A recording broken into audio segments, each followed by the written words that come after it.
Right now, you are doing things the hard way, manually sorting your emails, manually copying data from one tool to another tool, one sheet to another sheet, manually updating your spreadsheets, manually posting social media content or content on your blog post, spending hours every single day on all these repetitive tasks. What if I told you that there is a way that you can save 10, 20, even 30 hours every week without working harder? Instead of you working for the task would be working for you. Welcome to my course on AI automation, the ultimate time saving, stress killing, and productivity boosting superpower of the modern world. I can promise you one thing, that if you follow along me in this course, by the end of it, you would have created your own powerful automation system or workflow without writing a single line of code. And no, you won't need a PhD in computer science or sacrifice your weekends learning Python or other programming languages. And no,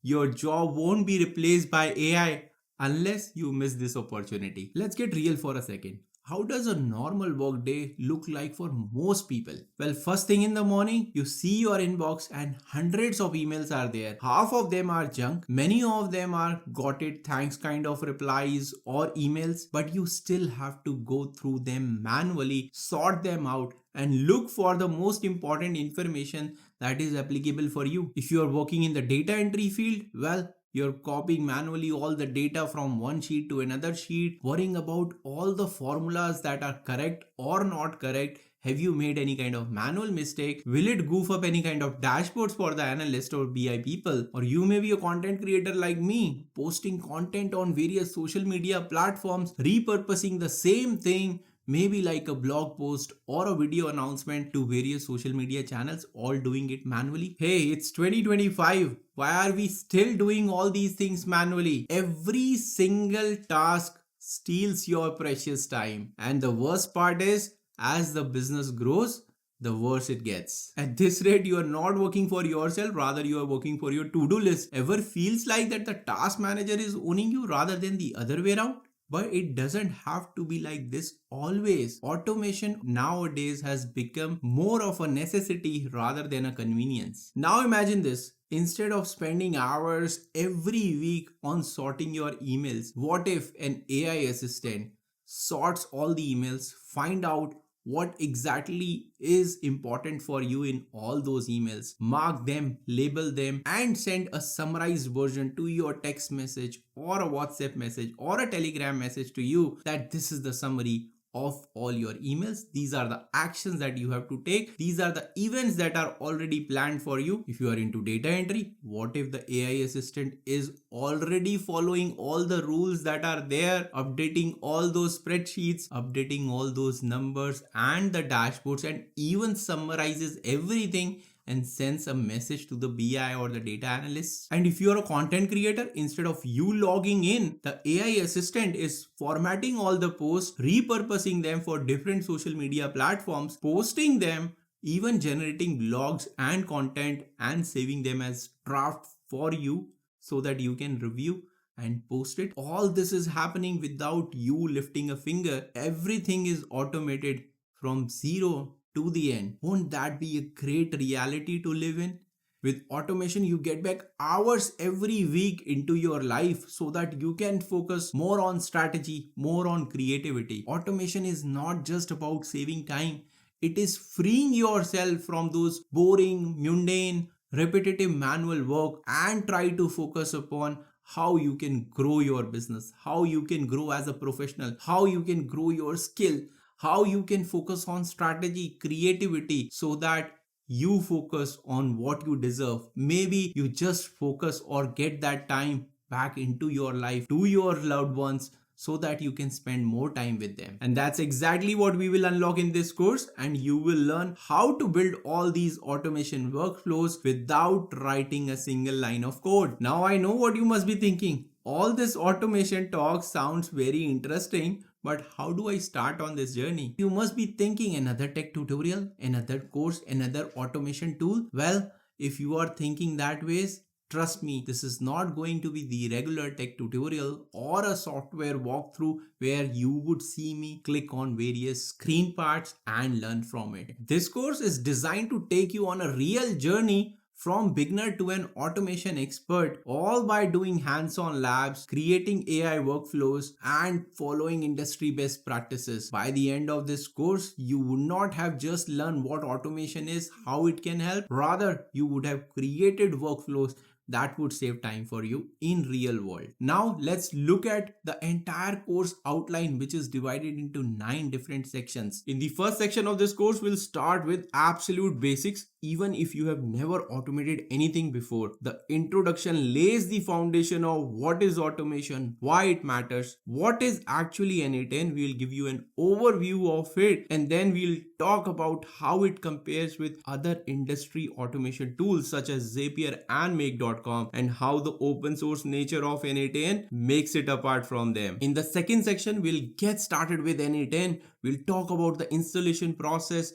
whether you should self-host, whether you should use the cloud version of it, what are the key differences. We'll understand the basic UI of n8n platform. We'll move on to the key concepts where we'll talk about nodes, workflows, triggers, and by this time we will start creating a very simple first automation workflow, more like whenever a form is submitted, you get an automated email. Then we'll talk about how the data flows in n8n. We'll talk about JSONs, lists, items, and finally we'll close this beginner section by talking about some of the more important nodes which are there. And don't worry if you're not understanding what I'm talking about, nodes, triggers, workflows. You're going to deep dive into all these concepts with hands-on labs and practical experiences so that you follow along very easily in this entire course. So stay tuned. By the end of these 2 sections, you will be confidently building some simple automations and ready to dive deeper into the concepts. Now that you have built some basic workflows, it's time to level up. In this section, you will learn about connecting Google Sheets, Slack, Notion, CRMs, and other external apps. We will talk about the advanced logic concepts such as if-else conditions, loops, how the branching works in the workflows, what is the node execution order, how can you split them, how can you merge different branches. We'll also talk about what are expressions, what is a code node, what is an HTTP node, and why it is used. Then we are going to talk about how you can pin data, edit outputs so that you can build the workflows in a faster manner. Then we move on to serve workflows, which is more like how you can create small reusable workflows which can be used in a bigger workflow. This is where the reusability concepts will kick in. Finally, we'll close this section of deep dive concepts on n8n by handling files in workflows, how you can handle them, how you can work with them, how you can compress them, how you can post them. Most of the thing in today's world revolves around files, images, videos, documents, whatever you can think of, you are storing data on files. So it is important to learn the concepts, how you can handle files in your automation workflows. The fourth section of this course is all about error handling and debugging, and by the end of this section you will learn how you can gracefully handle errors in your workflow execution, how you can debug them and fix the failed execution, and finally we'll also talk about error handling workflows, which is more like as soon as an error occurs, somebody gets a message, somebody gets an email. Very important concept in building resilient workflows. The fifth section of this course is more like a hands-on project where we will be building a real-world workflow end to end, leveraging all the concepts that we have learned so far in this course. By the end of this section, you will be building some smart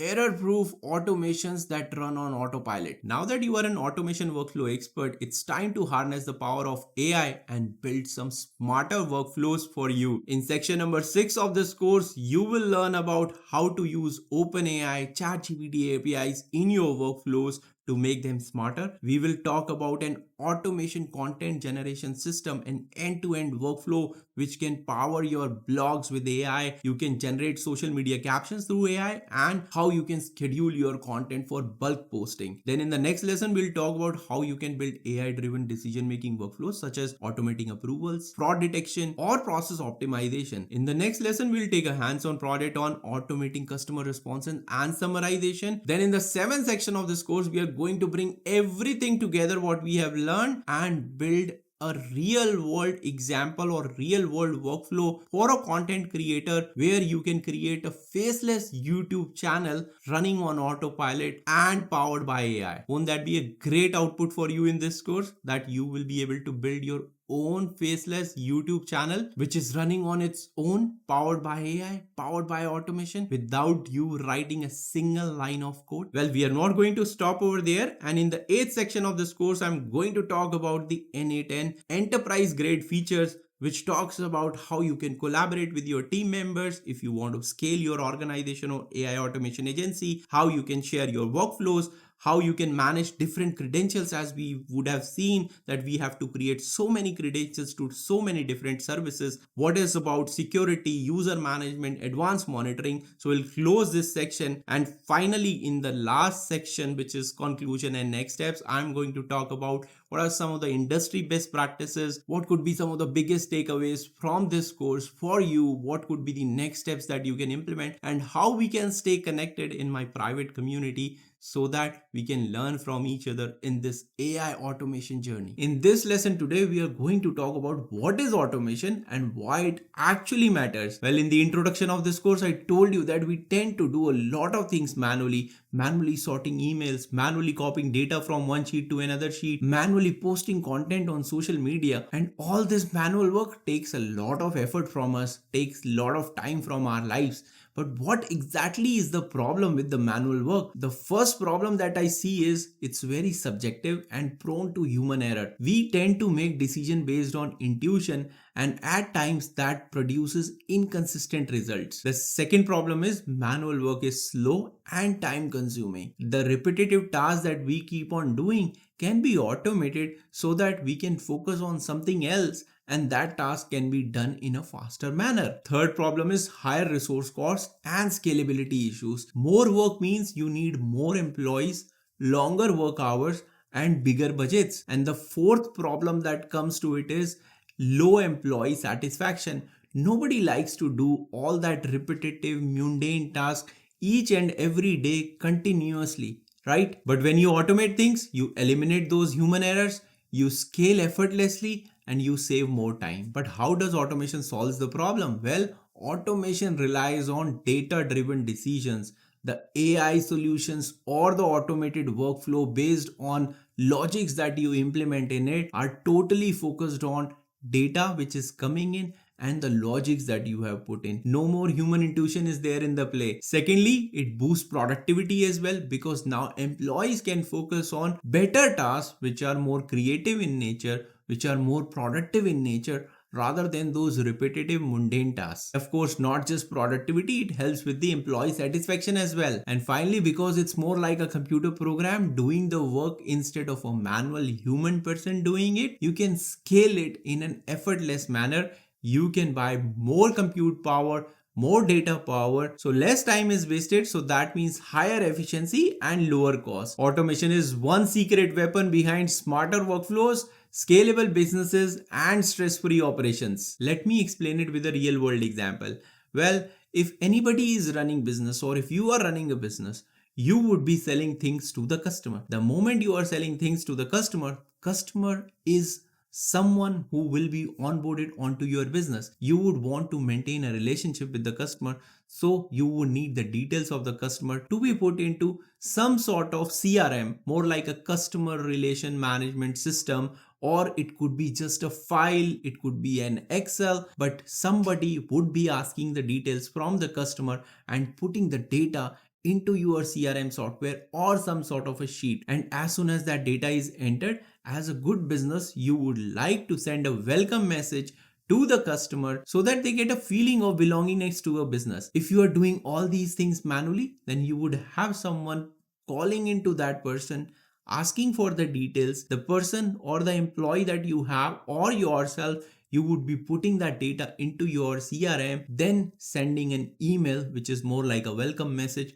to the end customer. Now imagine if we put an automation into place, it would be as easy as that you send a form to the customer fills out that details, and as soon as those details are entered, it goes into a CRM software of your choice or the sheet that you are managing automatically. Then as soon as that data is entered, a job triggers, that sends a welcome message to the customer. Here everything is happening with an automation workflow so that you can focus on scaling your business, increasing productivity, and you may not need that employee who is calling in all these customers and asking for details. So that means lesser cost as well. Now that you understand automation is more preferred over manual work, let's define what automation is. Automation is a process of executing predictable set of action based on specific conditions. Think of it like an airport baggage system. As soon as you go to the airport and check in your bag, the system detects it. Then based on the destination that you are traveling to, the conveyor belt is chosen and the bag is put onto it. Then based on certain other logic, the system directs your bag to the right flight. Just like an airport baggage system moves your luggage,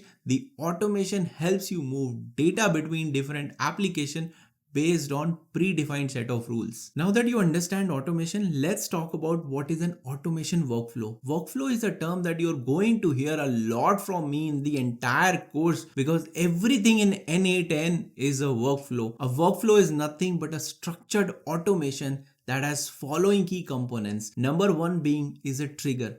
Trigger is something that starts the automation, that kicks it, that tells it, hey, wake up and start doing something. That's a trigger. Remember our airport baggage example? The moment you checked in your baggage, that was a trigger for the system to detect it and start routing it to the right flight. Now, what could be a trigger in a digital world? Well, an email just arrived in your inbox. A message was sent to you. It could be a WhatsApp message, it could be an SMS, it could be a Discord message, it could be a lead coming into your software system, or a form is submitted, or it could be a time specific trigger. It could be a scheduled time, 8 a.m. on a Monday. Every day at 5 p.m. something happens, something gets triggered. Every workflow starts with a trigger. It is an event that tells your workflow or automation process to wake up and start doing the job. Second thing is processing, and processing could have different meanings. You can be filtering your data. Only certain set of leads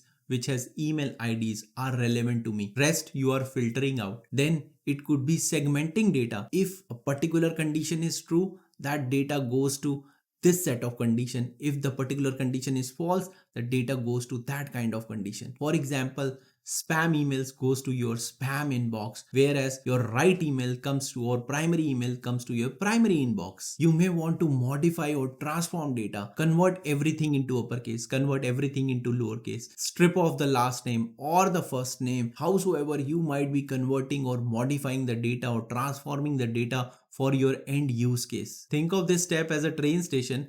The data is coming into the train station. It is directed to the right platform where some data processing happens and the data further continues its journey towards the right destination. And third and the final component is the action. Action is the result of the automation. For example, data being saved into the Google worksheet, data being saved into your CRM software, an email being sent to everyone on the team, or a message being sent to the sales team that a new lead has come in. And relating to the example that we talked earlier in the lesson, a welcome email was sent to the end customer which was newly onboarded into your business. So actions are the result of your automation. They complete the workflow by taking the necessary steps. Now let me share my screen and show you an example of a lead qualification workflow in n8n. And don't worry about n8n, we are going to talk about it.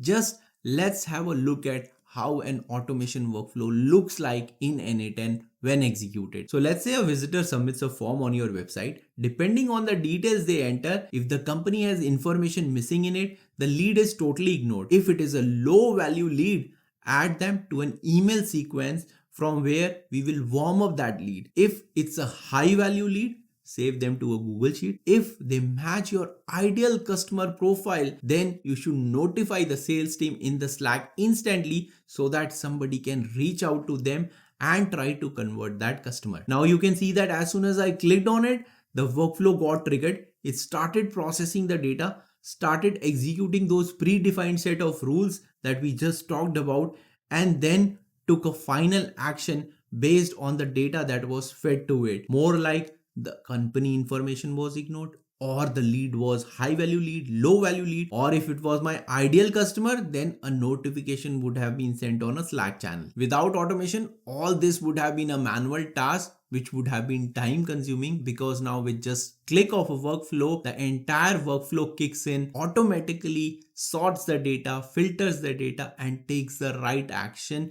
without wasting any time. And congratulations, because you have successfully built and tested your first n8n automation workflow. So before we close this chapter, I would like to highlight some of the best practices that you must follow whenever you are implementing any kind of automation workflow or automating any business processes. So the first tip or best practice that you must keep in mind before building any kind of workflow is that you should map out the entire business process or the workflow or the automation that you want to build. And by mapping out, I would like to tell you that you should map out in a flowchart kind of a structure. Use tools like Miro board or some kind of draw.io, so that you map out all the data paths which are there, all the triggers which are there, all the actions that are going to happen. So if you map out all these things, you would be able to place or identify those three key components of our workflow, and it will become very easy for you to implement it. The second tip is you must start small and iterate. As soon as you test a small piece of your entire workflow, test it out. If you are confident, then start expanding into the other areas. So start small, test it out, and refine it. Third best practice is thoroughly test and keep on optimizing it. You must be thoroughly testing your automation workflow before putting into production systems, because the automation might be running on scale. As we talked about, it removes the manual person from the picture so that you can scale. And if there is an error in the workflow, that error will also scale and cause much more damage. Hence, it is very important that you thoroughly test it, optimize it, and make sure there are no edge cases which are remaining. And that's why the second tip that I gave is very important, that you should start small and you keep on iterating or enhancing over it. So that ways you will be able to test in small pieces instead of the entire workflow or business process. And fourth and final tip would be that you should monitor and maintain your workflows. Keep on monitoring, looking for the errors. If there are any, catch them quickly, fix them, put them back in place so that errors do not propagate to a larger problem. Similarly, keep a lookout for the settings that you can tweak or the steps that you can optimize so that you can make your workflows more and more efficient. So always remember that a well-defined automation system can save a lot of time, but a wrongly designed one or a poorly designed one with flaws and errors can create havoc or chaos in your business. So always test, always refine, always optimize. In this lesson, I just wanted to give you an overview of how n8n looks like. We will build a very basic workflow in this lesson so that you get a taste of how the automation looks like. In the last lesson, you already have seen the power of automation, and I agree it was very simple business process, but still there was no manually copying of data, no manually sending of emails, no manually sending of messages. Everything happened automatically and it was all powered by n8n. So welcome to this world of n8n, the ultimate source available automation tool that gives you full control of your automation world. With all this automation context behind us, let's quickly jump into what actually is n8n. Well, n8n is a powerful open source or source available automation platform that lets you connect hundreds of apps, create custom workflows, or even create AI agents for you, so that you don't have to do work yourself and the AI agents are working for you. And all this happens without you writing a single line of code. Three things in my opinion that makes n8n a game changer is the first one, which is more like workflow based pricing, so that you don't pay hefty bill at the end of a month. Unlike other popular automation tools in the industry, you don't have to pay per task or per operation or per step. You have to only pay for the execution of entire workflow, and that workflow can be simple or that workflow can be very complex with hundreds of data points and hundreds of nodes. You will still be charged for one workflow execution. So the pricing becomes more predictable in nature and the budgeting aspect becomes much more easier. Second aspect is you can pretty much download it, self-host it in your cloud, on your machine, in your local environment, or get enterprise version or cloud version of n8n. Whatever your choice is, you have full control over here. There is no vendor locking. You have full control of your business logic and the data. Third one is the advanced workflows or complex workflows it supports and the AI powered automations. n8n lets you create complex workflows with variety of conditional logic nodes that it provides. It can split data, combine data, merge data. So many data transformation options are available. And then there is a code node and an HTTP node that helps you virtually connect to any app and write any kind of logic if you are little bit into coding, or if you can take help of chat GPT to write the code or expressions yourself. So with n8n you are not just doing some basic automations of your business processes, rather you can create some very complex AI powered smart intelligent workflows that can completely change the way you do business, that can completely scale your business and your time. Probably when you just started exploring or googling this concept of automation or AI automation, you might have come across other automation tools as well, such as Make.com, Zapier, or IFTTT. But here is the problem with other tools. The first one is the expensive nature of them. If you look at Make.com or Zapier, they are going to charge you per task, per operation, per step. That may be useful in those simple business automation cases. However, when the business automation use case becomes very complex with hundreds of operations, hundreds of data processing nodes, then it is a problem, because you cannot predict how much operations, how much steps, how much tasks will be there, what will be the end cost of executing one workflow, and at the end of the month you are left with a hefty bill to pay. Second key difference is the way they handle complex business workflows. If your business workflow is complex, requires external data systems or external databases to be connected, then this is where the system will start showing their shortcomings. The third one is the vendor lock-in. With n8n you can just download it, host it like I just said. In these systems only the cloud version is available, where you would get logged in into the way they are handling the business processes and the data. That's exactly where n8n is different, and that's why thousands of developer businesses and automation experts are shifting to n8n platform to take their business automations or automations in general to the next level. But stay tuned, because in the next lesson I'm going to deep dive into 15 differences that exist between n8n, Make.com and Zapier, so that you have a thorough understanding before making that decision on which automation tool is right for you. Now, since we'll be building automation workflows in n8n, the core concepts of an automation workflow still remains the same. n8n allows us to connect different nodes working together to create a one common workflow for you, which will power your automation. The n8n platform lets us build these automation workflows which comprise of various nodes connected to each other. Now, what are nodes? Nodes are the individual steps in n8n automation workflow. They perform actions like triggering a workflow, moving data between different apps, running calculation or AI analysis, or connecting to AI services or AI APIs, so that you can embed AI into your workflow, or they can send emails, messages to different platforms which are there. Think of nodes as worker on an assembly line. Each worker does their job, so each node does their job so that they can process the data and move it to the next person. So you can see that in n8n everything is a node connected to each other, each one doing its own job, and all these nodes, they come in different categories or different flavors. And in the higher level categories, the first one is the trigger nodes. These are the nodes which tells the workflow to wake up and start doing the job. For example,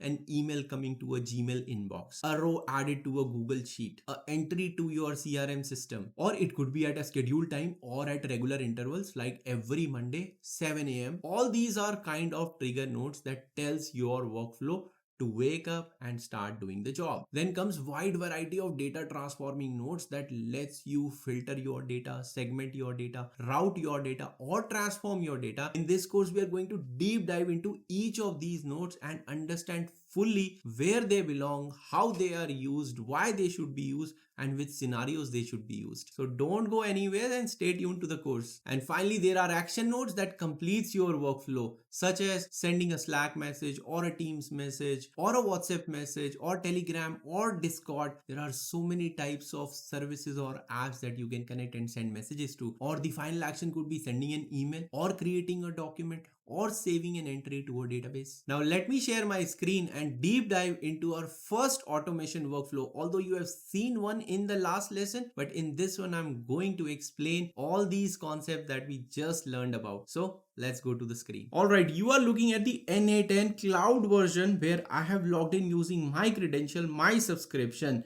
I am paying them so that I can use their cloud interface, but you can install n8n on your own local machine as well. And we are going to talk about in detail how to install it, how to use your local instance, why you should use the cloud version of it, and many other things in the next lesson, where I am going to deep dive into n8n web interface as well. And what you are seeing on the top over on the left hand side, there are so many icons. I'm going to talk about all of them, but right now let's just focus upon the first workflow that we are going to build in this hands-on lab. So as you can see on the interface, I have something called a sticky note where I have included the description of the business process or the workflow we are going to build. And in the last lesson, I told you the best practice of any automation strategy or any kind of automation building process is to map out your business workflow in easy and simple steps. Map out what are triggers, what actions you need to take, and what basically data filtering or data operations that you have to do.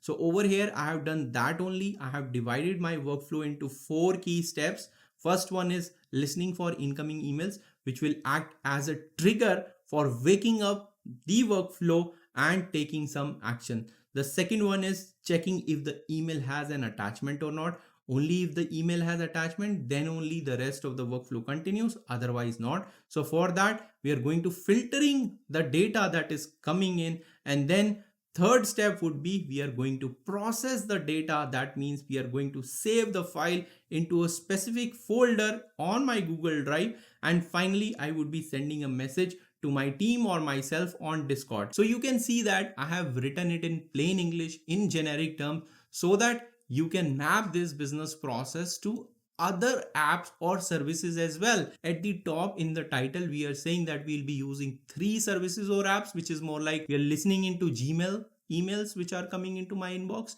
Then we are going to save the files on the Google Drive. We are going to send the message on Discord, right? These 3 apps or services we are using. However, some other individual or business might be following the same process. However, they are using different services. Instead of Gmail, they are using Apple Mail. Instead of Google Drive, they might be using OneDrive. Instead of Discord, they might be using Slack or Telegram or even WhatsApp, right? So that's why it is important to map the business process in generic terms. So that's what we have done. Now what we are going to look at it, I'm going to zoom out a bit, where you would see couple of workflows. At the bottom you see a bigger one, at the top you are seeing a smaller version of it. What we are going to do in this lesson is we are going to focus upon the top one, which is a more simple version of it. For the second one on the screen, I am going to create a dedicated video for my YouTube channel, so stay tuned over there as well, and probably I'll add it to the course as well once that video is published on YouTube channel, because the second one talks about multiple email attachments and consolidating the messages that are going to be sent. But for now, let's come back to our workflow, which we'll keep it very simple because this is going to be the first one. So as you see, the entire workflow is nothing but collection of different nodes,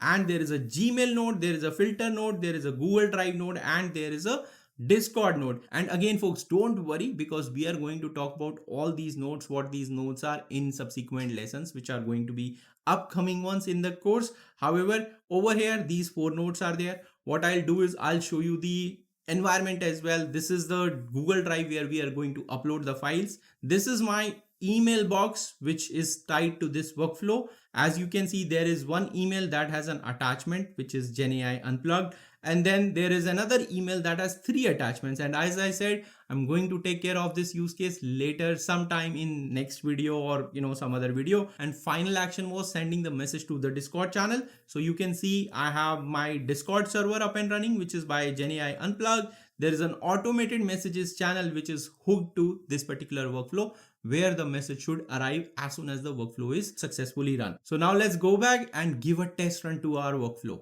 So I'm going back over here. As you can see, there is a button at the bottom which says test workflow. I'm just going to click it and you will see the workflow executing, and boom. And you can see that workflow has been successfully executed. So it went through my Gmail box, it fetched an item, then it filtered those items. See, it says kept. So that means it found an email that has an attachment. It uploaded to the Google Drive. This tick mark says, or check mark says, that it has successfully being executed. There is no error. So then moving on, there is a Discord. So one item or one message has been sent to Discord channel as well. So as we see, so there is this file, we can open it up and you can see GenAI Unplugged is over here. Then if I go to my email box, you can, if I click on this one, so this was the input, this was the email that it basically pulled in. So as soon as it pulled this email, it uploaded it on the Google Drive. And if I open up my Discord, so you can see attachment saved successfully for the email forward attachment test. So now if I look at the email, you can see the subject is over there. So that's how the message is coming, that it is showing the subject of the email. Now let's explore what's inside there in these notes, and don't worry about what is there if you are not able to understand. I'm just going to show you how I have configured it briefly, right? So that you can understand what logic is there. As the rest of the course progresses, we are going to deep dive into all these properties and the fields which are there. So in order to open up the settings, I need to double click it. So as soon as I double clicked it, you can see in the middle, the node settings have opened. On the left hand side of it, you can see that whatever is incoming thing, because it's a trigger node, it's the first node, that's why it says fetch test event, which is more like or start the workflow if it is a manual trigger. But over here, it needs to fetch an event. It is an event based trigger. So that's why you can see on the left hand side, it is fetch test event is there. On the right hand side is the section where what is going to be outputted by this node. So if I click on fetch test event, it is going to fetch the email which is there, which is the first email that has an attachment. It is coming as attachment in the binary section of it. At the top, you can see I have table, JSON, binary and schema. You can explore all of this. If I click on table, it shows me that email data that it has pulled in. It has an ID of the email, which is there in my email box, the thread ID, labels which are there. Then it has size estimate, headers, HTML, text as HTML, subject is also there. So you can see the body will also be there. So you can see that all the email details are present and being outputted into the right hand section of this node. So now if we go back, it has successfully fetched our first item. We'll go back and see this is being inputted into filter node. So again, for filter node, we will open up the properties of the filter node by double clicking it. So if I double click it, now the node properties are in the middle. On the left hand side, what is coming inside into this node from the previous node output is being shown. So this is the input that we are seeing. You can see binary is available for the filter node.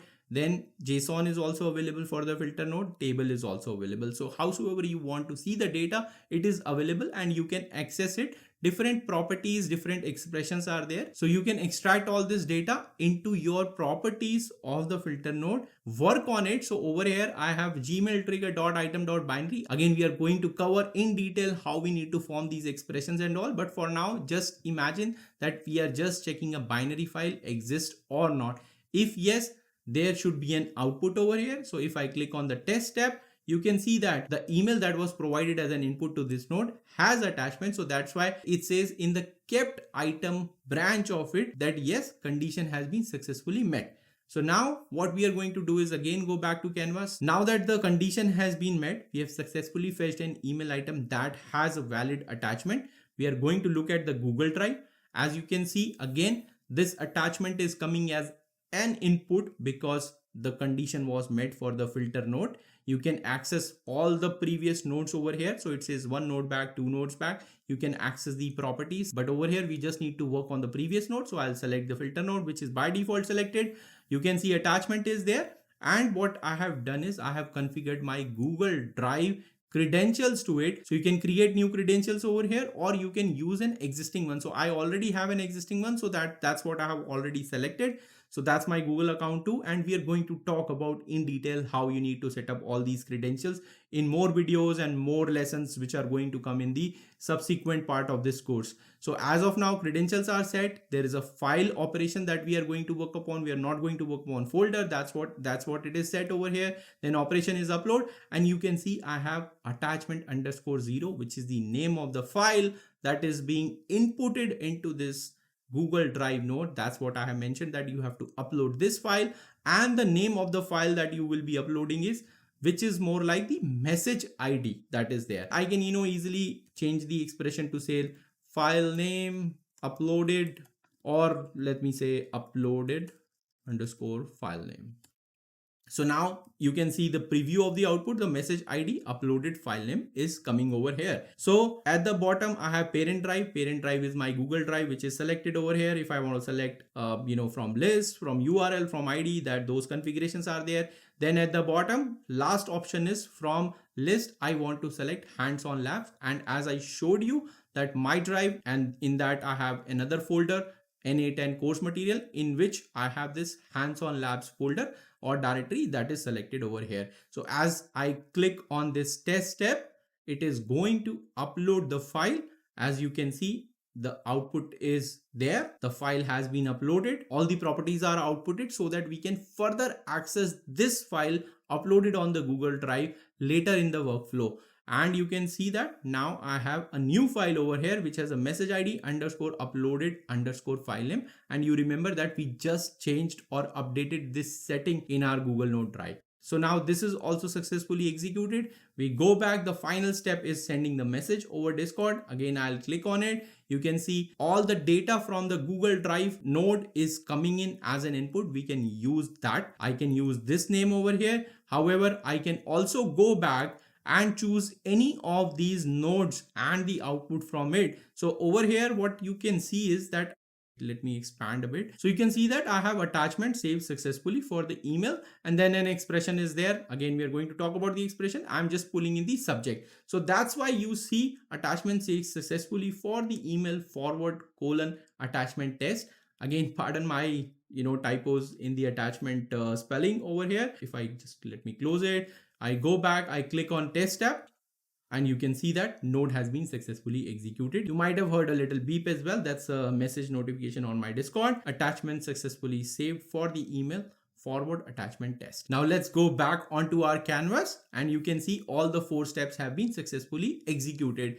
One thing you might have noticed that I've hard-coded the file name over here. How about if there are multiple files coming in? So how do you handle that? That thing I'm going to cover, like I said, in my other video, which is going to explain what the other nodes are, what this split out mode is, what this get all file names node is. I'm going to talk about all that in detail so that you can make your workflow in a robust manner, in a manner that you can deploy it for yourself, so that you start saving the attachments that are there, maybe based on different logic, to your Google Drive instead of keeping in the Gmail itself. So this time there is real congratulations to you, because you have successfully built your first automated workflow. And if this is the use case that you were trying to solve in your life, you have got the answer how to automate this process. But again, this is very, very high level. We are going to deep dive into each of these aspects, how it works, why it works, what these properties are, what all options are there on this n8n interface. So stay tuned, guys. Stay tuned to my channel. Stay tuned to this course. In today's lesson, I'm going to talk about key differences that exist among the key or most popular automation tools that are there in the industry. And we are going to specifically cover Zapier and make.com and how does it compare with our n8n on which this course is based on. Which one is better for you? Imagine this. You are struggling at work with different sort of apps.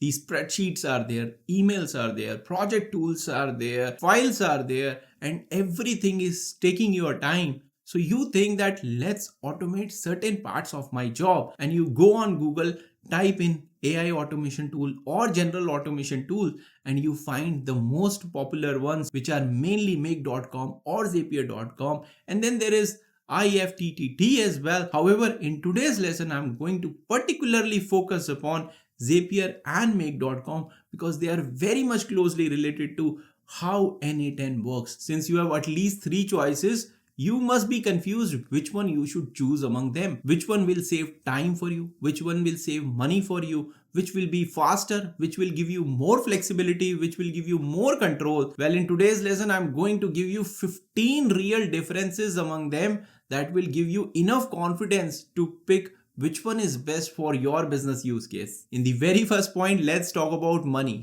How much the automation will actually cost you? What is the pricing model followed by these 3 different tools? It is very important to understand these pricing models because one mistake can lead a hefty bill at the end of the month, and you are trying to scale your business, automate your business, not at the cost of unlimited money. You must be having some kind of limited budget as well for your projects, for your work streams, for your day-to-day life that you are trying to automate. So you need to choose a model that is right for you, and of course it will also depend upon how complex is the business use case, how much data it is processing, how much compute power it will need. So if we look at Zapier, it is going to charge you per task. A task is a single step in Zapier. If your workflow has 5 steps, it runs 100 times. That means 500 tasks will be charged to you. Similarly, if you look at the make.com, the charges are per operation. Even opening a record or checking a condition is counted as an operation. So more details,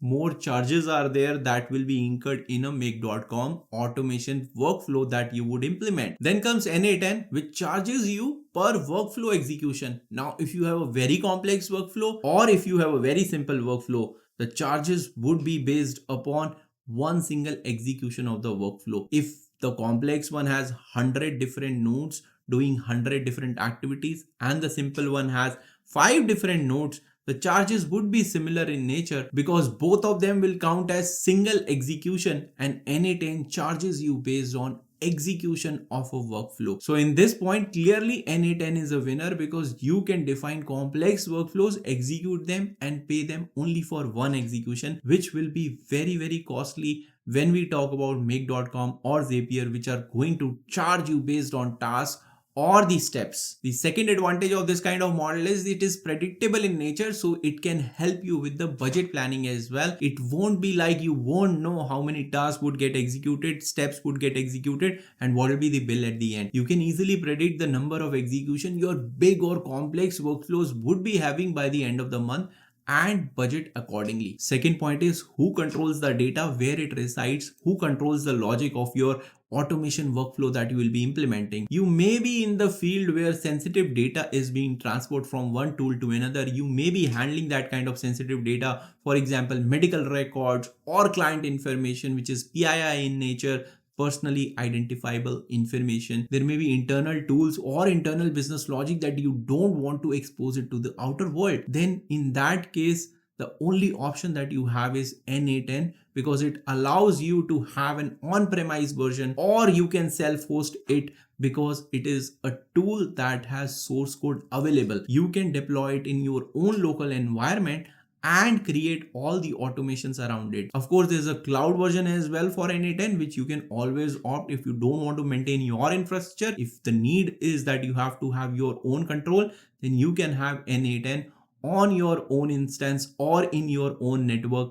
so that you can protect that data and the data is not going out. When it comes to Zapier or make.com, they only offer the cloud versions of it. There is nothing that you can deploy in your infrastructure. So you must send your data and the logic over there. So n8n is a clear winner in this point as well because it not only saves you money, but it also helps you stay compliant with industry compliances like SOC 2, HIPAA, GDPR, etc. Third point is external app integration. Which one of these tools connect with more external apps? Let's imagine a scenario where you want to automate a certain business process and you have 3 apps in them. Gmail is there in somewhere in the workflow, then you have Airtable somewhere in the workflow, and you have your own CRM or ERP software that is there in your infrastructure. But you find out that your local ERP or CRM software does not integrate with external apps. So what do you do in this case? Well, over here, Zapier supports the most external integration with 6,000 plus integrations are available. If we talk about make.com, it offers 1,500 app integrations, but there is a way to customize these integrations as well, and extended beyond this 15 number. When it comes to n8n, there is about 1000 odd integrations which are available. However, n8n provides you full control with an HTTP node that can connect to anything that offers an API or a webhook. So you can literally connect any app even if the official integration is not available. So in this point, Zapier is a clear winner in terms of number of external integrations which are available and the convenience it provides. However, n8n shines when it comes to certain tools that does not offer any kind of integration, just offer APIs or webhooks to integrate in themselves and are not enough popular so that the external integrations can be made available in the community. Now, the fourth point is complexity handling. How much smarter can you make your workflows in these different tools? For that, let's consider a scenario. You have a contact which you want to check whether it's a customer or not. Then you want to send them a personalized email message. After that, you want to update information in 2 or 3 databases which are different databases. After that, you want your workflow to only continue if the payment was made successfully or not. So this is kind of a complex workflow or pieces of a complex workflows that I'm talking about in terms of complexity. Now, if I apply this business use case onto these tools, Zapier supports basic branching using paths, but there are no loops or multiple triggers that you can configure. You can't easily repeat actions or compare datasets. If you have to use make.com, then it offers visual logic with routers and advanced branching. So it gives you more power, but still there is no custom scripting that is available unless you are an enterprise customer. If you have to build a complex workflow in n8n, then it supports if-else node, switch statements, loops, set and merge nodes, and various complex triggers which you can use to implement many complex workflows. You can even compare items, filter data, build logic heavy workflows like decision tree as well. So clearly n8n wins over here because it is like building automations using Lego blocks with endless combinations. In the fifth point, let's talk about some of the AI features which are there, whether whatever you will be building will be future proof or not using these tools, and how much coverage of AI features these tools provide. You might be into content generation business where you want to automatically generate content, you want to summarize content, you want to do sentiment analysis, you want to smartly reply to the emails that are coming from the customer using AI tools like OpenAI platforms or LangChain libraries. Well, in that case, Zapier has AI steps and AI powered Zap builders, but customization is limited. Make.com offers OpenAI and Hugging Face models but lacks deep API control. When it comes to n8n, it supports full OpenAI APIs, LangChain, and custom prompts. You can build your own mini GPT workflows, even chatbots. Even it provides AI agent node so that you can build an army of agents for your business that can do the work for you while you are focusing on the strategy or expansion of your business. So again, n8n is a clear winner over here. It is future proof and offers customizable AI workflows. And you must be thinking that out of so many points, n8n is a clear winner. In most folks, it is not a paid lesson video by n8n. It is my experience with the tool, the way my life changed or my processes changed. That is why I wanted to create a course for you as well, so that you can also reclaim the time in your life. Moving on to 6th point. What is the level of coding support that is there in all these tools? How much you can codify your things? You might want to do some custom calculation which are based on your custom logic of business. You might want to call an API with some kind of headers into it. How much these tools support it? When we look at Zapier.com, it lets you write JavaScript and Python via code by Zapier, but with limits on package support. Make.com offers JavaScript in limited scenario, but only in enterprise plan. And when it comes to n8n, it allows full JavaScript and Python scripting using function, code, or HTTP nodes. And above all, if you are self-hosting, you can even install external libraries. So n8n is a clear winner over here as well for advanced or casual developers too. 7th point is error handling. How robust is your workflow? How resilient it is to error or different error condition that might occur. Let's say you are sending some important emails to your customer and the API that you have for sending the email, the key is expired. So you are getting errors. So what happens whether you get the notification, whether the rest of the workflow continues or not, or it stops? Such kind of scenarios, is your tool able to handle or not? If we look at Zapier offers very basic error paths and logs. Make.com supports ignore, resume, retry settings and partial execution. However, n8n allows you to build even custom error workflows with retry, logging to Slack, send alerts, or pause the execution altogether. So again, when it comes to error handling, n8n provides you full control over your workflow and how you want to gracefully handle that kind of error. 8th point is about collaboration. Can other people collaborate on the workflow that you have implemented? Can they have access to it and put their logics, maybe review it from the perspective of a business workflow? Maybe your business analyst want to see whether whatever they have mapped has been put rightfully into the workflow or not. In this aspect, Zapier only allows multiple users on Teams plan, or if you are choosing a higher plan than Teams plan. Similarly, Make.com supports exporting and role-based sharing on higher plans which are there, not on the basic plan. And when it comes to n8n, it offers workflow and credential sharing on a starter tier, but better management is there when it comes to pro plans or enterprise version. Hence, there is no clear-cut winner over here. n8n has a slight edge over other platform because the basic tier also provides you some kind of basic credential management or collaboration support. Similarly, point number 9 talks about user management. How many users can you add? If your business is scaling, you would want to add more and more users so that they can automate more and more workflows or collaborate in the automation workflows that others are creating to provide inputs, to review, to quality check and whatnot. So how many users can you add in these different tools? When we look at Zapier, it only allows user management on plans such as Teams and above. Make.com supports advanced roles on their organization level plans. n8n supports unlimited user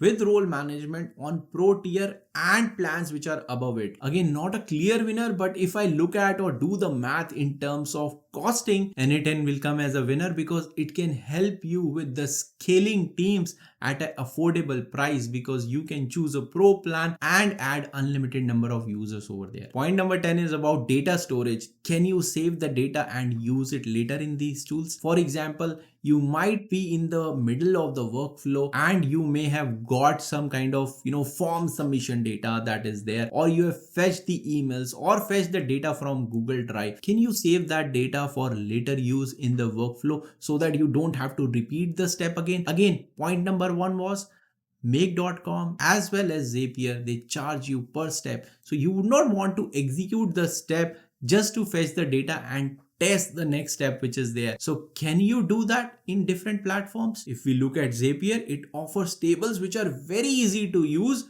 but they are limited in nature. When it comes to Make.com, it has data stores which are similar to small databases. However, n8n stores data inside the workflow as well as lets you connect to real databases like MySQL, Postgres, or even Notion database as well. So in this aspect, Make.com is a clear winner if you want to leverage the built-in storages. However, if you want to use real powerful databases, then your only choice is n8n. On point 11 is the API access to these tools. Can you automate the automation tool itself? Well, you might want to trigger your automation workflow with a click of a button on your phone, maybe a custom app. Maybe you have an app somewhere else or the application that is serving your enterprise, and from there you want to trigger a workflow. Can that be done? If we look at Zapier, it has an API but limited in nature, and observability is only on enterprise version of it. When we look at Make.com, it has full APIs for scenarios, credentials, and users. And similarly, n8n has APIs for executions, credentials, and more on all the plans which are there. So in this aspect, Make.com is a clear winner by providing a full range of API access to you. However, you might have to step up on the plan that you are subscribed to, while in n8n on the free tier as well, you get a broad set of API access. Point number 12 is enterprise support. Are these tools ready for a big enterprise? You might be in finance, healthcare, or a very large organization. You have security needs, you have data needs, you have complex business processes. Can you get service or support for the tool? All these three tools offers enterprise plan. However, Zapier limits workflow by task count,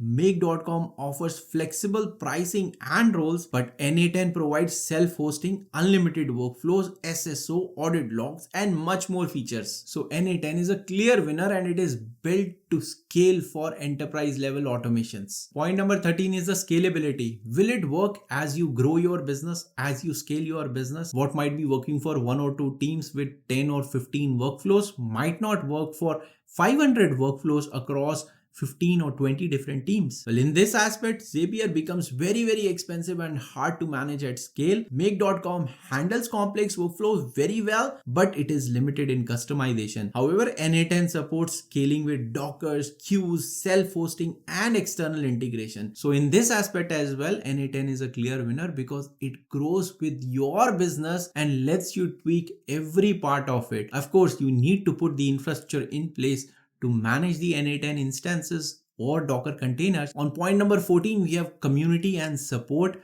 Who has a back when it comes to providing or getting support, the documentation, or the general user community which is out there? You are stuck with something, you need help, you have a question, you want to ask that question and get unstuck. Do you have to wait for 3 days, 10 days, or you have to read 50 different Google threads and then come on to the solution? When it comes to Zapier, it has a big help center and support system. Make.com also has decent documents and community. n8n has an active forum, GitHub issues, Discord, and lets you vote on the feature request as well. So in this aspect, I would say n8n may have just a slight edge because you can connect with real people maybe on their Discord channel and all, but the other two also offers a decent community and documentation support. On point number 15, I have workflow design. How much smarter workflows can you build? But it is more or less related to the complexity handling point that I have already covered in this course. So workflow design is not just about designing the workflow.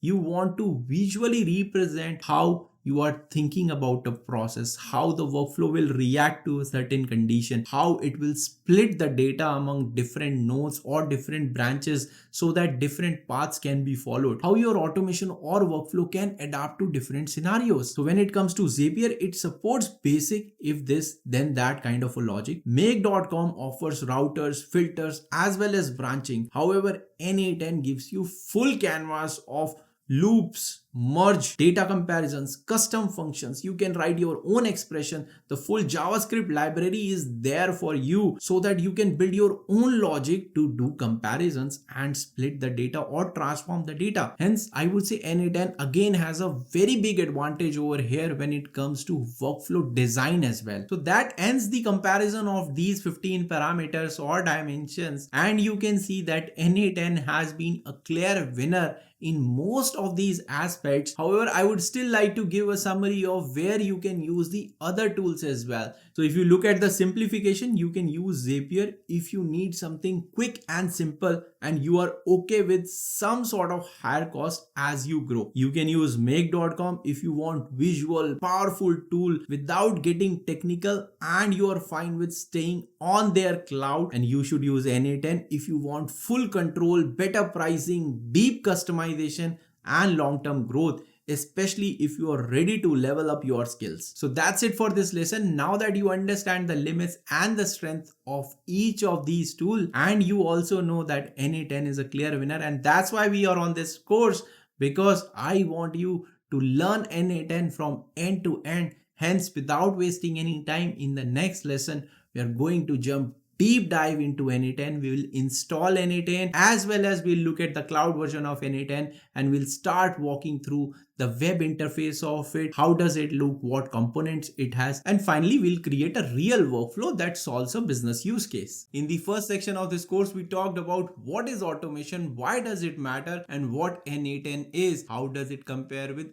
other automation tools that are popular in the industry? And now that we know n8n is the best tool to achieve automation, it's time to get our hands dirty and start building. Welcome to my course on AI automation powered by n8n. In the section 2 of this course, we are going to deep dive into n8n, the basic concepts that will lay the foundation for the intermediate and advanced sections of this course. In the first lesson of this section 2, we are going to take a step-by-step view of how to set up n8n on your machine, as well as I'm going to walk you through by registering as a new user on the n8n cloud platform, we are going to talk about the differences between why to choose the n8n cloud version and when to use your own local copy or your own hosted environment of n8n. Then we are going to look at the entire interface of n8n platform. I'm going to walk you through all the options that are available on the interface, what is workspace, where you actually build your workflow. We are going to see that. Then after that, we are going to actually build the workflow. In the last section, we technically build our first workflow, but actually it was not a step-by-step process.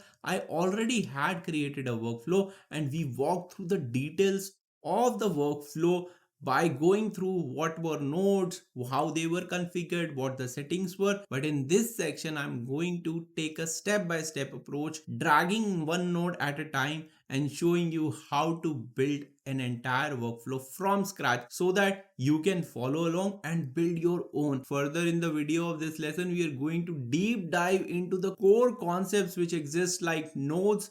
What are they? What types of nodes exist? How they are configured? What is the workflow execution that happens? What are the branches of the workflow? How the workflow activation happens? What are triggers and some other nodes which are there? Before we start building, we have to set up or install n8n. Now this might sound technical, but I promise this is much easier than you are thinking. And the best part is there are multiple ways of setting up n8n or using n8n platform. We are going to deep dive into each of these aspects. Well, the first option is to use the n8n cloud platform. This is the most easiest and the quickest way to start automating things. All you have to do is open up your browser, go to n8n website, register yourself as a free user and start automating. There is no setup required, no installation required. You just log in and start building right away from the very first day or from the very first hour. There are thousands of pre-built templates and integrations available right in the platform, and this is best for those people who just want to get started very quickly. They are beginner and they do not want to manage their own infrastructure or set up the n8n on their local machines. However, the con will be that you have to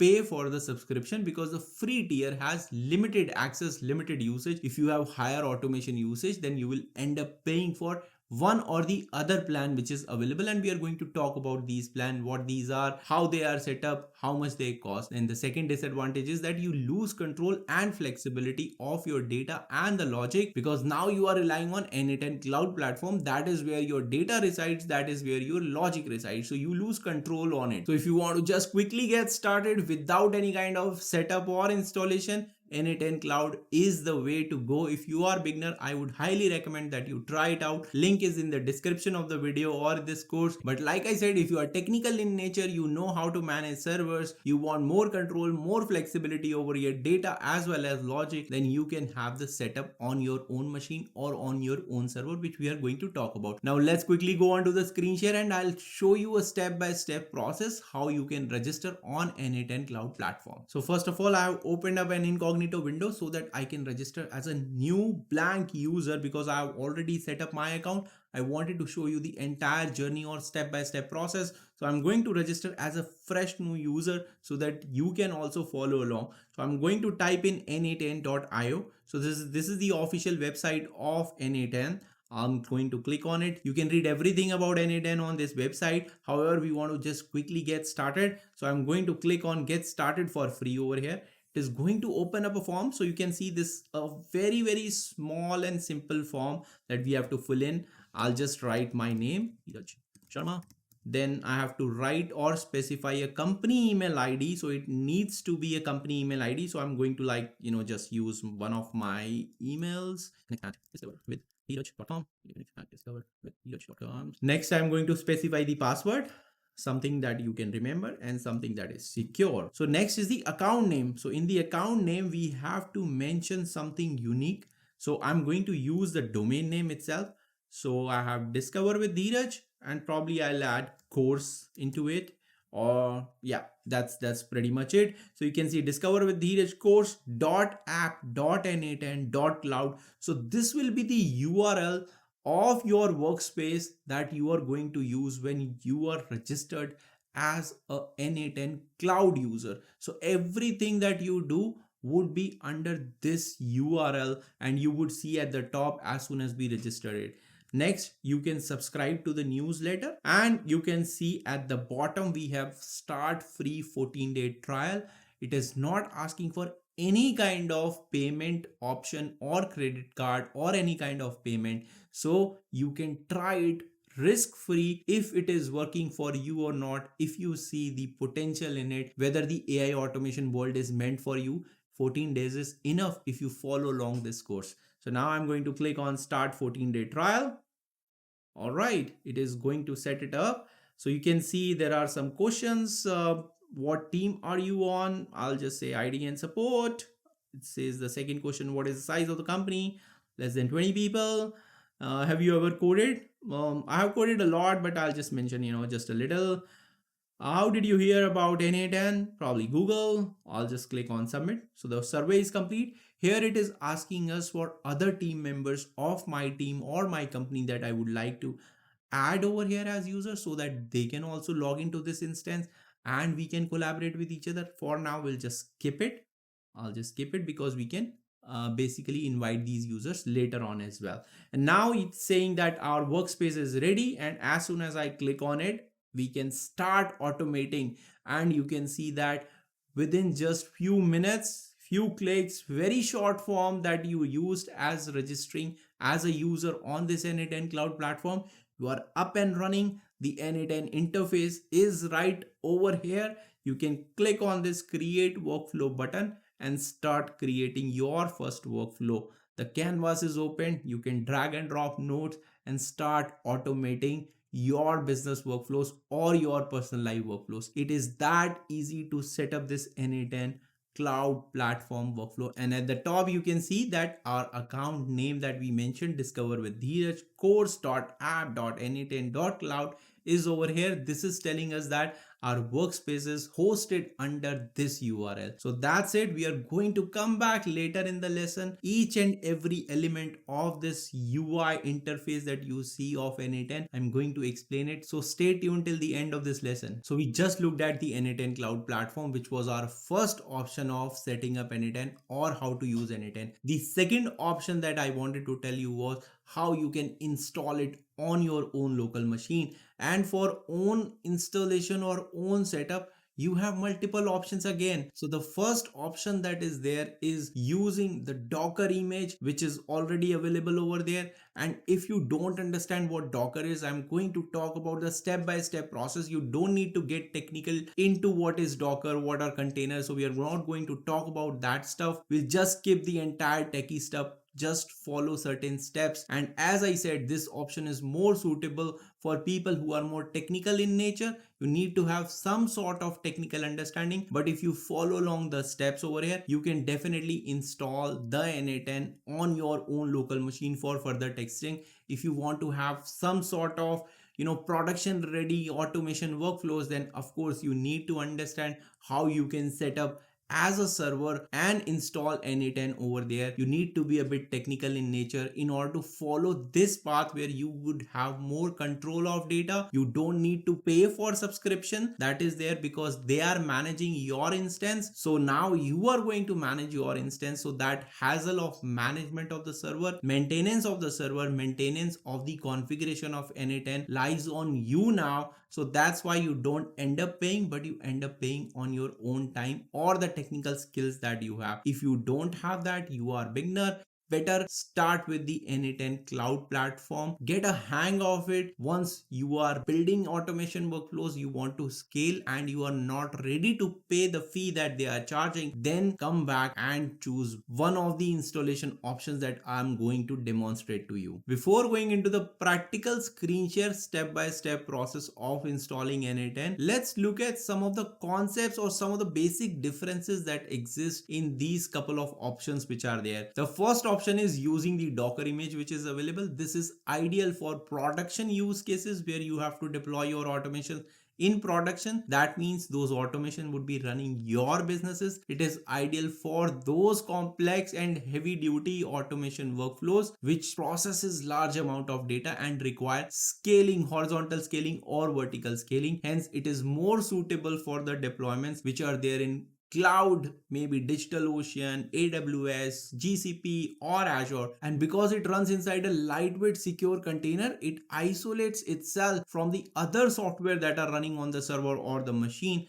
and hence more suited for the production environments. The second option is using on a developer machine for testing purposes or development purposes, which is more like a local machine to you. As I'm using my system, I'm going to install it and show you how to install it on a local machine. So this will be my machine, although I'm going to demonstrate both the approaches of using the Docker image as well as the local instance, which is more like a local machine, where I'll be using something called npm. If you're not familiar with Node.js, so npm is Node Package Manager. I'm going to use that to have a Node.js version of n8n installed on a local developer machine, which is my machine over here. And this kind of setup is ideal for custom integrations, or if you want more control, or if this is just a developer environment where you want to build your workflows, test them out in a local setup, then promote it to a production, which could be a cloud server where you are hosting your Docker image kind of installation. And finally, third option was also available a couple of years ago, which was more like a desktop app. That app is no longer supported officially, so we are not going to cover that aspect of it.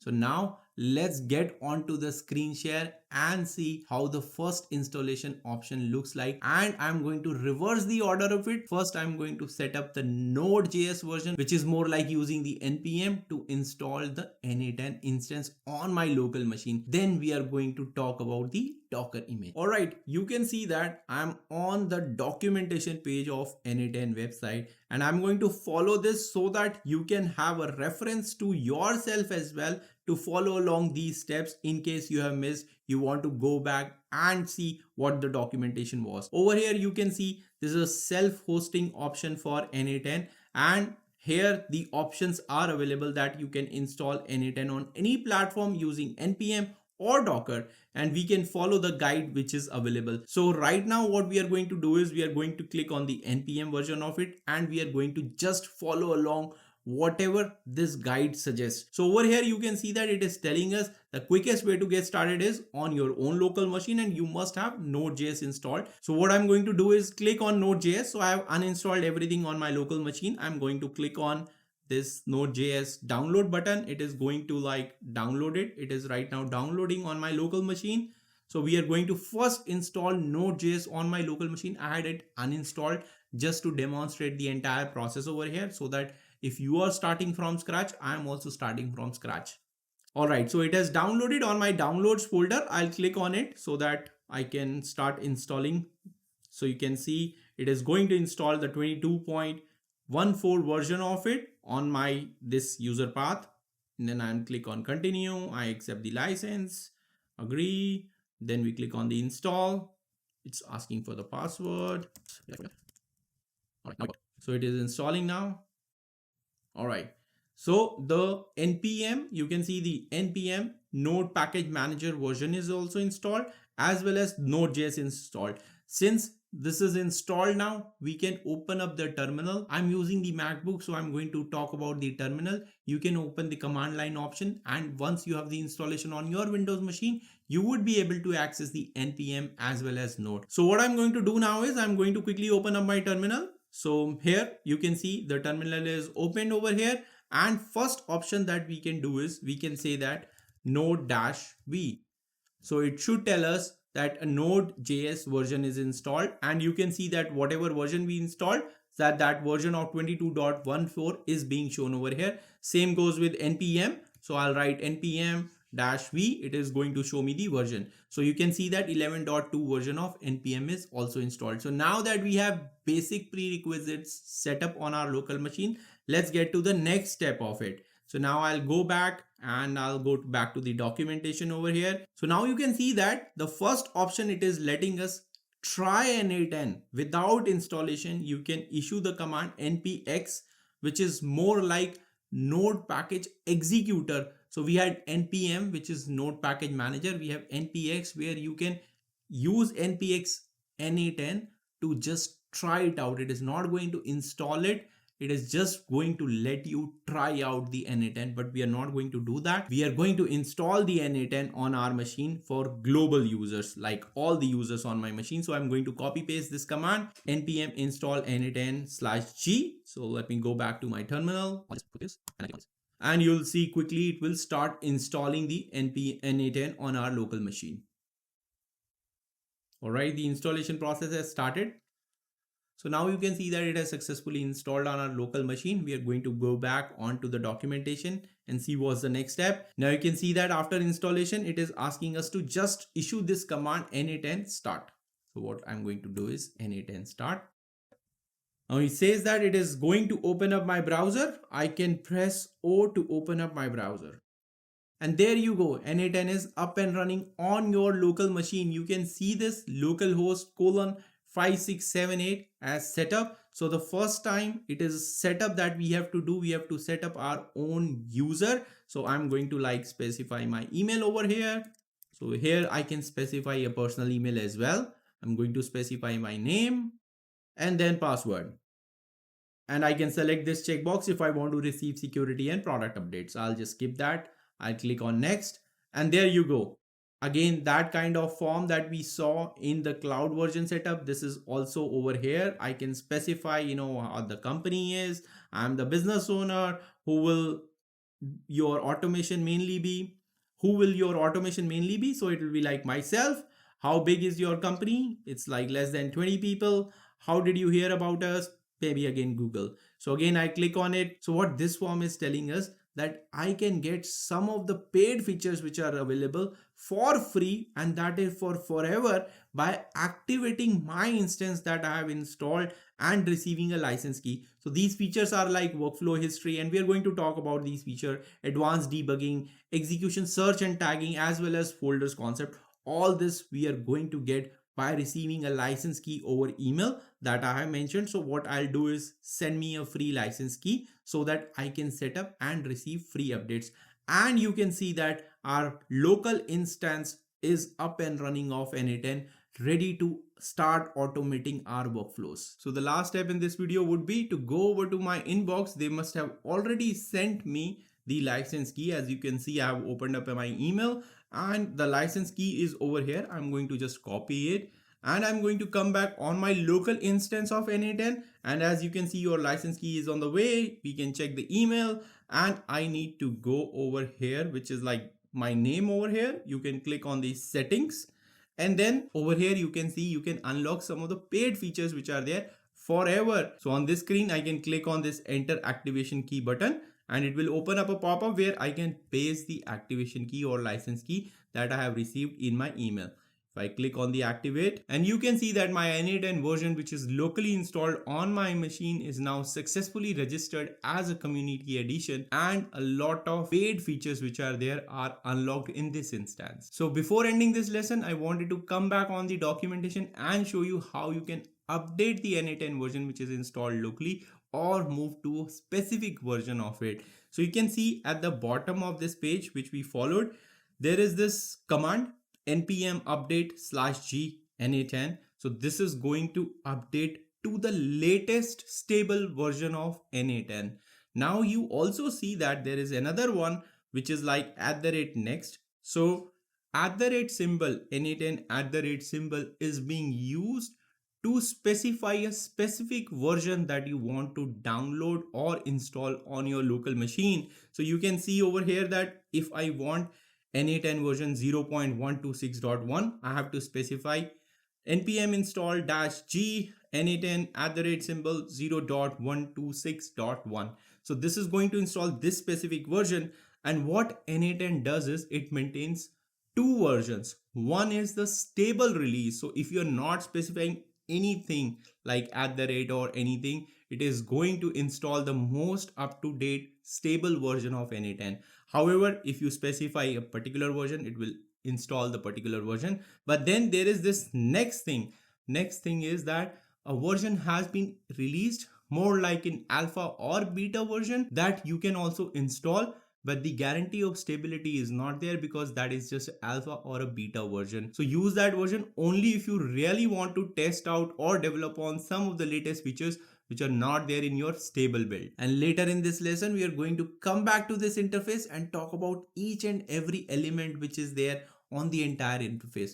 Although I'm going to use my cloud version of the instance, not the local version, so that I can walk you through the entire set of features which are available on the cloud as well, which includes all the features which are there on my local copy of n8n as well. So that's how you can quickly and easily set up n8n on your local machine and start building workflows for free. Now let's move on to the second option of hosting n8n, which is via Docker. Now on my system, again, I'm back onto the documentation page of n8n, where we used it to install n8n locally on the machine using the node package manager, the npm installation. Now what we are going to do in this lesson is we are going to go to the Docker installation process, and we are going to install a Docker image or a Docker container on our local machine. This can be used to set up different servers as well. As you can see in the documentation itself, if I click on server setups, it allows you to go through the instructions for setting up a server at Heroku, DigitalOcean. You can use AWS, Azure, Google Cloud, or you can use Docker Compose, which is more or less applicable where Linux installation is there. So if you are using Linux as an operating system, then you need to follow this particular instruction, which is using Docker Compose to install n8n on your Linux machine. I'm not going to cover this Docker Compose method over here. Rather, I'm going to use the Docker desktop version to install n8n as a Docker container on my local MacBook. You can follow the similar instructions for Windows machines as well. So I'm going to go back on the Docker, and at the top you can see that there are some advantages of using the Docker kind of installation, which is more like, as we discussed earlier as well, it is more isolated, more secure installation in nature.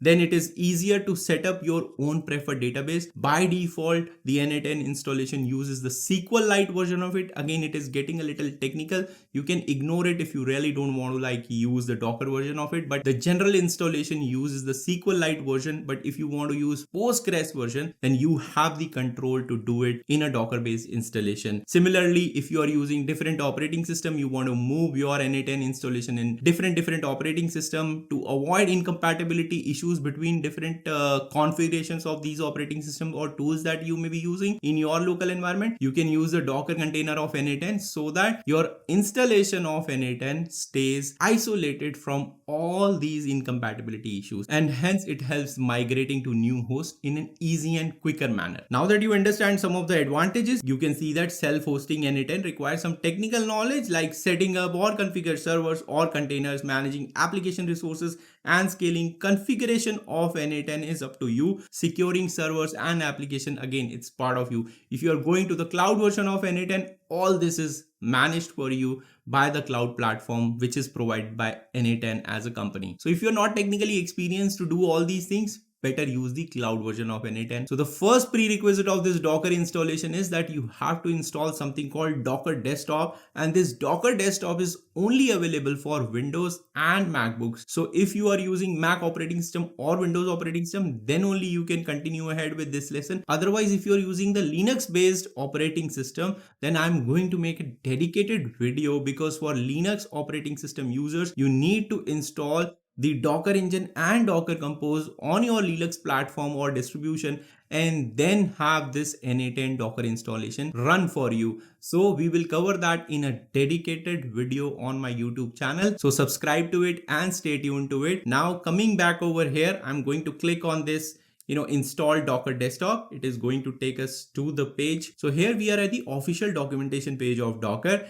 and you can see that if you are using it for commercial use, then for larger enterprises you need to have the paid subscription, and by larger enterprises they mean more than 250 employees or more than 10 million USD in annual revenue. So I'm not even close to these. Hence I'm going to use it for free version, and I'm going to click on this Docker Desktop for Mac. I'm going to click on it. It is going to take me to another page. It is asking me whether I need to use the Apple Silicon version of it or the Intel chip. I have a MacBook with the Apple Silicon, so I'll just use that. So you can see that it is going to take about 2 or 3 minutes to download on my machine.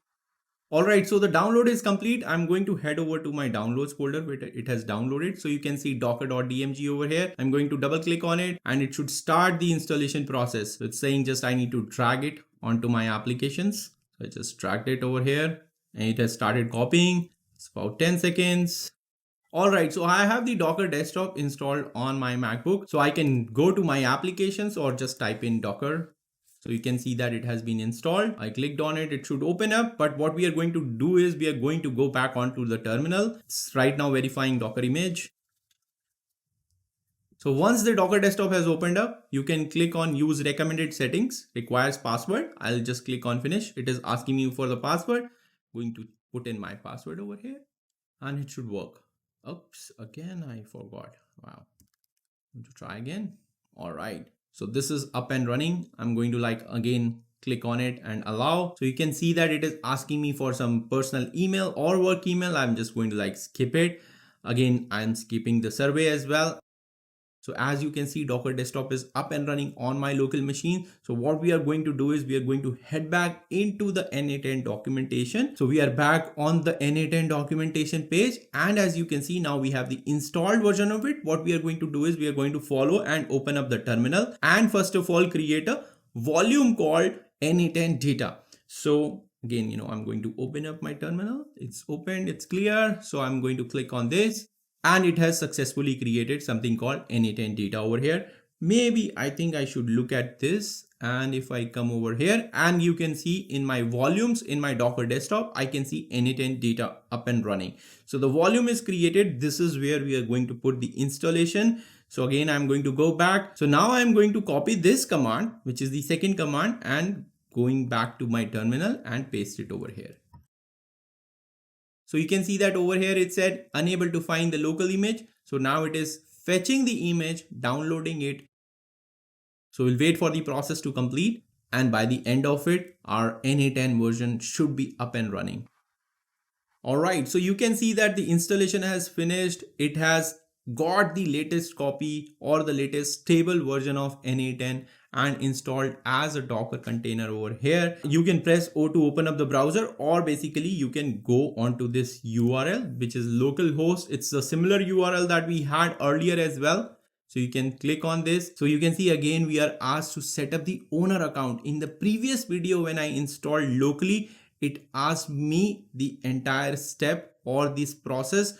However, it is asking us again because now this container is an isolated copy on my machine, and hence it is being treated as a new installation, even though it is on the same machine where npm installation is also there. But because this is into a container, which is an isolated piece on my machine, hence it is treating it as a fresh n8n installation. So we'll quickly fill up this form again. This time I'll give my some other email address, same name I can use. All right, if I want to receive some of the updates of security on product, I can click on this checkbox and start receiving updates on the email ID that I have given. So I'm click on next. I just opted out. Again, the survey is over here, similar to the one that we saw on local installation as well as the cloud version. What best describes your company? Probably like e-commerce. Which role best describes you? I'm the business owner. Who will your automation mainly be for? Mainly myself. How big is your company? Less than 20 employees. How did you hear about us? Again, Google. So I'll just click on this, get started. And it is asking me again that if I want to enable the paid features, which is workflow history, advanced debugging, execution search and tagging, folders, then I should enter the email address on which I need to receive the license key, and we have already seen this. So now the license key will be on the way on the email address that I have provided, and you can see now that the n8n Docker installation is also up and running on our local machine. And now that n8n has been installed as a Docker container, let's look at the Docker desktop and see what has been updated over there. You can see this is my Docker desktop, and we were at the volume section where we first created in the previous step n8n data volume. But if I look at the containers now, you can see there is one container up and running right now, and it is telling me that the CPU percentage usage is this much and the memory usage is this much. And you can see that it is available at localhost port 5678. If I click on it, it will open the local containerized instance of n8n. And you can see it is up and running right now. I can click on this button to stop the container so that the container is no longer running, and my local instance of n8n, which is containerized, dockerized, is not available anymore. So now we have covered all three ways that you can set up n8n on your local machine, self-hosted, or you can use the cloud version of it, how to register as a user for a free trial. And we have learned about all the differences that exist among all these three types of installation. The fourth one, which was n8n desktop version, we talked about that it is outdated, it is no longer being maintained in the GitHub repository, so you don't need to use that. Use one of these options to set up your n8n and get going with the automations. Now in the next part of this lesson, we are ready to deep dive into the interface, and I'm going to explain each and every element that you see on this interface of n8n. Through the remaining of this course, I'm going to use my own paid version of n8n cloud. The lessons that are going to follow up, whatever screen share I am going to do, whatever workflows I am going to build, all those will be built in the cloud version of my workspace. But feel free to use any of these installations, either your free trial, or feel free to install it on your local machine as a Docker installation or as a standalone npm based installation. Now that you have n8n up and running either in cloud or on your local machine as a container or a local copy, we are ready to open it up and deep dive or look at what all options are available on the interface. So I'll open up my screen and let's deep dive into the interface of n8n. So this is the n8n interface, and as I told you previously in the lesson that I'm going to use my cloud version, so I'm right now in my cloud version or cloud workspace of n8n. And on the first tab that you see is overview. That is where you will land up as soon as you log in, and that's what we saw as soon as we installed the local version of n8n. However, in the fresh installation there was nothing over there. Here you can see a lot of workflows that are there on my cloud version. You can see the credentials over here, you can see executions. We'll come to each and every tab, what these are, why they are needed, but for now just consider this as everything that you have in your n8n workspace can be browsed through this overview tab. You can click on this create workflow or the arrow over here, which will let you create a new credential that can be used throughout the workspace that is there. However, as you can see, there is a lot of information over here, so there is a way to organize it, which is by projects. As I'm on a starter plan, if you click on this plus button, you can see I'm only able to create one project over here, and if I have to create more projects, I have to unlock the or upgrade my plan to pro plan or other plans which are available over there, and we're going to talk about these plans as well. However, over here I have only two projects. One is the personal workspace that you can see, other one is inspirations. In the inspirations, I try to keep whatever I get inspired from. It could be a template which is there in the public library, it could be a paid template, it could be some YouTube tutorial which I am watching and I see that this is something that I can build upon or reference it in one of my automations. So I keep all those over there in the inspiration sections. In the personal project, you can see that there are different folders. So I keep good references over here. I keep all my work in progress workflows in my WIP folder. Then I have live automation 2 workflows are over there. And then this course where, I have all the workflows that would get created. I have created a folder called n8n course, and I'm going to create all the workflows inside this. If I click on it, there is lesson 0 and lesson 4 as of now, but I can go back and you can see that there is a workflow right in the personal workspace as well, just to show you that you just don't need to create folders. You can create the workflows directly into the project as well. Folder is another way to manage or organize everything that is there in terms of automation workflows that you build in your entire workspace. And I'm going to keep following this order to explain the interface. Now you have understood the project. What we can do is we can click on this admin panel. As soon as I click on it, you can see that it opened me something called dashboard, which is showing me workspace and a link to forums. It is telling me that in whole April month, I have 0 executions so far.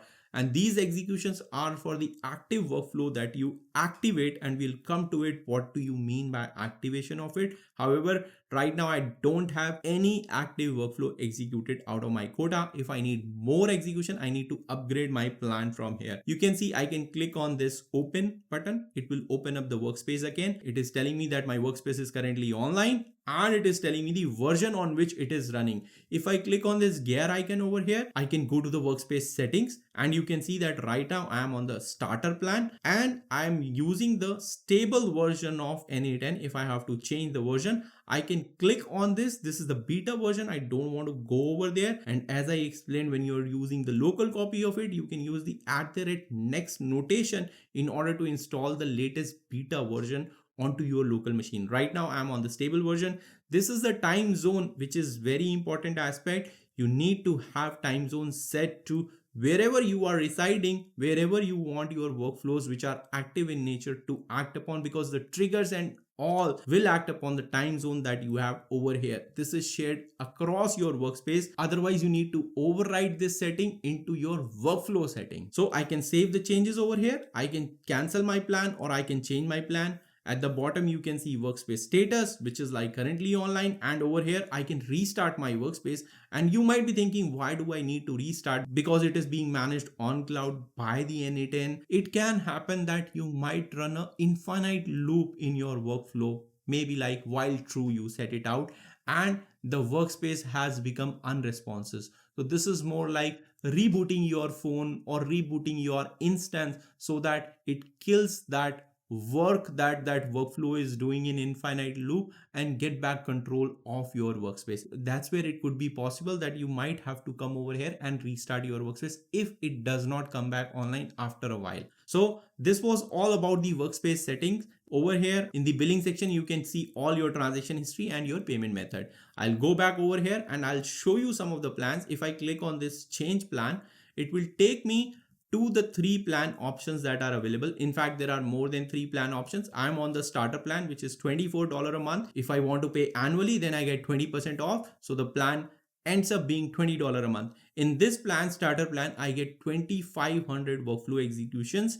Then unlimited steps are there. And as I told you in the last section of this course, that everything or you are charged in n8n based on workflow, number of workflow execution, not on the steps. So unlimited steps or unlimited tasks you can perform within the workflow, but the entire workflow, be it complex or be it simple, is going to charge for one execution. So 2,500 workflow execution is costing me $20 if I pay on annually. If I don't pay annually, monthly, then it is going to charge me $24. Then we have one shared project, unlimited users, forum support, and 1-day workflow history. Again, just for simplicity, I'll switch back to monthly plans. So you can see that if you are paying monthly, you will pay $60 for a pro plan, which gives you 10,000 workflow executions and 15 active workflows.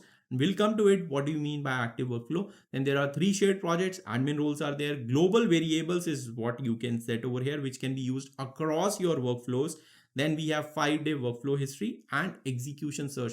So whatever workflow you are executing, you can search on top of it by keywords or some text around it. However, you can see there are multiple plans in Pro 1. You can get 10,000 execution, 15 active workflows. It's $60. But if you raise the price to $144, you can get 50,000 execution and 50 active workflows, much suited for larger organization. And then there are custom pro plans available as well if you really want to take it to the next level, or if you are a large company executing large number of automations over there. Finally, there is an enterprise version as well, which is custom in nature. You need to contact the sales team in order to set this up. It has everything included from the pro plan, and then a lot of different features are there. As you can see, unlimited shared projects, SSO, SAML, LDAP connectivities. There are different environments you can choose. You can have a development environment, you can have a QA environment, you can have a production environment. So these are some of the plans that are available. Now we'll go back onto our workspace and start seeing what are other options available. So this was all about the admin or the dashboard part of it. Again, I'll go back and open up my workspace, and we went to this screen by using the admin panel so that we can configure the admin part of it. You can click on this button and it will take you to lot of workflow templates. You can see 1588 workflow templates are already available that you can use. You can filter by different domains which are there. If I click on any of these are all the samples. Like for example, working with date times. If I click on this one, you would see that it is going to show me a picture of it, what this workflow looks like. You can inspect it, what it says. You can zoom in a bit. You can read about what this workflow does.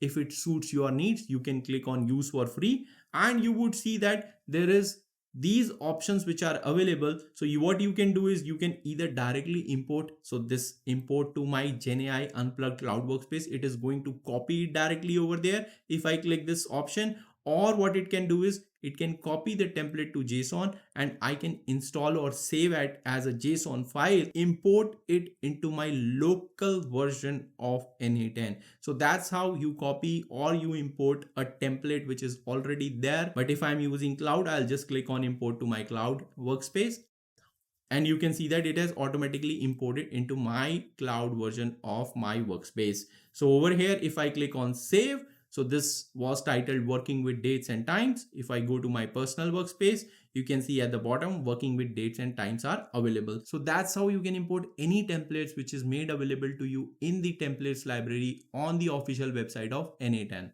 Now next option is variable. So this is available on the pro plan, and where variables help you is that you can create some of the variables that you want to use certain values across all your workflows. You can create global variables over here so that it can be used, or these variables can be used across all the workflows, not just one workflow, but all the workflows. As of now, because we are on the starter plan, we can only use variables inside our workflow, inside one workflow. Whatever variable you create inside a single workflow cannot be shared across workflow. So this option lets us do that. If you really need it, opt for it, otherwise you don't need it. Then you have help center over here, and finally at the bottom I have my name over here, and I can click on settings. It would open up some of the personal settings over here. You can see my basic information is there. I can enable a two-factor authentication as well. I can change my password from it. You can see that I can add users. Again, in order to unlock the ability to add admin users, I have to be on an upgraded pro plan. Right now I am on a starter plan, so I cannot add admin user. However, I can add regular users to it and share the project with them so that they can collaborate over here as well. Then we have n8n API. I can create an API key so that I can automate my automations. What that means is that I can access the n8n interface. I can execute any kind of workflow, activate it through a programmatic API or through a different app. Maybe I have an other external app where I want to integrate or kickstart my workflows. That's how we can get the programmatic access of our n8n workspace. So you need to create an API key from here. Then we have external secrets. Again, it is available on the enterprise plan. Environments, again available on the enterprise plan.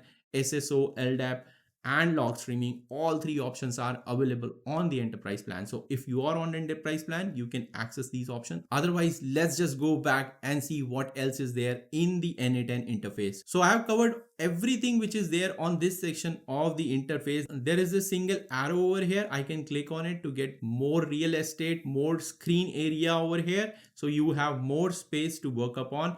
Now that we know what the interface or workspace looks like, what options are there, let's go ahead and click on this create workflow button. So I'll click on this create workflow. This is going to open up a canvas. So you can see that this is called canvas, where we are going to build the workflow. As you can see, this is a plus button where it is required. If I click on it, it will help me open up a panel where I need to specify a node, which is a trigger type of node that is going to activate this workflow, and I'll come to that section in a bit. However, let's explore other options which are there. Over here at the top, you can see I can basically rename it. I can say this is my first workflow. You can name it any way you want. Then you can have an ability to add tags. You can manage tags first of all. And first of all, I need to create a tag. So I can create, say, production, let's suppose, or I'll just say testing.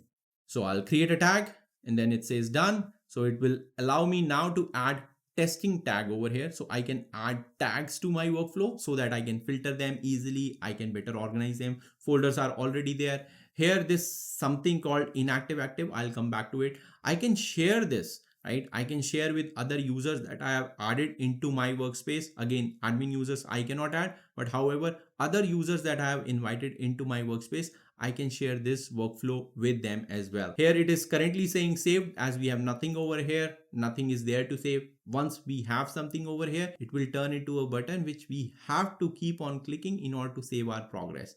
Then you can see there is workflow history. If I click on it, there it opens up a workflow history tab over here. Right now there is no workflow history for this particular workflow, so nothing is there to be shown. I'll show you once we have executed something, we'll cover that. Here, like I said, you can click on this plus button, or you can click on this plus button to add your first node or first step. Steps in this workflow in n8n are called nodes. We have already gone through it. We are going to go deeper into what nodes are, how they are configured, what types are there later in this section, but we are covering right now all the parts of the interface of n8n. So I'll just skip for now.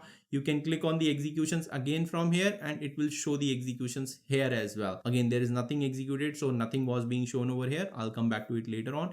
Here you can see there is zoom in, zoom out. You can just reset the zoom level. You can basically use this one to tidy up, like it will reformat howsoever you have configured your nodes in the entire canvas. It will tidy it up. Or this option is used zoom to fit. So if your workflow is like very, very big, large workflow, then it is going to fit to a zoom level that you can see the entire workflow in one step. What we are going to do now is just add first step. As it is saying, it is going to open up this particular panel, which is going to allow us to add one of the nodes. So I'm going to use this trigger manually, but as you can see, there are other triggers as well on app event, on a schedule, on webhook, on form submission. All these types of triggers we are going to use throughout this course, and we are going to use them, and I'm going to explain it to them so that you are familiar with all the types of triggers which are there. But for now, we'll just use a manual trigger. And as you can see, the save button is now enabled, and I have a button called test workflow, which allows me to test it. If I click on it, it is going to execute, and it says one item is there. And now if I go on to the executions, it is going to tell me that it was executed.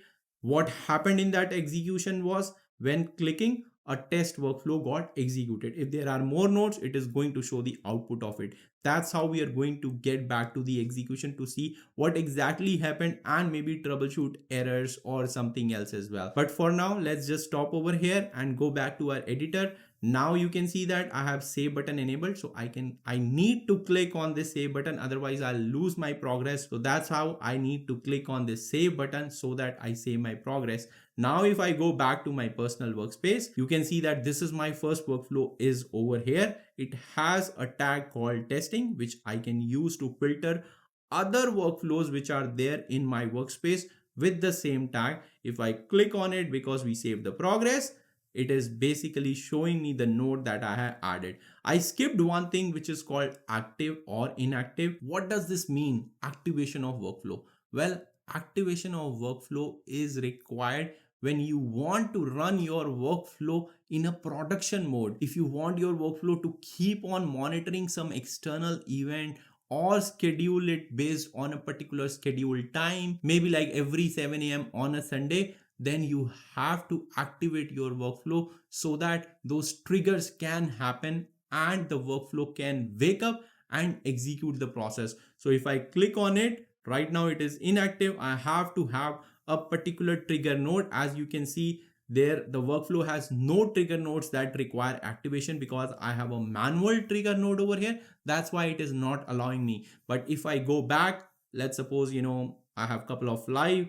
So first one is like new video announcement. As soon as a video is live on my YouTube channel, what it does is it runs on a particular schedule every day and sees if there is a new video posted on my channel. If yes, it is going to make an announcement on different social media platforms and maybe even on my blog as well. So because it is running on a scheduled trigger, it has the active button enabled so that I can activate it, and it is now running in my workspace instance. Every time that schedule gets triggered, the workflow executes and posts the new announcement of a newly publish video on my channel to all my social media platforms. So that's the concept of making your workflow live in production environment. And as you can see, I'm on a starter plan, so I can only make 5 workflows live at a time. Rest, either I have to upgrade my plan, or I have to use them or import them onto my local instance or a public cloud server where I can set them up if I don't have to pay more fees to n8n platform. As we are talking about the organization, you can create these folders by clicking on this button called create folder. If I click on it, it will help me create a test folder, let's suppose, right? So if I click on it, so basically it has now created a test folder where I can create workflows inside the test folders. Like I can create workflow now in the test folder, or I can even move workflows which are already there. For example, this workflow is there, I want to move it. So I'll select different options. I can open it, I can share it, I can duplicate it, I can move to a folder, I can change owner, I can delete it. So I'll just click on move folder, and you can see that I will be able to search test here. And yes, it is coming, and I'll click on move folder. It has moved my workflow into this test folder. So even though you can perform some of these options like open, share, duplicate, move to folder, change owner, delete over here, there are few more options which are available at the workflow level. Let's explore them as well and close this lesson. Over here, as I have opened up one of the workflows, you can see that these three ellipses are there. You can see duplicate option was also available on the previous screen. Then download was also available. Delete was also available. However, there are three more options which are available over here. Import from a URL. If I click on it, I can specify a workflow URL and import it directly over here. So if your workflow is published on a public URL, you can use an import URL method or mechanism in order to import a workflow. Then what we have is import from a file. I click on it. I can have a JSON file. I can basically export. For example, if I click on this, let's suppose I add something, or let's suppose I delete this, right? So I delete it, I save it. What I'm going to do is I'm going to first download it. So it has downloaded as a JSON file, you can see in my folder. Now what I'm going to do is I'm going to basically go and I'm going to say import from a file. So I click on it. It says import from file. I have this working with dates and times.json. I click on it. So you can see that it has imported the entire workflow into this workflow which I had opened it up. So I should have ideally started with the blank workflow and imported this version. However, if you want to import some of the nodes from other workflows which you might have found available elsewhere on the internet or on public repository, you can use this option to import some of those nodes or the entire workflow, and then disconnect different nodes, use the nodes as to your liking. So that's how these options work. And the final option is the settings. If you click on it, you can see the execution order you can change. You can specify an error workflow. Right now there is no error workflow. We're going to talk about in detail what error workflows are, how you can utilize them, how you can configure them. But for now, let's just skip it. This workflow can be called by, so basically it says workflow created by me only. It cannot be called by any workflow.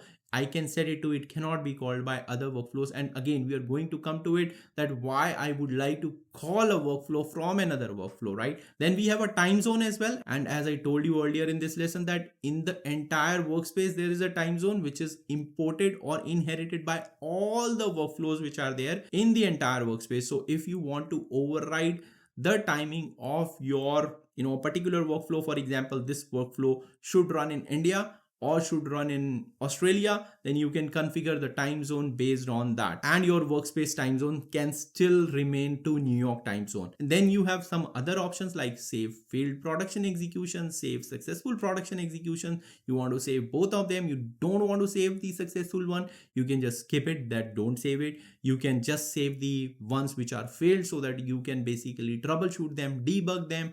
Or you can also say that you want to save the manual execution. Manual executions are the ones that we are going in. It is not an active one. We are clicking on test workflow. It is going to basically manually execute it. Those workflow executions are also being saved with this setting. So you save execution progress, that we have do not save. Finally, timeout workflow, it is set to false. You can basically set it to true so that your workflow can time out, and in case there is a problem, the workflow is stuck, it has gone into an infinite loop, this timeout workflow will help without restarting the entire workspace. So this is an interesting setting where you can start tracking how much time a particular workspace is saving in your business processes, and then it gets collated onto a dashboard that you can view and realize and show it to other peers or your customers or your clients or your stakeholders, sponsors, leaders, bosses, that you have saved so much time using these workflows. This is like subjective figure you need to calculate and put into place. Finally, there is the save button. If I make any changes, I'm going to keep it as is, the default version of it. I'm not going to save it. I'm going to just click on this cross button and cancel it. So this was all about the entire interface, what all options are available to you in the n8n interface, what you can do, how you can organize your workflows, how you can create them.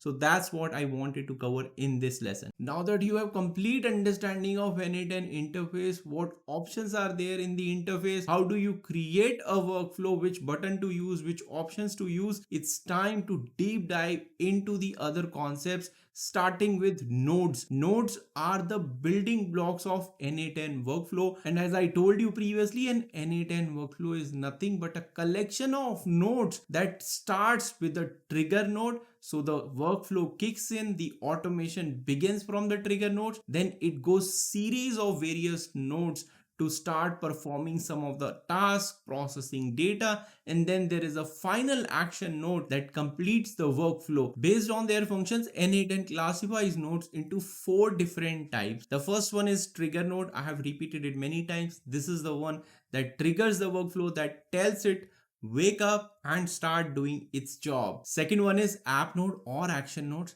These type of nodes add data, remove data, or edit data. These nodes also request data, send data to external systems. They also trigger events in the external applications or systems. Third type of node is core nodes. Although they perform action, but they are different from action nodes in a way that they don't call or integrate with external services. Rather, they make generic API calls, or they perform logic on your data, or they perform scheduling. And the final and fourth type of node is cluster node. Cluster node is kind of a group of nodes working together to achieve a specific functionality. For example, an AI agent node. In this second section of this course, I'm going to leave or put on hold the cluster nodes. I'm going to come back on the topic when we are dealing with AI, integrating with AI services and building AI agents later in the course. But for now, in this lesson, let's deep dive into the other 3 type of nodes that I just explained. So the first type of node is trigger node. It is more like an alarm clock. It wakes up the automation whenever a specific event happens. Triggers in automation starts the workflow whenever something happens. They wait for the events like new emails, form submissions, or file uploads. They can be scheduled as well. For example, running every morning at 8 a.m. or real time whenever a new order is placed. Common trigger examples include a new email arrives in your inbox, a new customer fills out a contact form on your website, a new row is added to Google Sheet, a new Slack message is received. Imagine you are running a business and you want to be notified as soon as a customer submits a form.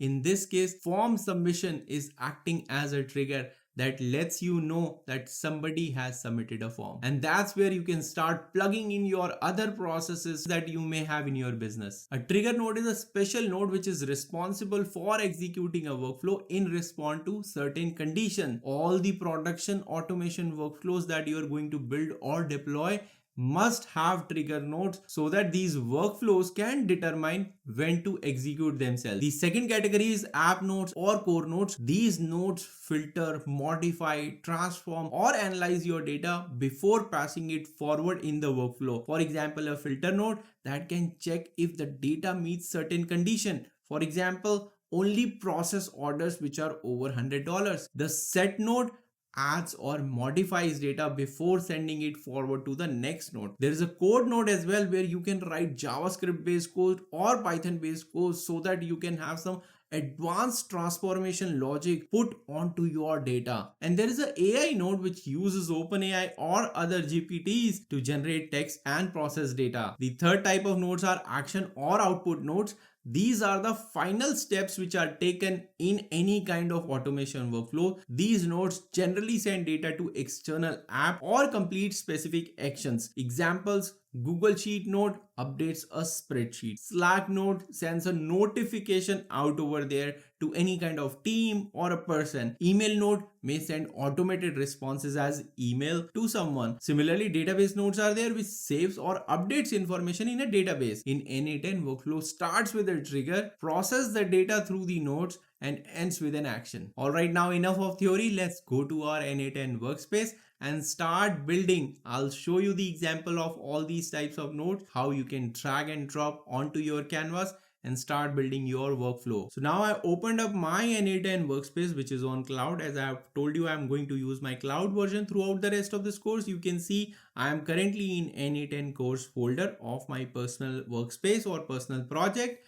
I'll click on create new workflow over here. So this will create a workflow. And what we are going to do is I'll click on this add first step. It is going to open up a pane over here where we can select various nodes. So first of all, I'm going to use trigger manually node. So by adding this node, I am telling my workflow that whenever I click on test workflow button over here, the workflow gets triggered. So I'm going to use that as a trigger node for now. Later in the course, we'll talk about more trigger nodes as well. But for now, let's stick with this manual trigger, which is there. I'll name this workflow to something like, you can give a better name, I'm sure.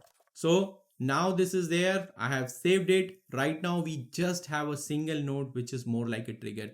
In this example, what I'm going to do is I'm going to show you what is there in the interface of n8n with respect to nodes as well. So in order to further build our workflow, I need to click on this plus icon. You can see that it opens up what happens next. So whenever I click on test workflow, what should be the next step our workflow should take. So that means I have to add another node as a second step. And what we are going to do to build this example workflow, to build our first workflow, I'm going to use Google Sheet. I'm going to pull data from the Google Sheets, which I have loaded. I have those Google Sheet in my mock data folder over here. You can see this is my Google Drive, and I have 3 sheets over here: n8n beginner course, mock orders data, mock order details data. And what I'm going to do as this example is I'm going to pull the data from mock orders data sheet. So for that, I have to add a node. So like I said, I clicked on this plus node. It is telling me what happens next. So here I'll search Google Sheet. So as you see, I am typing Google. You can see so many different applications from Google or different services from Google where you can integrate your workflow. We are interested in Google Sheets, so I'm going to click on it. And as soon as I click on it, what it is going to show me is what kind of action do I want to perform as a next step. Do I want to create a spreadsheet? I want to delete a spreadsheet? Do I need to append or update rows in sheet? All these actions you can change later as well. But what we are really interested in, getting the data from Google Sheet and then further processing the data as we build our workflow or first workflow later in the lesson. So I'm going to click on get rows in the sheet. So as soon as I click on it, you would see a new UI has been opened. This is the node UI or node configuration UI that you are seeing it for the first time, or you also saw it in the first section of the course where I explained the example of a workflow where we saved the email attachments to Google Drive. So that one we did not build, but this one we are building it from scratch. So you can see that Google Sheets node properties are open. This is where you will configure it. So you can see at the top, credentials to connect with. I have Google Sheets account 2 selected. So what you can do is you can also create new credentials. So in order to explain it further, I'm going to click on it and it says like OAuth recommended or service account. We are going to talk about these in detail later in the course at how you can create OAuth credential, what it is, what is a service type, what is a service account credential as well. We're going to deep dive into it, how to create Google credentials and other services credential. But for now, let's just take an example. I'm going to build a new one. So it says sign in with Google. So right now I'm using one of my accounts where that information is available on the Google Drive. So I'm going to use that account, select it, and it is going to log in. Now it is asking me that n8n.cloud wants to access your Google account. You need to agree whatever services that it is allowing. You may be seeing some kind of checkboxes. You need to check them and click on continue. And once it is there, the connection, you can see it is saying successful. and then I'm going to close it. And now you can see the account is connected and Google Sheets account 3 new credential has also been created. So now I'll just, cross this out, and you can see now I have 3 credentials over here. So I'm going to select the one that we have newly created. And what we are going to do is the second configuration parameter over here is what it says, sheet within a document. So that's, I'm going to fetch the data from a sheet within the document. The operation is get rows. Okay, so you can see that there are more operations as well, but we are interested in getting or fetching the data. So I'm going to select get rows, and from over here it is asking us to select where the document lies. So I'm going to click on it. It says, from a list of documents, choose one. I'm going to choose mock orders data. So you can see I've chosen that particular file that I showed you in my Google Drive. So I have selected this one over here. Now it is asking us which sheet do you want to pick the data from. So I have just one sheet, which is like mock or underscore order underscore data. So I'll just select that. And then you can also apply certain filters, but for now let's skip the filters use case, so that you want to like only filter out certain type of rows. You can do that by adding certain filters, but for now I'm just going to skip that. This is the base configuration that is there, and this is how the node is being configured. And you can see that at the middle of the screen you have this parameters or configuration of the node. On the left hand side, whatever left hand side is inputting to the node, so whatever the workflow is on the left hand side, whatever data it is being inputting, it is going to go as an input to this Google Sheets node. And whatever data or whatever action this Google Sheet node is going to perform, which is more like fetching the rows from my Google Sheet, it is going to output on the right hand side of it. So that's how the UI or the interface of node looks like.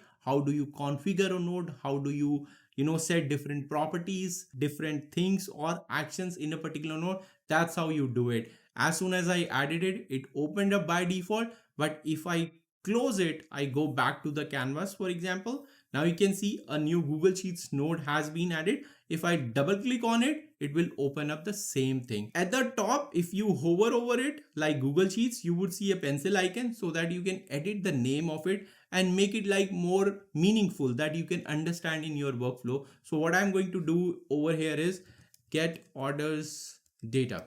So I renamed this node, that this node is going to perform this kind of action, that it is going to fetch the orders data from a Google Sheet. There is settings as well. You can see always output data. So this is going to always output data. Even if there is no data found, it is going to output an empty string. You can say that it executes once. We are going to talk about what this means. Retry on fail, what happens on an error, whether you should stop the workflow, continue it, continue using the error output. So we are going to talk in detail about all these things later in different sections of this course. But for now, these are some of the settings further available for node configuration. But the real thing is this test step. So this is going to allow us, when I click on it, it is going to execute this node and fetch the data. Because there is no input, we are not acting on anything. It is just going to fetch the data from Google Sheets. So when I click on this test tab, you can see input is more like when clicking the test workflow. So basically it clicked the test workflow, and after the trigger, the next step was to get the orders data. And you can see over here, it has fetched some data, or in fact, it has fetched all 100 items which are there in my sample data file which I created for this course. And the bottom, you can see that you can paginate through it, and all the records you can show. You can see, you can change the page size as well. I want to view 50 items at a time. I want to view like 10 items, 25 items. You can change it. I can view the data in table format, whatever data has come. I have JSON format. I can view it in a more readable form in a JSON format.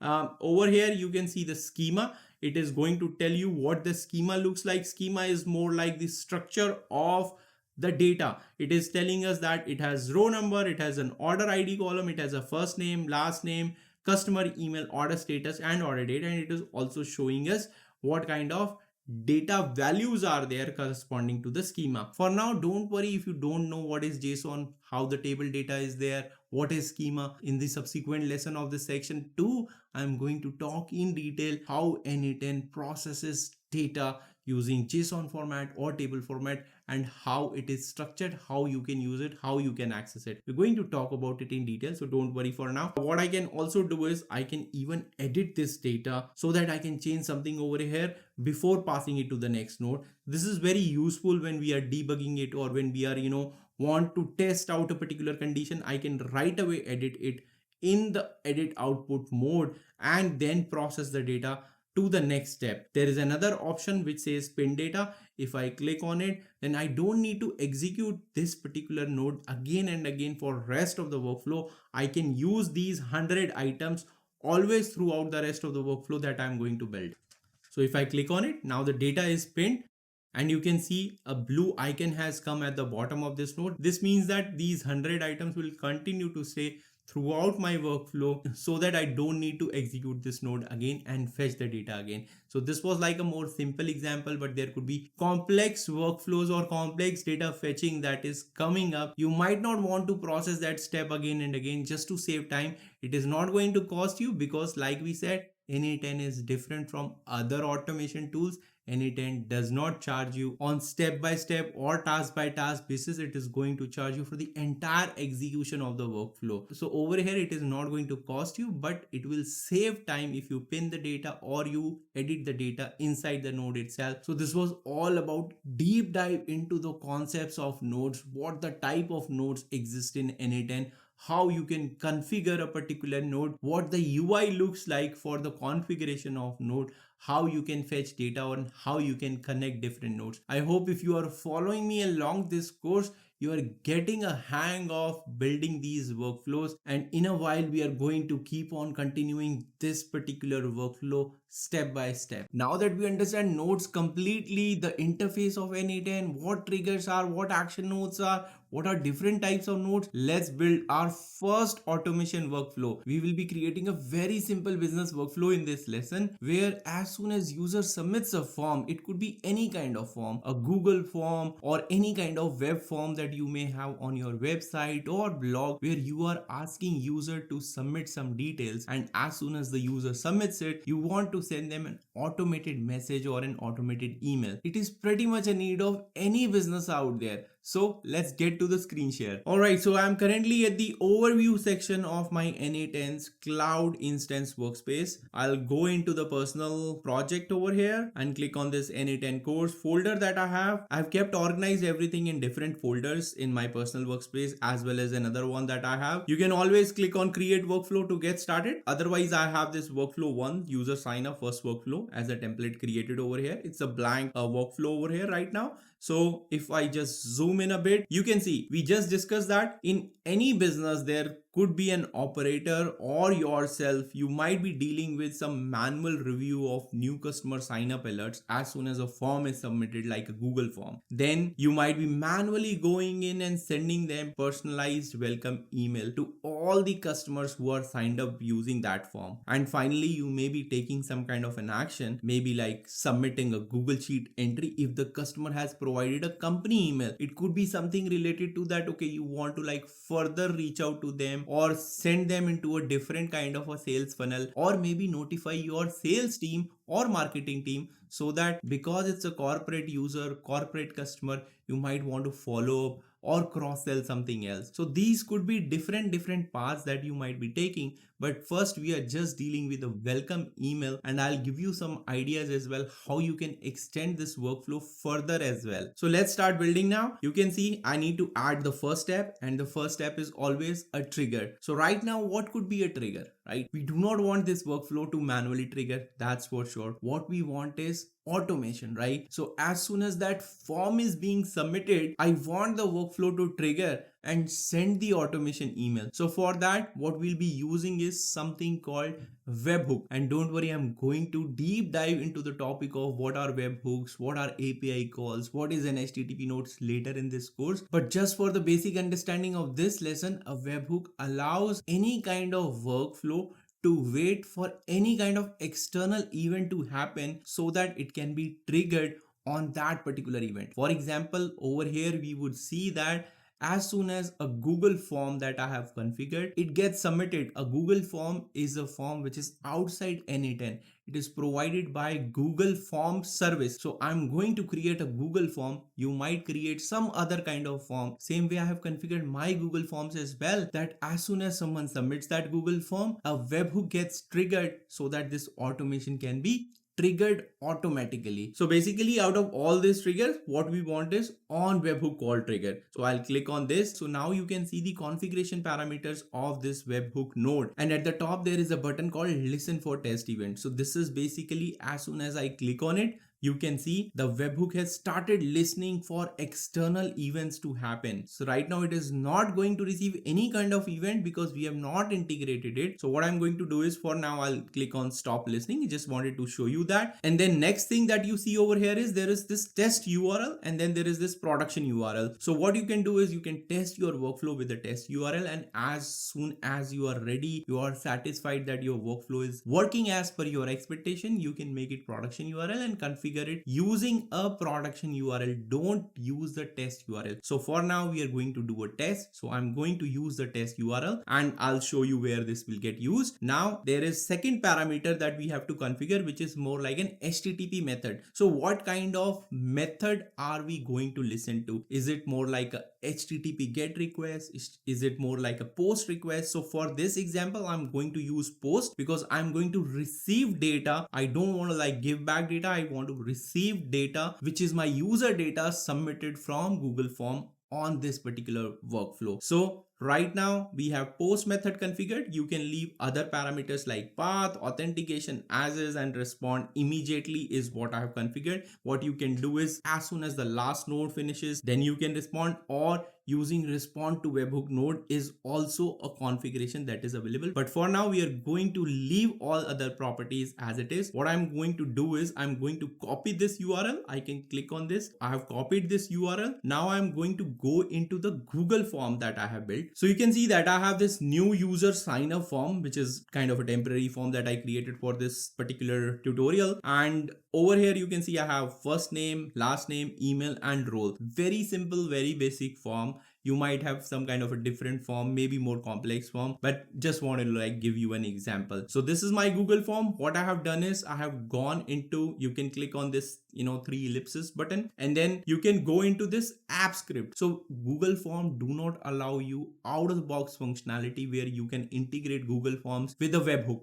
So what I have done is I have created something called app script, and when you click on it, what happens is it opens up this code editor for you. You need to go into this and create a new app script app. As soon as you create it, you would get this code editor where you have to paste this code, and I'm going to provide you this code as a link to the file of this code, so you can use this code. And at the top you can see there is this variable called post URL. That's where we are going to paste our URL from the webhook that we created, or webhook trigger node that we created. The URL was there. I'm going to paste that URL. So what is going to happen is that as soon as any form or Google form gets submitted, the webhook will receive the data. And where it will receive the data? The URL that we have mentioned over here. And I'm probably going to make a detailed tutorial, step-by-step tutorial, how you can configure Google Forms in order to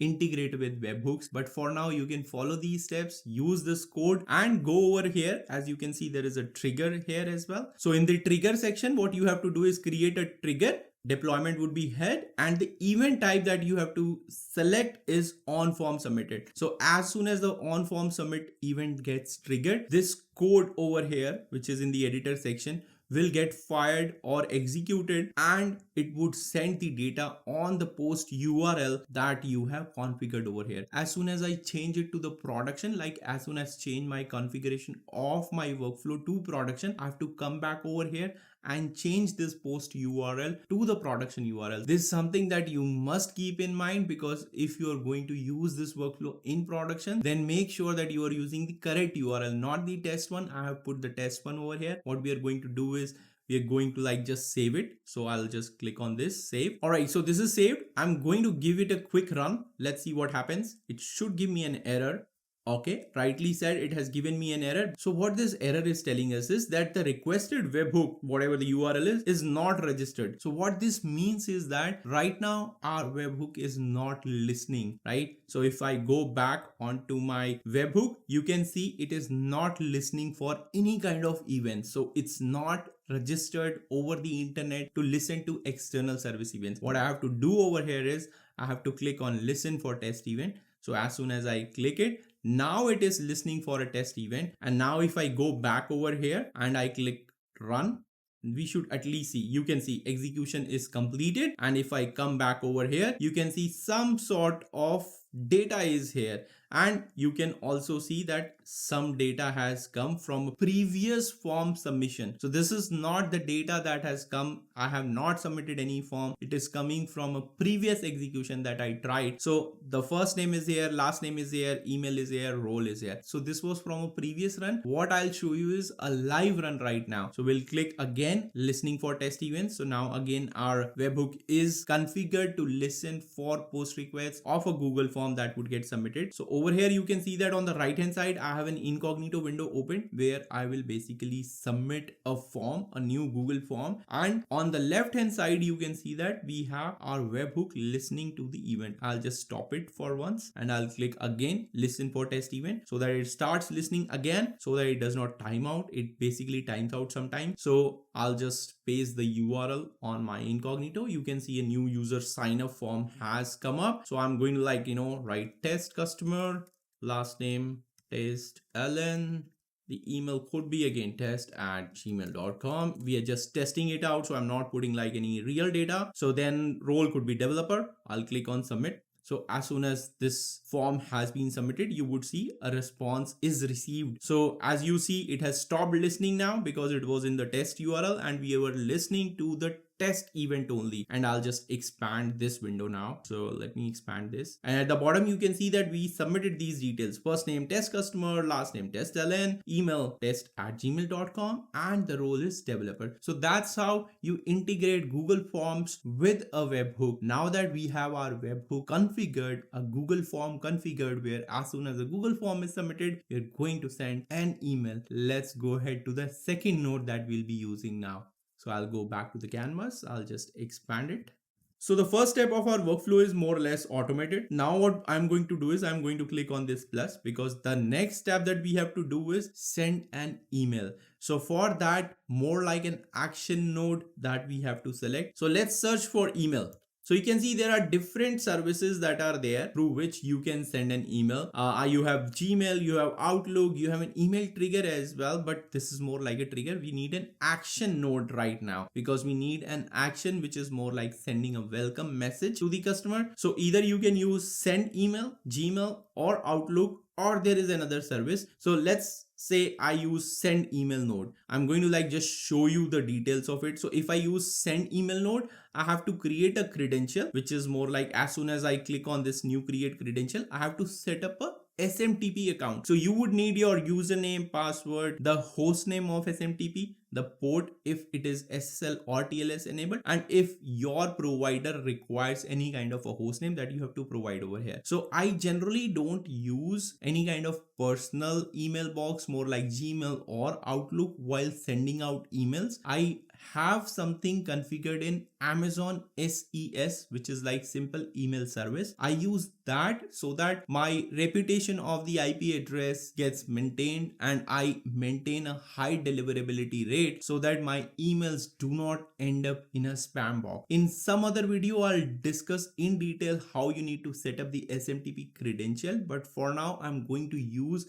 a pre-configured node using Amazon SES, which is simple email service from Amazon Web Services. It does the same job of sending an email. So let me go back to the canvas and just delete this one. So you can click on delete at the top. It deleted the node. So I'm going to search the AWS SES. So you can see it is there, AWS SES. If I click on it, what action I want is send an email. So I'll use this one, and you can see I have one of my SES service credential already configured. If I click on this edit button, it will show you what kind of credential you have to set up. So what I have done is I have set up the SMTP user in my Amazon SES account, and then I have an access key and a secret key that is being used in order to access the service of Amazon SES. So if you want like the SMTP details, if I click on this Amazon SES, which is like from AWS is Amazon Web Services. It is more like a hyperscaler. So you can see these are the details for SMTP configuration, and I have created a SMTP credential more like a secret key and a secret password. You can use some other service as well, more like Gmail or Outlook as well. But like I said,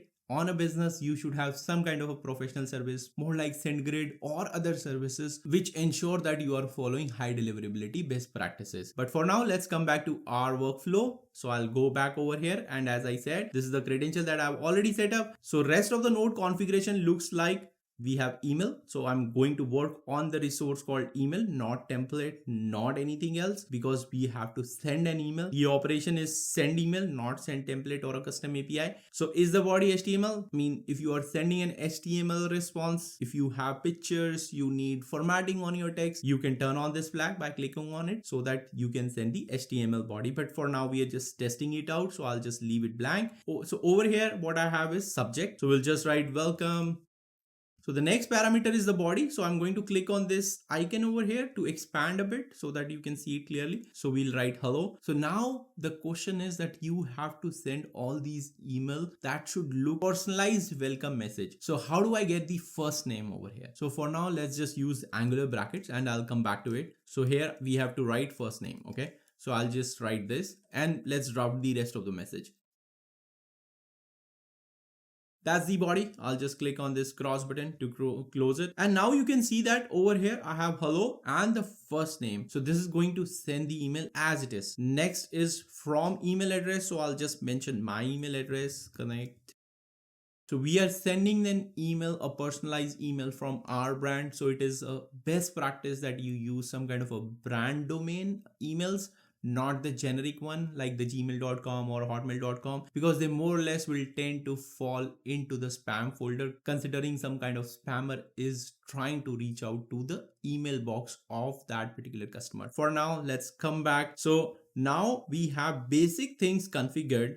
We have to change this first name to more like a variable so that as soon as the customer who is submitting the form, the new customer, their name, first name gets replaced over here. And the second thing that we have to do is to address, like whom are we sending to? So this is where the to address will come. So remember, we have connected this node, the AWS SES node, or you may be using, send email node with SMTP configuration. You would have connected this node to the webhook. So the webhook is listening. As soon as the form is submitted, we want a welcome email to be sent. So here you can see in the input, this is the webhook trigger and it is giving me some data. So the body has the first name, body has the last name, email and role. So we are going to use these parameters. So instead of using schema, let's use JSON. So I'll go down over here and you can see this body. It has first name, last name, email, role, as we just looked at the schema configuration. So what I'm going to do is I'm going to just click on this, grab it and drag it over here for now.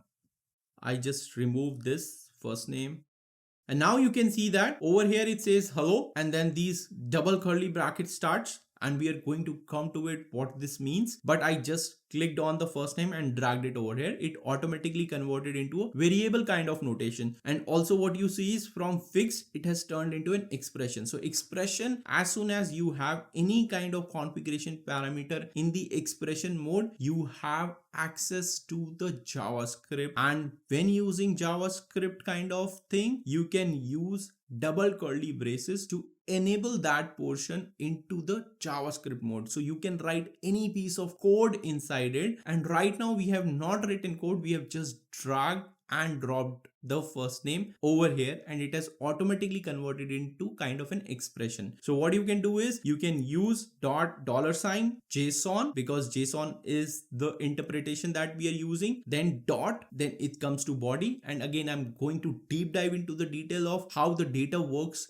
in n8n, what is JSON, how it works in the next lesson. But for now, let's just drag and drop the first name over here. And at the bottom, you can see that, okay, comma is missing. I'll just write comma. At the bottom, you can see there is a preview as well. So the first name is a test customer, and you can see hello test customer. So that way we have configured our body template of the email so that it is more dynamic in nature. As soon as the form is getting submitted, the value in the first name is changing. So now I'm going to come back and see from email is fine. Now we need to fill in the to address. So same way, what we are going to do is I'm going to drag this email and put it in here. So again, you can see it changed from fixed to expression. The preview is test@gmail.com, and you can see it says double curly braces starts, and then $sign JSON dot body, which is this node body, and dot email, then this property. So what we can also do is I can click on this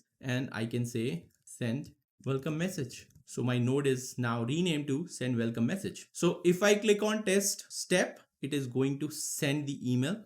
So now it has sent the email, but there is no way to verify it because I use test@gmail.com. So I don't have the credentials to it to log in. So now I'm going to do is I'm going to submit a real form with a valid email address so that we can see whether that particular email has been sent successfully or not. So now that this output is green, that means our SES node of sending email is working. So we'll go back to the canvas again. So now we have two steps configured over here, and what we are going to do is we are going to say test workflow. So as soon as I click on it, you can see that waiting for you to call the test URL, and I'm going to go back to my form. Let me go back to the form, new user sign up, and I'm going to paste again that URL that we had. So you can see now I'm going to write in the email address, I'll paste this GenAI Unplugged@gmail.com, and then I'll mention developer as my role, and I'll click on submit. So it's submitted, and you saw that it worked and it sent the email successfully. It should have got the new data. You can see that the input was DJ Sharma GenAI Unplugged@gmail.com developer, and the email message was sent. Let's go to my inbox, and you can see welcome to GenAI Unplugged. So we have automated most of the work that operator was doing. Now what we have to do is we have to extend this workflow to see if the emails that are being sent is of any kind of some company domain. If yes, then they are corporate users. So we are going to use very simple logic for extending our workflow. So I'll go back to canvas, and what we are going to do is now I'm going to put a core node in place.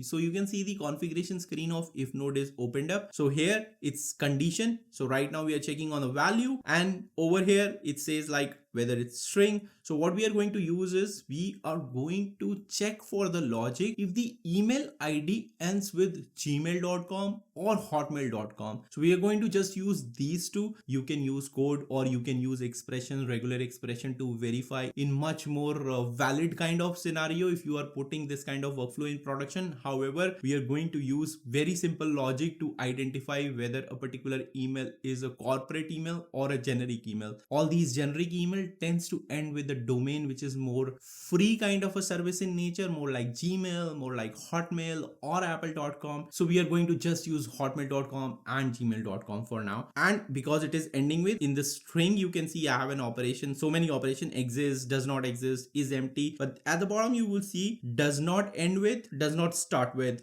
So I'm going to use does not ends with. So basically does not ends with gmail.com, and I can add another condition that would say instead of and I'll say or, and we need to have value over here. So you can see that this particular if node is connected to our SES node, and SES node does not have access to the email address that was entered. It is just letting us know the output of the SES node, which was like message was sent successfully through so and so service, and the message ID was this. It is of no use to us. So what I'm going to do is I'm going to access the previous node, which was our webhook. The webhook is here, so it is 2 nodes back. So I'm going to click on webhook over here, and again we can access the data that was sent to webhook. So what I'm going to do is email. So what we want is email. So email will come over here. I'll drag dropped over here. So email does not end with Gmail, or again email, sorry, it says equals to, I have to use does not end with. Oops, I should be using and over here. So basically email does not end with Gmail and email does not end with Hotmail. So that means the customer is a corporate customer because the email is not ending with Hotmail or gmail.com. So right now I have Gmail over here. So if I click on test step, you would see false branch active and true branch not active. So in the false branch, you would see the data, but in the true branch, there is no data that is coming because the condition is false. It is not a corporate customer. So our if node is working successfully. So now you would see that there are 2 branches over here. One is true branch, one is false branch. Now if we go back and look at the workflow that we have outlined, the last step was an entry in Google Sheet is made by the operator if the customer is corporate customer. So how do we know corporate customer? We have already configured that. The true branch will lead to a corporate customer. So what I'm going to do is I'm going to click on it. We'll add a Google Sheets. So you'll see Google Sheet node is over here. I'm going to click on it and the action would be append row in a sheet. So for now, what I have done is in my Google Drive, I have this, corporate signups follow-up. If I click on it, you would see it is empty. First name, last name, email, role. That's what we are capturing. So I have configured a Google Sheet that is empty in nature right now, and it's under my Google Drive. So I'll go back over here. I have already set up a credential. Again, like I said, we'll go back to my YouTube channel where I'm going to publish a lot of tutorials, step-by-step ones, how to set up all these credentials for different services. So for now, I have already configured a Google Sheets credential. You can click on this and you can see my account is connected. You can sign in with Google. It's pretty much simple. You click on this sign in with Google, a pop-up comes up. You give all the access that is required. You trust that, whatever you are working with n8n is a trusted developer. You give it the access and it is going to get integrated. This is a simpler one. Drive is a much more complicated one. We'll come to that one later on. But, like I said, I've already configured it. I'll go back. What we have to do is we have to work with sheet within a document. So that's fine. Operation is append row. That's fine. We don't need to do anything else. Not update. We just need to append it. From list, yes.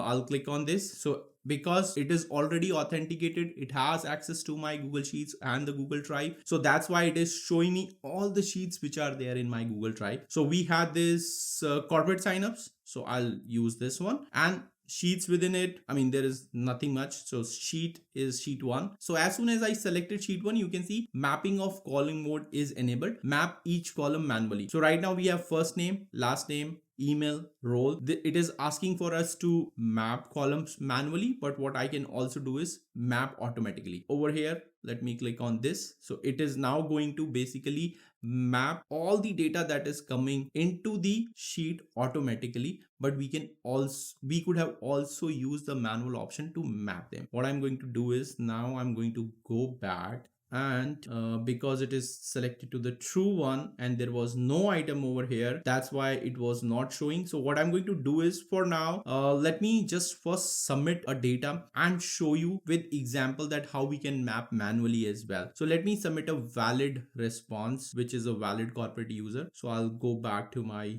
user sign up. So this is the form that we have to submit.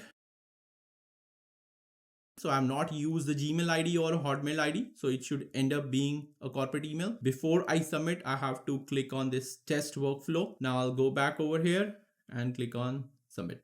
So now a new user form is submitted. It is waiting. It should execute.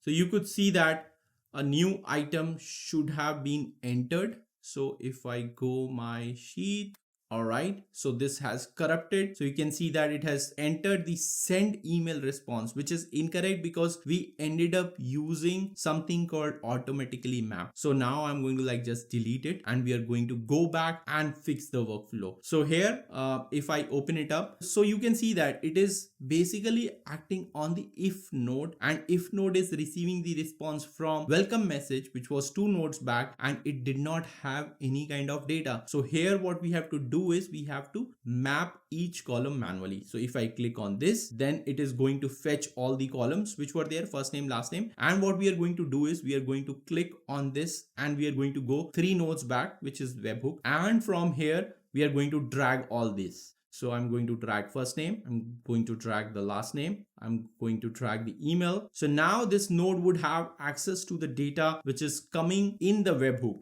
then the role. Okay. So now we have all these configured. Now if I click on test tab, it should enter the data correctly. Now we can go back and you see that the new data has been entered successfully. I'll go back once more to end this lesson. We'll test it again.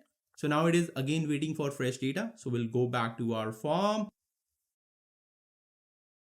If I click on submit, you would see the workflow should execute now. Anytime the workflow has been executed, and you can see the true branch is executed because we had an email ID that does not end with Gmail or Hotmail. Now if I go to my corporate sheet, okay, so corporate user sign up, John Smith, connect at discoverwithleaders.com owner. So just like that, you have built the first automation workflow for yourself to free up either your time or the operator time. And you can see how easy it is. There is no code required. You just dragged and dropped certain things, configured certain things, and everything happened, the entire workflow, without you lifting a finger. So at the end of this lesson, I'm going to give you food for thought so that you can extend this workflow. How about you add this data entry to a CRM software that you might be using? How about you filter more data, you make that if condition node in a way that it is more robust. It is not just checking hotmail.com or gmail.com. Rather, it is going to work in more generic way. Maybe you can use regular expression in order to work on that. Maybe you want to send a Slack message to your team so that they can follow up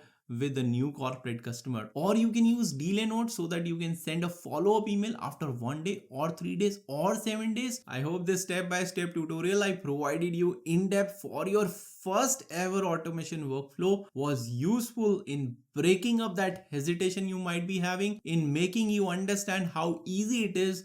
I was trying to be very detailed in this particular workflow or tutorial. I might not be that detailed in the coming lessons. Now that you have a hang of the interface of n8n, what these options are, how the node configuration opens up, how the expression editor is opened up, we'll try to move quickly on these screen shares as we are building more complex workflows so that you get more exposures on different kinds of workflows that can be built in n8n. So in the next lesson, I'm going to deep dive into the concept of how data is transferred, how data is moved in n8n, what is JSON, what are tables, what are items, how they are processed in n8n. So very important lesson coming up. Hence, I'll see you over there. Ever built an automation workflow to find out that the data is not flowing correctly? Maybe data is missing. Maybe data is corrupted. Maybe data is incorrectly formatted. Maybe data is not something that you expected. Welcome to my course on AI automation powered by n8n. In today's lesson, I'm going to talk in detail about how data is structured in n8n, how it flows between different nodes, what is JSON, what is a list, how the items are present in n8n and what do they mean, how they flow through one node to another node. All this knowledge will help you manipulate, transform and move data in an optimized manner so that you understand the foundations of data structures in n8n and can troubleshoot any kind of data mysteries in your workflows. Before we dive into how data is structured in n8n, it is very important to understand what is a JSON. JSON stands for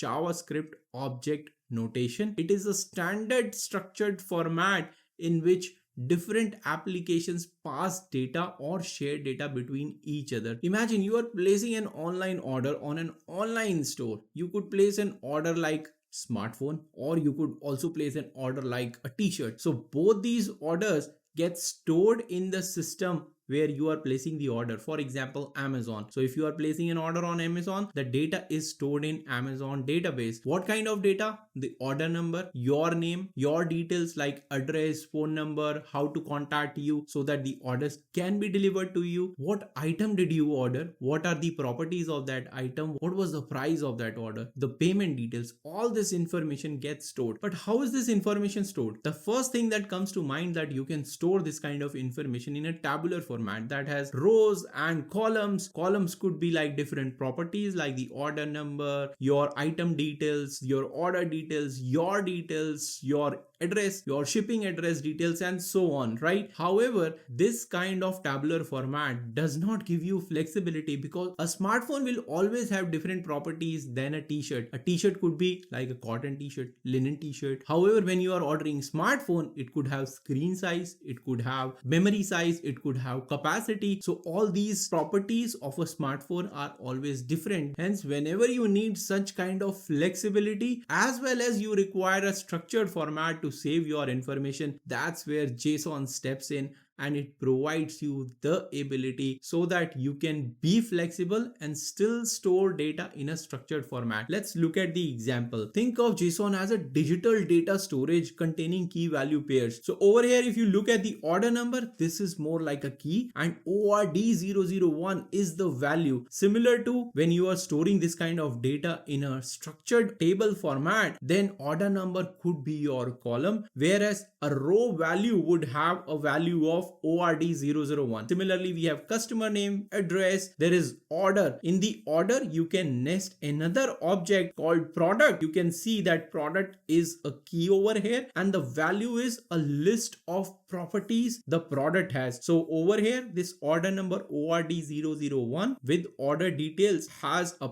product which is only a single product, and you can say that Y name is the name of the product, type is smartphone, screen size, capacity, price, quantity, and status. Status is shipped. So for this particular first order that I placed for a smartphone, this is the data that gets stored in JSON format. But now if we look at the t-shirt, you can see that this data is almost identical in nature. Here we have order number as ORD002, customer name is same, address is same. So you can see that header information for first 3 or 4 values are almost same. But when we look at the order details over here, you would see product is there, and product again has a list of values which you can see now easily. I can say name is Avengers t-shirt, color is red, material is cotton, size is medium, price is this, quantity is this, its status is this. So this way JSON allows you to give flexibility in storing different kind of properties but in a same structured format. This is the example where I placed 2 orders, one for t-shirt, the other one was for smartphone, and both the orders got stored in the database as JSON format. If I had to use tabular format, then it would have become very rigid in nature, because for each type of product I would have to create different tables because they would have different columns to store that data. So that ways it becomes very rigid in nature. And since it's a flexible text format and text is universal in nature, JSON is widely popular to be used as a data exchange format between different applications or systems, because it can be easily transferred, it can easily be compressed, it can easily be transformed, it can easily be filtered, it can easily be parsed, it can easily be processed. Think of JSON like a bento box which has different compartments in a single box, and you can fit small meals, large meals, sweet, tangy, different types of things can be placed in different compartments in a bento box. But if you are looking at a tabular format or kind of a spreadsheet, then the compartments in the bento box will be of same size, and you will have to fit each of your meal type or sub meals into the same size compartment, even if it does not fit over there. So you might end up eating less protein and more carbs because you cannot be flexible in putting your meals in the portions that you expected to eat. Now you must be wondering that I placed 2 different orders for 2 different products. What if I want to place a single order but both the products are part of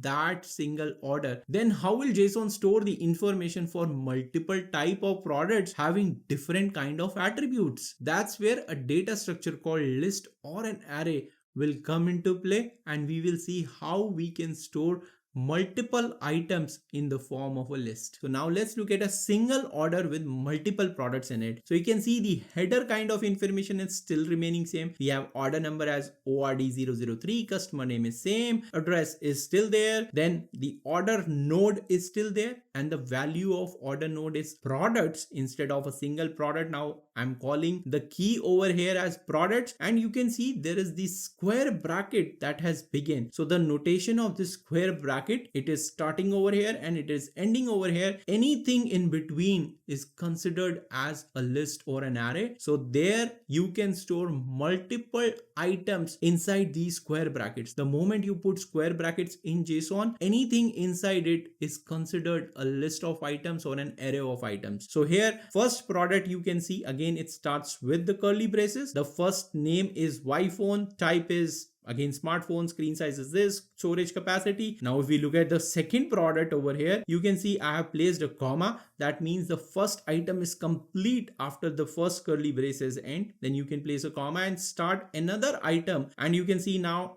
the second product or item is name equals to Avenger t-shirts, which is similar to what we had in the first example when we were explaining two orders with single products. So same details are captured over here, and it is not necessary that both these products should follow same number of properties. The smartphone can have, like, let's suppose 7 attributes. Over here this t-shirt may have like 5 attributes. Maybe it does not have a color, maybe it does not have a size. It does not matter as long as you are storing the information in curly braces. This is the kind of flexibility that JSON provides, and hence it is widely popular. In the first example, we had 2 delivery boxes with 1 item each inside those delivery boxes. However, in the example 2, we had 1 big delivery box having 2 different items delivered to our doorstep. JSON lets us describe both these different types of situation in a more clear and flexible format than a table structure would have done. So this is the list data structure that helps you save multiple items in a single list. A single list could be list of customers, list of orders, list of transactions, and it is an important aspect in automation because lists help us traverse through multiple items, process those multiple items, process that multiple kind of data in our automation workflows. Now let's understand how will you access these properties to get the values from the JSON extracted out. Like, how do you parse this JSON format? For that, I'll just repeat that JSON is a structured key value pairs. The key is like a label, example customer name, and the value is the actual information stored inside the key, more like John Doe in our example. How do you access data in JSON? You use the dot notation. In the first JSON format and example where we had 2 separate orders, each with 1 product, let's assume our JSON data is stored in a variable called orders. Since it is plural, that means orders is list of orders. That means it would have multiple orders inside it. That means it would start with an index, much like 0, 1, 2, 3, 4. So these indexes are the position of the items. So in the first example, we had 2 orders placed, 1 for each item. So in order to access the first order, we would use 0. In order to access the second order, we would use 1, because index in the list always starts with 0. So first position is 0. That's why if I write orders and then this square bracket starts, like I said, any kind of list or array in JSON is described by square brackets. Over here we have square brackets. Inside it you would write 0. That means you are trying to access the first order, and when you write dot, this is the dot notation, and order underscore number is a property of that order stored in JSON. So that's how you access orders. Square brackets, 0 inside as an index, first order is grabbed, then you write dot, then you write order underscore number, it will return you ORD001. Then when you say orders, then square brackets 1, that means you are trying to access the second order, and you write dot customer underscore name, it would return you John Doe. Similarly, if you want to access the name of the product, you will keep on appending the dot notation in each of the object that is stored in a JSON. So for the first order, I'll write orders, square bracket 0. That means first order is selected. Then I'll write dot, then order, because I have to reach the order. Then inside order, we had product. then I'll write dot product, and inside the product we had a property called name, so I'll write product dot name. That will return me iPhone. Similarly, if I have to return the price of the product in the second order, I would use orders square bracket 1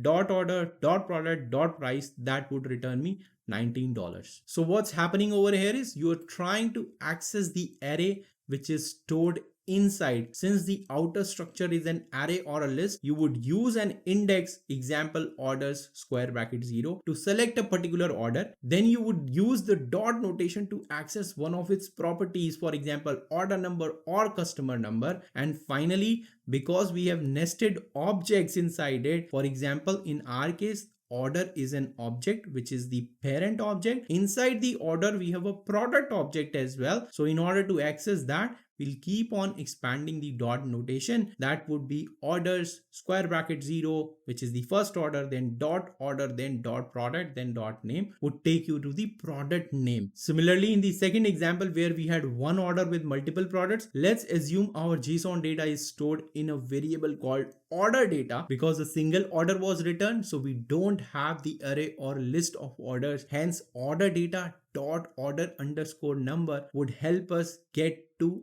ORD003 as value. And if I have to go into the products, now products are a list of products inside what? Inside an order. Hence what we will do is order data dot order dot products, and because it's a list, I'll start the square brackets, write 0 dot name. That would give me access to the first product and it will return me iPhone. And if I have to select the second product, then I'll just use order data dot order dot product square bracket 1 dot price. That would return me $19. So what's happening over here is that you can directly access the properties like order number and customer name, since they are in the main object itself. And then product is an array property or a list of products are there. So to access an individual product, we have to use its index. That's why we are using the product square bracket 0. And the chaining is happening, which is more like nested values are there. You combine the dot notation of array indexing, that is more like order data dot order dot product square brackets dot name. And if you are wondering why I am stressing so much on JSON, well, JSON, like I said, is a universal format exchange between different systems. And when we are working in n8n, we are going to talk to different systems out there, be it CRMs, be it ERP systems, be it Google Sheets, be it like API, Slack messages, Discord messages. There are so many apps that we are going to integrate, and all of them we are going to talk with the universal notation called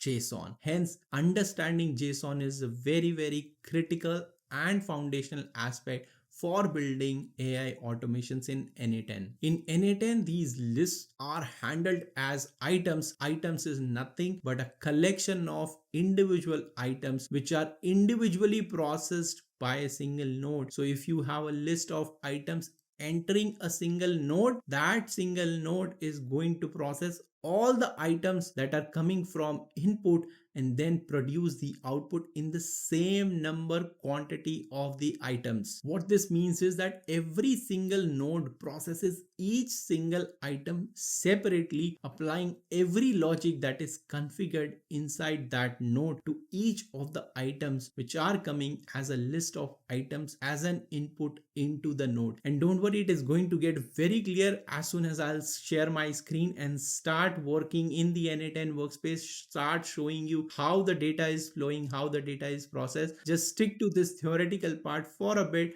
and I'm promising you that I'll jump into and explain all these concepts step by step using an example, using my screen share, so that you're following it very, very clearly. An example could be if your trigger node fetches multiple items or multiple orders. For example, you're working with a customer data order kind of a workflow, then each node that is going to be there in your workflow is going to process each individual order separately, so that every logic that you have built in your workflow automation, it is applied to every single order that is being input at the start of the workflow. And now I'm going to take you on a screen share and show you exactly this kind of an example using a workflow. Alright, so we are logged into the cloud instance of my n8n workspace, and you can see there are some workflow already available over here. What you can do to follow me in this lesson is you can click on this create workflow button to get a fresh new workflow and start following the steps that I'll be taking. For myself, I have this workflow to how data works in n8n as a template workflow already created. There is nothing inside the canvas. You can see it's blank, just a sticky note is there where I have outlined the business process that we are going to automate today. So you can see over here that in your business you may have an operator or a person who is looking at various orders which are being submitted, which are in different states, that are still open in nature, not shipped or delivered to the customer, and that person could be manually reviewing those orders to look at whether they are in processing stage, whether they are in pending state, whether they are in cancelled or refunded state. This person would be manually taking decisions like if the order is pending, then he or she needs to alert the service team via email. Maybe there is something pending at the customer side, so you may want your customer service team to reach out to the customer for pending details so that the order can be released from pending state to processing state. Now there could be another condition where the order is processing, it has been few days and it's a high priority order and you would like your operations team to quickly expedite the shipping of it, but that should not happen via email. Rather, a Slack instant message should be sent to the team where they are watching such orders so that the prompt action can be taken quickly. And the third scenario could be the order is cancelled or refunded, and that time you want an official email record as well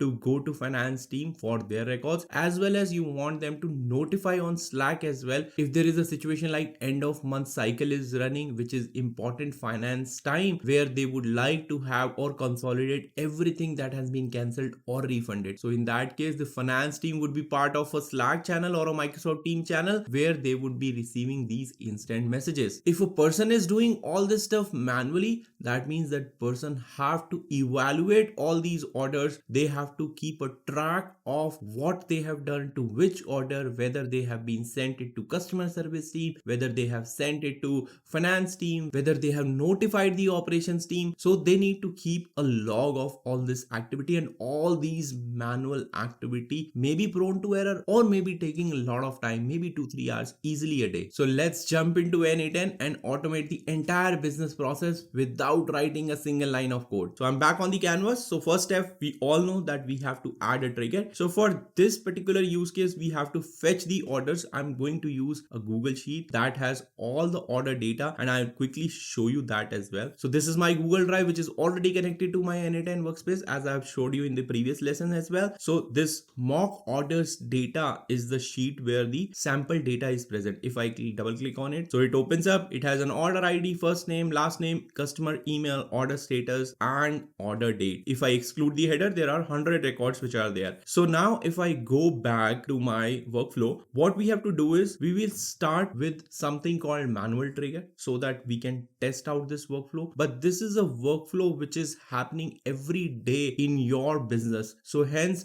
something like on a schedule trigger is a perfect candidate for this kind of a workflow where you can put this on a schedule trigger so that it runs every day at a given time, maybe 10 a.m., 9 a.m. or 11 a.m., whatever time suits your business needs. The workflow triggers every day, processes all the stuff and notifies the respective department accordingly. So what I'm going to do is, for now, let's put this manual trigger in. Next step, what we have to do is we have to fetch the order. So for that, we are going to use Google Sheets node. Mention sheets, so you can see Google Sheets node is over here, and what we want is, as an action, we want to get the rows from the sheet. So now you can see the node configuration screen has opened up. On the left hand side, it's all input, and we have when clicking test workflow. So as soon as that test workflow button is clicked, the workflow will begin. So nothing is being inputted, it is going to output the records that we are going to fetch. So I have already set up a credential. I'm going to use that same credentials I've shown you in the previous lessons as well. Resource, we are going to use sheet within a document. In this case, the operation should be get rows, because we want to fetch the data from the document. And then what we want is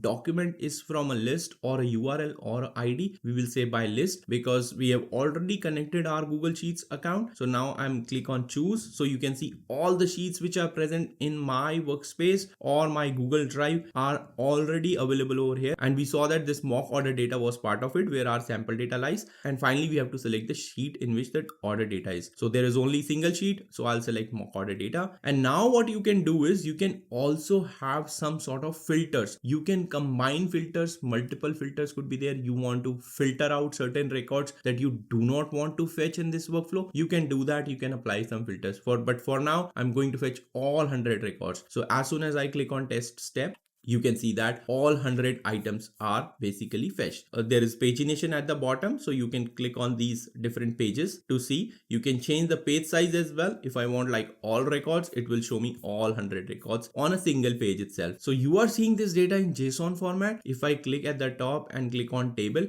you would start seeing the data in a tabular format as well. Again, this data is more structured in nature. It is built of rows and columns. Hence, it is easy to view this data in a table format. So if I click on JSON, you can see that it is starting with a square bracket. That means it's a list. So everything in n8n is a list of items processed through nodes. Even if it was a single order or item that was returned from our Google Sheet, even then that single item would be enclosed in this square bracket because n8n expects every item or every input coming into a node to be a list of items, even if that means a single item. So over here we have 100 items in this list. All of them are following the same structure because you can see all the properties are same in nature, but JSON provides us flexibility to have different type of structures as well. And we will see later in the lessons that we will be building more and more complex workflows where different type of structures are there for these kinds of objects. Now let's examine this JSON a little bit further. You can see that each item has certain properties and each item is treated as an object. So there are 100 items. That means there are 100 objects in over there, each with these 7 properties: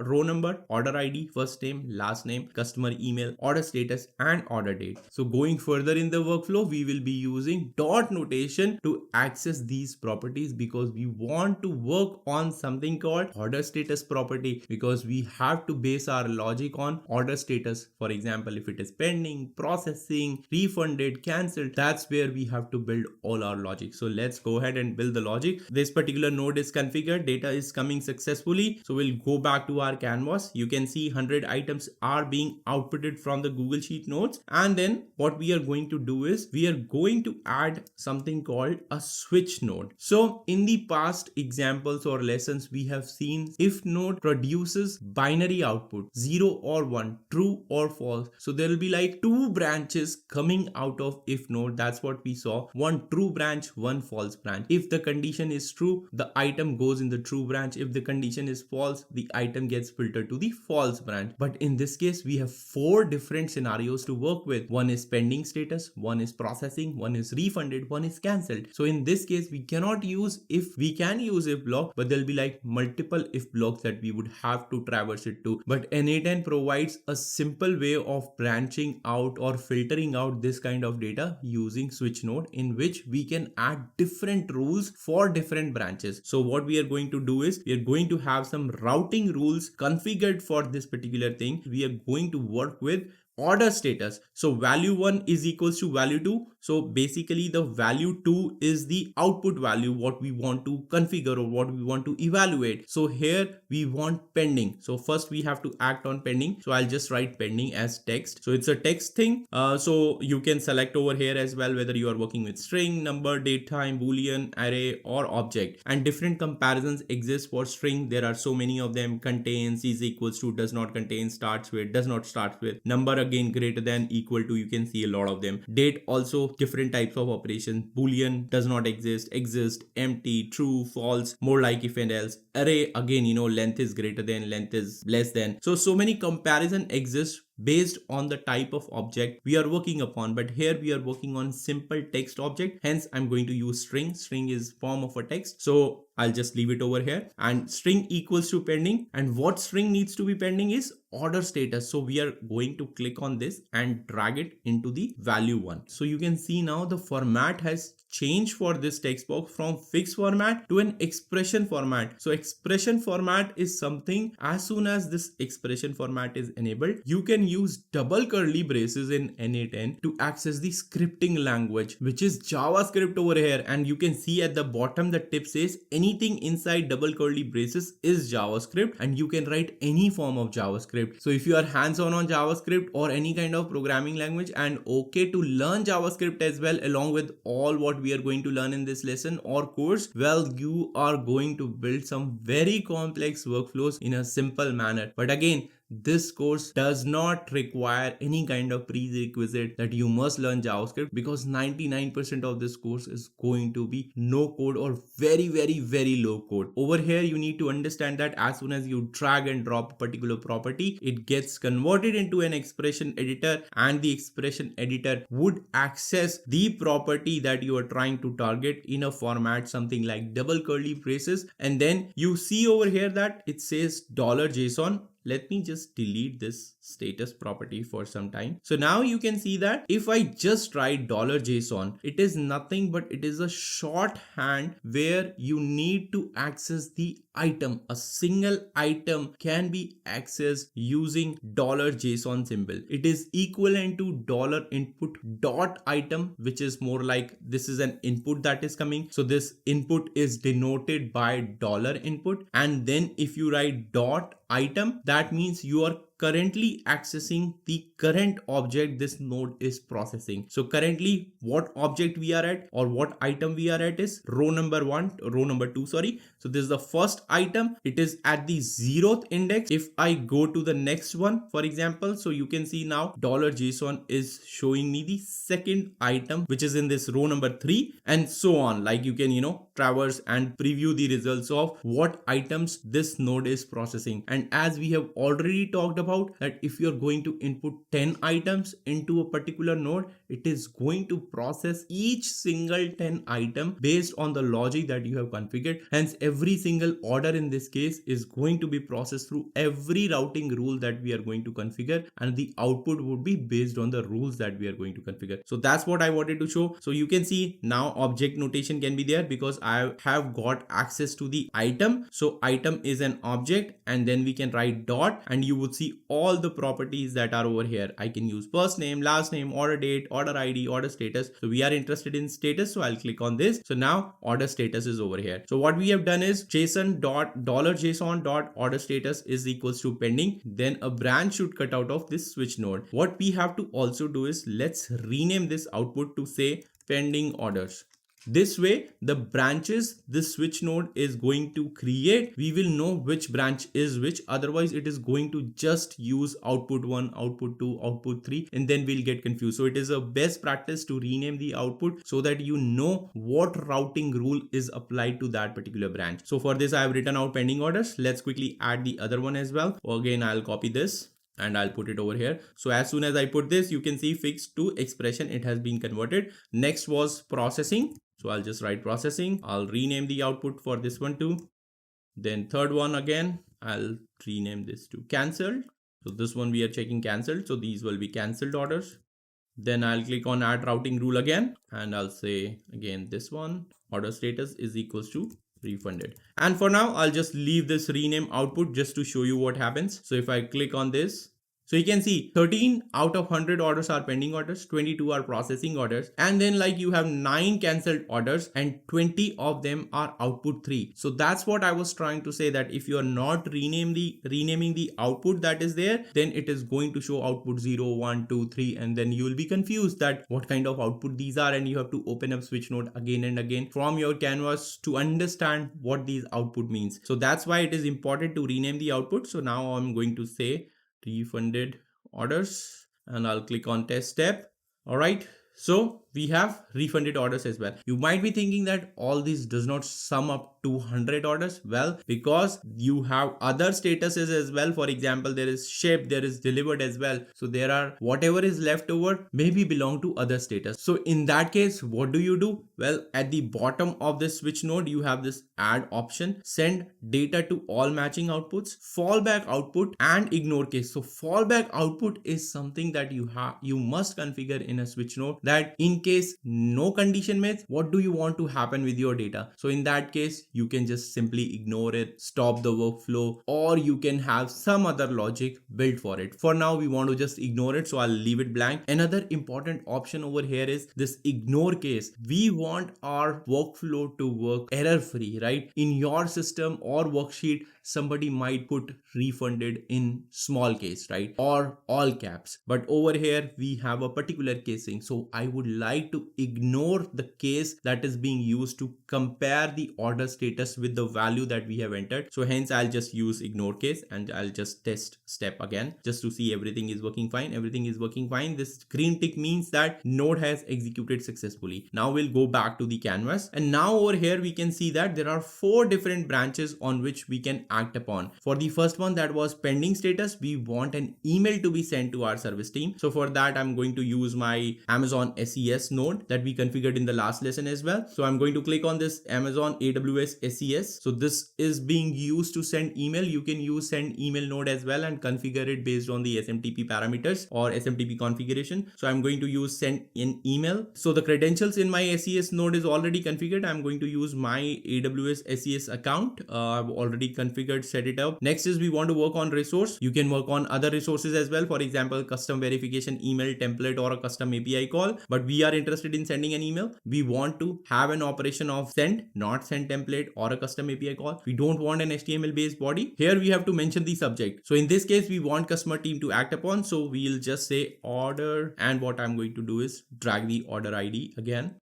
Okay, so order ID, order this. So order ORD001 is in pending state, and in the body you can say, I'm just writing a simple text over here. You can write whatever body you want. You want to have a HTML body, you can put that as well. From email, this should be ideally an email from where the email is going. So I can say no reply.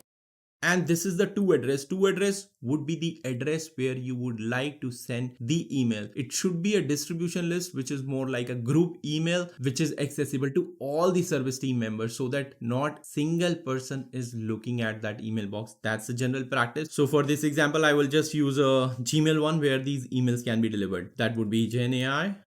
So we have the to address also configured. So I'm going to run this step. All right, so all the emails have been sent over. You can see the message IDs has been received for them. We can go to our inbox to see if the emails have come or not. I can see the count over here. All right, you can see all the emails have come from no reply, and now my team can go in and check for this detail. So the first manual step is already automated, and we did not write any kind of code over here. Now let's go back and automate the second step as well. So now I'll go back and I'll pick this branch, which is like processing branch. So if I click on it, we have to send a Slack message. So I'll use Slack node for it. And if you have not watched the video of configuring the Slack credentials on my YouTube channel, you should go and watch it so that you can set up or integrate your Slack workspace with your n8n workspace. And then you can easily send these Slack messages to any channel that you want. So I have already configured that. Go and watch that video. I'm going to use send message action. So I click on it. You can see my account is configured with both type of credentials, token based and OAuth based, and I have talked at length in my YouTube video. So go and watch that video to understand how these two options work and why these two options are needed. So I'll just select the OAuth because we are sending a message. We work on resource called message, operation is send, and where we want to like send to a particular channel. We don't want to send it to a particular user because our entire operation team is going to watch on it. And when I click on select channel, so there is cancelled refunded orders channel, there is high priority processing orders, and we want processing orders to be monitored and expedited quickly for shipping or delivery. So I'll just select this channel, and message would be simple. message is simple text message. You can use blocks, you can use attachment to attach file, you can use blocks. Blocks are combination of a template that can be sent in a Slack. I'll cover this type of message, this type of block message in some other lesson of this course, but for now we'll just use the simple text message. So if I click the test node, all the processing orders should go through it. So you can see 22 items are there. So this node is going to process one by one all these 22 items and send them as a Slack message. So if I go to my Slack channel now, this is high priority message. And if I scroll down for today, so you can see it's today, this order ORD0 is high priority but still in processing state. That's what we wrote. Please take a look into this order. Because my workspace of GenAI Unplugged is already integrated with Slack, like I said, go and watch that video on YouTube channel to configure that. So that's why I was able to quickly send these messages over here. So the second part of our business workflow is also automated. Now let's go ahead and look at the third and the final part. So in the third and the final part, what we want is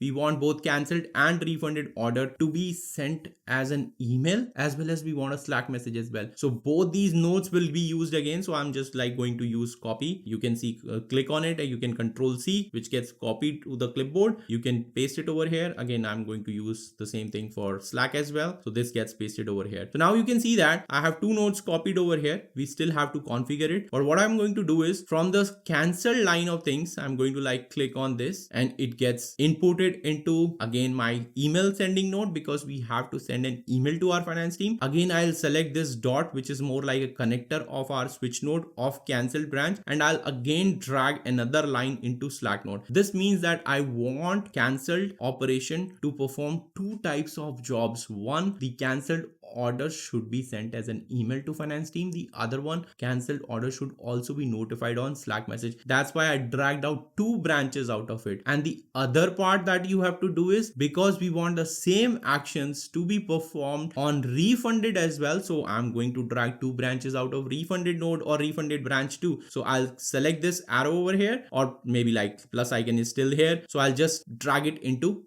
over here. I think I have to use this, and I'll drag it into the send email, and again I'll use this and drag it to over here. So this at the bottom you see tidy up option is there. This will make it a little pretty, make it more organized. So I'll click this and this has organized it a bit. So now we are still left with the configuration of these two nodes. We have connected the cancelled orders to both send email, post message. On the same action nodes, we have connected the refunded orders because we want both these branches to have same kind of action or output. So now I'm going to quickly open the email thing. So you can see email is there. Now in this case, we'll say pending. Instead of pending, we'll say refunded / cancel. Order number, this is refunded / cancelled. And what we will do is, we don't need to connect with the customer in this case. We will just notify. And again, no reply. I'll leave the same configuration because I don't want my account to be penalized for non-deliverability. So I'll click on the test tab. This node would get executed and we would have 29 emails being sent right now. So as you can see, run 2 out of 2 has 20 items which were refunded orders. So if I click on this, you will see 1 out of 2 run is 9 items which was for cancelled, and the other run was for 20 items. Now if I go back to canvas, I'll click on the Slack node. Again, it has 2 branches coming in, cancelled orders as well as refunded orders. We want to send a message, but this time we want the message to be sent on cancelled and refunded orders channel. So I'll click on this. I selected the channel over here, simple text message. So now I'm going to click on test tab. So it has started sending the messages on this particular Slack channel. And again, you can see 2 branches happened. 9 items were sent in the first branch and 20 items were sent in the second branch. Now, when we go on to our channel, so we'll go to the cancelled or refunded orders channel. And if I look at the latest messages, so you can see all these messages are coming from recently. They are sent today. So you can see all these messages are sent successfully. So by this, we have configured the entire business workflow that person was doing manually without writing a single line of code. Before we leave, let me introduce to a concept of branching. So if I go back to my workspace, So this is the workflow that we built. There are two types of branching that n8n supports. The first one is where each of the branch follows a different path. So over here you can see from switch node we had 4 branches and we want 4 branches to have 4 different type of operations. One was sending an email, other was messaging, other branch we wanted email and as well as Slack message. However, the second type of branching is where at the bottom we see cancelled orders and refunded orders. So this type of branch, what we want is anything that is coming out of cancelled branch must split into various actions. We want all the items to follow multiple actions or apply multiple types of operations. So in the cancelled order status or refunded order status, we wanted all the items to follow 2 paths, not just single path that we followed for processing and pending orders, but here we wanted each item to follow 2 paths. So that's a different type of branching where the items are not split into different branches, rather the item follows a series of multiple branches and gets processed and final action is taken. So in this case, cancelled orders, each item got an action of email performed as well as Slack message performed. Same was true for refunded as well. So that's the two type of branching that n8n supports, and it is very important concept to understand so you can easily build some of the complex workflows in n8n. So that was it for this entire lesson where I wanted to give you a deeper understanding of how data flows in n8n, how data can be processed, how it can be parsed, how a logic can be applied on it. I hope you have better clarity on JSON, on what data is, what lists are, what items are, how data is flowing in n8n, so that you are ready for rest of the lessons in the course. So as a homework, what you can take in is, right now we used refunded and cancelled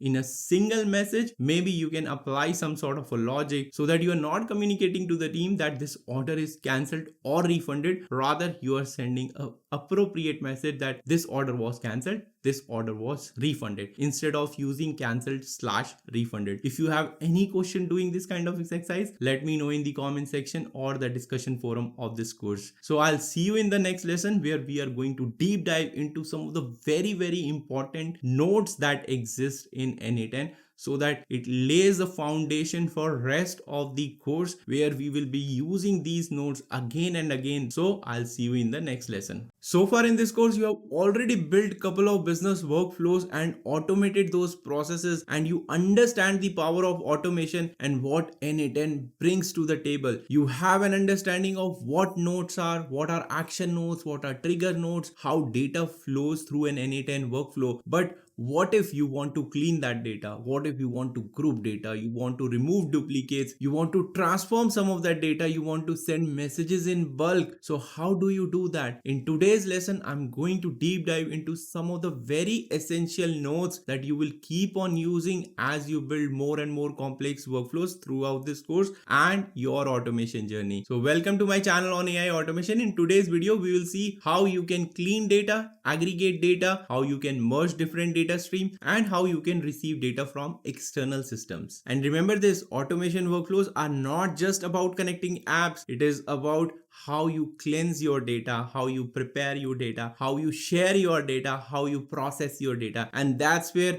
all these 4 to 5 essential nodes comes into play, and we are going to look at these nodes. The first one will be the merge node, and we will see how this node helps us merge data from different streams. The second node that we are going to deep dive is edit fields, or it is also called set node, where we will see how you can format or clean up the data that is coming from an incoming node or an input node, and how you can output a much more formatted, a much more cleaned up version of the data. Third node we will look at is the aggregate node that will help you combine multiple items into a single item. Fourth node is remove duplicate node that will help us clean data and remove duplicate entries so that we only have unique data that can be processed further. And fifth and the final node that we will deep dive is webhook node. You have already seen an example of webhook node, but in this lesson I'm going to deep dive a little bit further and make you understand what a webhook is, what kind of situation it is required, and how how we can use Webhook node in n8n workflow to receive data from external systems on demand. So let's get to the screen share and break each of these nodes one by one and understand how they really work in a real workflow. Alright, so we are logged into the cloud instance of my n8n workspace, and you can see these are the nodes that we are going to cover. So what we are going to do in this lesson is I have written out some of the use cases that we will be implementing using these nodes, and these use cases will make sense if we make or build them on top of a real business workflow. In the last lesson of this course, we have already built and automated a business workflow. So what I'm going to do is I'm going to go back to that lesson and we are going to see what we automated and how we can implement these use cases in that particular lesson or the business workflow that we implemented. So what I'm going to do is I'm just going to copy this,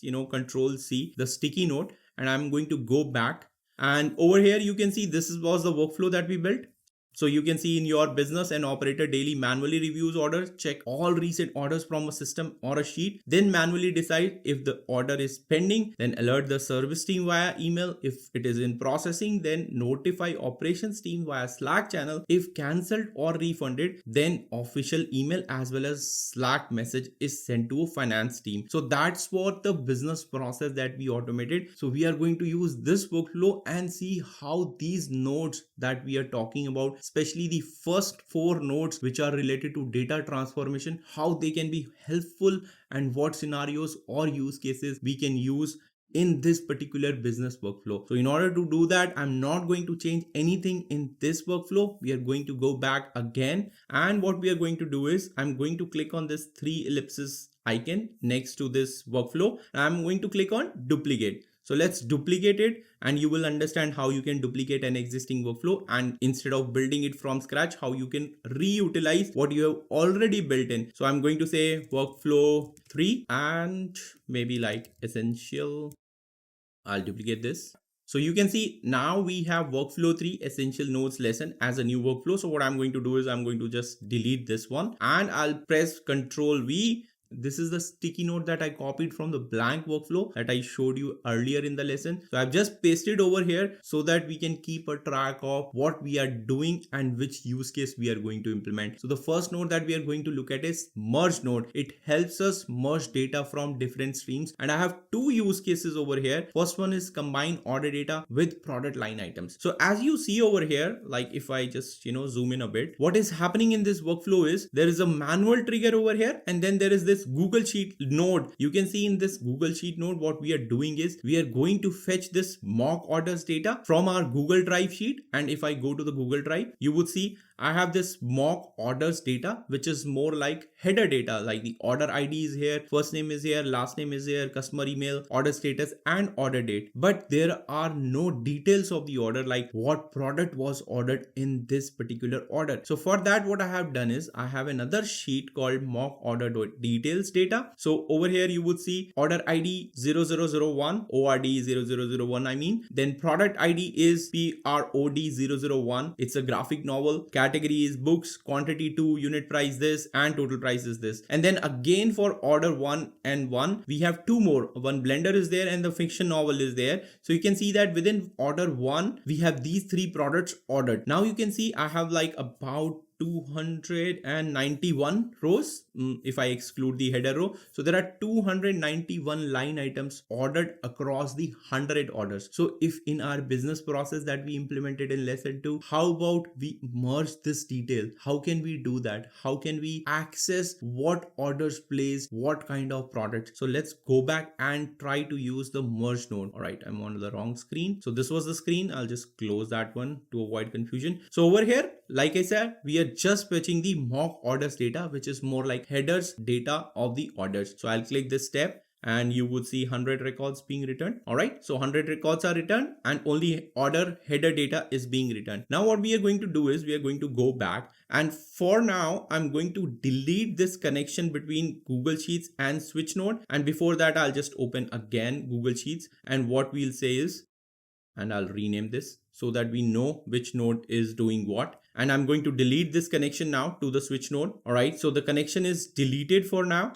And what I'm going to do is I'm going to drag it a little down and I'm going to click on Control C. So this is copied to the clipboard, and I'm going to click on Control V, which is going to paste this node again. What we want is we want to fetch the order details as well. So I'm going to leave everything else same. Over here we can say get order details, and we'll rename it. And from the document, we want, instead of orders header data, we want just order details data. So this, and then again, we need to choose a sheet within this particular Google Sheet. So that's like my mock order details data sheet. I don't want to like use any kind of filters. So I'll just test this step. There should be 291 records that should get returned. And you can see 291 records have been returned. And you can see order ID, product name, category, quantity, unit price, total price. All these records are being shown to us. And because it's a 10-page size, that's why you can, browse through different page sizes. And so all this data is now returned. So now another thing what we can do is we can click on this connector icon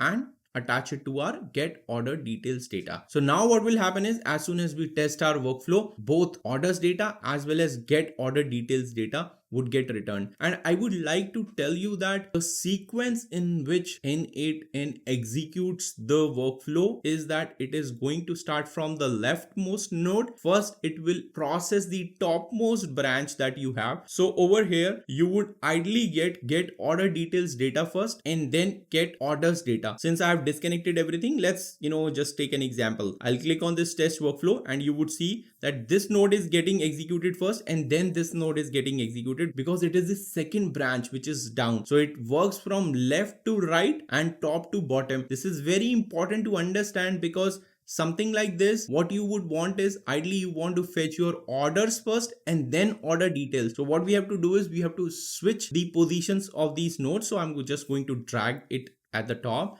and drag it at the bottom. It's not going to do anything for this particular use case, but in some situation you might be interested in executing the upper branch first and then the lower branch. So it is necessary to keep that in mind. If I again run test workflow, you would see get orders data is fetched first and then get order details is fetched. So now we have 100 items over here and 291 items over here. So what do we do about it? How do we basically merge this data? Because these are different work streams that are coming, and that's where this merge node that we talked about will come into play. So now I'm going to do is little zoom out, and then I'm going to select all this, and for now I'm going to drag a little further. Here what we would do is I'll search for merge node. So we'll see that merge node is here, and what you can see is as soon as I have added a merge node, there is input 1 and there is input 2. So what you can do is you can say this is input 1 and this is input 2. So now it is going to merge the data that is coming from both the streams and then show us a merged copy of it. Now if I open the node configuration screen by double clicking the merge node, and I'll rename this, I'll be a little verbose here, and you can see now in this input, so there are two types of inputs. I have input 1 as get orders data and the input 2 is get order details data. So these two data sets are available to be merged. So over here in the configuration setting, there is a mode option, and if we look at mode, first one is append, which is basically output items of each input one after the other. So what it is going to do is it is going to append whatever data is coming from first input, it is going to append it to the second input. So if I just say this number of inputs are 2, right? So we can configure 3, 4, 5, 6, 7, 8 as well. This can be important when you are having same kind of data being returned from different branches and then you want to combine all of them into one single data set. However, in this case, it might not be useful, and I'll show you why. As soon as I click on test tab, what it is going to do is, as you see, it has merged the two data set in a way that 100 order headers are at the top and then 291 order details are at the bottom. We don't want to do that. We want to merge the order information together, right? We want to understand which order header was associated to which order details. So for that, there is another mode that says combine. So combine is merge matching items together. So in this case, we are going to use this combine option because we want to merge the two streams together with a particular particular field which is more like orders data. Over here it says combined by, we want to have matching fields or positions or all position combination. So basically this is more like a cross join. If you are familiar with SQL, which is more like structured query language, you would understand what a cross join means. Or this is more like a Cartesian product. So for every record it gets multiplied. So if I use this and test it out, basically going to output a lots of records. So it's more like 100 multiplied by 291. Yeah, you can see 291,000 for each order. It has multiplied all the order details that were there. So we don't want this one as well. What we want is combine, but combine on matching fields. We want to combine items with the same field values. So I'm going to use this. We want to match it on order ID. So I'm going to drag it over here. So this one says fields to match have this configuration lets us handle a case where in the two inputs that are coming in, the keys, which is more like order ID, is different in both inputs. Maybe in the first inputs it says order underscore ID, and in the second input it could be like order ID or just ID. So in that case, if two different streams of data have different key names, then you need to turn on this option and you want to mention input 1 field name and then input 2 field name. Over here in this case we have order ID for get orders data, and I'll just double sure order ID for the order details data as well. So I'll go back over here. What we will do is we'll just drag this order ID into the fields to match. Okay, so then we have output type. So what it does, so output type has different options. Again, this is where if you're familiar with structured query language, then keep matches is more like an inner join, where what we want is we want only those records to be merged where we have data from orders header and order details. So in this case, if there are items corresponding to ORD001 in order details, then that data get merged. If there are no details present for ORD001, then in that case that data does not get merged. So you won't see any record in the output even for the header as well. So that means that the entire data row for the header or this order row for which there was no product ordered will get removed. This helps you maintain the integrity of the data, that only that data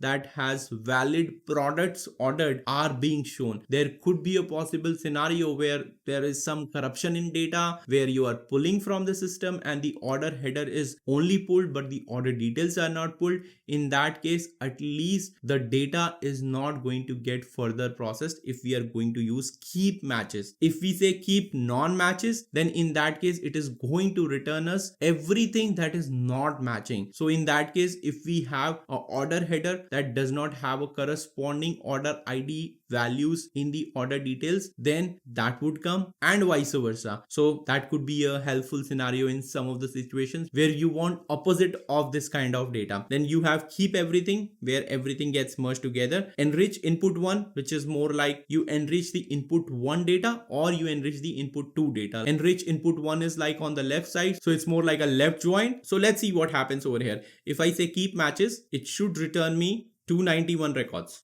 So you can see it has returned us 291 records. If I go to the JSON structure, so the first record, you can see the first 6 or 7 values are coming from the order header, and then we have values coming from order details, and you can see order ID is not duplicated in the second list of items which is coming from order details, because order ID is already present over here. So that means we are keeping matches, we are merging both the inputs together on a field called order ID. Now if I change it to, let's suppose, keep non-matches, let's do that and see what happens. Because in this particular scenario we have entry for each record, like each order has a corresponding entry in order details, this should return 0 to us. So if I click on test tab, so you can see no output data is returned in this case. Let's see what happens in the third one. Now what this says is, you can see items that match merge together plus items that don't match. So in this case, in terms of SQL language, this is more acting like an outer join. So if I click on this and test tab, you would see that everything is being merged. However, because I said that each order header has data corresponding to order details, that's why we are getting returned 291 records in this data set, which is more or less similar to keep matches. Now let's see what happens if I say enrich input 1. So you can see at the top we have order header data, and then at the bottom we have order products data or order details data. In this case, in case there is something missing in the product details, maybe like some of the products don't have like product IDs, product name, then in that case these values will not be present over here. Now next option is enriching input to. If I click on that, now in this case, you can see all the input 2 data is coming at the top and input 1 data is coming at the bottom. So that means this is first processing input 2 and seeing whether there are matching records present in input 1, which is our orders header data, and then trying to combine it together. Now, in order to validate these scenarios, let me go back and edit these data sets and create some of the scenarios where this kind of situations will occur, and then we'll see how the output would look like. In order to show you how the data would look like in different order types, what I have done over here is in our orders header sheet, I have added these 4 orders. These does not have any data which is related to them in the order detail sheet. So in the order detail sheet, what I have done is like I have added some random entries over here so that this data does not have any particular order ID corresponding to them in the orders header data. This way we have some records which are there in orders header but does not have any corresponding records in order details, and we have some order details data that does not have corresponding order IDs in the orders header tab. Now let's go back to our workflow and see what happens over there. In order to do or in order to see that, what we have to do is we have to come back and I have to run this first. So let's get the orders header data, and this time it should be more than 100 records. So you'd see like 104 records should be returned. So okay, 104 records have been returned over here. Now we'll go back and we'll similarly fetch the order details data. So we had like 291 records last time. So I'll just click on this test tab. We should have more records. So we have 296. So 5 more records have been added whose data does not belong in the order headers tab. So now I'll go back and you can see we'll open up this merged orders data node. We want to combine on the matching fields. I'll put the fields to match as order ID only, and we are going to look at all these options one by one again. So if I select keep matches, it is going to give us only the records that are being matched. So you can see that only 291 records have been returned and all the mismatched data has been removed from the result data set. Now let's look at the other output type, which is keep non-matches. So if I select this and test this step, it should produce 9 items that are not going to be mapped, and you can see that order ID this does not have any corresponding data in the input 2. That is why it is just showing us order header data. If I scroll down a bit, okay, so this one again is input 1, but over here you can see that this is product details data, that means order details data, and you would see input 2 is the source over here. There is no data that is found in input 1. So if you want non-matches, that's how you can get the non-matches. Now let's look at the other one, keep everything. So this should return everything. Like, so now you can see that there are 300 items, that means 291 which were matching and 9 records which were not matching are also there. So if we look at, let's suppose, the 30th page, you would start seeing that these are the order headers data that does not have corresponding details, and at the bottom these are the order details data that does not have corresponding order headers. Now let's go back and let's say keep everything. I want to like enrich input 1. So what I'll do is I'll select this and I'll test step. So this time it has returned 295 records. That means it has enriched or matched 291 records with input 1 and input 2. So till over here it has got the details, but in the input 1 we had these 4 records that does not have corresponding order details. So it has fetched that and put it in our record set. Now similarly, if I select enrich input 2, that means it is going to put the input 2 data into the entire data set along with the matching records. So this should return, I think, 296 records, because we had 5 details. So you can see that it has returned 296 records. Up to over here, we had the orders and the order details data, but down below these 5 records, 1, 2, 3, 4, 5, all these 5 records were not having any kind of corresponding orders header data. But for our use case, what we want is combined data. So I'll switch it back so that we can further keep on building and enriching the data in this workflow. So I'll use this keep matches test step. and you would see 291 records are over here. I'll go back. So now we have merged the two branches of order header and order details data for further processing into our business workflow. So that's how you use merge data node. I hope you have a full understanding of this very important node that is there that you can use or leverage in any of your business workflow to process data from two different data sources or branches so that you can only work on single resultant data set. Now let's move on to our second essential node, which is edit fields node or set node. What does this edit fields node or set node do? It helps you format, modify and clean data that is coming as an input into this node. It also helps you clean or remove any unwanted fields which are coming as an input data set but you don't want them, so that you can keep your workflows efficient. The examples could be you want to remove unnecessary fields, such as you want to just keep the full name and you want to remove the last name. You want to just keep company name and email, and rest of the fields you just want removed from the entire data set that is coming as an input to this node, so that you can only process or work with these three fields later on in the business workflow. Second use case could be you need to format your data. For example, you might want to convert all your last name into the uppercase letters so that you can achieve standardization in your data. Third thing you can achieve with this node is consistency. You want to ensure consistency. For example, there might be some data coming which may have null values, which may have n8n values, which is like not a number. You want to replace all that data with a fixed value. Maybe it's a blank, maybe it's a zero, maybe it's an empty string. This is the node that will help you in making your data consistent as well. So now let's get back to our workflow and see this set node or edit fields node in action. So I think I had already written some of the use cases that we would like to cover with this node. So if I zoom in a bit, what we want is tag orders based on urgency. And what if we want the full name instead of first name and last name? So let's just first do that and then we'll start tagging orders based on the urgency. Now let's come back over here. Let me just look at what we had. Okay, so first what I'm going to do is I'm going to click on this plus node. Now we are going to go and search for edit fields. So you can see it is called edit fields or set node. You can search any of them and it will come. Modify, add and remove item fields. So as soon as I click on it, now the node configuration has been opened. So the first use case that we would like to implement is more simpler one. I'm going to use a full name in rest of our business workflow. Let's go ahead and do that. So first thing that we have to see over here is the mode. So you can see whether I want to work in manual mapping mode or whether I want to work in JSON mode. So if I have manual mapping mode, so this is where we can configure different fields, how they should look like as an output. Or I can also go in the JSON mode and start constructing my JSON that I would like to form from this input and produce as an output. So if I just test it out over here, let's see what happens. So because I tested out using JSON format, which is my underscore field underscore 1 equal to value and my underscore field underscore 2 equal to 1, it has outputted this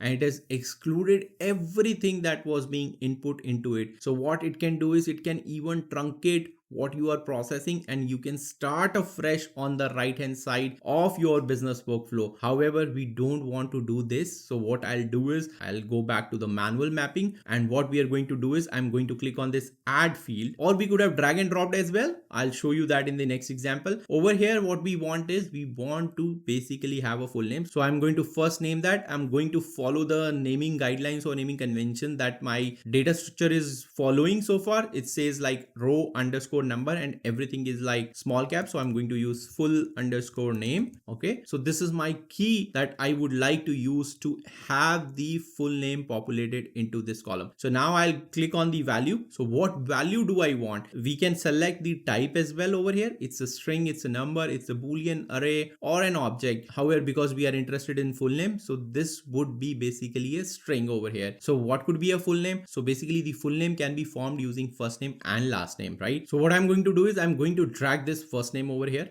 So you can see first name has been dragged and automatically the text box has been converted from fixed format to an expression format. And we have already seen in the last lesson that this $JSON, it provides you the access to the current item that is coming from the input. And you can see it says $input dot item dot JSON. It's a shorthand notation for that particular expression. So as soon as I have that, I can use the dot notation of JSON and access the property. So that's what we have done. And how the full name is formed: first name plus last name. So what we are going to do is we are also going to drag the last name over here. So right now both first name and last name does not have a space. So what I'll do is I'll just use a space in between these two. So now you can see the first name and last name is coming over here. So let's go to the next one, and you can see that for all these records, first name and last name have started to come. Now if I test step, what is going to happen is it is only going to return us full underscore name and leave out rest of the fields. We don't want that to happen. So what we want is we want other fields to be included. What we can do is we can click on this include other input fields, so that all other input fields can be appended to the new field that we have created over it. So full underscore name will be there and rest of the fields will be appended to our each item. Now if we look at, there is another option that says whether I want to include all fields, whether I want to include selected, or we can also select fields that we want to exclude. So we'll come back to it later. Let's just first give it a run.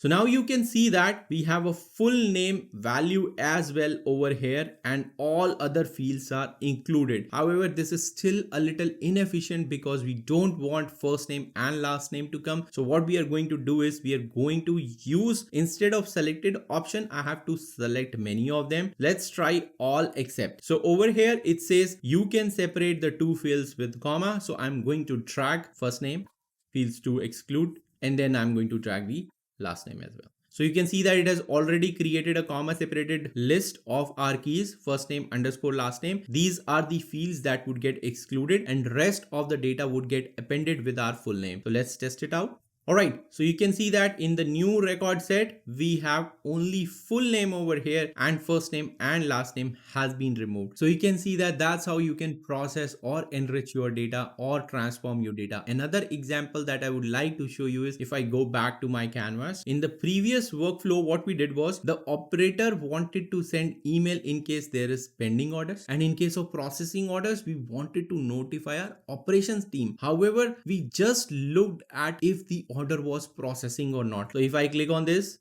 so what we did is like we looked at just the status called processing, but it does not feel like as soon as the order is in processing, why should an operation team get an alert? They might be working on it. That could be a legitimate lead time. So what we are going to do is we are going to enhance our workflow to enable some kind of a logic, like if the lead time has increased by 45 days, then only the operation team should be alerted, because now the order is on priority, because we have already breached our SLA of providing the order in less than 60 days or 45 days. So whatever the use cases of that lead time, we can implement that using the set node. So let's go back and let's try to introduce something called order priority over here. So what we are going to do is we'll leave everything as is. We have the full name over here. We have removed first name, last name, and I'm going to click on this add field. And what I'm going to do is I'm going to add over here.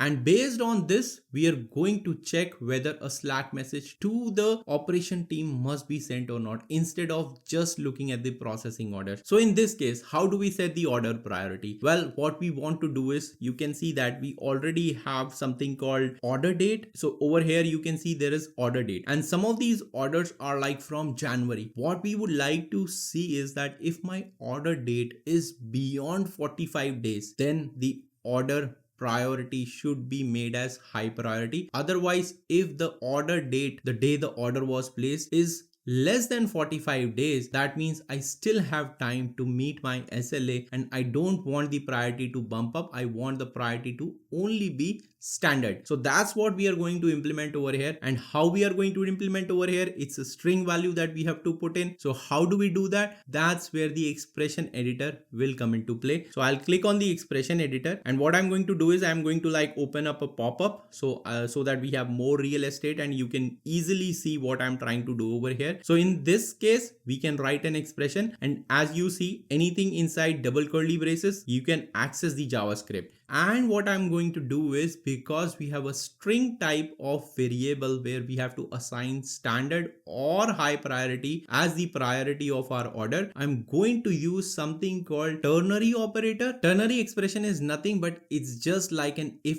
else block. So if the condition is met, you return one value, otherwise you return the other value. If I just write the ternary expression in plain simple English, so I'll just, I have already written it, I'll just copy paste. So this is how a ternary expression looks like. You put the condition over here, and if the condition is true followed by question mark, so basically it is asking that if the condition is true, return this thing. If the condition is false, you put a colon and you return the false condition. So over here what we are going to do is, I'm going to just write in true we want high, in false we want standard. So right now you can see that the result is always standard because condition is getting false, because right now it is not evaluating the condition. Now we'll write the condition. So how do we do that? I'll just write $sign, and you see I have some suggestions over there. If I write $JSON, that means I would have access to the current item. I don't want that. I'm interested in $now. So what I'm going to do is $now. Okay. So just enter. And then when I click on dot, it is going to provide me list of methods that date is accessible to. So by writing $now, you have access to the current date, which is right now. What I'm going to do is, I'm going to click on this div2. Okay. And div2 is the other date time. So basically we want to see what is the other date time. This is where we are going to put our order date. Let me just, delete this, and let me put this order date over here. Let me drag this. So it is $JSON dot order date. So what this is doing is, this is giving me a difference of today's date and the day on which the order was placed. And what we want to verify is that if the order was more than 45 days, then it should be high priority. Otherwise it should be standard priority. So what we will do is, because this particular expression returns the number of days that have been elapsed since the order was placed. So what I'm going to do is, I'm going to say if this is greater than 45, then it should return high, otherwise it should return standard. So now if we look at some of these orders, so if I keep scrolling through the items, you would see that this particular item on item number 3 or position 3 has a standard priority, whereas the orders before it had high priority. So we have this working. I'll just close this, and we have another expression working. I'll click on the test tab. So now you can see that we have full name as well as order priority, and the order priority, we can see that some of the items have high, some of them have standard. So this one is standard, you can see, and it is placed in the March month. So that means the 45-day period has not been elapsed. So that means it is a standard priority order. So that's how you can use the edit fields node or set node to transform your data or clean your data, or you want data that you just need, or you want to leave behind all the fields that you do not require further in your workflow. You can do that using the edit fields or set node. I hope you are able to understand full functioning of this edit field set node, because this is very important node that you would continue to use in your complex workflows. Now before moving to the next node, I'll just save this workflow so that we keep on building up on this workflow itself. So far in this course, you have already built a couple of business workflows and automated those processes, and you understand the power of automation and what n8n brings to the table. You have an understanding of what nodes are, what are action nodes, what are trigger nodes, how data flows through an n8n workflow. But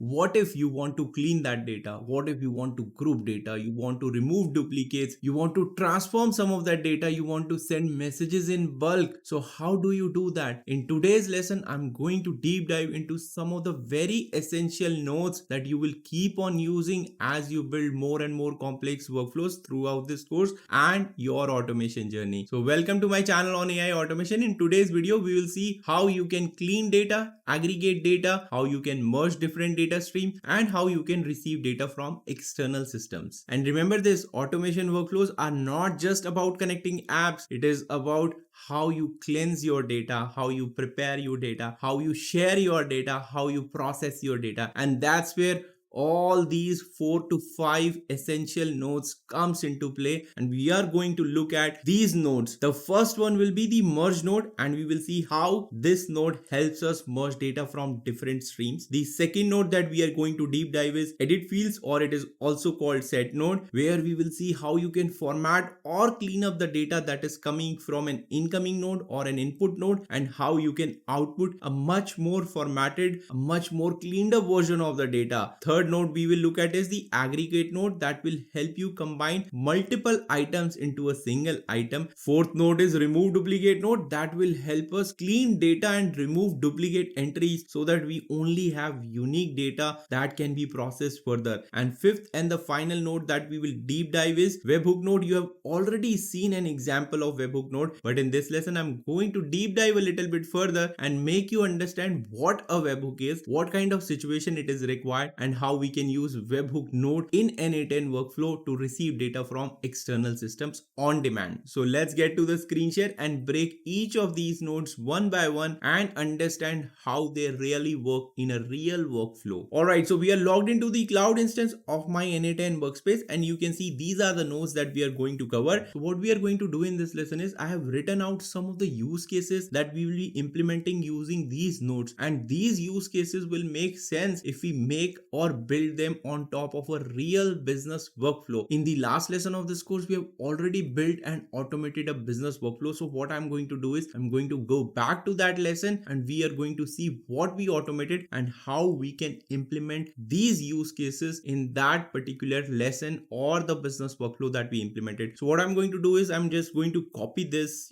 Control C, the sticky note, and I'm going to go back, and over here you can see this was the workflow that we built. So you can see in your business, an operator daily manually reviews orders, check all recent orders from a system or a sheet, then manually decide if the order is pending, then alert the service team via email. If it is in processing, then notify operations team via Slack channel. If cancelled or refunded, then official email as well as Slack message is sent to a finance team. So that's what the business process that we automated. So we are going to use this workflow and see how these nodes that we are talking about, especially the first 4 nodes which are related to data transformation, how they can be helpful and what scenarios or use cases we can use in this particular business workflow. So in order to do that, I'm not going to change anything in this workflow. We are going to go back again, and what we are going to do is I'm going to click on this 3 ellipses icon next to this workflow. I'm going to click on duplicate. So let's duplicate it, and you will understand how you can duplicate an existing workflow, and instead of building it from scratch, how you can reutilize what you have already built in. So I'm going to say workflow 3 and maybe like essential. I'll duplicate this. So you can see now we have workflow 3 essential nodes lesson as a new workflow. So what I'm going to do is I'm going to just delete this one, and I'll press Ctrl V. This is the sticky note that I copied from the blank workflow that I showed you earlier in the lesson. So I've just pasted over here so that we can keep a track of what we are doing and which use case we are going to implement. So the first node that we are going to look at is merge node. It helps us merge data from different streams, and I have 2 use cases over here. First one is combine order data with product line items. So as you see over here, like if I just zoom in a bit, what is happening in this workflow is there is a manual trigger over here, and then there is this Google Sheet node. You can see in this Google Sheet node, what we are doing is we are going to fetch this mock orders data from our Google Drive sheet. And if I go to the Google Drive, you would see I have this mock orders data, which is more like header data, like the order ID is here, first name is here, last name is here, customer email, order status, and order date. But there are no details of the order, like what product was ordered in this particular order. So for that, what I have done is I have another sheet called mock order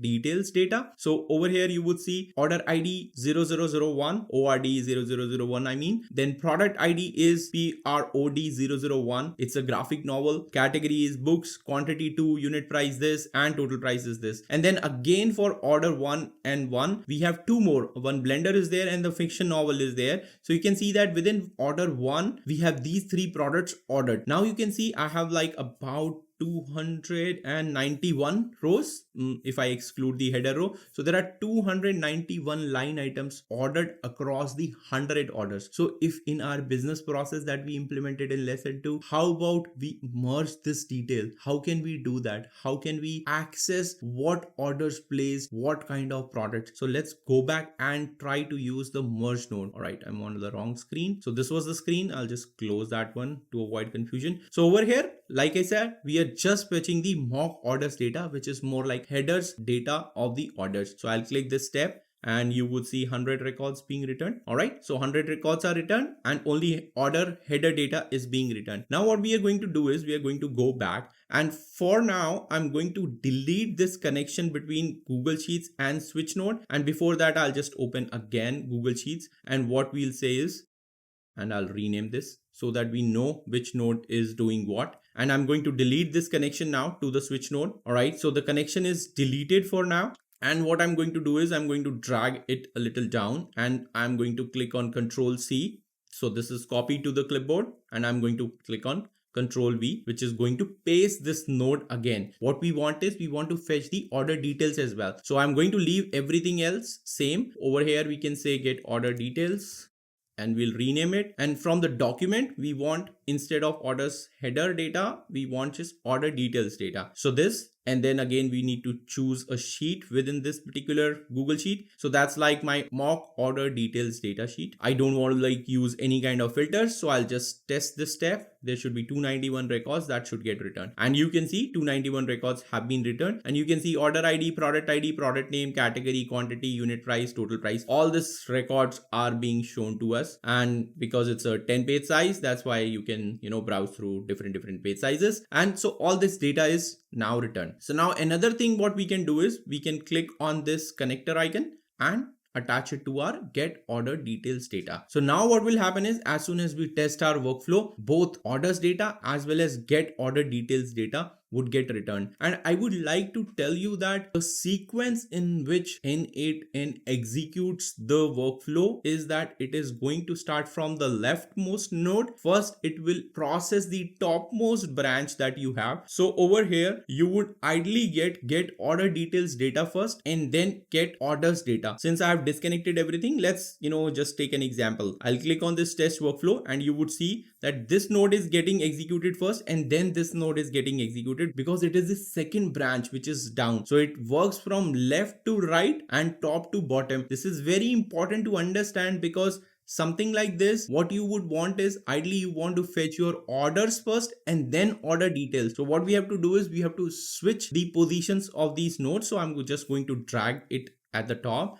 and drag it at the bottom. It's not going to do anything for this particular use case, but in some situation you might be interested in executing the upper branch first and then the lower branch. So it is necessary to keep that in mind. If I again run test workflow, you would see get orders data is fetched first and then get order details is fetched. So now we have 100 items over here and 291 items over here. So what do we do about it? How do we basically merge this data? Because these are different work streams that are coming, and that's where this merge node that we talked about will come into play. So now I'm going to do is little zoom out, and then I'm going to select all this, and for now I'm going to drag a little further. Here what we would do is I'll search for merge node.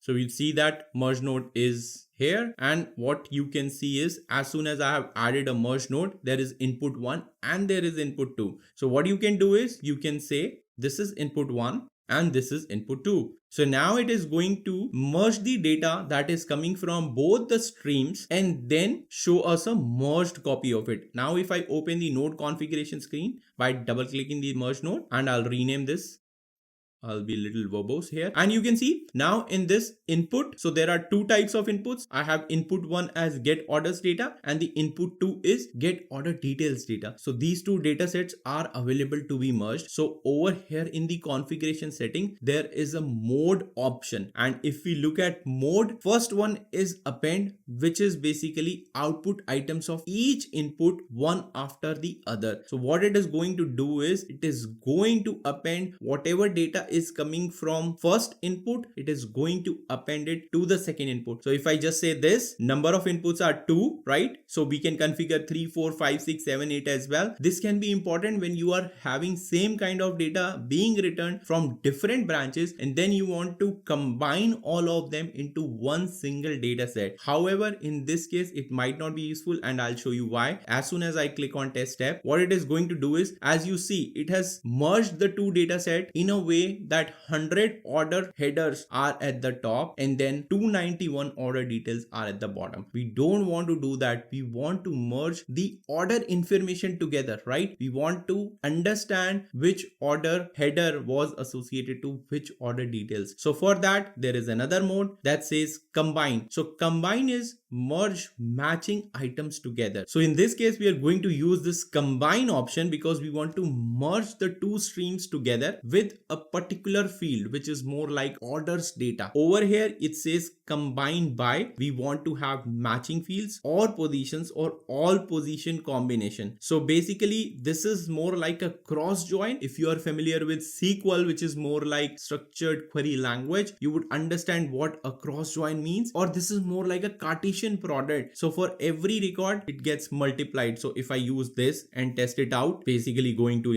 output a lots and lots of records. So it's more like 100 multiplied by 291. Yeah, you can see 291,000 for each order. It has multiplied all the order details that were there. So we don't want this one as well. What we want is combine, but combine on matching fields. We want to combine items with the same field values. So I'm going to use this. We want to match it on order ID. So I'm going to drag it over here. So this one says fields to match have this configuration lets us handle a case where in the two inputs that are coming in, the keys, which is more like order ID, is different in both inputs. Maybe in the first inputs it says order underscore ID, and in the second input it could be like order ID or just ID. So in that case, if two different streams of data have different key names, then you need to turn on this option and you want to mention input 1 field name and then input 2 field name. Over here in this case, we have order ID for get orders data, and I'll just double sure order ID for the order details data as well. So I'll go back over here. What we will do is we'll just drag this order ID into the fields to match. Okay, so then we have output type. So what it does, so output type has different options. Again, this is where if you're familiar with structured query language, then keep matches is more like an inner join, where what we want is we want only those records to be merged where we have data from orders header and order details. So in this case, if there are items corresponding to ORD001 in order details, then that data get merged. If there are no details present for ORD001, then in that case, that data does not get merged. So you won't see any record in the output, even for the header as well. So that means that the entire data row for the header or this order row for which there was no product ordered will get removed. This helps you maintain the integrity of the data, that only that data that has valid products ordered are being shown. There could be a possible scenario where there is some corruption in data, where you are pulling from the system and the order header is only pulled but the order details are not pulled. In that case, at least the data is not going to get further processed if we are going to use keep matches. If we say keep non-matches, then in that case it is going to return us everything that is not matching. So in that case, if we have an order header that does not have a corresponding order ID values in the order details, then that would come, and vice versa. So that could be a helpful scenario in some of the situations where you want opposite of this kind of data. Then you have keep everything, where everything gets merged together. Enrich input 1, which is more like you enrich the input 1 data or you enrich the input 2 data. Enrich input 1 is like on the left side, so it's more like a left join. So let's see what happens over here. If I say keep matches, it should return me 291 records. So you can see it has returned us 291 records. If I go to the JSON structure, so the first record, you can see the first 6 or 7 values are coming from the order header, and then we have values coming from order details, and you can see order ID is not duplicated in the second list of items which is coming from order details, because order ID is already present over here. So that means we are keeping matches, we are merging both the inputs together on a field called order ID. Now if I change it to, let's suppose, keep non-matches, let's do that and see what happens. Because in this particular scenario we have entry for each record, like each order has a corresponding entry in order details, this should return 0 to us. So if I click on test tab, so you can see no output data is returned in this case. Let's see what happens in the third one. Now what this says is, you can see items that match merge together plus items that don't match. So in this case, in terms of SQL language, this is more acting like an outer join. So if I click on this and test tab, you would see that everything is being merged. However, because I said that each order header has data corresponding to order details, that's why we are getting returned 291 records in this data set, which is more or less similar to keep matches. Now let's see what happens if I say enrich input 1. So you can see at the top we have order header data, and then at the bottom we have order products data or order details data. In this case, in case there is something missing in the product details, maybe like some of the products don't have like product IDs, product name, then in that case these values will not be present over here. Now next option is enriching input 2. If I click on that, now in this case you can see all the input 2 data is coming at the top and input 1 data is coming at the bottom. So that means this is first processing input 2 and seeing whether there are matching records present in input 1, which is our orders header data, and then trying to combine it together. Now in order to validate these scenarios, let me go back and edit these data sets and create some of the scenarios where this kind of situations will occur, and then we'll see how the output would look like. In order to show you how the data would look like in different order types, what I have done over here is, in our orders header sheet, I have added these 4 orders. These does not have any data which is related to them in the order detail sheet. So in the order detail sheet, what I have done is, like, I have added some random entries over here so that this data does not have any particular order ID corresponding to them in the orders header data. This way we have some records which are there in orders header but does not have any corresponding records in order details, and we have some order details data that does not have corresponding order IDs in the orders header tab. Now let's go back to our workflow and see what happens over there. In order to see that, what we have to do is we have to come back and I have to run this first. So let's get the orders header data, and this time it should be more than 100 records. So you'd see like 104 records should be returned. So okay, 104 records have been returned over here. Now we'll go back and we'll similarly fetch the order details data. So we had like 291 records last time. So I'll just click on this test tab.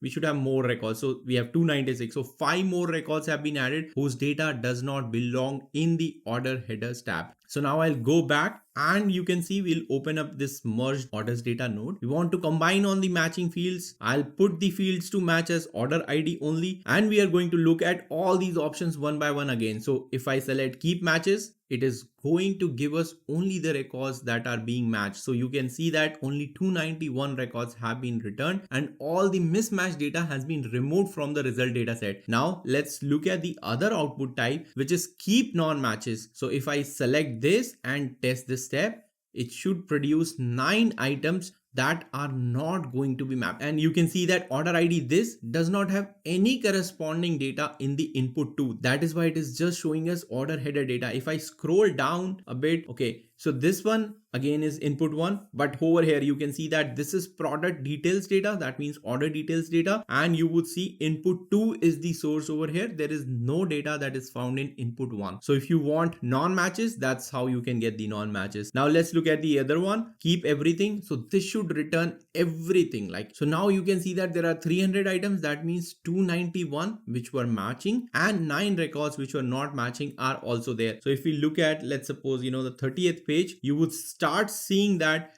these are the order headers data that does not have corresponding details, and at the bottom these are the order details data that does not have corresponding order headers. Now let's go back and let's say keep everything. I want like enrich input 1. So what I'll do is I'll select this and I'll test step. So this time it has returned 295 records. That means it has enriched or matched 291 records with input 1 and input 2. So till over here it has got the details, but in the input 1 we had these 4 records that does not have corresponding order details. So it has fetched that and put it in our record set. Now similarly, if I select enrich input 2, that means it is going to put the input 2 data into the entire data set along with the matching records. So this should return, I think, 296 records, because we had 5 details. So you can see that it has returned 296 records. Up to over here we had the orders and the order details data, but down below these 5 records, 1 2 3 4 5, all these 5 records were not having any kind of corresponding orders header data. But for our use case, what we want is combined data. So I'll switch it back so that we can further keep on building and enriching the data in this workflow. So I'll use this keep matches test step, and you would see 291 records are over here. I'll go back. So now we have merged the 2 branches of order header and order details data for further processing into our business workflow. So that's how you use merge data node. I hope you have a full understanding of this very important node that is there that you can use or leverage in any of your business workflow to process data from 2 different data sources or branches, so that you can only work on single resultant data set. So now let's move on to the third essential node, which is the aggregate node. So what does aggregate node do? So this node helps you merge multiple entries or multiple items into a single data entry or a single item. It is very useful in summarizing, grouping and collecting values. An example could be that you would like to aggregate all the email IDs that are there in all our orders before starting to send the emails, so that you do not send the duplicate emails to a particular customer. A customer may have ordered like multiple orders and you might want to have only one single email sent to them. Or as soon as we send these Slack notifications to our operations team, there were so many Slack messages that got sent to our operations team which were subscribed to that particular channel. And similarly, when we send the emails of pending orders to our customer service team in the last lesson, there were so many emails that got sent to them. Instead, it would have been wonderful that they would have got a summary of all such pending orders in a single email. And similar, the operation teams or finance team would have got a summary of all the orders pending, refunded, cancelled in a single message instead of receiving so many messages. So let's get back to our workflow and see how we can use this aggregate node in order to reduce that unread count. So this is the use case that we have also documented over here. In the aggregate node helps us combine multiple items into one. It will help us send one Slack message or one email instead of multiple emails. So let's see how we will do that. So till last lesson, we were able to get this data, which is more like a merged data set of order and order details. Along with that, what we did was we removed the first name and last name, the 2 fields, merged them together into something called full underscore name. So you can see we have full name over here, and we have set a order priority as well, which is high or low, so that the emails that get sent out based on it, they are getting sent out based on high priority orders, not just by the status of it. We are going to fix that as well in our workflow. So what I'm going to do for temporarily is I'm going to basically delete these connections so that unnecessarily the emails are not sent out. So I'm going to delete all of them, and we are going to like keep the switch case on. I'm going to connect this over here. So now it would start having the 291 records accessible to this switch node. So I'll just open it up. This one is fine, right? So for this particular use case, we wanted to send as soon as the order is pending. We want our customer service team to get in touch with the customer to see if something is pending at their end, so that they can further process the orders into processing state. The next use case was we wanted to check if the order status was processing, then the operations team should be notified. So this is where we have changed, and now you can see that we want to send only the orders to the operations team that are higher in priority. So I'm going to drag this over here. Let me just remove this. So now we have order priority. This is high, and instead of processing, I'll say high over here. So this is what we want, right? You might be thinking that now I'm only just checking order priority and I'm not checking the status anymore. I should check the order status as well in this scenario, because you do not want your operations teams to get notified for delivered orders as well, right? So I think that's a homework that I would like to give you in this particular lesson, so that you can have both the conditions in place. Think about it, how you would be using set field nodes or aggregate node or switch condition. Where would you like to put the second condition in, where you are checking both the order priority as well as the order status, because you do not want to notify your operations team in case the order is delivered, shipped, or cancelled or refunded. You only want the high priority order that is either in pending state or in processing state. But let's continue with this logic, which is faulty. At the bottom, we have these cancelled orders and refunded orders. Now, if I test step, pending orders 41, we have processing orders at 151, we have cancelled as 11, and we have refunded as 25. So now the number of orders are increased because these are corresponding to each product that has been ordered inside an order, right? So that's why you are seeing multiple entries of a single order over here. Now if we look at the processing orders, you would start seeing that, okay, these are all high priority orders because the dates over here are more than 45 days long. However, the status, for example, this one is shipped, so ideally we do not want this order to come over here, right? So you need to put that logic somewhere in, so that these 153 can be reduced. But for now, let's go back and see what we have on our canvas. So we have these 4 branches that are coming out, and we want to send pending items as email to our customer service team. So if I open up this email, so this is like notify, I'll rename it to notify service team or email service team. Notify can be Slack message as well. So email, then send, this all stays same. So now you can see that its order ID is in pending state. So for each of the item that is coming, 41 items, 41 emails would get sent out. We don't want that to happen. So what we would do is we'll go back.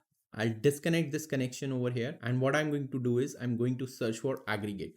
So as soon as I click on it, it is asking me the configuration of this aggregate node. Now you can see that what do we want to aggregate? Do we want to aggregate on individual fields, or we want to aggregate everything that is on the left hand side into a single item on the right hand side? So let's look at the individual fields first, and then we'll look into all items data into a single item later on. So let's select what fields we would like to aggregate. So what we were doing earlier, we were telling the customer service that, hey, this order ID is in pending state, go and talk to the customer. So what we are going to do now is we are going to merge all the order IDs which are in pending state and send it to the customer service team as one single email. So what I'll do is I'll add this order ID over here, and we don't want to rename the field for now.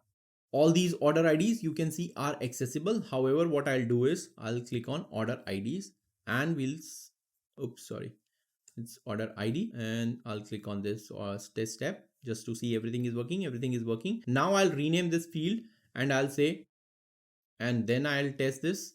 And now you can see that pending order IDs is one single list. So if I just collapse it, so you can see that we have first list, which is list of items, but inside this list of items, we only have a single item. And as we know from the lesson how data works in n8n, every input to a node must be a list of items. It could be a single item in that list, but the data structure format for the input must always be a list. So over here we have outer list, which is going to be fed into any kind of node in n8n, but inside it we only have pending order ID as one single item. But if you look at over here, if I click on this, let's see this. So you can see there are 41 items. It's not a single item over here because the curly braces start, then a comma, then a second item starts. Over here, the curly bracket starts. There is only one item. Inside it, there is a list of orders. That's fine. However, we have combined all the items that were coming into a single item. Now what we'll do is we'll attach this node into the email sending node. So let's go back and let's attach this node. Let me zoom out a bit and select all of them and make space. All right, so I'll drag this over here and I'll connect this one over here. And now you can see that 41 items were input into the aggregate node, but only one item has been outputted from it. So that is what we wanted instead of sending 41 emails, because if I connect this to directly this, it is going to iterate over 41 items because each node executes on every single item that is being input into it. So that's why instead of now 41 emails, we are going to only send one email. And how we are going to configure it is, we'll leave everything else as same, but over here what we are going to say, instead of this message, it could be like pending orders from today. And what you can also do is you can basically add the date as well. We can say, okay, sorry, we'll use the expression over here, and I have the access to the now. So I'll use now. So you can see now pending orders from today. This is the date and time that will get attached to the subject over here. In the body of it, what we are going to do is I'm going to like just click on this to make it bigger. So right now the body says connect with the customer to get the pending details. Now we don't have the order ID. So here we'll attach the order ID. So connect with the customer to get the pending details for the following orders. All right, we'll go back, and what I'm going to do is instead of this fixed, I'll move it to expression and I'll expand it. And now we have expression. So we can just drag this over here. So now you can see that all the pending order IDs are being inputted as a single message over here. So I'm going to like just click on this, and what we are going to do is we are going to test it, and I'll just see what email I have mentioned. Yes. So no reply from discoveredwithDheeraj.com, and in the email I have GenAI unplugged@gmail.com. So if I click on this, the email should get sent. So now you can see that instead of sending 41 emails, we have just sent one email out of it. So this is the power of aggregate node, so that you can group items, collect them, summarize them into a single item for further processing into your workflow. I hope now you have a clear understanding of how aggregate node works in n8n. Now let's jump on to our fourth essential node, which is remove duplicate nodes. And you can already see that over here in the pending order IDs, I have so many duplicates over here, and the customer service team which has received this email. So if I just, refresh my email box, you can see that email has arrived, pending orders from today, and the whole date timestamp is over here. You can trim this timestamp as well and keep the date format only by using little JavaScript. That I'll show you in some other lesson, but let's click on this and you would see that ORD001, ORD001 and ORD001. So we still are left with some sort of improvement in transforming, enriching, cleaning our data that we would do with the help of remove duplicates node in the next lesson. Now let's move on to the fourth special node, which is the remove duplicate nodes, that helps us in removing duplicate entries which are coming in the input node, or you can remove duplicates from the past executions in a workflow as well with the help of this node. And how does this node help us? Well, it helps us maintain the data integrity in our automation workflows that we are implementing in our businesses. Not removing duplicates can mean different type of results. For example, you might send out multiple emails to the same customer. You may end up having multiple orders duplicated into your system, or you may end up having incorrectly reported data or incorrect reports on your dashboards. Hence, this is a very, very important and essential node in the whole data transformation, data processing mechanism of any business workflow. So let's go to our workflow and see how this node can help us further fine tune and optimize the workflow that we were building in the earlier lessons. So now we are in the n8n workspace, and you can see that I have opened up the workflow 3 essential nodes lesson, and we are at remove duplicates node, which ensures cleanliness and unique data presence in the entire business workflow that we are automating. And to demonstrate the use case of this particular node, as I told you in the last lesson when we sent out the emails, so if I zoom out a bit, so far in this workflow, what we have done is we have fetched the orders data, we have fetched the order details data. So let me open this up and test this step. So we'll get some items. So we have got 104 records over here. So let me zoom in a bit and I'll open up this one too. So we'll get 296 records over here. So far we have two input streams going into merge orders data with details. So what I'm going to do is I'm going to test this step as well. So let's see what happens. So this has produced 291 records. If you have not watched these videos, go back and watch these lessons first. Then looking at the edit field sets, what we did was we created a full underscore name and we created a new property called orders underscore property, and we excluded first name and last name so that we end up having just the full name and the order priority set over here. And you can see there was a condition over here. I'll just open it up. This is basically getting the order date and then checking whether it is more than 45 days old or not. If yes, then it's the order of high priority, otherwise it is a standard priority. So I'll just like close this and go back. So we have the items from here as well. Let me play this. So 291 records has been outputted. Then we had a switch case where if I open it up, you can see pending orders. That's what we are checking. Then what we are doing is we are checking the order priority, whether it's high or not. If high, then we are going to send them as processing priority orders. Let me call them processing priority orders. And then we had order status cancelled and order status refunded. So all these 4 branches are outputting out of this switch node. Again, if you have not seen these lessons, go back and see these lessons and then come over here and follow along, because these are very, very important lessons where I explain what is merge node, what is aggregate node, what is edit fields or set node. You should have an understanding of all of them, so don't skip those lessons. And in the last lesson, I gave you an exercise that what we are trying to do over here is we are trying to send a message to our operations team that these are high priority orders. Go and check them out. And the high priority is that these orders have been submitted more than 45 days ago and these are still in processing state. So you need to do something about it. However, there was a bug that I intentionally left in that particular lesson for you to do as an exercise. And the bug was that, so if I look at processing priority orders, you would see that high priority is there. But then if I look at the order status, this is fine. This is processing. This is processing. But if I look at this order status was shipped, which is wrong, right? So if the order is shipped, why should an operation team care about it? So I asked you that you should filter out these particular orders and only have orders that have a status of either pending or processing. Processing is a better term because for pending, we are already sending message or email to our customer service team so that they can go back and talk to the customer. So what I'm going to do is I'm going to show you the solution that we have to do. So for that, what we'll do is go back over here to the canvas. And what I'm going to do is I'm going to open up this edit fields or set node. Over here, we already have the priority being set over here. So I'll just click this and open it up. Now you can see that we are only setting the priority based upon the duration of the order. If the duration is more than 45 days, then it should be high priority. However, we are not looking at the status. So what we have to do is add the AND condition over here. So if the 2 conditions are true, then only the priority should be high. So the first condition is order status must be equals to processing. And the second condition is order creation date must be more than 45 days. So I'm going to basically add a condition over here because this part of ternary operation was condition. So what we are going to do is let me put first the brackets over here. So now this is our condition. Still it is working fine. You can see there is no error. Add another condition over here where we are going to check the order status. So I'm going to write $JSON. So this is going to give me the current item. I'll write dot and we want to work on the order status. So here is the order status, order underscore status equals to, and then single quotes that stands for the string. Order status must be equal to processing.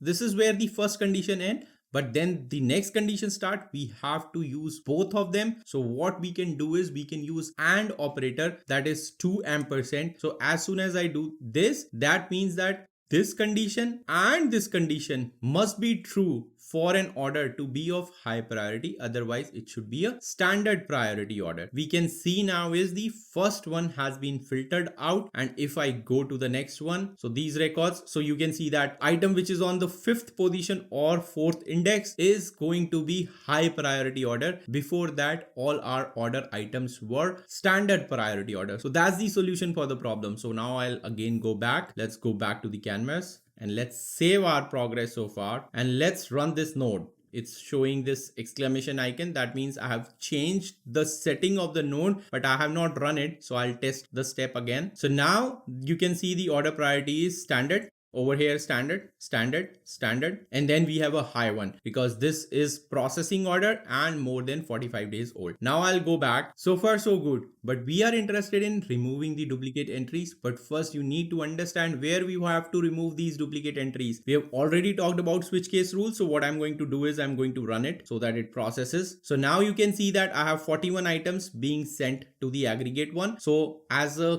recap of the aggregate, instead of multiple emails being sent to the customer service team, if you wanted to club everything together and send one single email, that's where we use the aggregate node. So if I test this step, you would see that only pending order IDs is coming as a single entry over here, and one item is there instead of 41 items. So we have filtered everything else. Again, if you have not seen the last lesson, go and see the last lesson about aggregate node and then come back over here. It's just a repeat so far. And what happened was that when we executed this, right, when we clicked on the test tab over here, the email got sent and this was the email that got sent. So although the email was only one single email, but you can see there were duplicate order entries. So if somebody is looking in the customer service and going through this list, well, they might have some duplication in work because some numbers are again and again repeated over here. That's where the remove duplicate node will come handy. So let's go ahead and implement the remove duplicate node. I'll go back to the canvas now.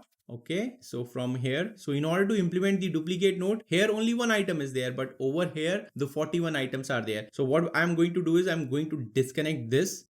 So let's leave it for now over here. And then what I'm going to do is I'm going to click on this plus and search for remove duplicates. So you can see that remove duplicates is there. Now it is giving me 3 actions that I can remove items repeated within the current input. That's where what I am interested in right now. Remove items processed in previous execution and clear the deduplication history. But what we are interested is in the first option. So I'll click on this one. So you can see I have selected the operations over here, and the next configuration is comparison. So this is a very critical field because we want to select the right field over there where we want duplicates to be removed. So right now, each of the 41 records that you see on the left hand side, if I select all fields, meaning row number, ID, customer email, when we end up creating a string out of it or a row out of it, each of them are unique in nature. So nothing will get removed in this case. So if I click on test tab, you see that all 41 items are returned because there is no duplicate at all. But what we are interested in, we are only interested in order IDs. So let me go ahead and click on order IDs, or basically selected fields. So I'm going to not use the all fields except, because I want to exclude many fields and only select one. This is useful in case you want to select many fields and exclude one, then use this particular parameter or this particular option. Otherwise, if you want 1 or 2 fields to be there, needs to be compared, then basically use this particular option. So I'm going to use like selected fields. So in the selected fields, again, I'm going to drag the order ID. Now it is going to just compare if the order ID is duplicated. So you can see we have ORD001 over here and ORD001 over here as well. Then we have a third ORD001. So it has been repeated 3 times. It should only return me the first entry it would found. So if I click on test tab, now you see that ORD001 is there, and from 41 items we are reduced to 13 items, and all these items correspond to a single order. And now you must be thinking that, hey, I don't care about all the rest of the fields, right? We should have our workflow work in an efficient manner, optimized manner. We should not be sending or pushing data across each nodes, which is of no relevance. So because I don't care about anything but order IDs, what we can do is in the options, I can click on this button, add field, and you can see remove other fields option is there. When I click on it, you need to turn this on. So as soon as I turn this on, it is going to remove everything else. So now you can see we have 13 unique order IDs being returned from it. And if I go back over here, now we will go ahead and aggregate these 13 items. Now if I go back and click on this and click on test tab, So you can see one message has been sent. So we can go to the inbox, go back to the inbox. So this is the message that has been sent. So now you can see that a lot of order IDs which were duplicate in the previous mails have been reduced to a list of 13 order IDs only. So that's how useful this remove duplicate node is in your business workflows. Hence, it was important to make this as a part of this essential nodes to know in n8n lesson overall section. I hope you're now getting a full hang of how you can process, transform your data in more complex scenarios. Now let's go back to our canvas and complete the workflow that we were building. So we'll go back. So we are done with the first branch of pending orders. The second branch was basically this one where we wanted to send the processing orders as well. And in this case of processing orders too, what you can do is you can basically click on this, paste it, Control C, Control V. I put this over here so that the number of items are 39 that are going into the remove duplicates. Over here as well, we want to like process the order IDs because we already know these are high priority orders. We have already satisfied that condition. I'll test this step. So it should give me the unique set of IDs. So it has given me 14 IDs. And what we have to do is instead of sending multiple messages, again, we want to like aggregate all of them. So we are going to use that. Let me try this. Let me like do this and then let me do this. Basically, if I have the same thing, same data set, I can use just one single duplicate node too. So let me delete this.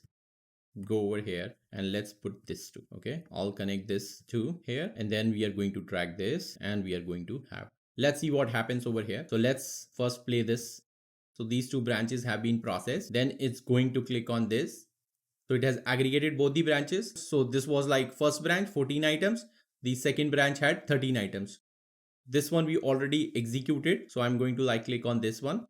So now it has executed this node as well. But what happened is that we did not configure this node properly to, structure our message. So, hey, this order ID, this is wrong. There was an error that would have been generated. So what we have to do is we have to remove this. Like I'll just open because there is no order ID anymore. It was like from the last lesson's configuration. Here we change the pending order IDs instead because we clubbed everything together into one order ID. So what I'm going to do is I'm going to delete this and I'm going to put this, and the message should also change that, hey, this ordered, let me just cut this. Hey team, all these orders below are way past our lead time or.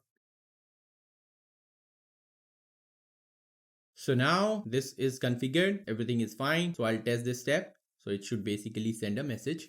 Now I'll go back. So it has sent the message. Let's go to our Slack workspace. Over here, it was like high priority messaging orders. Let's look at the message that is there. So there were two messages that got sent. You can see the first one where we did not update the variable, which was having the order ID. So hence there was nothing. Hey, this order, and you can see blank over here, is high priority. So that was a bug in the first run. The second run you can see over here is, hey, all these orders below are way past. This is the message that we wrote. So now we have transformed, cleaned up, and made our business workflow much more efficient, much more better, much more relatable to the business, taking care of the corner cases which a manual person would be evaluating in his head or her head and spending that time each and every day. Maybe they are maintaining some kind of a log in order to do all this stuff. Now you can see the power of workflow automation that we are learning over here. In similar manner, you can like club all of them together. So all these branches are getting merged into it. And then from over here, everything is coming out as an aggregate entity, and all the aggregated orders from each of these branches are going to work in a cohesive manner. And as I told you in previous lesson, this button helps us tidy this up. Now the workflow looks very tidy in our workspace. And from one of the previous lessons,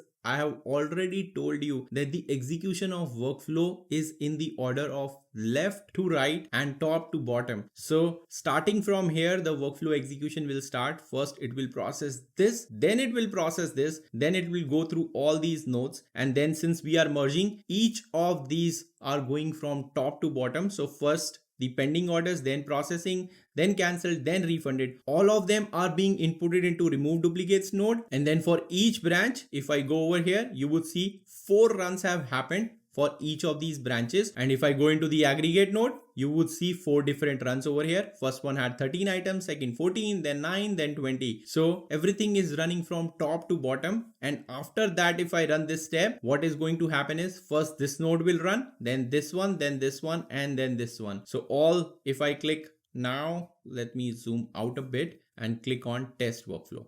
Let's do that. So you can see whatever I explained, that's what is happening. So I intentionally wanted you to see this, that all the 4 nodes executed for 4 different branches, which is incorrect, because what we did is we merged all the pending orders, processing orders, cancelled order, refunded orders into this remove duplicate branch.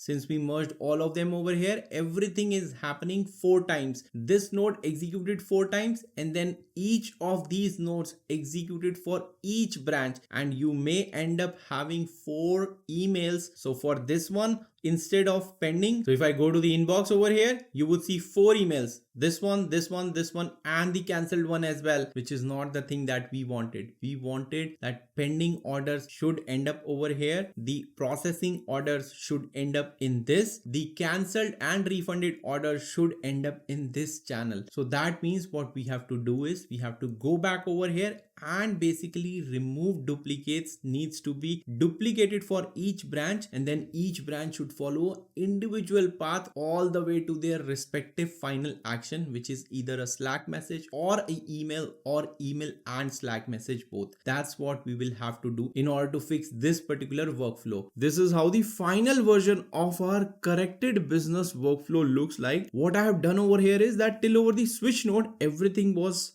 fine. Then we started merging into one duplicate node. That was basically incorrect, because then it would start emitting out different branches. However, what I did over here is I first created 2 remove duplicates so that we can process the pending orders and the processing orders through them. Then we aggregated them, and then we sent out the email for the pending orders. So this way our customer service team is going to get only one single email with a list of pending orders in a correct format. The second branch helps us remove the duplicates of high priority orders which are pending or processing for a long time. Then it aggregates it and send a Slack message. Single Slack message will be sent to our operations team in this case. In this third scenario, what I did is I introduced a merge node in between. I did not duplicate, or I did not create 2 separate branches. Rather, because cancelled orders and returned orders had the same set of final actions, which is like sending an email as well as sending a message to our finance team. So I decided to have a merge node in between, and that's another example where I wanted to merge 2 branches together. So I merged them and then basically removed the duplicates out of it, and then aggregated them into a single item, and finally sent single message and single email through Slack as well as our email node. So that's how the final workflow would look like. And as I told you, it is going to execute from left to right,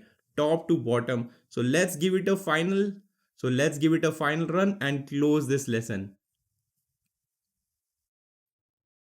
So you just witnessed that it started from left, then went to fetch the order data, then order details data, then it continued from left to right, then executed the top branch of pending orders, then the middle branch which was processing orders, and finally the merged branch of cancelled and refunded orders. I hope you have full and comprehensive understanding of how branching works in n8n, how the data flows, how these special or essential nodes are useful in implementing complex workflows that requires you to transform data, merge data, remove data, anything you want to work on data. You can have full data engineering pipelines built into n8n with the help of these nodes. And as this course progresses, we'll continue to explore more and more valuable nodes. So stay tuned till the end of this course until you not just get the master of n8n automation workflows, rather you build AI based n8n automation workflows. Now in the next and the last lesson of this section 2 of this course, I'm going to talk about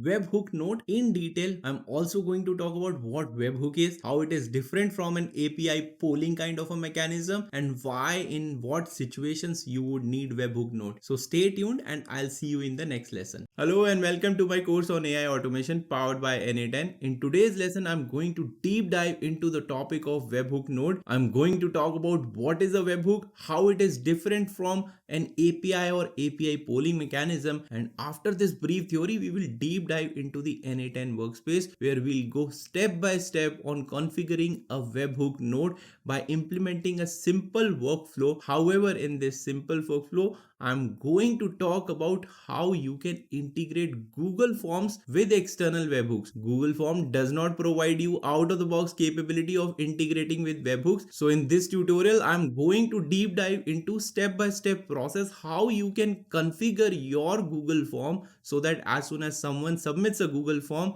the webhook is notified so that you can integrate them into n8n workflows and trigger them to execute your business workflow. So let's start with what is a webhook. A webhook is a real-time data listener that triggers the n8n workflow as soon as data is received on it. Unlike APIs, webhook does not require you to keep on checking for data or data refreshes again and again. Rather, it reacts instantly as soon as the data arrives. So it is more like they push the data as soon as the event happens. Let me explain this concept in simple words or with a real world analogy. Something like, imagine you have placed an order of a product that you have been waiting to buy for a very long time. Now you are excited to know when it gets delivered to your doorstep. One way is that you keep on calling customer service, keep on messaging them, keep on chatting them. That's more like an API approach, that you are constantly checking, has my order arrived at my doorstep? You are going out and checking whether the order has arrived or the delivery box has arrived or not. So that's more like a polling mechanism, that you yourself are pulling the data towards you from these external actions like calling the customer service, chatting with them, going to the door, opening it and seeing if there is package delivered or not. All this is API polling mechanism. What it means is that it is allowing you to interface with them, get the data from them, but more like pull mode, that you are pulling that data from them. They are not pushing the data to you. And in many scenarios, it can be very inefficient because you can see that you are wasting your time by checking with all these updates. I know you are excited about the product, but still you are wasting your time in checking for the updates. How about you are subscribed to the alert as soon as the package gets delivered? You are notified on your phone or with a call that the package has arrived. Now immediately go and get the product from your doorstep. That is more like a webhook. So webhook lets you react instantly to the new data instead of you requesting the new data again and again. Similarly, it lets your workflows react instantly to the new data instead of the workflows polling for the data and keep on executing further processing. So that's how using a webhook trigger in your business workflow will let your business workflow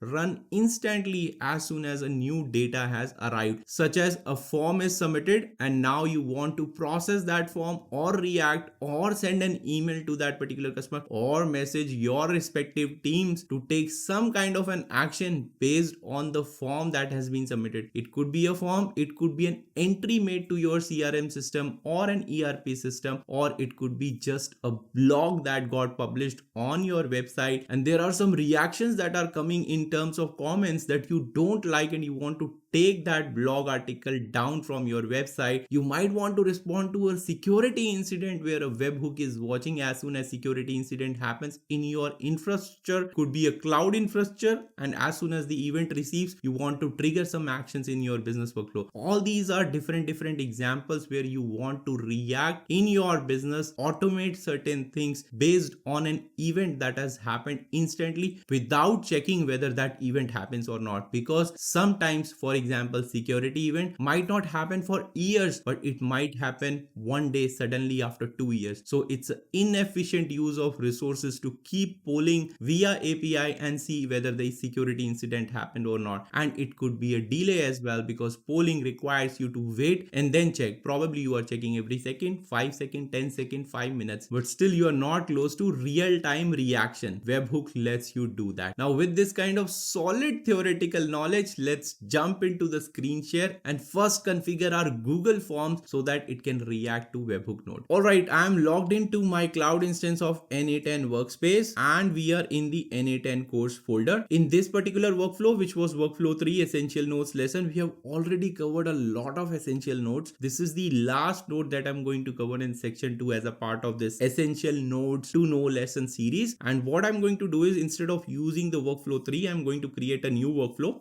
So as a first step, I'll add the webhook trigger over here. So I'll search webhook. So you can see webhook trigger is over here. It gives us a test URL and it gives us a production URL. So this is the URL where it is going to listen for external event. And over here you see get is written. So get is coming from this HTTP methods. There are various types of methods that are available from HTTP. HTTP is hypertext transfer protocol. You don't need to get technical with it. For now, let's just keep an understanding on there are different types of HTTP methods. So get is to basically pull some kind of data, more like a get request. I want to get something. Post is I want to post something. I want to like submit a form. I want to post a record. I want to save something. So all these kinds of things are post requests, and deleting is generally used when you want to delete a record. However, the most common ones are get, where you use to get some kind of information, or it's a post. Here, because we want to receive data, so we will listen to the post one. So I'll just click on this. So now you can see the method has been changed. The URL that now the test URL is basically going to be the one that is going to listen for external system to send the data. And in our example, a Google form is going to send the data to this URL. And please note that right now it is test URL for testing out this entire workflow till the time we are satisfied that the workflow is working as expected. We are going to use this test URL. However, before you activate your workflow, that this workflow is ready to handle the production data, we have to switch over to the production URL. Then we will be using this production URL and configuring our external system to send the data over here. So for now, what we are going to use is the test URL. Respond wise, we want to respond immediately. We don't want any last node to finish, then it acts, or we do not want using a respond to webhook node. We are just using this webhook node as a trigger. So we'll keep all the rest of the configuration same. There is no authentication as well. So we'll keep the authentication to none too. And in order for this node to listen, what we have to do is listen for test event. So as soon as I click on it, it will start listening. So it is saying that you need to make a post request. So as soon as some event happens externally, the data needs to post it to this URL by that external service, which in our case right now is going to be Google Form. And in the next part of the lesson, I'm going to talk about how you need to configure your Google Form so that they can trigger this webhook. Let's go and check that out first and then come back to our workflow. So before moving away from our workspace, let's just save it with a name. So I'll say workflow for webhook lesson. Okay, so let's leave it like this. So it says saved. Now let's move on to the Google Forms. For that, what I'm going to do is I'm going to open the Google Forms in my Safari. So I have opened up Safari browser in a private window so that my existing cookies and all does not conflict with it. I want to show you from the very first step how you need to configure it. So we'll be starting from scratch. So I've searched Google Forms in Google. So what we are going to do is, like, I think this is the one. Yep. So this is the one. I'm going to sign in. All right, so probably I'll use this. Okay, so I already have one form, which is for my book Ladakh Decoded. If you are interested in Himalayas travel, this is the book that you can order. I'll click on new form. Let's build a form where we want to extend invitations to various events that we will be holding in our organization. And if the user is registering for a non-event thing, then the email or message should go to our admin team. However, if the user is registering for some event, then basically the message should be sent to our event hosting team. So let's quickly configure that. So let's give it a title first, user. All right, so I'll just copy this and paste it over here. All right, it's done. So the first question we can ask your name. All right, so then we can add another one, your email. Quickly we'll add another one. So the next question could be, are you planning to attend an event on GenAI Unplugged? Could be, the option could be yes, or the option could be, I'll add another option, at all. Okay, so yes, no, maybe. That's all we want. All right, all these are required ones. So let me configure this too. I think let's keep this form very simple because we want to keep our workflow simple and understand the concept of webhook rather than building a form. I'll copy this. So this is the form is unpublished. So before I have to publish it, let me publish this. So now I have published the form. So now this form is available anywhere. So I'll just copy it and you can see that if I open my Chrome browser, let's go over here and click on this. So now we can see that our form is up and running over here. However, it is still not integrated to our n8n workflow. Although we have not built anything in our workflow, but still we want as soon as somebody answers all these questions, click on this submit. This data needs to be posted on our workflow so that we can process it through our business process, which is more like if somebody is interested in attending an event, the event team should get a notification, Slack notification. Whereas if they are not planning to attend an event, they are just registering on the website maybe to attend a course or something like that, then basically an admin team should receive an email. But the problem over here is that Google Form does not let you integrate with the webhook directly. Like there is no direct method, there is no configuration. If I go back to my Safari browser, you can see there is no configuration over here where I can basically add some kind of a URL. Even in my settings as well, if I go over here, you can see there is nowhere that directly I can put that URL of my webhook trigger that I have copied, the test webhook URL, that I can paste it somewhere over here so that as soon as the form is submitted, the data goes over there. So we need to learn how to configure these Google Forms so that they can send the data to our webhook. So let's head over to our other browser window where we created this form. So I'll go back to my Safari browser. So you can see this is where we created this form. So what you have to do is, in order to configure Google Forms, you need to click this 3 ellipses over here, which is next to your profile icon, and click on this app script. So the moment I click on app scripts, it is going to open a editor where we can write some code. Here we are going to insert a piece of code. I already have that piece of code. So let me open my Sublime Text. So let me just copy this from here and let me just Control A and paste it over here. So this is a piece of code that we will need so that it can basically capture the response from the form as soon as someone submits it and then sends to a URL which we will configure over here. So this is the webhook URL that we are going to copy from our n8n workspace. Remember, the testing URL and the production URL. So once you are happy with the testing of your entire workflow, you will need to exchange this particular URL with the production URL so that your form gets tied to the production version of your n8n instance. For now, we are going to test it. So I'm going to go back and basically copy the test URL. So it was over here. So this was our webhook. So I'll just double click it and this was a test URL. I'll just click on it. The URL is copied. Now I'll go back over here and what I'm going to do is I'm going to delete this and I'm going to paste this. The reference where I got this code is from a Medium article. I'm going to refer that article in the description of this video. You can read that article to get more details about how this code works, what it does, and there are few more settings left that we have to do so that the form starts working perfectly. Now I'm going to rename this project. So let's call it what? Invitation form or user registration form. And I'll rename this. So the form is renamed. I'm going to save this project. So again, it is saving to my drive over here. The next thing that we have to do is we have to come over here and set up a trigger. So as you can see, this is trigger. So I'll click on this. Again, I'll go back to dashboard. So over here, you can see I have this create new trigger. There is no trigger configured for now, as well as this button is also there, that is add trigger. So I'll just click on this create new trigger. And what I'm going to do is choose which function to run. We want on submit, choose which deployment to run, it is head, select the event source from form and select event type, not on open, but on form submit. So that's pretty much the setting that you have to change over here. You have to click on save. So this way it is going to register the trigger now. So it is taking a little while. All right, so it is asking me to basically authorize it and the pop-up was blocked. So I'm going to click on it. This is going to authorize my drive to have this trigger configured. So that's why it is asking for the permission. So I'm going to give it the permission. So now it is showing me that Google has not verified this app. What you have to do is you have to click on advanced and then go over here, go to user registration form. What this means is that this user registration form app is trying to get access to the account that you are using in order to deploy this form, and it needs the access over here. And since you are creating it, you know there is no one else out there who has created, you are not giving access to someone else, you should be okay to use this option. So I'm going to go ahead by clicking that advanced thing, and I'm going to say that go to user registration even if it means unsafe. So I'm going to click on this.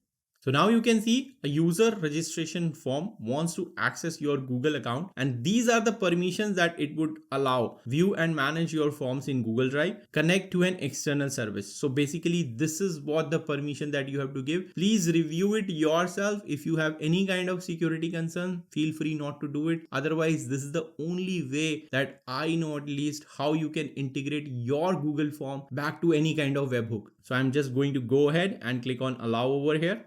Right, so our trigger should be deployed. Now I'll come back to the editor. So our URL is also configured, it is ready to go. Let me just click on this run first. Cannot read the properties of undefined, reading getting item responses because no form has been submitted yet. Let's go ahead and start submitting our form and see what happens over here. So this was our form. I'm going to enter some details over here. Are you planning to attend an event engine? I'll say yes and click on submit. A response has been recorded. Now I'll go back over here and I'll click on run. So now the error has changed. You can see that request failed for this particular URL. This is the URL that we have configured as post URL because this webhook is not in listening mode right now. So I'm going to go back now and go back to our canvas. So this is the webhook node, and what we are going to do is click on this listen for test events. Now this particular webhook at this URL is in listening mode. So now if I go back to my form and run it, then it should receive the event. So let's go back. Now let's click on run.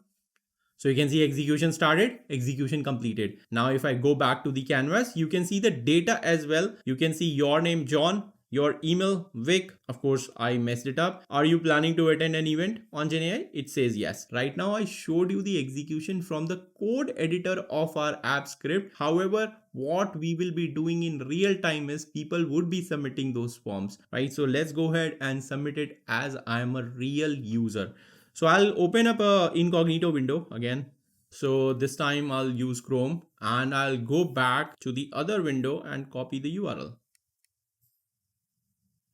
So now I'll paste the URL. So you can see now the form is basically available, and I'll write my full name this time and the email. And are you planning to attend an event? This time I'll say yes again. Now before submitting, let me go back and just double verify if the event is still listening. So I'll go back to the workflow and you can see it is not listening anymore. So I'll just go back to the canvas, open it, okay, and I'll click on start listening for the event. So now it is listening for the event. Now we'll come back to the form. So the name is filled, email is filled. We have selected the option as well. Now I'll click on submit. So user registration form submitted. Now let's go back and see what happened.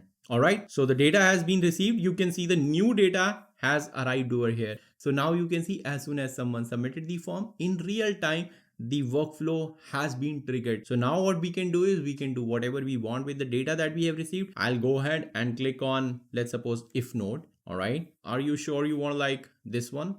So we are going to basically check the value of it is equals to, what is it, like yes, no. So if it's yes, we'll test it. So we submitted yes over here. You can see the value over here. It has compared it. It is true. So the true branch is showing us the result and the false branch is not showing us the result. So for the true branch over here, we wanted to send a Slack message to our events team. And for the false branch, we wanted to send an email to our admin team. So for that, if I go to my Slack workspace, which is GenAI Unplugged, you can see I have created this new channel over here to receive the updates, and I have invited the n8n integration app to it. And if you don't know why I invited this app, go and check out my detailed video on Slack integration with n8n workspace so that you have an understanding of how these two things operate or integrate with each other. So let's go back to our workflow and I'll add a Slack node over here. In case it's true, we'll add a Slack node, and what we want is send message, right? So we'll search this, send message. We are going to select our credentials. I have already selected the OAuth credential over here. So we'll use that to send the message because that is the most recommended way of doing it. Then we want to send message to a channel. Here we'll select a list of channel. we'll see, okay, events one. This was the one that we created, user registration, GAIU events, and the simple text message is what we want. So we'll say, let me make it bigger. All right, so over here, what we'll do is I'll just close it for now. And I'll click on this expression so that we can add the details of the user as well. Here are the user details. So I'll go over here and I'll put the curly braces. I'll say .json dot, as you can see in this JSON, it's the body where the data lies. So I'll click on the body and then dot, and you can see that your email and your name. So we'll say name, new user name.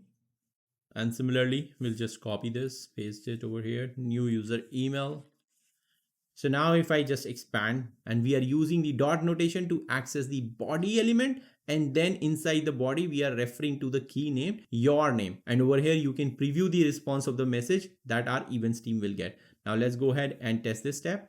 We'll test. So it says it's success. So let's go to our Slack workspace. All right. So you can see here events team. So whatever message we crafted, new username, new user email, they both have been sent to our events team so that they can take appropriate action. Now let's go back and complete our workflow by adding an email note over there. And I'll click on this false branch and I'll select the SES. As you know that I use the Amazon SES simple email service to send my email. So I'll continue to use that. I have already set up the credentials. We are going to work on the resource email. The operation would be send. We are not sending the HTML body. We'll just write. And the body would be, and I'll click on this expressions and I'll expand a bit. I have already copied, so I'll use this only and I'll paste this new user email. And I think at the bottom we have the email, your email. So because the previous node is not executed in false mode, that's why we are unable to see the preview, but that's how it will look like. So I'll just close it. I'll go back to Canvas. Thing wrong here. Oh, I'm sorry. I forgot to mention where the email needs to be sent. So the configuration was not complete. So let me write that. No reply. And we also forgot to mention where to send the email. So let me add the email address as well where we need to send it. So that'll be, now if I'll test it, so basically now it is waiting for more data to come over here. Now let's go back to Canvas. I'll click on save button so that everything is saved. So now what I'm going to do is I'm going to click on this test workflow and you would see the webhook starts listening. So now waiting for you to call the test URL. Now we'll go back to our form. So we had submitted it earlier. Now I'm going to submit another response. Right, and I'm going to attend an event or not. We have already used the yes one. This time I'll say no. I'll click on submit. All right, let's go back. So you can see that the workflow executed, but this time is executed towards the false node. I'll just open up the webhook node. You can see webhook listen to the event. This time we submitted this. The email was this, and I was not interested in GenAI event. So I'll go back now. Then the if condition was also now false. So it ran through the false branch and we went into the Amazon SES. So it would have sent an email out. Now let's go ahead and check if the email has arrived or not. So I'll open this and you can see that a new email has arrived. This is the details that are there that we configured in sending email node. Now that you understand how these essential nodes work in n8n and why these essential nodes are important, you are ready to deep dive into building much more smarter, much more complex, and above all, much more optimized business workflows starting from section 3 of this course, which is coming up next. So I'll see you over. So by the end of section 2, we have completed the foundation or basic concepts of n8n. In this section 3, we are going to deep dive into some of the intermediate or advanced concepts of n8n. Today in this first lesson of section 3, let's have a quick recap of what we have learned so far and build a step-by-step workflow to automate another business process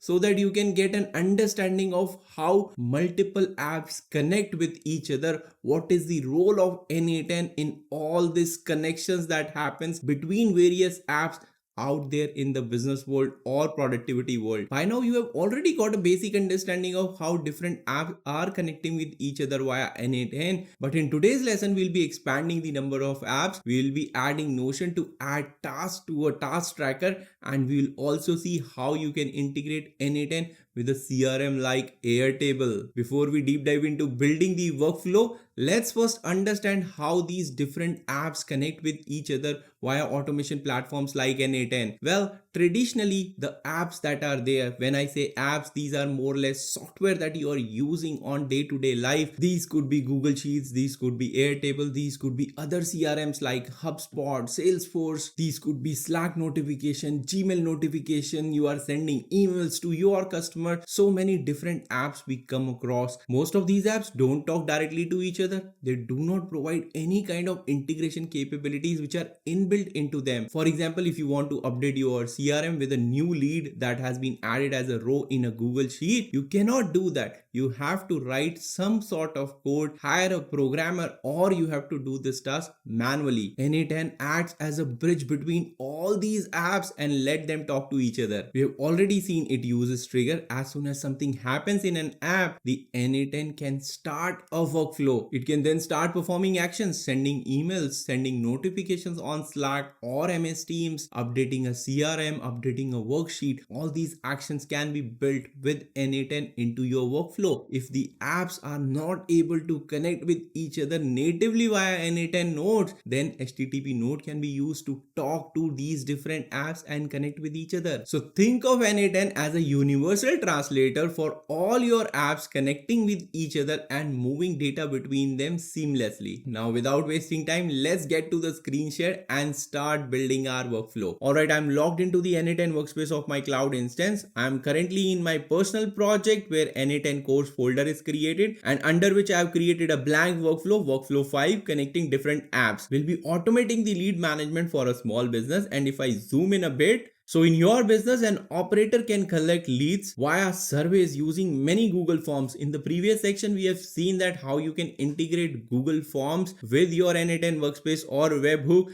But in this case, consider that you have many Google Forms distributed and all of them are being used in different areas of websites or are circulated elsewhere. And people are using all those different forms and they are submitting leads or some sort of information to you. So the task of this operators is that he or she browse through all these surveys responses daily, collate them, and saves all new leads to a common Google Sheet, storing leads from all these surveys or forms that are being submitted every day.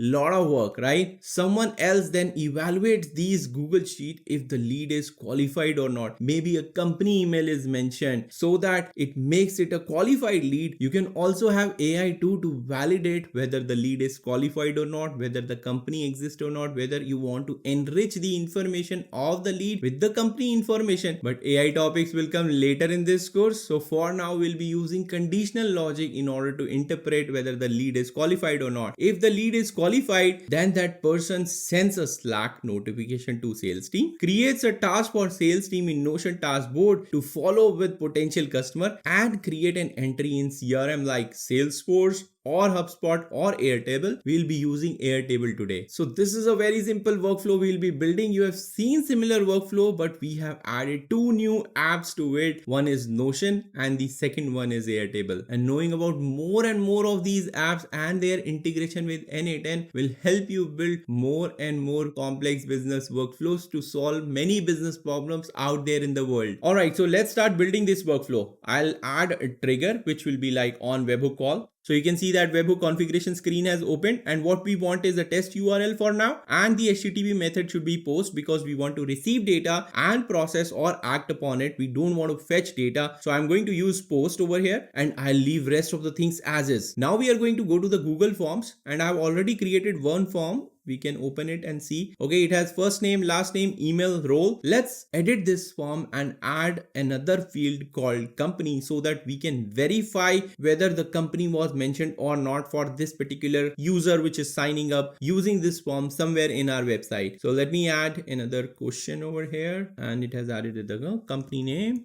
And let's make it like, short answer text, and let's make it required. And let's drag it down below. Maybe like the email. So now it's first name, last name, email, company name, role. So that's one form we have. You can have multiple such forms and configure them so that they can be integrated into the webhook node or have webhook integration. And how you do that, I've already created a dedicated video. Go and watch the webhook node lesson in the previous section of this course so that you have an understanding of how you can connect Google Forms with a webhook. So I'll leave that as a homework to you so that you can configure multiple forms and integrate with your n8n workflow. But for now, let's continue configuring and finish up integration of this particular form with our n8n workflow. So what I'll do is I'll click on this three ellipses and click on app script. It should open up. Oops, sometimes it happens that it creates a bad request. If this is happening to you, this is probably the cookies issue or the session that it maintains or multiple accounts that you add as Google account. So what you can do to solve this particular error is open the Google form in a new incognito window. So I'm going to open up this Google form in a fresh Safari browser in private or incognito mode. So I'll open up Safari, and then what I'll do is I'll have a new private window. I'll search for Google Forms. Okay, so we'll go over here and I'm signing in. So for signing in, I should use GenAI Unplugged. Yep, so I have a passkey over here. Not now.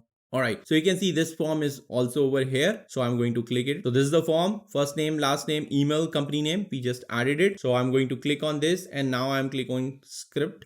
So now you can see that it has opened and you can see over here the post URL of this particular integration is this. So now we have to go back to our n8n workspace where we have added the webhook node. So I'm going to do that.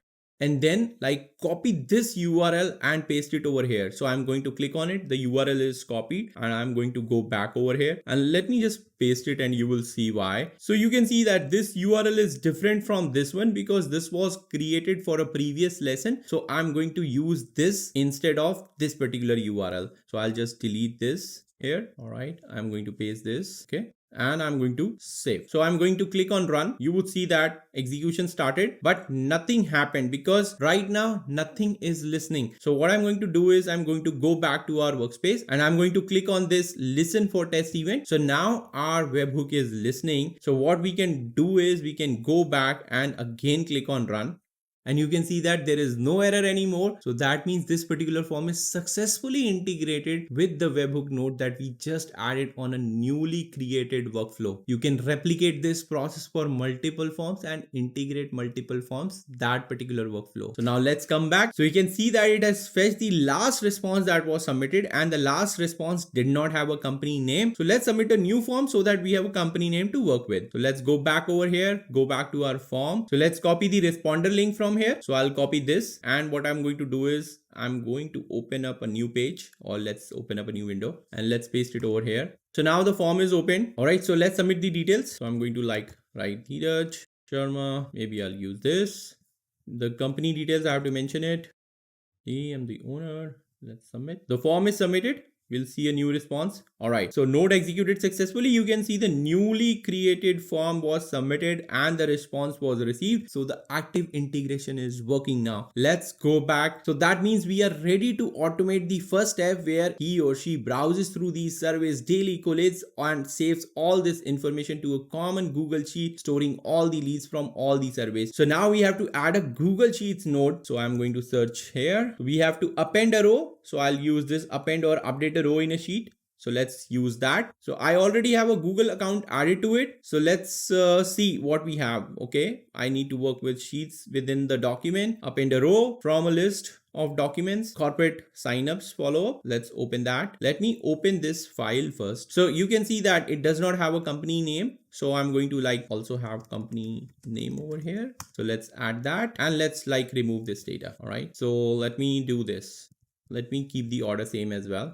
You don't need to keep the order same. You can map these fields. I'm just doing it so that there is no confusion at all. So I'm going to go back over here. Now let's go to the sheet. Let's find out the sheet. So now you can see that it does not matter how I have ordered the columns. You can match it over here. So it is showing first name, last name, email, company name, role. So what I'm going to do is I'm going to drag them just like we did it previously. So drag this in the last name, drag the email over here, drag the company name, drag the role. And let's test the step. Oh, so we got an error. The column to match on parameter is required. Column. Okay, so this parameter is required usually in ID, and why we are getting this while adding a row is because we have used append or update row as an operation. So for this node to know which row to update, it would need an ID so that it can match and update that particular row. And that's why I was confused why it is asking for an ID for adding a row. So for adding a row, you do not need it. So I'm going to change the operation to append row because we just have to append it. So now you can see that that particular option is no longer available on the node settings. So I'm going to click on test step.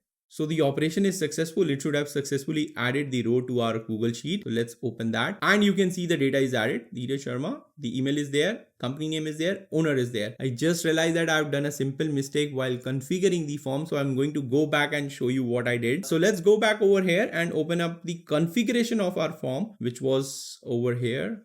So this was a form that we created, and I made this company name as a required field. So we will not be able to submit a form without a company name. But in the workflow, I have to show you that if the lead is qualified, that means company name is mentioned. So if I leave this to required setting, then I'll not be able to show you the other conditional logic that will happen in our workflow. So for now, I'll make it as not required field so that we can submit some forms without having this information, and our workflow can evaluate much like some person is manually evaluating that condition. So now let's go back and go to the workflow and go back to our canvas. And now you can see that this step, he or she browses through all these surveys from daily, collate and saves all new leads to a common Google Sheet, storing all leads from all these surveys in a common single place. So like I said, you can use the configuration or the test URL or production URL of this webhook node to be integrated with various Google Forms. It is going to listen to all of them and start submitting data to Google Sheets. So the first step we have already automated in this workflow without writing any piece of code. Now let's automate the second step where someone else is evaluating this Google Sheet, and if the lead is qualified or not, and by qualification maybe we can put a logic that if the company email is mentioned or the company name is mentioned or not. So for that I'll click on this plus icon and add the if node over here. So let's search if. So it opens up the if node configuration, and what we can do is drag this company name over here and maybe say is not empty. All right, so company name is not empty is one condition that we have. Second condition we can also put is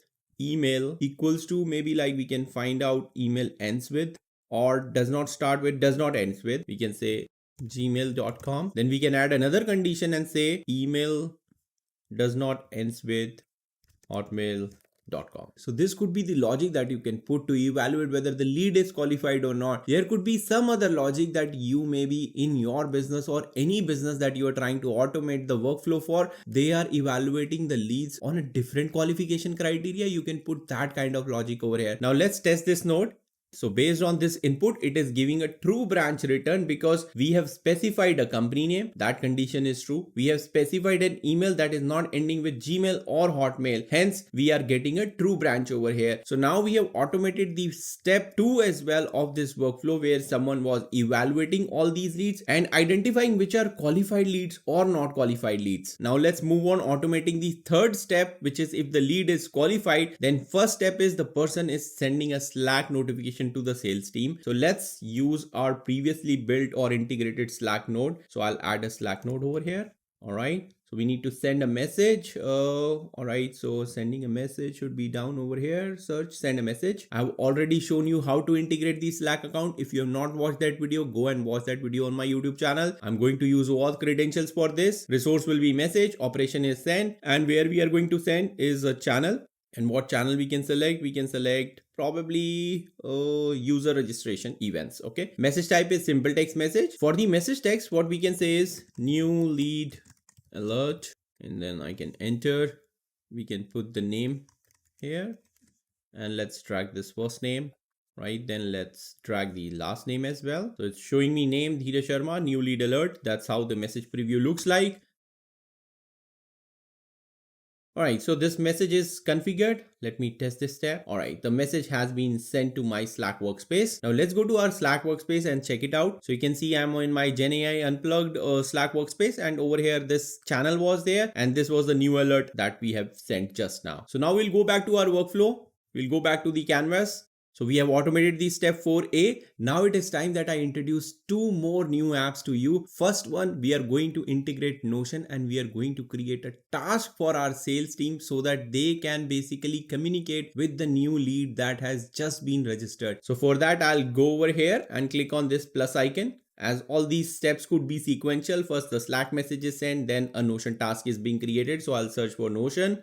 There are many actions that Notion Node supports. You can see block actions are there, database actions are there, database page actions are there. Then there is page action, archive, create, search page, and get user action. There are a couple of triggers as well that if something is happening within your Notion workspace, you can trigger the workflow as well. We'll come to it in some other workflow, but for now I'll use the append block over here. So now Notion Node configuration parameter screen has been opened. I've already set up a Notion credential over here, but just to demonstrate how you can set up or integrate Notion, I'm going to reset it up or create a new credential for you so that you know it how to do it step by step. So as soon as I open this, Notion, it is asking me for an internal integration secret over here. So what you can do is, let me just open up the doc so that you can get more clarity on it. So you can see the Notion credentials can be used for Notion Node as well as Notion Trigger as well. You should have a Notion account with admin level access, and the supported authentication methods are API integration token, which is used for internal integration, and auth2, which is used for public integration. And what the public integration is, if you go down a bit, there's a difference between internal and public integration, and you can see it's very simple. Internal integration are for specific to a single workspace, like for example what we are doing right now. It is accessible only to the members of that workspace and ideal for custom workspace enhancements. However, public integrations are usable across multiple or unrelated Notion workspace, accessible by any Notion user regardless of their workspace, and ideal for catering to broad use cases. This is the one that you might be creating when you are developing an app, so that app is being able to integrate to any Notion workspace. While automating our business workflow, we just need to integrate to one workspace. So that means we are going to use the internal integration, which just requires an API key. And how do I do it? I'm going to show you a step-by-step process of it. So first we are going to open a Notion workspace. So I have already created a Notion workspace and there is a task tracker page as well over here. So in order to develop the integration, what you have to do is you have to click on this, click on the settings from here. You can click the settings over here as well. Then you will need to go to the connections tab and you need to click on this develop or manage integrations first. So once you click on it, it will take you to another page where you have to create a new integration. You have to first give it a name. So I'm going to call it n8n. I'm going to associate my workspace over here. So it's Dheeraj Sharma's Notion. The type is internal or external. We have already talked about internal versus public. For internal ones, you do not need any kind of approvals, but for external one, you need to submit this app so that Notion team can approve this integration. You need to provide more details, but like I said, it is required only when you are integrating with multiple workspaces. You are developing an app that is going to integrate with Notion in general that you don't know about. Here we know about where we are integrating which workspace. So I'm going to use internal over here. You have to upload a logo over here. I'll click on it and I'll use this image.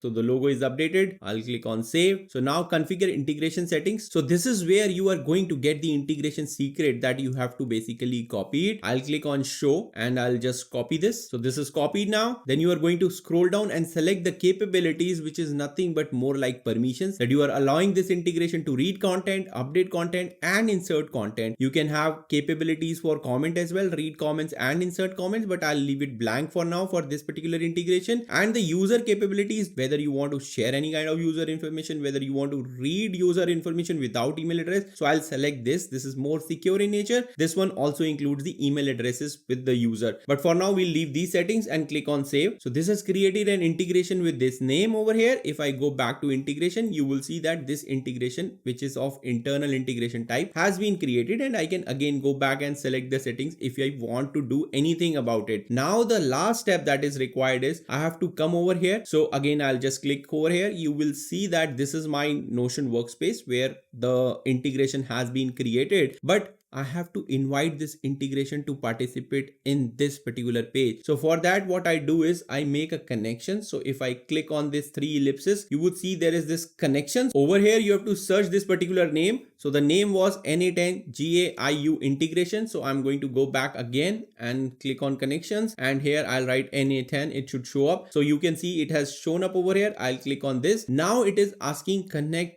this particular app or integration to this particular page. I have to confirm it. Once I confirm it, it showed me what kind of permissions have been allowed on this particular page with that integration. Now the integration has been set up and we have copied the integration API key that I'm now going to go back to our n8n workspace over here, and I'm going to copy this secret here and just let's save it. The credential has been successfully created inside your personal workspace. So this is Notion account 2, and I have given you a step-by-step process. You can see the connection tested successfully. So now let's go back over here. So the credentials are done. Now we have to work on the resource. So for the resource, what I have to do is I have to add a database page because we are working on a database of this task tracker. So this task tracker is of database type kind of page. Hence we have to work on the database page over here. So I'll go back over here and I'll click on database page. As soon as I click on it, the operation says whether I want to create a database page inside a database or get it or get many or update a page. I'll use the create one because we have to create a task over here in our task list. So from list, you can see that it's allowing us to select a database. When I click on it, as the integration is successful, it is showing me the task tracker is there. When I click on it, and if I click on this icon, which is more like a link, it will open up our task tracker. So you can see that the database of task tracker is open. No task is created. Every task or every row that you would see over here is more like a page, and hence that's why it's called database page that needs to be created. Here we will specify a particular title and we'll keep it simple like I use for Slack notification, new lead alert. And here we can start adding the blocks. Blocks are nothing but what you want to basically specify. So here I have to specify a paragraph or a heading or heading 2, 3. You can see that all these blocks can be added. We'll keep it simple. We'll have it paragraph based only. And what I'll do is I'll just specify the details. So instead of using Slack, we'll use the if node, right? So if node, the email was there. So what I'm going to do is the name, we'll follow the same thing. Name is first name and then last name. And then over here, we'll say email. We'll use this. Finally, the company name.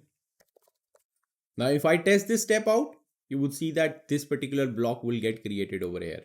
So this has created a new database page for us. Now, if I go to our task tracker, so you can see that a new lead alert, this has been created. If I go by status and maybe like click on this new page alert, you would see that these details, the description that we mentioned in the block has been added. However, one more thing that I would like to tell you, if I go back to all tasks again, you see all this status, assignee, due date, priority, task type, description, or task name was there, attached file, past due. All these properties are over here. And how can I access these properties? If I go back over here and click on this add property thing, I can click on this and it will start loading up all the properties or columns of our database, a table that is there in the Notion workspace. And I can click on it and I can select any of these properties. I can even mention the description as and copy this from here and paste it over here. Or I can also say that effort level is, let's suppose, high or medium. I'll just say test. And now it is going to basically put an effort level as well. Let's go ahead and see. So you can see another one is created, which is right at the top. And if I scroll a bit on the right, you would see the effort level is medium. So that's how you integrate Notion to an n8n workspace. And we have automated the step 4B as well, that a manual person was creating all these tasks by opening up this Notion workspace and adding tasks for the sales team. Now it is completely automated. Now we'll go back to our workflow again. I'll go back from here and you can see, like I said, we have automated till step 4B. Last step that is remaining is step 4C, and that's where we are going to introduce the second new app of this workflow, which is Airtable. So far you have not seen that app in the entire course. This is the first time that you are seeing. Now we are going to follow the same step-by-step process on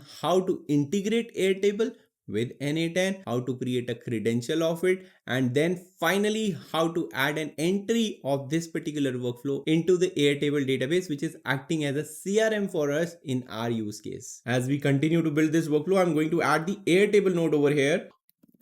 So you can see that there are 8 actions available on the Airtable node, and there is a trigger as well. You can have some base action, get many bases, or get base schema, or you can have record actions. For example, create a record, create or update a record, delete, get, search, update record. What we are interested is in creating a record. So I'll click on that. So now you can see that I do not have any credential created so far for the Airtable integration with my n8n workspace. And that is what I'm going to show you step by step in this particular lesson. Let's click on the documentation first. I'll open this. So this opens up the documentation of Airtable node, and you can see all the details are available. Some templates are available. What we are interested is in creating the credentials first. So I'll click on this Airtable credentials documentation guide, and you can see that you can use these credentials to authenticate the following nodes. So if I go back over here, if I click on create new credentials, you will see that there are two types of credentials that we can create. One is connect using access token, the other one is OAuth. So first I'm going to show you how to create the access token integration, and for that you can see I have to paste the access token over here, and it tells me that we have to enable following scopes: data.records::read, data.records::write, and schema.bases::read. So we'll go back over here, and you can see that the prerequisite is create an Airtable account. So I've already created an Airtable account, so I'll open that up. So my Airtable workspace is open. Let's go back to the documentation again, and you can see that supported authentication methods are personal access token, which is also called PAT, and OAuth2. So now we'll go back and see how we can do it. And as I told you, I'll explain both these authentication methods. So what you have to do is, once you log into your Airtable, I have already created a base over here, which is like customer development. That is where we are going to add a record in our workflow. But for now, we have to do the integration or setup first. So for that, you have to click this user icon over here and go to this builders hub.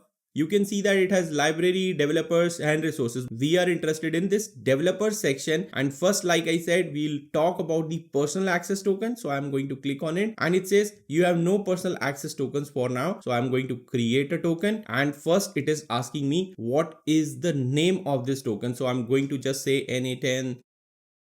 And now it is asking me to add the scopes. Remember, like when we were creating this, it is asking us to at least have these 3 scopes. So we are going to go back over here and start adding these scopes. So data.record::read was there, and then data.records::write was there, and finally there was schemas.bases.read. Then it asks us this token can access the following bases and workspaces. I'll just say add all resources. What you can also do is, if I want to just allow a single base, you can do that as well. For example, over here I can allow just this base so that this particular integration token can only access or update records in this particular base only. But for this example, let's leave it for all resources, and it says all current and future bases and all current and future workspaces. So it covers everything. You do not need to create token further. However, this is not the recommended approach. You should follow least privilege principle approach, where you are only giving the access or creating the token to a particular base or a workspace where you want the integration to happen, not everything into your account. For now, it is just an example. So we'll leave it here, and I'm going to click on create token. So this gives me the token. I'm going to copy it, and I'm going to click on done. So this has created one integration token. It has an ID over here. So you have to make sure that you have copied the token. And now I'm going to come back over here, and I'm going to paste this in my n8n. So once I paste it, I click on save. All right. So it says credentials successfully created, connection tested successfully. So that means we have successfully created a personal access token to connect our Airtable account with our n8n workspace. Now let's quickly see what are the steps to create these credentials via OAuth2 mechanism as well. So for that, I'm going to exit this screen, and I'm going to come back over here, create new credentials, and this time I'm going to use the OAuth2. So when I click on OAuth2, it gives me OAuth redirect URL. I have to first copy it. So it has been copied. This client ID and client secrets, we are going to get it from our Airtable account builders hub. So I'm going to come back over here, and you can see first we created personal access token, which is this one. Now I'm going to create on OAuth integration. So over here, I have to click on register and OAuth integration. Click on this. I'm going to give it name again, n8n.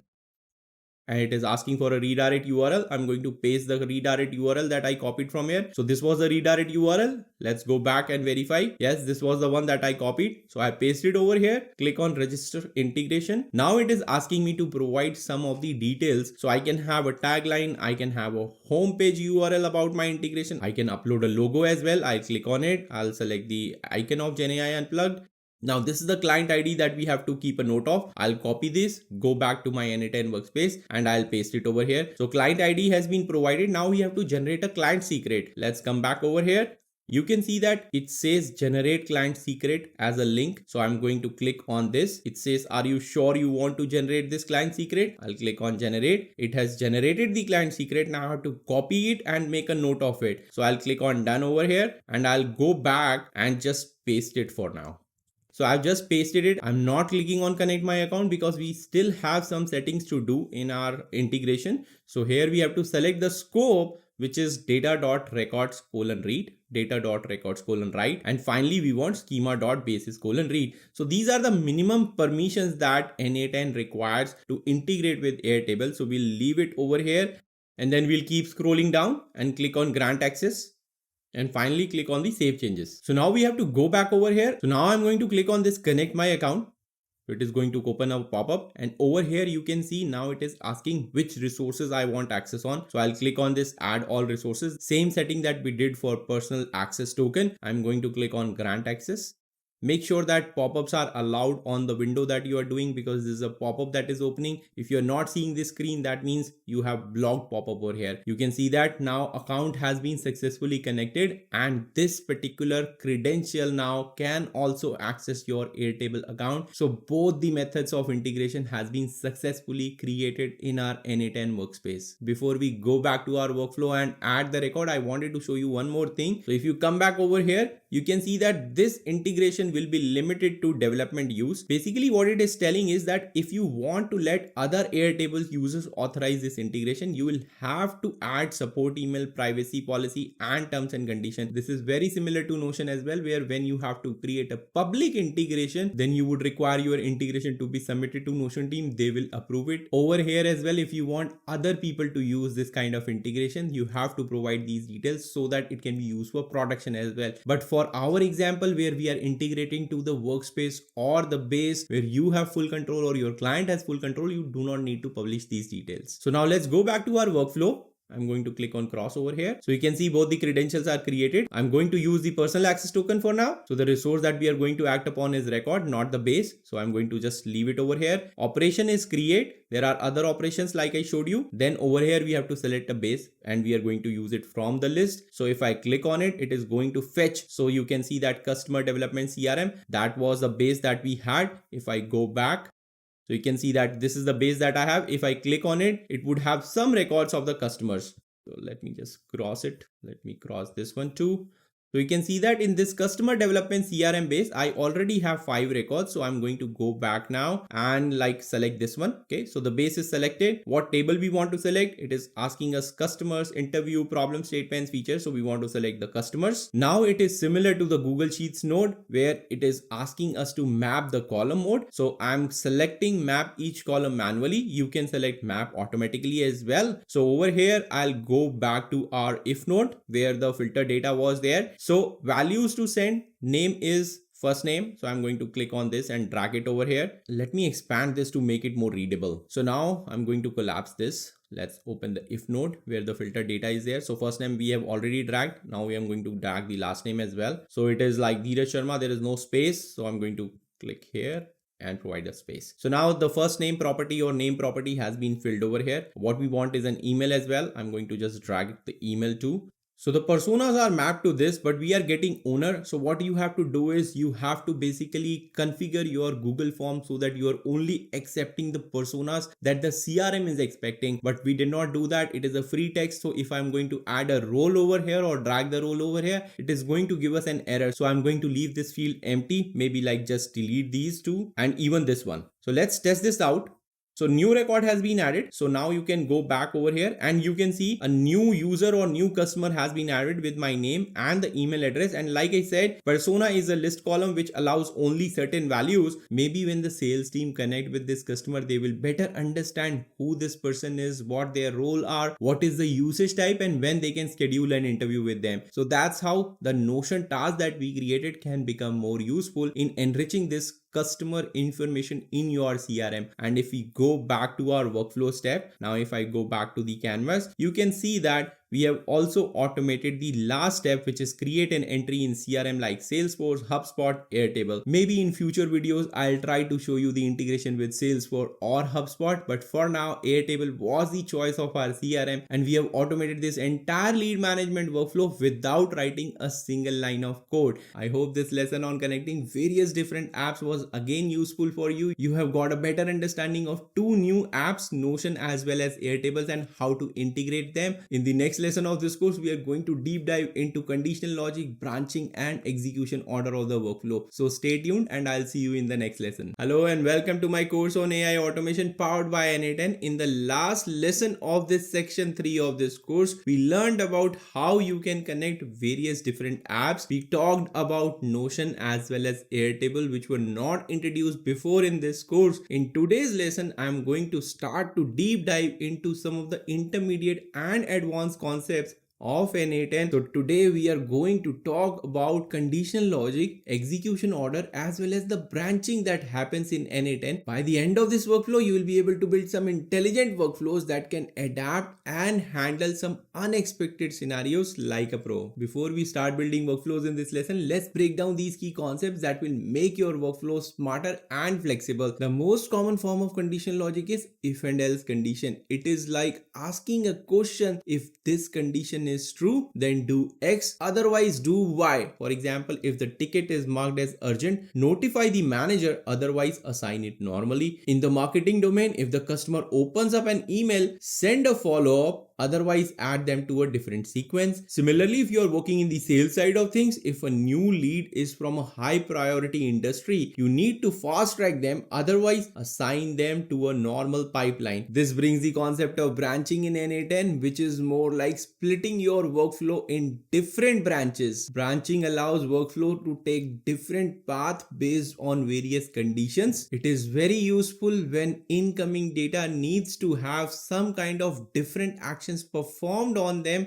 based on various different conditions. There are three types of branching that exist in n8n. First one is the conditional branching, which is more based upon if and else condition, and this splits our workflow in two different branches. Second one is multipath branching, where switch node is used in order to split multiple conditions based on whatever input is coming and matching to a particular condition, and I'm going to explain this with the help of an example very soon in this lesson. But in short, in this type of branching, you have multiple branches, more like n branches based on the conditions specified in the switch node. And third one is the parallel branching, where multiple actions are performed from the same node. By the way, you can perform conditional logic with the help of a filter node as well, which is filtering your data to be passed on to the rest of the workflow. It is more like conditional logic that is happening, but it is not outputting multiple branches. That is how the filter node differentiates from the if node. These kinds of conditional logic allows you to control what happens based on various conditions, making your automation smarter and smarter. Now that you have created multiple branches, you must be wondering which branch will execute first, which node will execute first. By default, the node execution order follow these rules. First one is branching execution happens in a sequence. One branch completes before the next one starts. Second one is top to bottom execution, where nodes higher on the canvas executes first. And the third one is if the nodes are at the same height, then left node most will execute first. And why this execution order matters to you? Well, consider an example. If the node in branch C, which is the third branch, depends on the data that will come from branch A's node, but the branch C execute first in your workflow, then the workflow is going to break and you are going to get some unexpected results. So understanding this execution order is very essential in making error-free automations. Finally, all these branches must merge together at some place in your workflow so that a single final action can be taken. I'm not saying that it is going to happen in each and every workflow that you will build, but still in most of the scenarios when the workflow is split into multiple branches, you might need to merge couple of branches or merge all of them together to take some kind of a final action on the process data coming out of all these branches. And that is where the merge node in n8n comes in handy and becomes your friend, because it waits for all the branches to execute first, then combines the data from all these branches and outputs a single combined data set for the rest of the processing in the workflow. With this kind of merging, you ensure that your workflows come back together in a structured way. I have covered many of these concepts, including a dedicated lesson on merge node in the section 2 of this course, but let me quickly refresh again in this section 3, because these are very important concepts and will make your life very easy if you understand them to the core. So now comes the fun part, where I'm going to share my screen and explain all these concepts with the help of workflows in n8n. I'm currently logged into the cloud instance of my n8n workspace, which you can see over here, GenAI Unplugged.app.n8n.cloud, and I'm currently in my personal project n8n course folder, where I have opened the workflow 5, which we created in the last lesson of this course or first lesson of section 3. You can go and watch out that video if you have not watched it out yet. The first concept that we learned in this lesson was conditional logic, which can be implemented with the help of if and else node or filter node, and I'm going to explain it with the existing workflow that we had created last time. So you can see that in this workflow we had a webhook where the data is coming, then we have some Google Sheet, and then there is a if node over here, and if I open it up, you would see that it has some kind of conditions over there. And so we are checking company name is not empty, email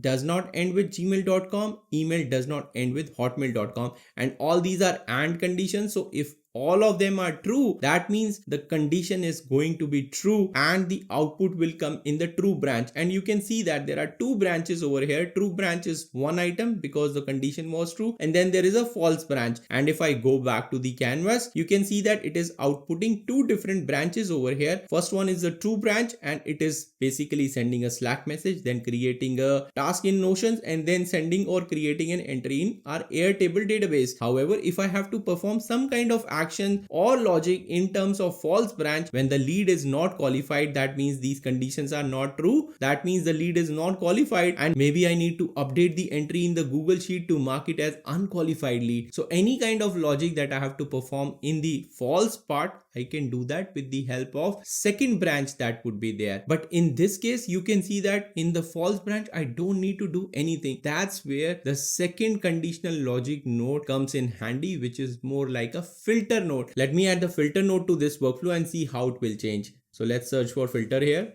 So this has opened the configuration screen of filter node, and you can see that it is much similar to our if else node. If I go back over here, right now it is not connected. So let me disconnect this and basically create the connection over here. Let me just put this one up a bit. All right. So now the Google Sheet data is coming into the filter node, and let's add the condition that we had. So what we wanted was basically company name exists, right? Exists, right? So the company name exists, and the and condition was email does not ends with gmail.com, and we had another condition which said email does not ends with. So now I have configured this filter node exactly in the same way as our if and else node was configured. But when I test it out, now you can see that there is a kept branch and then there is a discarded branch. But if I go back to my canvas, only one branch is coming out of it. So in this type of scenario where I'm not doing anything about my second branch, which is like the false branch over here, I should have probably used this filter node to make my workflow much more efficient. And if I show you the definition of the filter node and the difference between if and else, so you will see that in the filter node, it says remove items matching a particular condition, whereas in if node, it is saying as route items to different branches based on true or false. So that's the difference between if and else node and filter node, and you have a clear understanding of where to use which one of them. Now let's go to another workflow which we created earlier in section 2 and explain the concept of branching and all. Let me save this one and go back to my n8n course folder, and I think how data works in n8n, that was the workflow that we created. We have already covered the first type of branching, which was conditional branching, and that was based on if and else node. Now in this example, I'm going to explain the multipath branching and parallel branching. Now in this particular example, you can see that multiple branches are coming out of switch node. If I zoom in a bit, let me open up the switch node configuration. Over here, we are matching the order status, which is equal to pending. Then one branch is getting outputted. Then there is another condition which says that if the order status is equal to processing, then the branch name of processing orders will get created. If the order status is equals to cancelled, then cancelled order branch will created. If the order status is equal to refunded, then refunded orders branch will get created. So this switch node is going to output 4 multiple branches. So like I explained earlier, switch node helps you create n different branches. Here the n is equal to 4. 4 branches are being outputted out of this one. So this is more like an example of multipath branching. Then there is third type of branching, which is parallel branching, where multiple actions are performed from the same node on the data coming out of it. And if you look closely over here, let me put this node a bit over here and then this node a bit over here. You can see that from the cancelled branch that is coming, so from the pending branch only one action is going out, that sending an email. From the processing order branch only one action is going, which is more like sending a Slack message. However, if you look closely on the cancelled orders branch, there's this one action that is going to send the email. However, the same action is being done for the refunded one, but there is another one in the cancelled branch. If I look at closely, so you can see another line is coming out of it, which is more like sending a Slack message. So what is happening over here is all the data or all the orders which are cancelled, we are sending an email as well as we are sending a Slack message. So two type of actions in parallel are being performed for the cancelled order as well as refunded order. So this is an example of parallel branching in n8n. The execution order depends from left to right. So over here the workflow is going to execute from here to here and top to bottom. So that means what is going to happen is first this branch is going to execute. So that is at the top and that is the leftmost one. Then this branch is going to get executed. Then cancelled order, which is more like SES node, is over here and this is going to get executed. And then for the refunded order, this is going to get executed. And then this Slack one node will get executed for the cancelled as well as refunded order branch. So if I test this workflow, you see that this is getting executed. Then this gets executed, then this is getting executed, then this gets executed. So you just saw that it executed from left to right, top to bottom. So it is very essential to understand. I have explained what can go wrong in the section 2 of this course. Go and watch those lessons of section 2 where I have explained how data flows in n8n, and you can clearly understand what can go wrong if you're not paying attention while configuring or putting these branches in right order as you want them to execute. Now we have talked about the conditional logic. We have talked about multiple types of branching that exist. We have also talked about the execution order. Now I am going to talk about the final key concept of this lesson, which is more like merging. I'll open up another workflow that we talked in detail in section 2 of this course.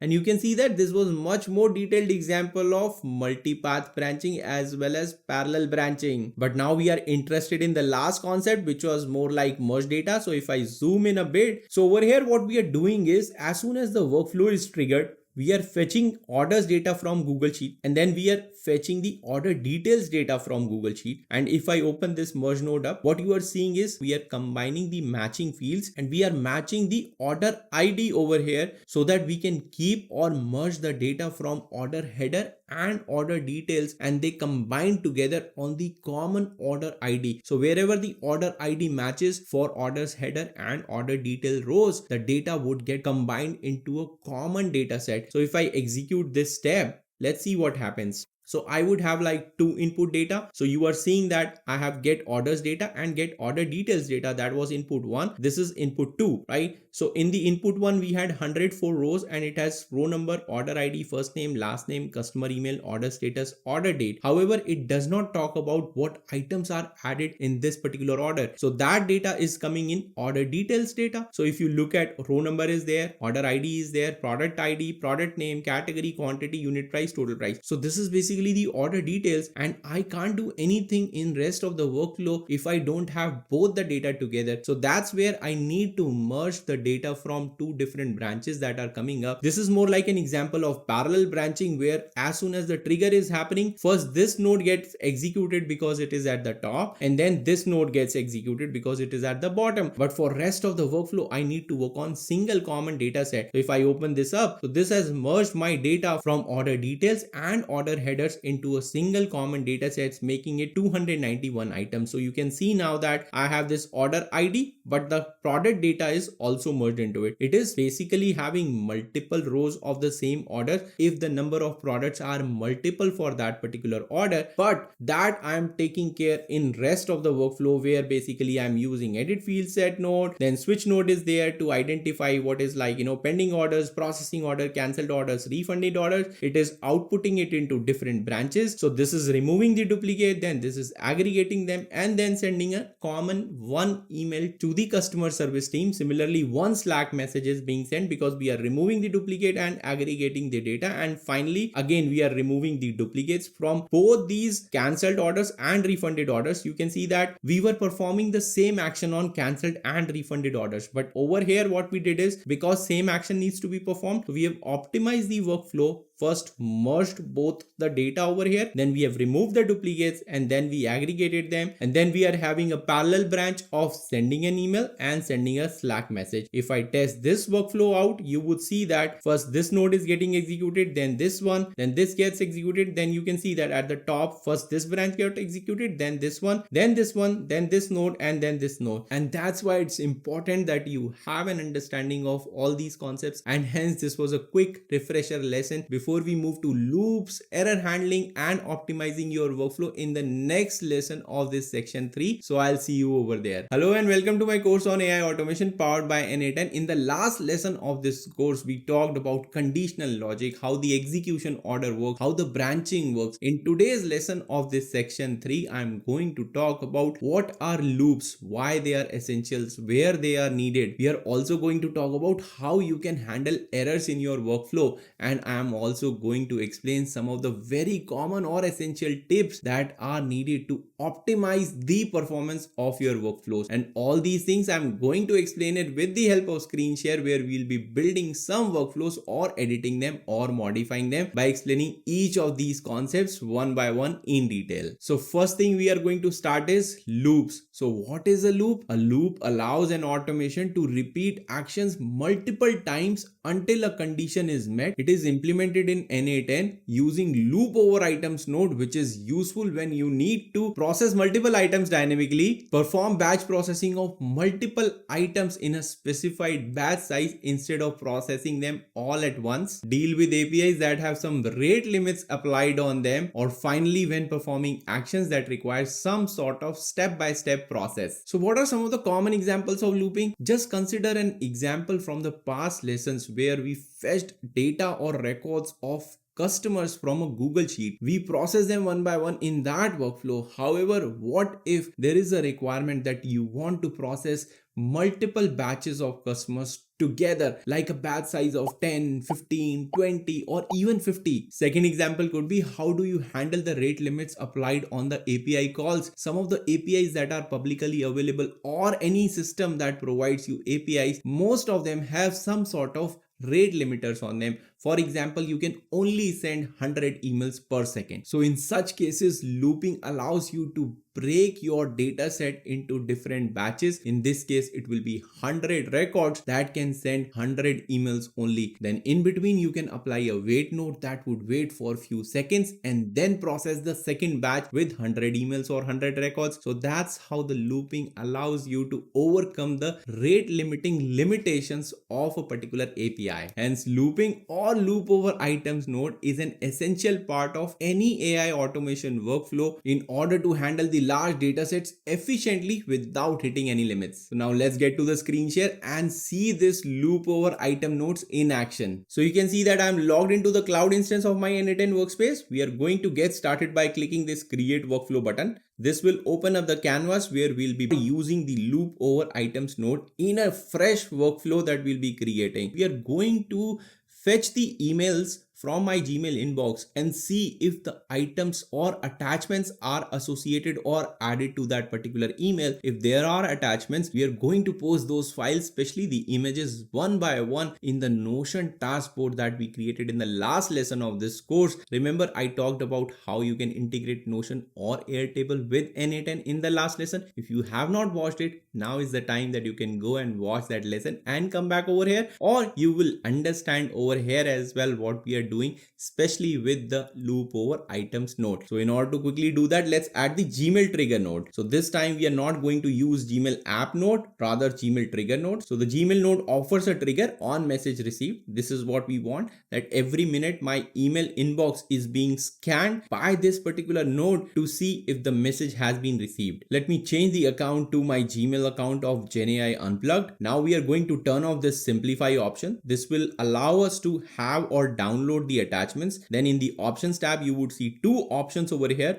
One is download attachments. First of all, I'll do that. So now it is going to download the attachments, or when I click on this, then it will allow us to download the attachments from the email. And another thing that I'll do is attachment free prefix. I'll just leave it as is by default, attachment underscore. So before running this node, I would like to show you the Gmail inbox. So this is the Gmail inbox that I am using. Currently, you can see there is an email by the name unable to renew subscription. And then there are some attachments associated to it. These are some random examples that I've just added. I'll mark it as unread and we'll go back to the workflow that we have. And I'm going to click on fetch test event.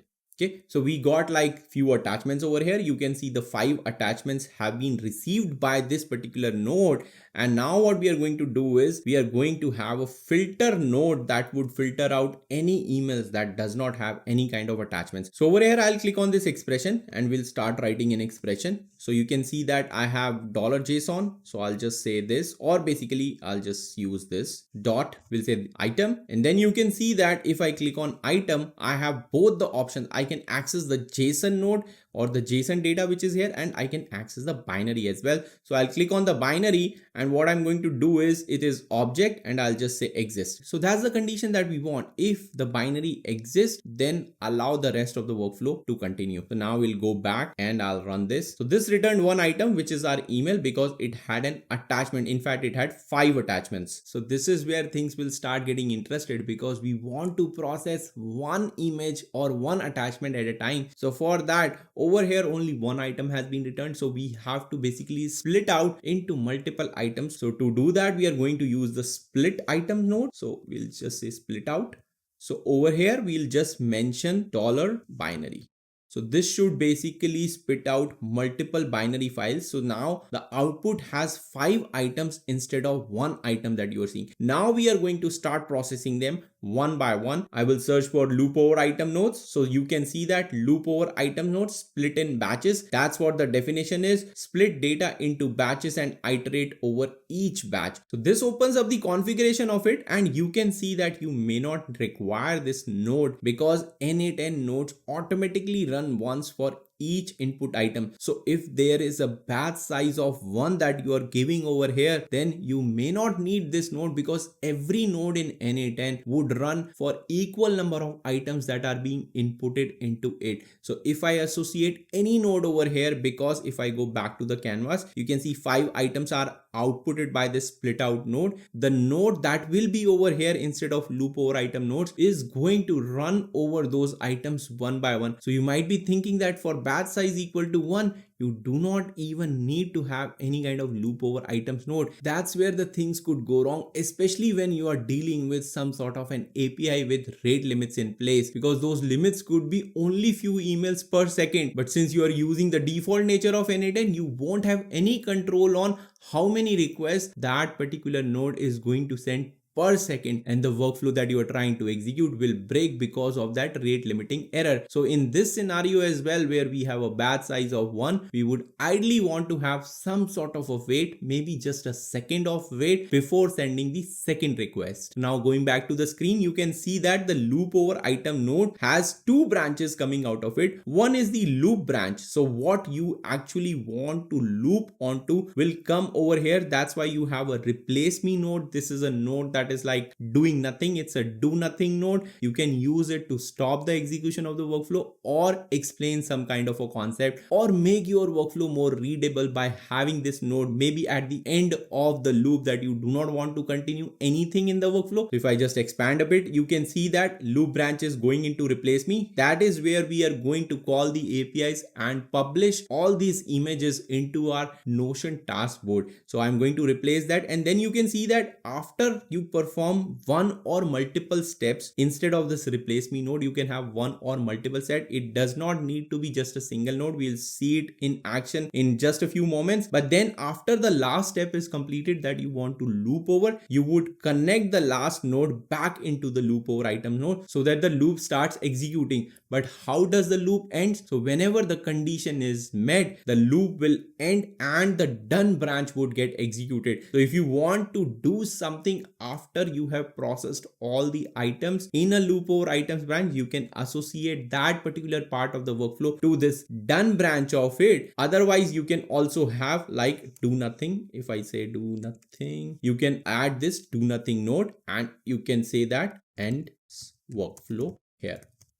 So this will make our workflow more readable because we don't want to do anything. And what I have to do now is I have to delete this and I'll do this as well. So now in the loop part of it, we are going to basically call the API to upload all our attachments one by one. So the first step in the loop that we have to do is upload the attachment that we have received from our inbox to a temporary location, because the Notion node or the API of Notion allows you to only specify the URL that you want to upload into your tracker. So that's why we have to upload our attachments to a temporary location. n8n does not provide you a publicly accessible URL for the attachment that it has downloaded. So for that, I'm going to temporarily upload the videos on a website. I've already configured and copied a HTTP node for it in order to call that particular website, because so far in the course we have not gone through the HTTP node. So I'm going to leave out the details of it and just paste it over here. So this is the HTTP node which is calling an API of that website. Let me just connect this to the loop. So we are going to basically see what it is doing. So you can see this tempfiles.org. This allows you to upload without any kind of authentication. You can just send the attachment that you want to send. So you can see the parameter type is n8n binary file. Name of the file will be file. Input data field name is attachment. So this node is allowing us to call this particular URL with post method. So basically it's making an HTTP API call to upload the URL or the image over there. So I'm just going to execute this. So now I have got a URL out of it. So you can see that this temp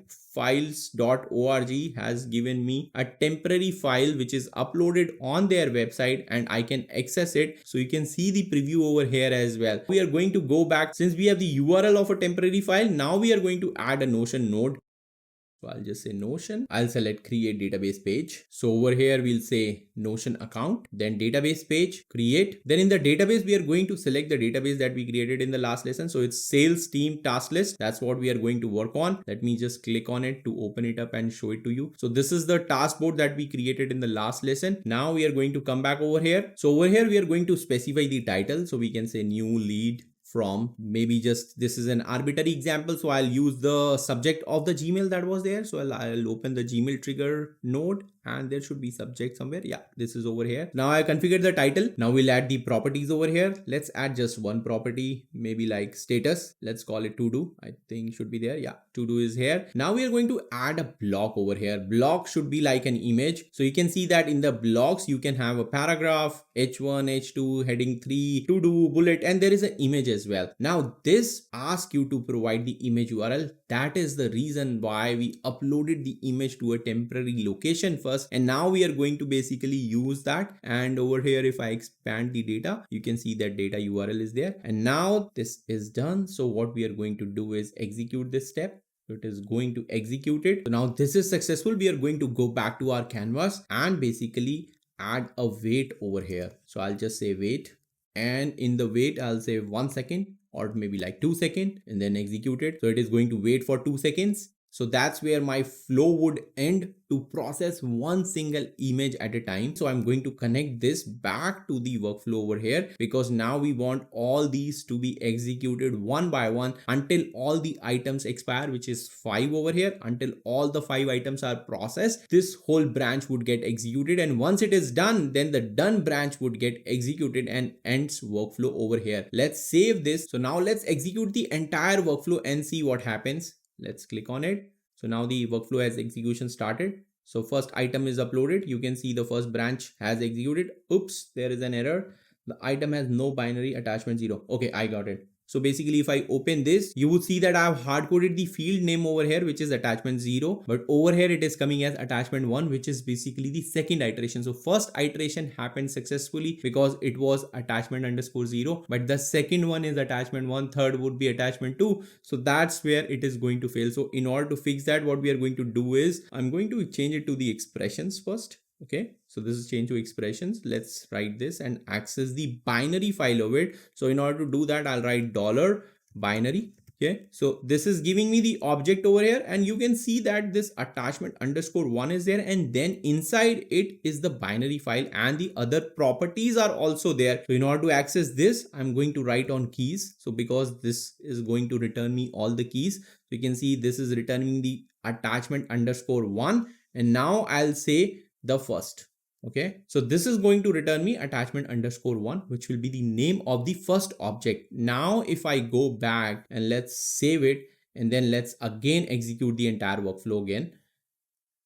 So you'll see 5 items. So first iteration is happening, it is waiting, then second happened, and you saw that how quickly it uploaded it. And that's why it is important to have this wait node over here, so that there is some time which is being allowed to elapse, so that we do not hit the rate limits over here. All right, some sort of error has occurred. Let's see what happened. So if I open the Notion node, it says bad request, please check your parameters. Okay, so you can see that the last file that we had was PDF, and we are trying to upload an image over here. That is not going to happen. So what you can do in this case, in order to handle this error, you can filter out all the attachments that are non-images and then only upload the images attachments into the Notion workspace. But you got the idea of how the loop over items node work by this example, and this is very important to have this error in place, because next in the lesson we are going to talk about error handling in your workflow. Hello and welcome to my course on AI automation powered by n8n. In the last lesson of this course, we talked about loop over items node, what is looping in general, how do you use it in n8n, what is the entire concept. However, at the end of the lesson we ran into an error which made our workflow crash or stop. In this lesson of this course, we are going to talk about error handling. What does it mean and how it is useful in making sure that your automations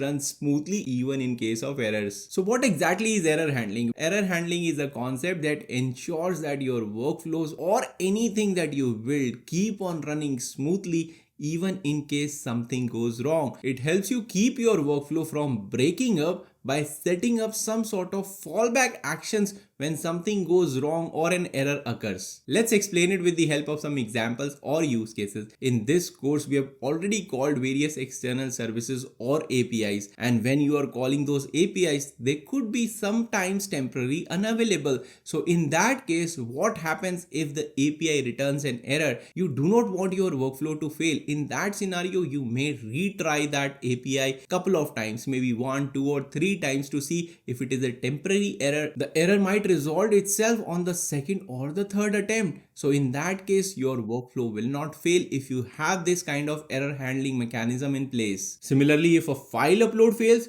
you can save the error details in a log file. If an email cannot be sent, you can queue it for later send. If one record has an error while uploading multiple records, you can log the error, but you can continue processing remaining records. One record failure should not fail the entire workflow or halt the execution of other records which are there. So these were some of the examples or use cases where you are implementing some sort of error handling mechanism in order to prevent automation failures and rest of the workflow to continue smoothly. So now let's get to the screen share and explain the entire concept with the help of the last lesson's workflow where the error occurred. Alright, I'm logged into the n8n instance of my cloud workspace. You can see that I have the workflow 6 loops and error handling opened up over here. This is the workflow that we created in the last lesson of this course. If you have not watched that lesson, optionally you can go and watch that lesson first and then come back. Otherwise, you will be able to grasp the concept of error handling if you are watching this lesson on its own itself. So what I'm going to do before I execute the workflow is going to go to the inbox over here, and you can see that I have this email over here. This was the same email that we used in the last lesson. However, what I did is I added some more images to it. just duplicated them so that we don't have just 5 attachments, and fifth attachment was the one which was PDF where our workflow failed in the last lesson. So I'm going to execute it so you will get an understanding of it. I added few more attachments so that the PDF comes somewhere in between, and what we ideally want is that our workflow should continue even in case of an error. So I'll go back, or I'll mark this as unread. Now we'll go back to our workspace and I'll click on the execute workflow button over here. So it is going to fetch that email. You can see 9 attachments has been fetched, and then now it is executing all these items one by one. It is uploading them to the Notion task board. Now fifth item is going to come, which will probably PDF, and the Notion node will fail. Alright, so the error has occurred on the fifth item. Now if I open up my Notion node, you would see that we are trying to upload a PDF file while this node expects an image. That's why the error has occurred. And now since it has occurred on the fifth item, what you can do? Well, you can ignore this and continue uploading rest of the item. That is one path that you can take. Otherwise, it could be some sort of a temporary issue. Maybe it is not a PDF, maybe it is something else. You might want to retry it. So how do you do that? How do you handle all these error handling mechanisms in n8n? Is you go into this settings. So if I go over here, you can see that I can say retry on fail. So already this particular node had the retry on fail on. It is trying to do maximum retries of 3. So that means it is going to attempt 3 times, and in all 3 times if it fails, then it is going to throw up an error. And that is why it was taking a lot of time while it was trying to execute the fifth item or upload the fifth item to the Notion node. So one option is that in case you feel there is a temporary error that is being thrown by the API, you can use this.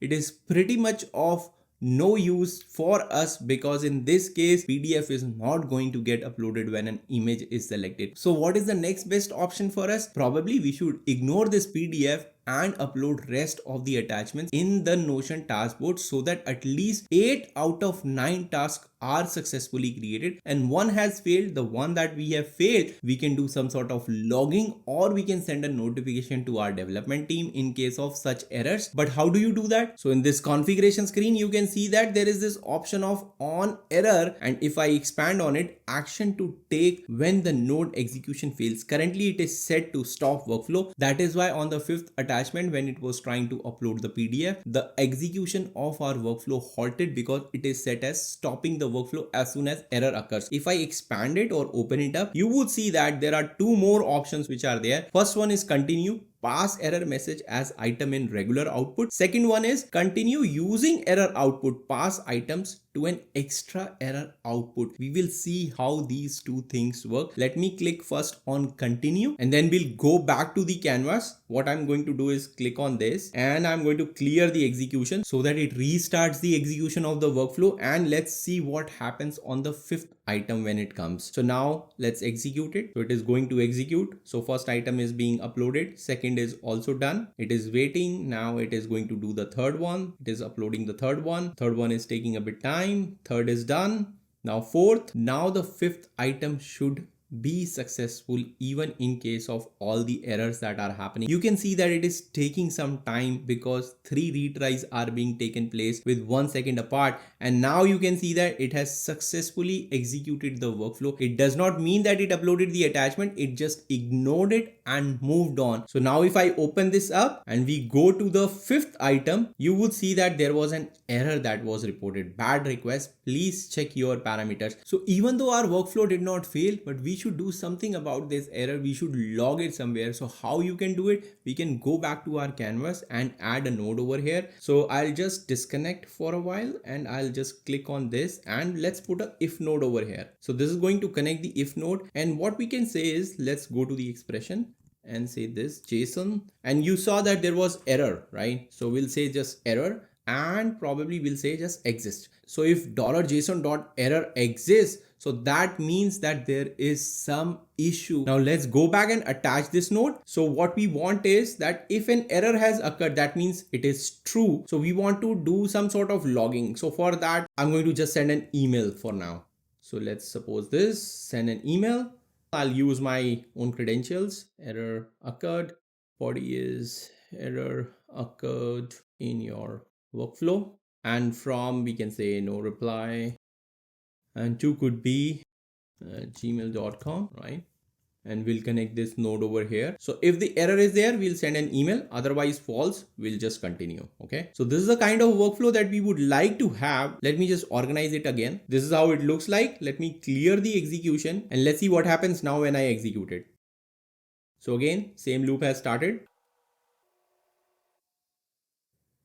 Alright, so you can see that on the fifth node, the loop has stopped because we did not connect the item back over here. So we should have ideally connected it back over here. But it is good that it stopped over here because now we can see that on the fifth item, the error occurred. And you can see that bad request, please check your parameters. On the fifth item it occurred. Now over here, it just sent an email. We did not have any kind of context over here because bad request, please check parameters. Only that is what was returned. Now if I go back, let me disconnect this for a minute because we want to stop it over there and do not repeat for 4 other items which we know that are going to succeed. What I'm going to do is show you how you can add more context. Now if I go back to the settings over here, we selected as continue. But if I say continue using error output, let's see how this particular node changes, because this is where it is going to share some more details about it so that we can not only just identify that an error has occurred somewhere, but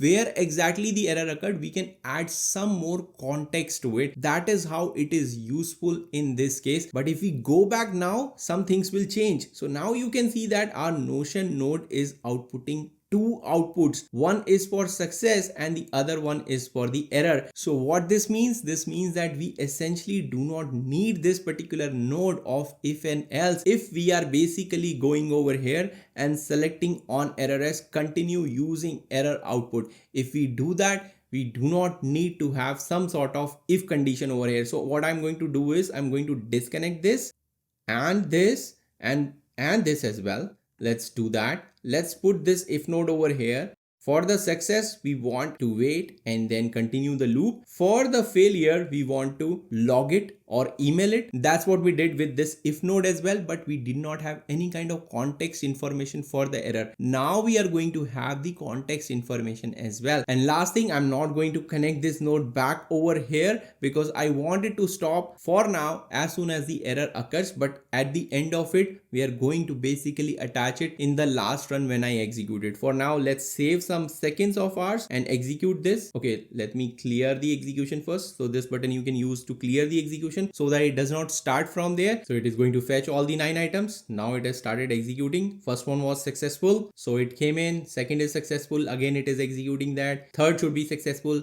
Fifth one is the one which is where it is going to fail and send the email out. So this is retrying it, that's why it is taking time. And now you can see that fifth item had an error and it went to our SES node to send the notification. And if I go to my email, you would see error occurred. And this kind of email came in with the previous option as well. But what should I do with this information? It just says error occurred. It does not offer any other kind of information, right? So if I go back to my workflow, and if I open up this particular node, you would see two branches are there, success branch is there, and then there is a failure branch. So in the failure branch or error branch, now it is not just giving us error, rather it is also giving us data, URL, which URL failed, status was success or not. So whatever was coming from the previous node, it is having some sort of more context to it. So we can go back and in the SES node where we are sending the notification, it says error occurred in your workflow due to, and we can have some sort of this URL over here. So now data in one of the iteration which had a URL of, so the final message looks like error occurred in your workflow due to data in one of the iteration which had a URL of this. So I'm just making up this kind of message, but you got the idea that we have more context now to be sent in the emails as more details. So now if I go back, let me save it, clear the execution, go to my inbox and delete this email that had come in. And now if I execute it, and before execution, let me connect this node to make the workflow fully functional. And let's just have this. And now let's execute it. This node should execute for the fifth item, and it did.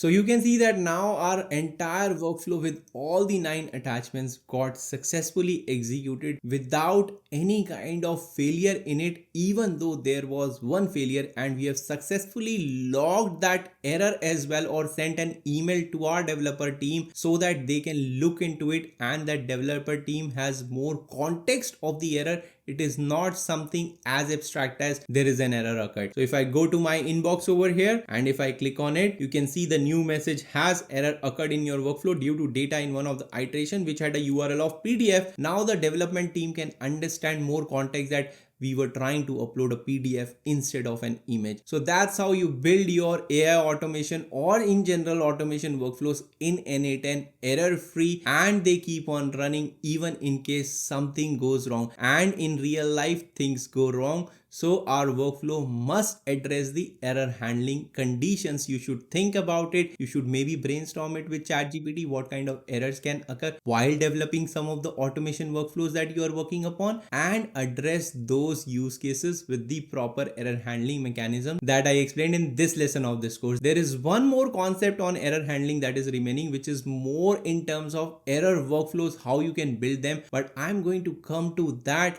as soon as we hit the advanced concepts of n8n in this course. So we will park that concept, but in the next lesson of this course I'm going to talk about how you can optimize your workflows that you are building, what are some of the tips there, and I'm going to show you a detailed example of what an unoptimized flow looks like and what an optimized workflow looks like. So stay tuned and I'll see you in the next lesson of this course. Hello and welcome to my course on AI automation powered by n8n. In today's lesson we are going to talk about some of the tips relating to the optimization of your workflows, how you can make them faster, how you can make them performant, and how you can make them scalable. And like every lesson of this course, it is not going to be a theoretical lesson, it is going to be a practical implementation of an unoptimized workflow first, and then we will see how we can apply the tips shared in this particular video or lesson to make that unoptimized workflow in an optimized manner. So let's get started with the first tip of the optimization, that you must always strive to remove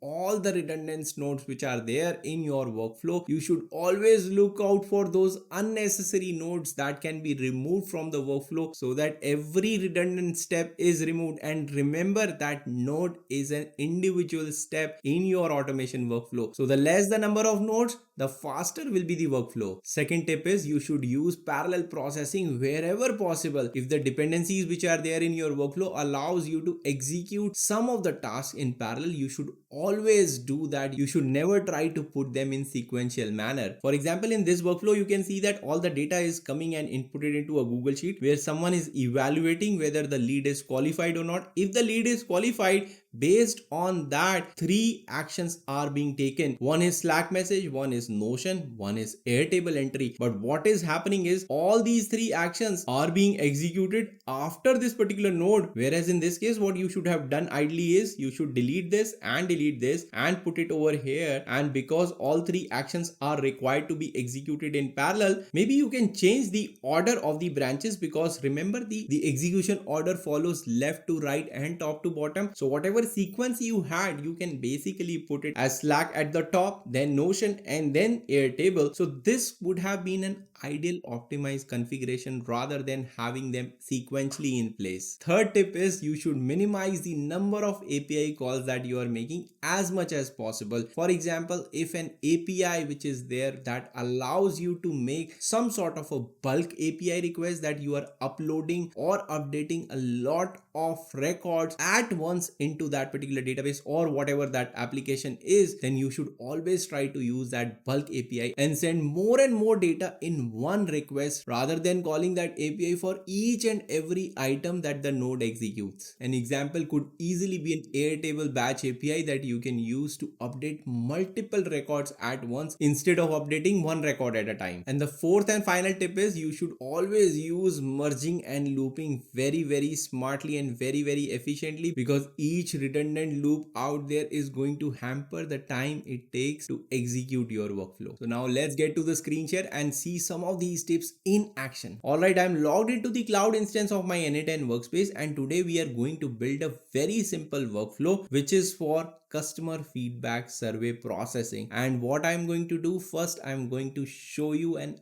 unoptimized version of it, what the pitfalls are there, why it is unoptimized, and then we are going to see an optimized version of it. And I have already created these workflows this time, so we are not going to build it from scratch. You have had enough practice of building all the workflows from scratch while following this course. So now we are going to take a little different approach in some of the lessons. In some of the lessons we'll still continue to follow that step-by-step process of dragging and dropping nodes, but in order to fast track some of the lessons in this course, I'm going to use pre-built workflows that I've already done. But don't worry, we are going to go into details of each and every step out there. So in this case, we are saying that in your business, every day you receive a batch of customer feedback entries. For each entry, you look up for a customer in your CRM, add a note to their record, send a thank you email to each customer, notify your support team if the rating is less than 3. So this is the step that we are doing, and let me just zoom out a bit, and you can see that at the top I have like this workflow which is more like an unoptimized, and at the bottom we have an optimized version of it, and we'll go into the details. So first thing is we are getting all the feedbacks which are out there, and for that I have used a Google Sheet. Let me open this up and execute this step. So it is going to get all the data or all the records which are there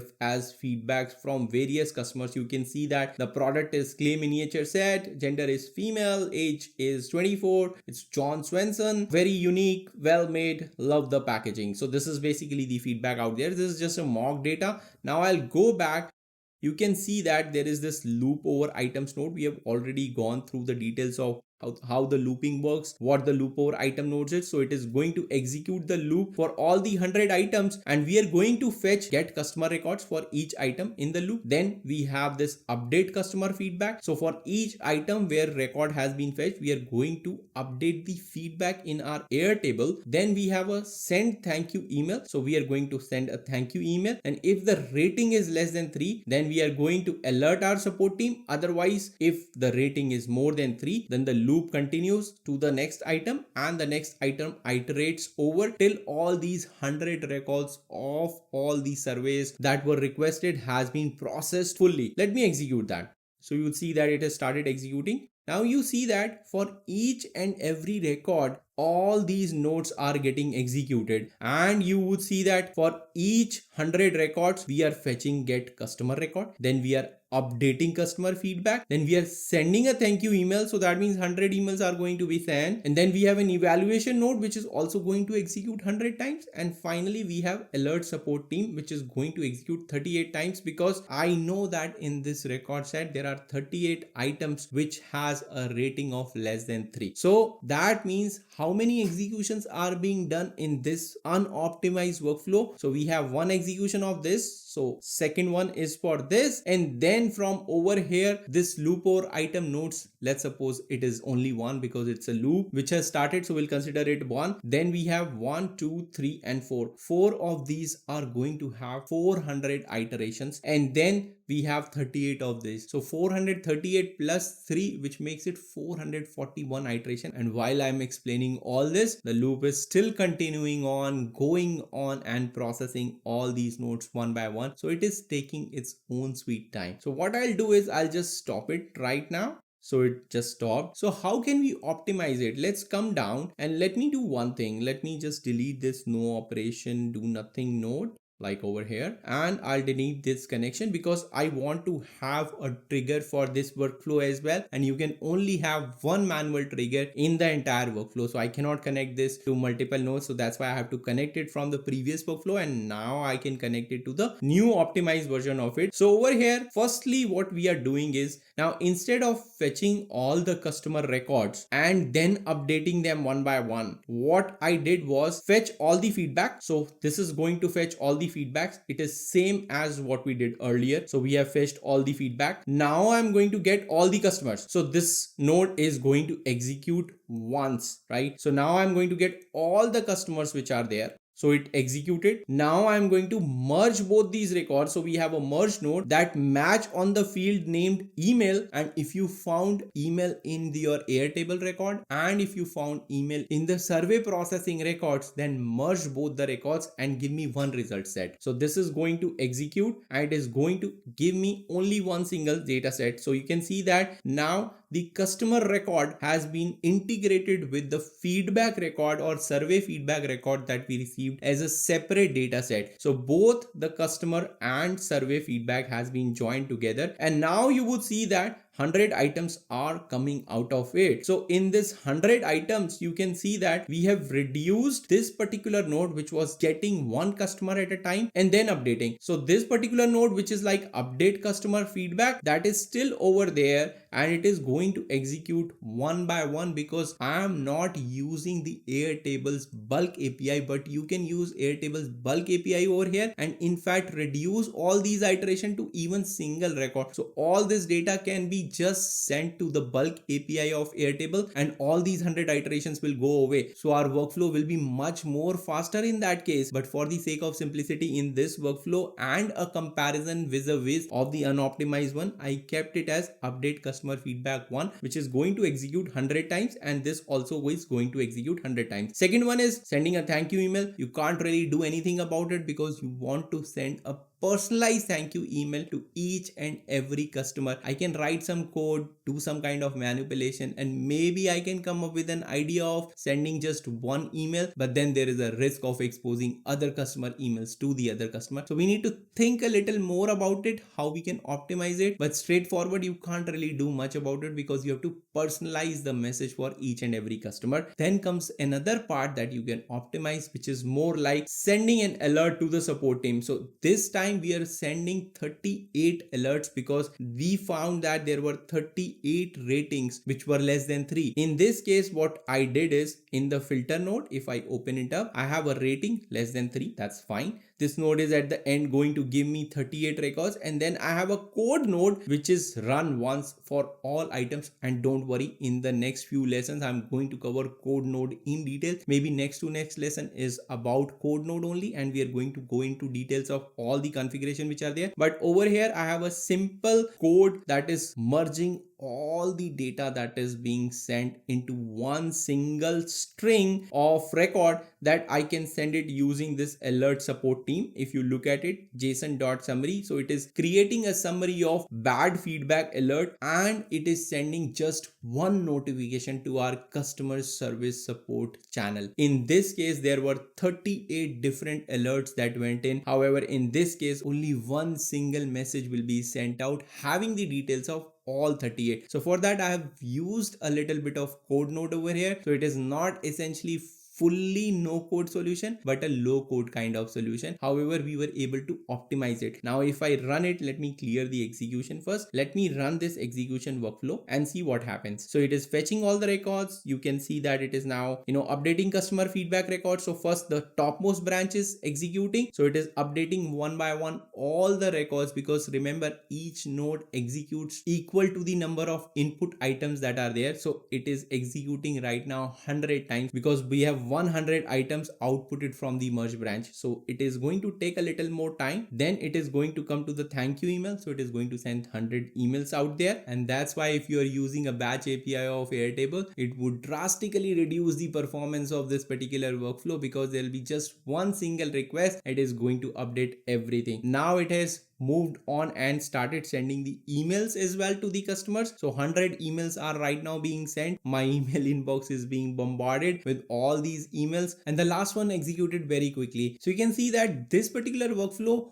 even though had some sort of performance constraints while executing 100 items, however, the number of node executions now you count in this workflow has drastically reduced by almost 50%. If we start counting it, 1, 2, 3, and then we have 200 of these, so that makes it like 200, 103. This makes it 203, 4, 5, and 6. So 206 iterations versus we had 441 for the previous node. So if we just talk in terms of node execution, almost 50% performant this particular optimized workflow is as compared to the first one, which was unoptimized in nature. Maybe the time taken is not so much optimized until you use the batch API of Airtable, but you can clearly see the potential that at least it is not making 100 calls to fetch customer first from the Airtable and then process or update the record one by one for them. So just to summarize everything that we learned about optimization of workflows, the first tip that comes is you should always strive to reduce the unnecessary nodes which are there out there. Instead of repeating 5 nodes per item, you can loop once, reuse the logic inside a sub workflow or a code node. And both these concepts of sub workflow and code node we are going to very soon learn in this course, so stay tuned over there. You should always use batching features of APIs whenever available, and I already talked about exploring the Airtable's batch API if you are updating a lot of records in Airtable at once. Second tip is smart usage of loop node or merge node. Like we use the merge node to combine the enriched customer data with the original feedback, and you can use code or loop nodes for repeated patterns like we did emails or alerts that were being sent. We basically combined all of them and sent just one alert to our customer service team. And last thing, I'll call it again as to minimize the number of API calls as much as possible, like always thinking of combining the data and then sending one request, or using the batch API like we have already discussed multiple times, or like we said that sending one alert or one email by combining all the other data using some sort of code node or merge node or aggregate node, so that you reduce the number of execution of such nodes like Gmail node or Amazon SES node, which is sending a notification, or Slack node or Discord node where you are sending instant notification to your users or customers. So in short, the optimization of workflow ensures that your workflows run fast, efficiently, and without any kind of unnecessary overhead. Now in the next lesson we are going to shift gears, and from no code we are going to learn some concepts of low code. We'll start with expressions, and then in the subsequent lesson we are going into detail of code node, and then I'm going to show you a classic example of downloading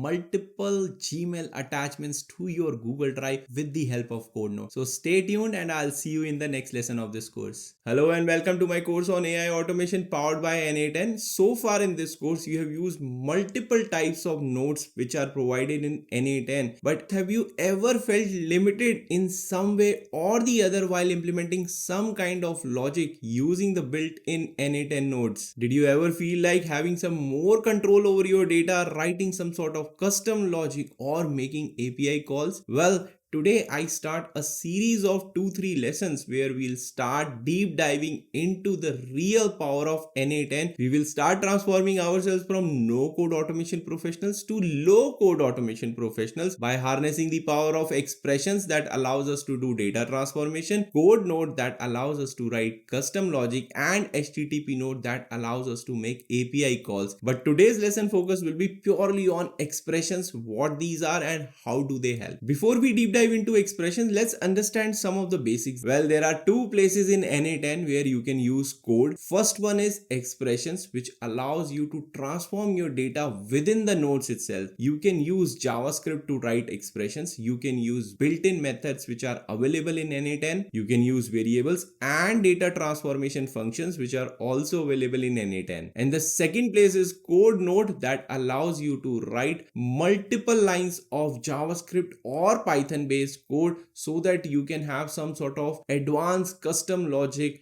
built into your workflows. Now let's look at them one by one, and in this lesson we'll completely focus on expressions. So what are expressions? Well, like I said, expression provides you a convenient way of transforming your data within the n8n nodes without writing extensive amount of code. Secondly, expressions allows you to dynamically access data from previous nodes, entire workflow execution, or from the n8n workspace in the form of variables. And thirdly and finally, they support JavaScript execution, Luxon library for having some datetime transformation on your datetime variables, data, and JMeS path for querying JSON data. Now let's get to the screen share and see them in action. Alright, as usual, I'm logged into the cloud instance of my n8n workspace and I have created this new workflow. You can see it says my workflow. I'll just rename it to expressions and I'll just save it, right? So over here, we are going to add a trigger first. Let's just add trigger manually. And what I'm going to do is add some sort of data on which we can perform these data transformations using the expressions. So for that, let's just use edit set fields node. and I'll use JSON over here. And what I have already done is there is a object that I have already created as a JSON object. It is just a combination of an orders data. Let me execute that. If you have seen the first lesson or second lesson of this course, you might be familiar with it. You can see that what I have is just one single item. It contains order number, customer name, address, email, and then the order data is there, like what products the customer has ordered. There are 2 products inside this particular object. So we are using this particular data in order to perform some sort of data transformations, and I'll show you by examples how you can access the expressions. You have already got a hint of it, but let's deep dive into how you can access various built-in functions, data transformation functions, where you can read more about them. I'm going to show you in this lesson. So now let's just go back to our canvas, and I'll add another edit field set notes. We can call this as data transformation. I'll rename it, and let's go back and rename this as customer data. So in this workflow, you can assume we are getting some sort of customer data from somewhere. You have seen already many examples of how you can fetch that kind of data or how you can create some sort of mock data. I'm going to have a detailed lesson on mock data creation later in this course. But for now, we have created just a simple order data, and we are going to do some sort of transformations in this data transformation node. So the first and important thing is, how do you access the expressions? You have already seen that, but let's go ahead and add a field called customer name. And it is string. So how do you access the expression? So if I click on it, you can see this fixed is there, and then there is this expression is there. So the moment I click on expression, you would see that I have the ability to write some sort of code. And how do you write some sort of a code? Is using this double curly braces. So if I open up double curly braces, you would see that I have started getting access to some sort of code, and at the bottom you can see anything inside these double curly braces is JavaScript. So that is how you access the expressions part of the code. Remember, expression only allows you to write single line of code. I'm going to show you in the example as well later on how it differs from code node. So stay tuned till the end of the lesson. But for now, let's come back over here and let's try to just drag and drop the customer name. So now you see that $JSON.customer name is basically a kind of an expression that we have written. It is a single line JavaScript which is allowing us to use JMeS path library to access the customer name using the dot notation. Similarly, let's add another field called email. In this case, I'll show you another example of how you can access the same type of variable in a different way. So I'm going to click on this expression. Again, double curly braces. We have access to the code now. I'll use JSON over here. Now, instead of using the dot notation, what I can also do is you can write these square brackets, and you can now see that I have access to all the properties which are there, and I'm interested in email. So I can write this, and I'll just delete the last one. So you can see that now email is also showing as johndoe@GenAI Unplugged.io. So there are 2 ways of accessing these properties. One is the dot notation, and other one is using the keys in the JSON object. Now let's make it a little difficult and try to access the name which is there in order, products, and product 0. So how are we going to do that? One thing is you can easily drag and drop over here. It would work, but I'm going to show you using the expression again. So if I click on it, now I have JSON over here. I'll write dot. So this allows us the entire object over here, and then we have an order object inside it. So I'll click on order as an object, and then you can see that we have products array in it. So if I click on products, so it allows us $JSON dot order dot product. So we have got access to both the products, but because it's an array as it is being shown over here, you have to use index to access the first element. And now it is telling us that you can access the 0th element over here. And now you can see that the object properties with key value pairs are being shown. So I'll just write the name over here. And this would allow us to get to Y phone, which is the name of the first product that this customer ordered. And like I already told you, this is JMeS syntax for querying the JSON data. And you can write similar way. If I just, expand it, let's write it in a different way. And I'll say this, and then we have JSON over here. And again, like you can see that I have access to all the properties over here. So I'll access the order here. Then I'll start another square bracket, and you can see I can access the products as well. So now I have products access. And now I can say 0th or 1. I'll use the 0th, and then we can say name. Okay. So you can see that using this kind of expression as well, I can access the same value. First one is JMES syntax of querying JSON data. Second one is using the keys which are there within the object of the JSON to access the value of the final property that you want to access. Now let me delete that. So now we have just customer name, customer email. So far we have seen very simple examples. Now let's start some sort of data transformation on it. So for example, over here I have customer email. Okay, that's fine. But let's suppose from the email I want to extract the company name, which could be domain name, which is there. So let's see company name. Now I have value. I'll click on expression, double curly braces, then JSON is here, and then I'm going to access again, the email.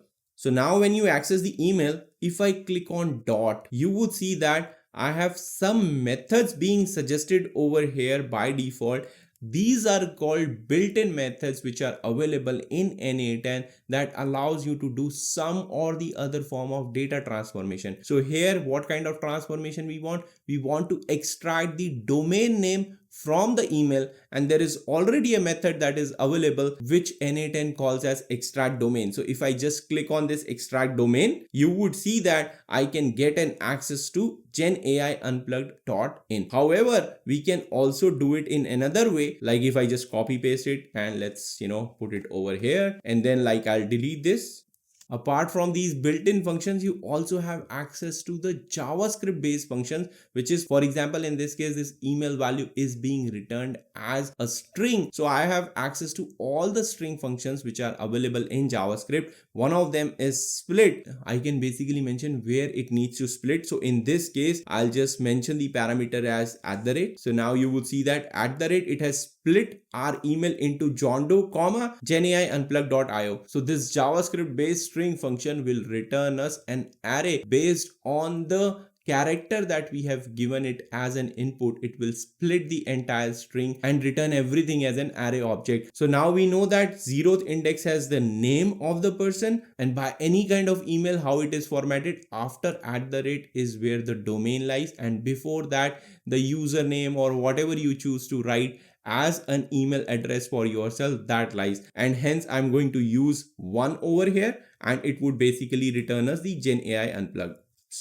Alright, so you can see that as soon as I deleted the extra square bracket, so now both these expressions are returning us the same value. With this example, I just wanted to show you that although you have access to all the inbuilt JavaScript functions, however, in n8n there are many built-in functions such as extract domain as well that you can apply in various scenarios so as to make your job easy, so that you do not need to think about how you need to split it, where you need to split it, such kind of logic. You can just use these built-in functions to do data transformation on your data. Now let's look at some more examples of these built-in functions. So I'll close this. Let me delete this as well.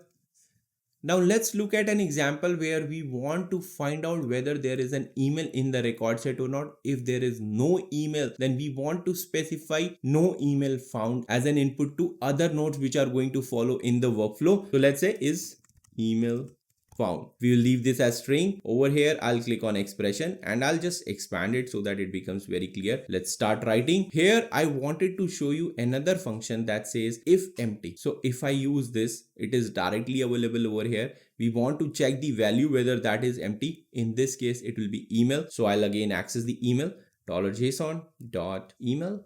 So this is returning us email, and then I'll say comma, and we can say that what is the value that we want. Email not found, right? So in this case, because there was an email that is there, that's why this function is returning us an email. Otherwise, it is going to return email not found. Let's quickly test that out. Let's go back and delete the email from here. If I just empty it out, okay, let's execute this. Let's go back, and now let's execute this step.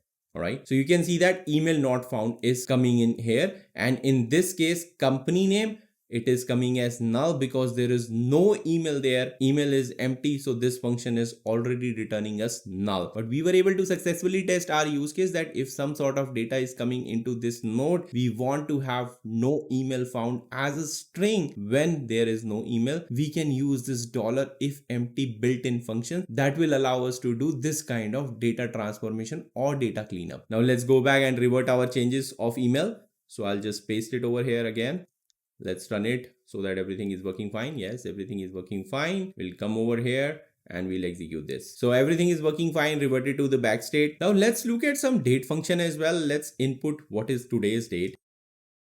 But today's date I want in a particular format. Let's leave the type to string only for now. And again, I'll click on expression, double curly braces. You can see that I have access to a dollar now, which returns us current date as well as time. And the date that you are seeing right now is 2025-06-25, and then time is there. I don't want that. I just want the part of the date and also formatted it in a different way. So what I can do is if I write dot, you would see that there is a method which is already being suggested format, but there are other methods as well like minus, plus, diff2, extract. All these are built-in functions from n8n and the Luxon library that allows you to perform date-time transformation on your date-time data. So in this case, I want format. So I'll just specify. By default, it will allow me YY, MM in caps and DD. So that returns the date part and it has removed the time part of it. However, if I want to have DD over here and then MM at the last, I can do that as well. So now it is returning as 2025, 25 and 06, which is like YY, DD, MM. Similarly, you can change it as MM,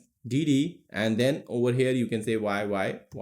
And it is not necessary to just have YY. I can just remove this and it says 06, 25, 25. So you can see that all this sort of date-time transformation can also happen with the help of expressions and built-in functions. And by the way, in the n8n's official documentation guide, you can find all the list of all these built-in functions which are there. And if I quickly show you around, let's open this built-in functions. So this is the URL. I have provided the link in the description of the video as well. So built-in functions and variables, you would see that there are so many of them, like current node input. If I click on it, it would allow us to get to all the built-in variables or functions which are there. It also specifies whether it is available in code node or not. And I'll quickly show you how expressions differ from code node as well shortly. But you can have all these built-in functions or variables applied to the current node input. Similarly, if I open up output of other nodes, you would see that you can access the output of other nodes by specifying dollar and then in the brackets, and within the quotes you can have the node name, and then if you write dot, you would be able to access the data from the previous nodes which are there instead of using the $JSON, which allows you to access only just the previous node, not the previous to previous node. If I go back, you can have date time. We just saw an example of it. Again, date time, the variables are dollar now and today. However, if I go back over here and you click on this data transformation functions, when I click on dates, you can see that you have list of helper or these built-in functions that you can apply on your date variables in order to transform data. And from here you can see that there are many types of data transformation built-in functions which are there. On arrays, you can have average, you can have chunk, you can compact, difference. Similarly, on booleans, you can use to_int to convert false to 0 and true to 1. If I go to the numbers, you would see ceiling is there, floor is there, formatting is there, and then is even, is odd. All these functions are there. On the objects as well, you would find is empty. You can merge them, has field, which is also an important one, that if you have to check whether a field is returned or not in an object, you can straight away use this built-in method instead of writing your own piece of code and checking whether that particular field is there in that data or not. And lastly, you have a list of string functions as well. Extract domain, extract email is also there. You can extract URL or URL path as well. You can create hashes as well, and all these methods are supported to create hash of a string or from a string, whether it's a domain, it's an email, whether it's empty. All these built-in functions are there. I would encourage you to go through this library, and first, whenever you are trying to do some sort of data transformation or data cleanup or data comparison, comparison, you should look into if there is a built-in function there or not, and whether you can just use expressions so that you can avoid extensive lines of code in CodeNote. Now let's come back to our workspace and let's go back to our canvas. So far in this lesson, we have seen how to write single line expressions, single line of code as expressions, I would say. But what if you want to have multi-line of code, whether the expression allows or not? Let's take a look at the example of extracting the date using either an expression or your custom code. If the built-in functions are not there, or if you do not want to use expressions, can you write within the double curly braces some sort of multi-line code and extract the date out of it? So for that, I'll open this up and we'll go down. It was showing some sort of an error. Let me click on this. Okay, now the error is gone. So now let's try to find how many number of days have elapsed since the beginning of this year till today. So in order to do that, let's add a field over here and say elapsed days in the year. Okay, now I'll just click on expression and I'll open this up. This will allow us to see the code very clearly. First, we will use the expression to do it. So now if I click on now, that will give us today's date. Let's say dot. Then it gives us access to some built-in function. So we have to find the difference. So I'll use the diff2. And you can see that it already populated the first variable as now and days. So that is what we want. Essentially, right, we want to calculate the difference of today and the first day of the year. However, right now the variable says today's date, so it is trying to find out the difference in days from today's date. So that's why it is returning as 0. So here what we are going to do is change this to the date which is there as first day of the year. However, I cannot specify a string over here. I have to specify a date object. So for that, what we can use is I can have date time, and if I click on dot, so this date time class allows us to access some more methods which are there. So you can see from ISO, and using a string I can create a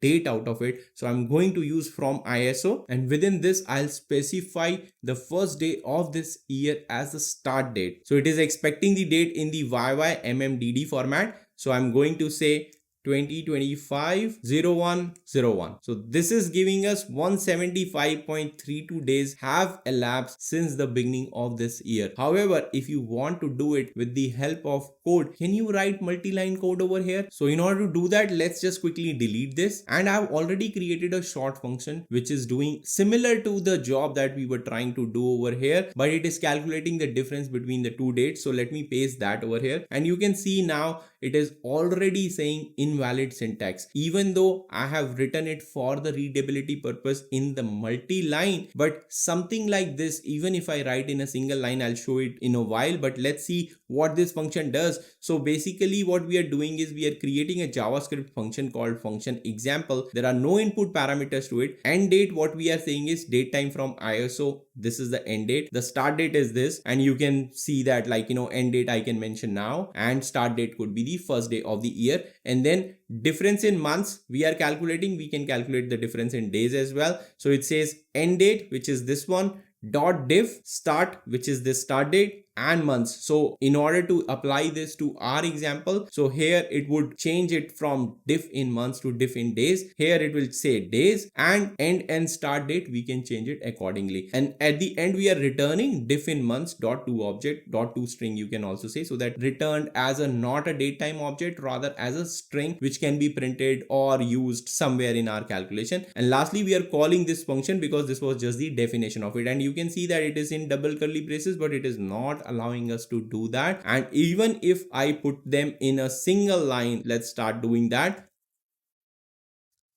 So you can see that even in single line, it is not working. It is giving us invalid syntax. That is where the code note comes into play. That if you have to write some complex piece of code which cannot be solved by inbuilt functions or data transformation functions, or a single line of code using JavaScript in some way or the other, you have to use code node, and that is what we are going to cover in the next lesson of this course. So stay tuned and I'll see you in the next lesson. Hello and welcome to my course on AI automation powered by n8n. In the last lesson, I introduced the concept of code node by going into details of what expressions are, where the limitations of expressions are in n8n, and why do you need code node. In today's lesson, I'm going to deep dive into the concept of code node and what you should keep in mind specifically when you are not outputting the equal number of outputs as you have got the inputs. So what exactly is code node in n8n? Well, a code node allows you to write custom JavaScript or Python code inside n8n in multi-line. We saw expressions in the last lesson of this course where you are limited to a single line of code, but code node allows you to write multi-line code inside n8n. It runs it as a single individual step in your entire n8n workflow and lets you manipulate data, filter data, and generate new objects or new kind of data. Now let's go to the screen share and start learning hands-on on code node. So I'm logged into the cloud instance of my n8n workspace, and as usual I have opened up a new workflow. It's my workflow. We'll call it code node lesson and we'll just save it over here. And to start with, we need a trigger. I'll add a manual trigger over here, and what you have to do, click on this and we'll search for code node, and you would see a code node icon coming up over here. And as soon as I click on it, you can see that a code node has been added to our workflow and what parameters it allows. So first of all, the second parameter is of interest, which is basically the language. And as I told you, it allows you to write code in JavaScript as well as Python, which is in beta right now, has some limitations. We'll talk about it later in the lesson. However, it supports to most common and most popular programming languages out there in the software industry. So with this parameter, you can choose whatever programming language you are comfortable with throughout this lesson. And in fact, the entire course I have been using JavaScript, so I'll continue to use that. So you can see a basic stub of code which is multi-line in nature is already provided. If I click on execute step, it is going to output my new field :1. That is what we have written over here. Because nothing is coming inside, it has executed once and provided us one value. So this was just a dummy code over here. But now let's look at the first configuration which is there in the code node that we call mode. So there are two types of modes that are available in code node. First one is run once for all items. You are going to run this code only once, no matter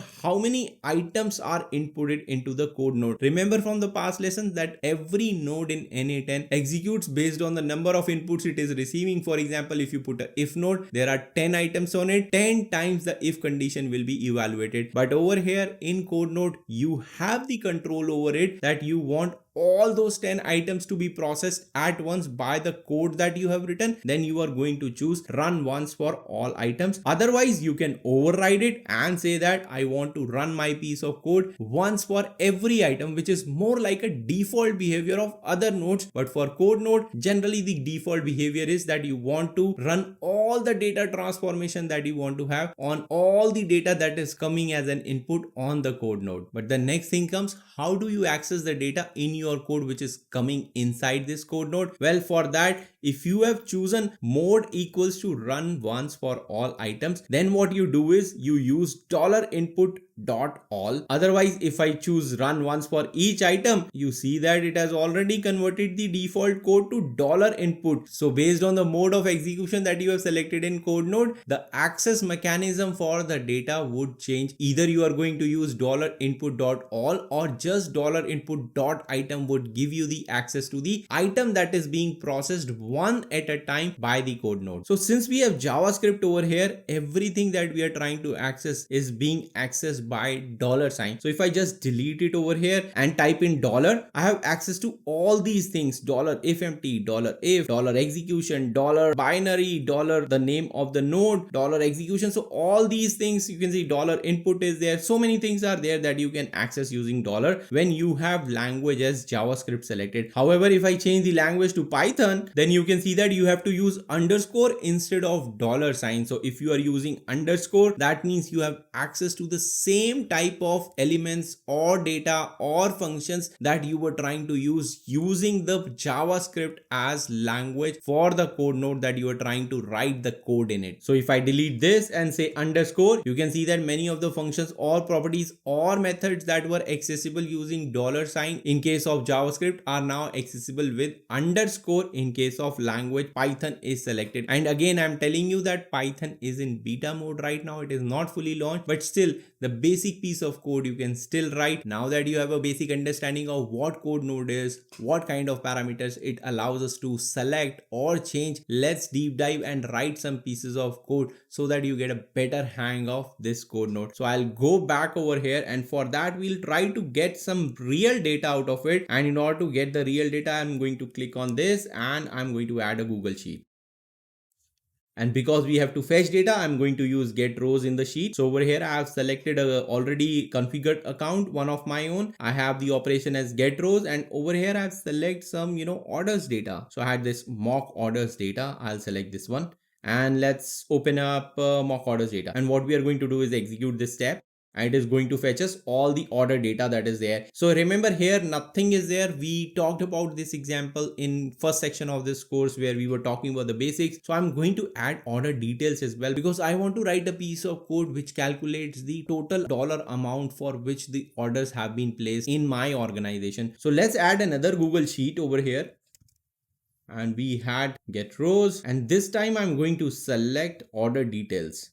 So I had mock order details data, and I'll click on execute step. Oops, something has gone wrong. Okay, I did not select the sheet. So we have to select the sheet here, and I'll click on execute step.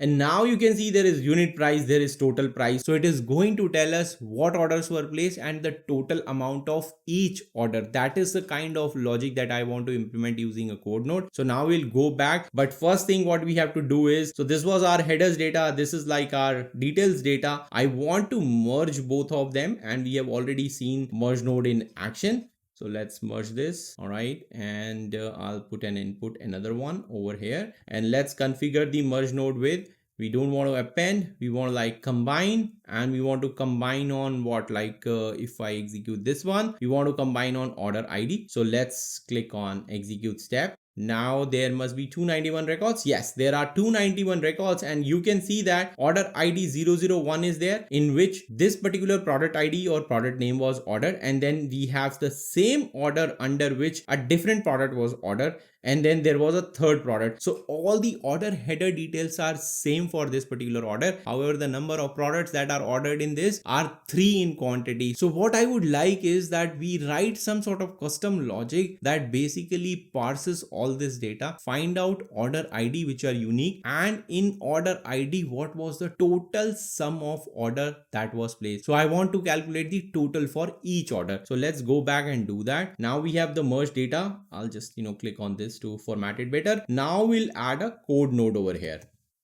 And as you can see, now the merge node is inputting 291 items into it, and the mode that we have selected is run once for all items. That means all 291 items are accessible using $input.all. In case if I select this as run once for each item, code is going to run for each 291 item. I don't want that, because I want to have all the 291 data records together so that I can fetch or separate out unique orders and then combine these totals which are there in each of these records to be outputted as order ID and the total of the order. And let's execute the code node and see what happens. So what this piece of code is doing is it is fetching all the items from input.all. Every item is being fetched. For each item in the JSON, a my new field equals to 1 is getting added, and then finally it is returning the entire input as is. So basically this has modified the input that was there and added a new property called my new field, which value is equals to 1 over here, and you can see that all these 291 records now has one value in it. However, we are interested in outputting altogether a different piece of data where we want all the unique orders to be outputted having the totals for each order. What I mean by that is, you can see this order 001 has one product with a total price of 769.6, and then there is another one which has a 256.02, and then the third record is also there, which is 226.86. The output should look like ORD 00001, and the total of the order equals to this plus this plus this. So that is what we are going to write as a piece of code in it. So now I'm going to click on this to expand it a bit, and then we are going to delete this. And now another thing that you can notice is we don't need to write double curly braces, and you can start typing in the code in the code node as is in this box. So what I've done is I've already written the piece of code that does the exact same job, so I'll just paste it over here. So what this piece of code is doing is, first we are going to build a lookup object to annotate the totals of all the orders which are there, because orders are scattered per item, like the product that was ordered, and then we have a relationship of order header along with other details. So that's why we are keeping this order totals dictionary over here. Now we are going to loop through all the items which are there using $input.all. This gives us access to all the 291 objects, and one by one, item by item, we are going to have order ID and price calculated, and the values of order ID and price can be accessed using the dot notation. So we can say item.json.total price and item.json.order ID. So this gives us the order ID and price. Now in our dictionary object, we are checking whether the order ID is already mentioned or not. If not, then we are going to insert it. Order totals order ID equals to 0. So we are going to start with 0 total sum of the order that was placed, and then we are going to see if this is the order ID, we are going to add the price of it. So this plus equals to means whatever has been added, add the amount if a new item is found later on in the array of objects or list of objects that we already have. So this is going to create a order totals dictionary with the order ID as key and the total being the value of it. Now in the second step, we are going to convert this into JSON wrapper, which is the output that the code node expects you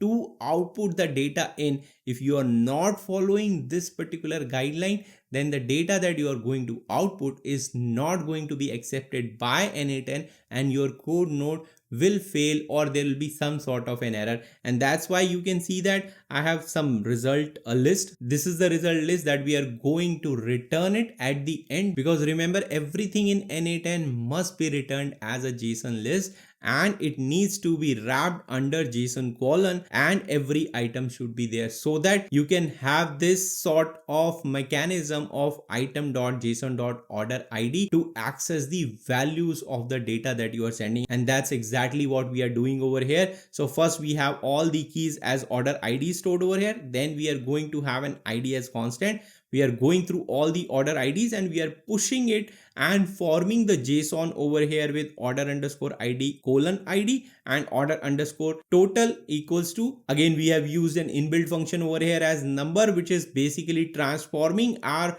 whatever order total was against that order ID into a regular number, and then we are returning the final result. So if I go back now and execute this step, so you will see that we have order ID and order total as a number with 2 decimal places. And that's why we have this piece of code which says 2 fixed in brackets 2 decimal places. So that's how you get the rounded off order total. So now you can see that this is entirely new set of data that you have created. And now the number of outputs are different. You can see that number of outputs are 100 now instead of 291s that were inputted into this node. And like I said, you must understand the data structure that needs to be returned by a code node, because otherwise if you're not outputting the data in the right data format or data structure that n8n expects, your node is going to fail. n8n is going to report an error on it. So that's one of the most important concept to understand when you are using code node. In n8n, all data passed between nodes is an array of objects. Even if it is a single item, you must enclose it into an array. Nodes can process multiple items, and this is the basic default structure that it looks like. At the top you can see that it is enclosing with these square brackets, which tells us that it's a list or an array of items. Then within that, this first item starts, and for each of them you have JSON colon, and then whatever the data is there. So example data over here is apple colon beets carrot, and then again you have a child item into it, which is dil equals to 1. So you need to wrap each item in another object with the key JSON. So this is the JSON data that you see in each and every input output. However, in some of the nodes you can also have access to binary data,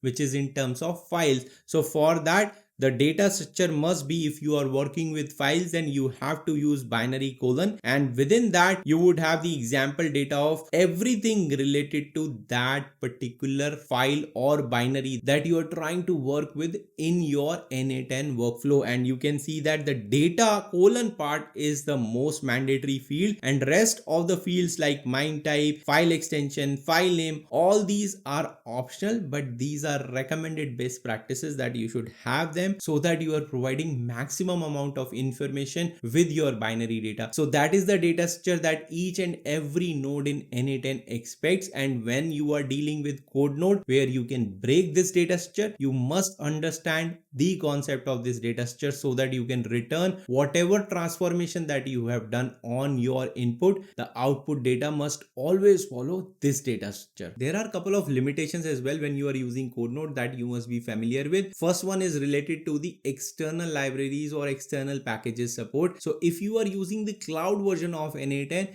you cannot import any kind of npm packages, which is like node package manager for Python based programming. If you are self-hosting n8n, then you can import some or use built-in components or npm packages which are available in n8n. Second limitation is using the code node, you cannot access the file system, or you cannot make an HTTP web request call or an API call. In order to use these functionalities, you need to use specific nodes that we are definitely going to cover in the subsequent lessons of this course. And those nodes are, first one is HTTP node, and the next lesson is about HTTP node, and the second one is read write file from disk node. So these two nodes have specific purpose in n8n. So let me break this part one of this code node lesson over here. In the next part video of this lesson, I want to spend more time to explain another important concept of code node in detail, which is item linking or data linking, because without its understanding you may end up breaking workflows without even knowing what is wrong with them. So I'll see you in the next lesson of this course. Hello and welcome to my course on AI automation powered by n8n. In today's lesson, I'm going to talk about a very key and important concept of n8n, which is items linking or data linking, and why it is very important to understand, especially when you are working with large data sets involving complex data transformations. In the last lesson of this course, which was more like the part 1 of code node lesson, I explained in detail about code node, how to use it, and what are some limitations of it. I also talked about one of the key concepts regarding the data structure used in code node, which must be kept in mind while working with it. The second key concept that you have to understand when dealing with code node is items linking. As you have seen in the past workflows that we have built in our past lessons, there are many nodes that we connect with each other, and we were able to access the data from previous to previous nodes, and that is only possible because n8n maintains most of the time the data linking between the items that are being outputted and inputted throughout the list of nodes which are there in your workflow. And when I say in most cases, it means that it does not always maintain that item linking. Only there are certain conditions when n8n automatically maintains it. It is most of them, but whatever rest of the conditions are, especially when you are working with code node, you must understand the concept of item linking and how you need to ensure that your item linking is not getting broken, so that you don't get unexpected results or you get stuck stuck while dealing with those items not linked in the rest of the workflow. So what exactly is data item linking? An item is a single piece of data in n8n, and nodes receive one or more items. They operate on them and then output new items. Each item links back to the previous items. In most cases, n8n offers automatic item linking. For example, if you have a single input and single output is there, both input and output will always be linked to each other. If you have a single input and there are multiple outputs, all the outputs will get linked to that single input. But things get complex when you have multiple inputs and multiple outputs. If the number of inputs and outputs are equal, n8n links the item in the order it receives. This would mean that output 1 will link to input 1, output 2 will link to input 2. If you keep the input items but change the order, n8n still can automatically add the correct links in the item transformation that you have done. However, if the number of input and number of output are not equal, or you create completely new set of items like we did just now by creating order ID and order total, the item linking is totally broken. n8n cannot automatically link the items that you are outputting back to the input items that were inputted into that node. So in this particular condition, you need to be very careful and you need to have a way of pairing your items and maintain that item linking. And this usually happens if you are not careful with code node, merge node or split nodes. Now let's get to the screen share, and I have an example of it and I'll try to explain how the item linking works so that you don't feel lost in all this theory that I just explained. So I'm going to explain this concept of data linking with the help of an example. What we are going to do is we have this trigger which is like click manually or trigger manually, and then I have a node that is basically just generating some snacks. And you can see that there is no piece of code in this code node. However, since I am using the code node, I am following the data structure that it must follow, and at the starting I have this list being returned, and then in between you can see all the items that I want to return are being packaged under JSON colon, so that n8n understands its own data structure, and the output data or this dummy data of generating snacks it is producing is not giving us any kind of error. So I wanted to show you how you can generate your own data as well by following the data structure which is there. Now I'm going to execute this, and you would see over here the list of items. So we have generated 10 items over here. First one is ID1, product is potato chips, brand is Lay's, and category is chips. Similarly, we have generated more items, so there are in total 10 items that we will work on. So the first node has produced 10 items. Now over here we are filtering only chips. So if I click on this, you would see that json.category is equals to chips. I'll click on execute, and it is going to keep only 3 items, and it has discarded 7 items because they did not have the category equals to chips. So now so far so good. Now after kept, what I'm doing is in the edit field set node, I have this expression over here, we love brand and product. So brand is there, product is there. If I click on execute, it understands what brand was. So Lay's was the brand, potato chips was there, and similarly Doritos, nacho chips, and similarly Cheetos and cheese balls. So far the linking has been maintained over here. Now in the next part, we are generating all together a new piece of data using the 10 inputs that we have received. So in the 10 inputs, what we are doing is we are iterating over them one by one. Then we have item.json.category equals to chips. If the category is chips for the snack, then only we are creating a product name as product name, and product review is being created for it. And then I have an item plus plus, which is basically just to randomize this product review which is there. And now if I execute this, it is going to output a new set of data which does not have any linkage to the previous data. And you can see that product name is potato chips, new data for item 0, new data for item 1, and then we have cheese balls at number 6 over here, which is more like 7 if I start the index at 0 for any array. So we have outputted these 3 items over here. I wanted to show you because now if we have to print a similar message, let's see what happens. So if I click on this expand, what we have is we love generate snack, which is like this node, and it has outputted 10 items. We are using brand of it, so we love brand name, and then we have product name. Here is what people are saying for product name and product review. You are seeing that these two items are coming in as red because it says can't determine which item to use. Execute node for more info. If I click on execute step over here, it is going to give us an error called paired item data for item nodes generate dummy reviews random is unavailable, because what has happened is from this generate snacks node there are 10 items being inputted over here. However, here we broke that data linking of these three items that got generated. So each and every item that has been outputted in this particular result set does not know where it needs to be linked to the previous input that was there. So if I click on this JSON, it does not know. For example, over here we have JSON.category equals to chips. So basically this ID equals to 01 must have been linked to this one, and ID equals to 2 must have been linked to this. Then all these items which are coming over here till the next category of item equals to chips over here,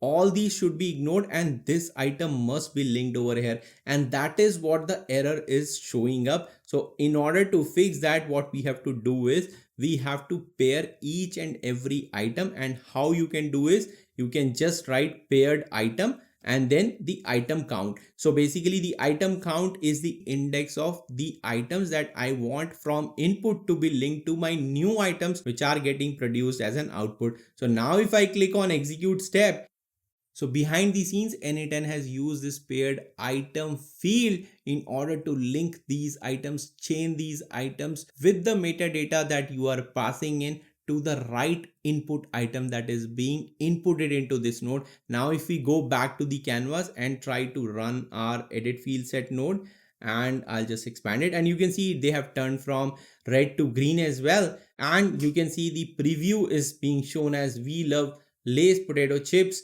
And here is what people are saying for potato chips, new data for item 0. And why I added potato chips over here, because you can see I'm referring it as product name and product over here just to explain it to you that these are two different items, but still it is showing us the right results now. Now let's go back to our workflow and see another way where things can go wrong and this data linking can go haywire. So we'll go back to our canvas. So far we have seen code node in action in terms of data linking. Now I'm going to show you merge node where things can also break. So for that I have another branch over here, generate dummy reviews. So here we are going to generate some dummy reviews much like we did with the code node. Here I have product name, review is there, and again product name, product name. So I created 4 new reviews over here, and if we go back to the canvas, and we have this merge node, and it is merging the data that is coming from only chips. So we are filtering the only chips. So let me run this as well. So it has filtered. So 3 items have come in as input 1, and we wanted to have like items from here as well. 4 items will come from here. So let me run this node so that both the things come. In the merge node, I'm using the combine mode. So we wanted to combine the data. We want to combine by position, and the number of inputs are 2. As you see over here, what happened is the first item which has ID equal to 1, product equal to this, brand equal to this, category equal to chips got linked with product name cheese balls. Review was too cheesy for me. Here the linking happened, nacho chips is the product, while the linking happened with the product name of potato chips. And similarly, you had product as cheese ball and linking happened with the product name as nacho chips. Why it is happening and why it corrupted all this data or did not follow the item linking that we were expecting? Because we were using combine as mode and we were combining by the position. And if we go back to our canvas and click on this one, it generated 4 reviews. However, the last one was ignored, but you can see that they are not in the same order the way your data was, right? The data that we produced for the snacks had a different type of order. Here the reviews are having completely different type of order. So that's why, because we are using the position, we should not use in the merge node the position concept, because it is going to basically corrupt the data for rest of the workflow. So how you can fix that is if you go back to the canvas, if you go back to merge node, over here instead of by position we are going to say on the matching fields. So if I click on the matching fields, now we can say that I want product names to be same when merging the data. So whenever this node is going to combine it, it needs to look if the product name is matching. And since in both the inputs that we have in this merge node, we have this product name as different name fields. So in this input, we are saying product. However, in the second input that we have in this, so second input is this, we are having as product name. So I'm going to turn on this fields to match have different name setting equals to true.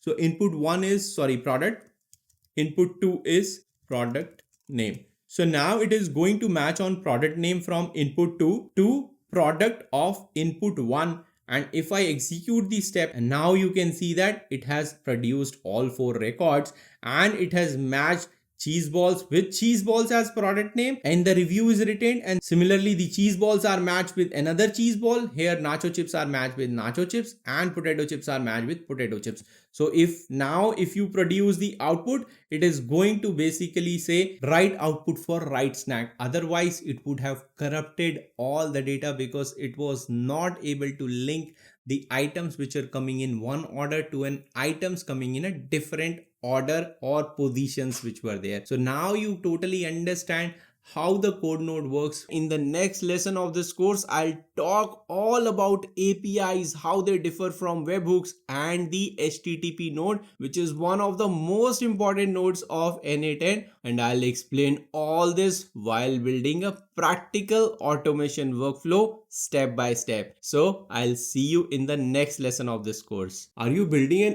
n8n automation workflow and you're stuck while integrating an app that is not officially supported by n8n? Or you want to automate data transfer between different services in real time? That's where APIs and webhooks come into play, because these are the tools that you will leverage while connecting apps or services that are not officially supported by n8n. Hello and welcome to my course on AI automation powered by n8n. In the last lesson of this course, we talked about code node, which is also an essential part when you have to take your automation workflow to a more customized, have more control on them. In this lesson today, I'm going to explain the topic of HTTP node, because webhooks we have already covered in section 2 of this course, so you can go and check out over there. And by the end of this lesson, you will know how to work with APIs and integrate n8n with services that officially does not support it. So what is an API? First of all, API stands for application programming interface. You can think of it more like a translator between different apps, as it allows different applications to send and receive data among each other without involving any kind of human. These APIs uses requests and responses. Requests are more like I want to request some data or I want to post some data. Responses are more like either they are returning the data back for the request of asking for data, or they are returning the confirmation that data has been posted successfully or received successfully. Some of the common API examples include weather API, where you ask or request for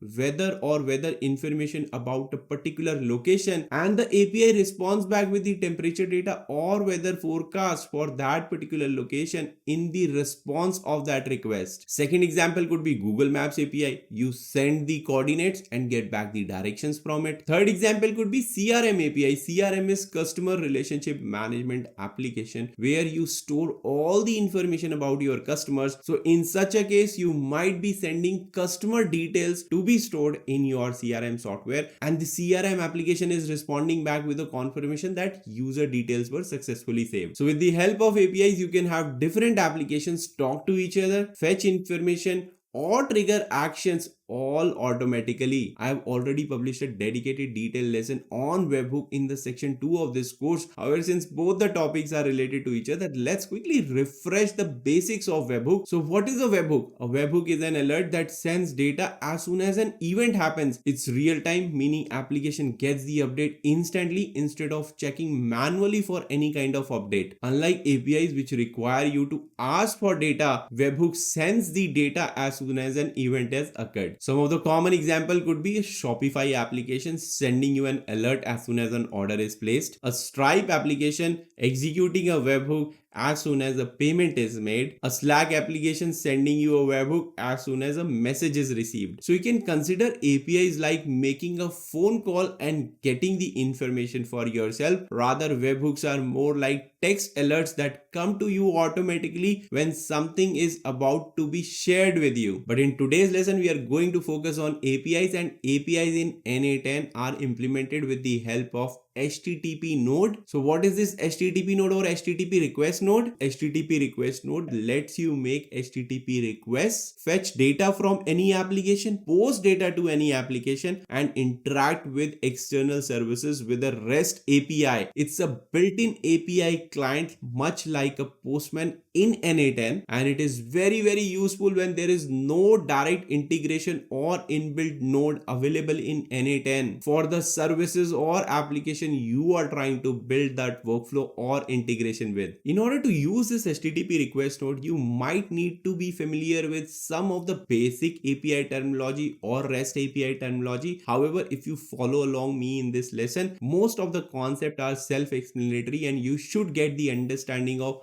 these basic terms. So now let's get to the screen share and understand this HTTP request node in detail. Alright, I am logged into the cloud instance of my n8n workspace and I have created a new workflow called workflow 11 HTTP node, and this is a blank canvas. So first we'll add a trigger. Let's add a manual trigger over here. Let's click on this and search for HTTP request node. This is the node that we'll be using. It makes an HTTP request and returns the response data. And you can see webhook is also there. Starts the workflow when using a webhook is called. Well, we have covered this topic in detail in section 2, so I'm not going to repeat that. I'm going to click on HTTP request node, and now you can see the configuration screen of HTTP request node has opened, and there are two ways to configure this HTTP node. First one you can see is the parameterized base, where we configure these parameters that you see: method, URL, authentication. We are going to come back to them one by one in a moment. However, this is first way of configuring it, and then you can see this import curl.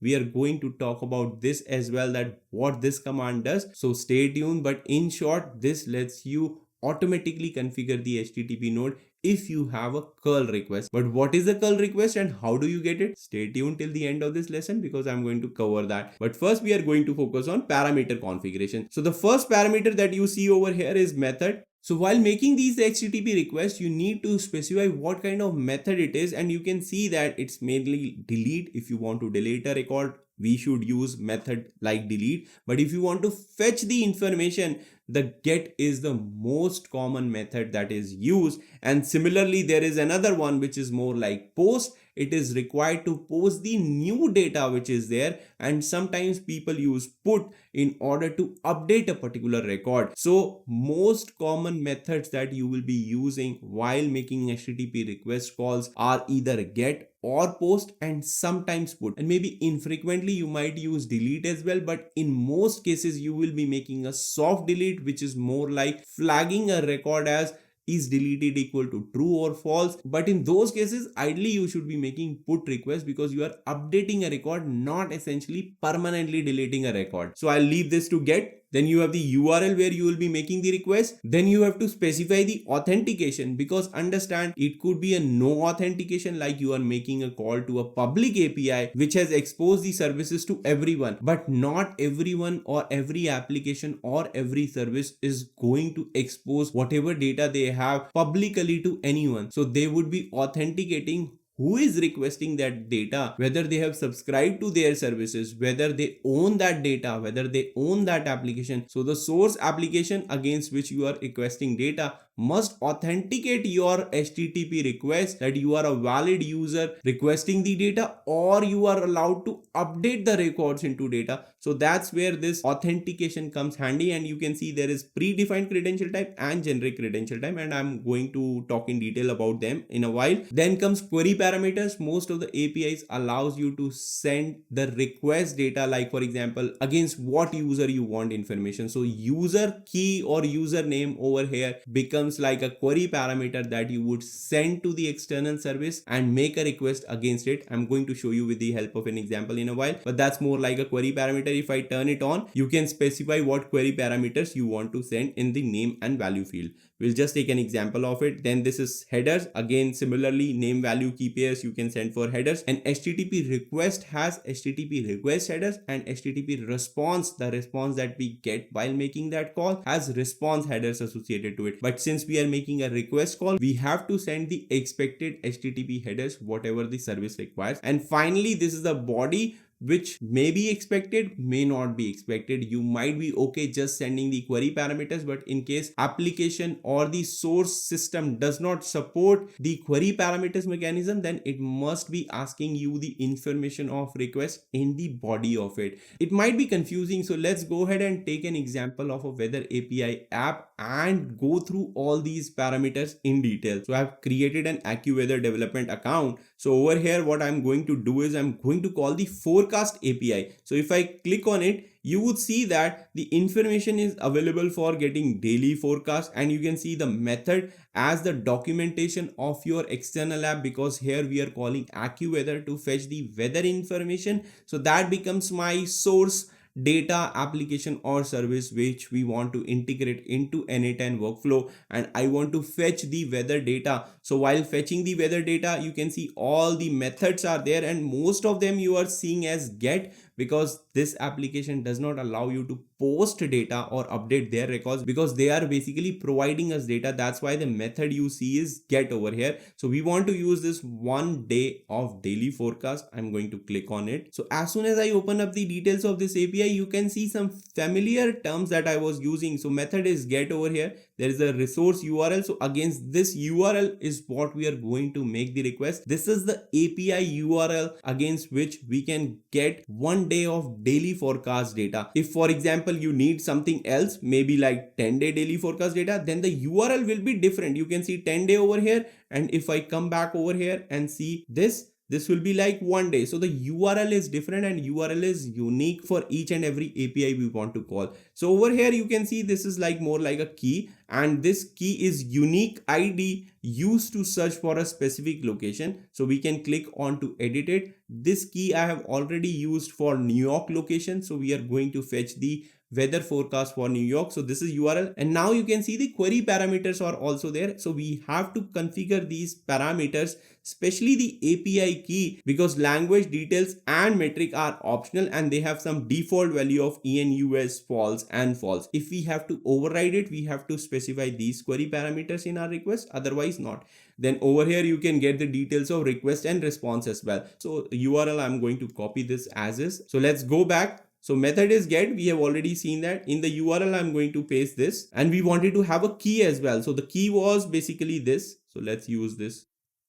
Let me expand it. It seems that the key is not copied. So let's copy the key as well. So this key is for New York location. So I'm just going to paste it over here. Now let's go back. So for the authentication, nothing is specified over here, but you can see there is something called API key. So in this case, it is expecting the authentication to happen via API key, and that needs to be passed in the query parameters. So it is not asking us to create some sort of secure credential, and what those secure credentials are. If I open up the HTTP request node documentation and just scroll up a bit over here, you would see that method already we have seen, URL we have already seen, and now there is a section of authentication, and in which predefined credentials are there, and then there are generic credentials. So if I open up what is a predefined credential, so first thing is that because this AccuWeather API is not expecting us a full-blown credential to be in place or authentication mechanism in place,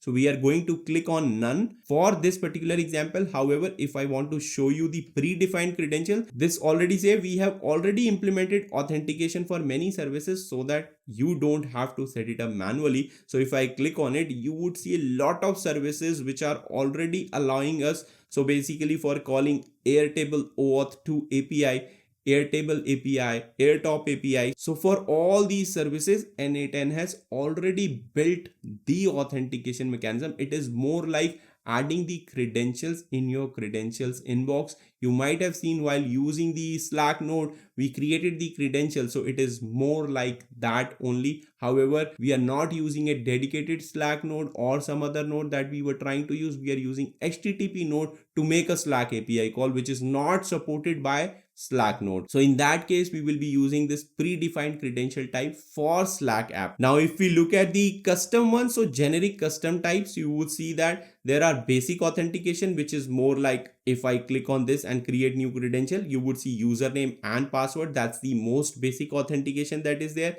Then you have a bearer token as well. So in this case, it is going to ask me a token. If I click on new credential, you can see bearer token is there. So this is again an authentication mechanism for validating, authenticating, and as well as authorizing various API calls.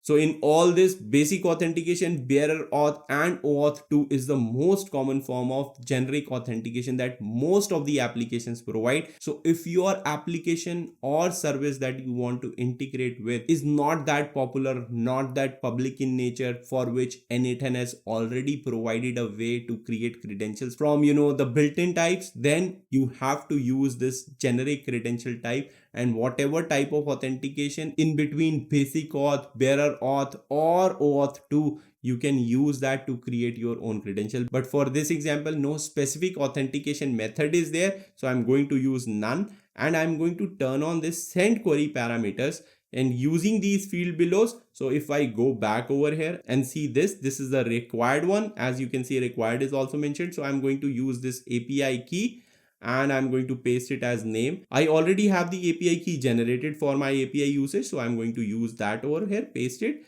And now we are going to have headers. So if we go back over here, there are no headers expected over here. However, there could be a possibility that some APIs request headers as well. So you can see none header is there. So in the body as well, again, nothing is expected from the body too. You can see that the documentation does not have anything in the body as well. But if I turn it on, although it is not expected in this particular API, but you can see the body content type could be JSON. So you can send this request data in the form of a JSON, or you can have a form URL encoded or form data or a n8n binary file. The binary you are getting as an input into this node, you can basically post it while uploading a file to Google Drive. The Google Drive node itself provides that. However, if you want to call custom API of Google Drive to upload a file, then you will be using the body content type as n8n binary file and provide the binary data which is coming as an input to it. Again, in this case, it is not applicable, so we are going to just skip it, and I'm going to turn this off. And let's just make our first HTTP request. Executing. So you can see it has been executed successfully. The response has arrived. Daily forecasts have come for the New York City. Over here you can see New York NY highlighted. You can see minimum temperature is 66, unit is Fahrenheit, maximum is going to be 73, and unit is Fahrenheit. It shows mostly cloudy showers, which are light showers in nature. So you can see that you made a request asking for information about a code or a key for a location called New York, and then you got a response back from the AccuWeather API, which you can use further in your application. So that's like a request response nature of any API call. Now let's go back and maybe like delete this and again add an HTTP request node. So we just saw how you can configure HTTP request node using the parameters. Now let's look at second method of configuring HTTP node, which is via importing a curl request. Many APIs provide you these curl requests in order to test the APIs, and what you can do is import or copy paste that curl request and automatically your HTTP node would get configured. Now let's look at our example, and you can see that at the bottom, most of these API documentation would have some sort of curl request documentation on curl request so that you can test it out very quickly. So in this case, if I just paste the API key and make a send request. So now if we go back, so we have got the request, we have the response as well. If I look at the curl, this is the curl request that we have. If I copy paste this, so this is more like a simple curl request, but it could get very complicated with many query parameters, many headers into it. So if you have like a complex curl request, you can just copy paste that and come back to your HTTP node over here, click on this import curl request, and just paste it. And if I click on import over here, so you can see that now my HTTP node is automatically configured. I didn't have to do any manual configuration of it. Everything was turned, like for example, send query parameters was turned on, API key was mentioned.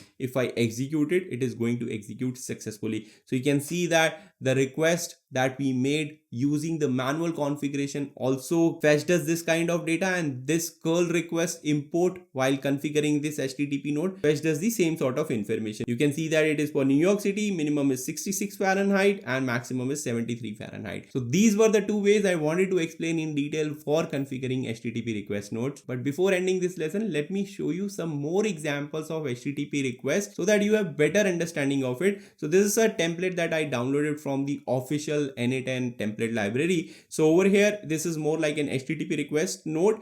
This workflow shows the most common use cases of HTTP request node and how to handle its output. So basically, if you look at, there are three scenarios. So first one is split into items, second one is data scraping, and third one is handling the pagination. So if I look at it, you can see that this is an HTTP request node, this is also an HTTP request node, and this is where also there is an HTTP request node. So if we open this one and click on execute, so you can see that it is basically making a call to this particular URL, getting some albums out of it. There is no query parameter, no headers, no body, but in the response, they want response headers to be included. So this is very basic.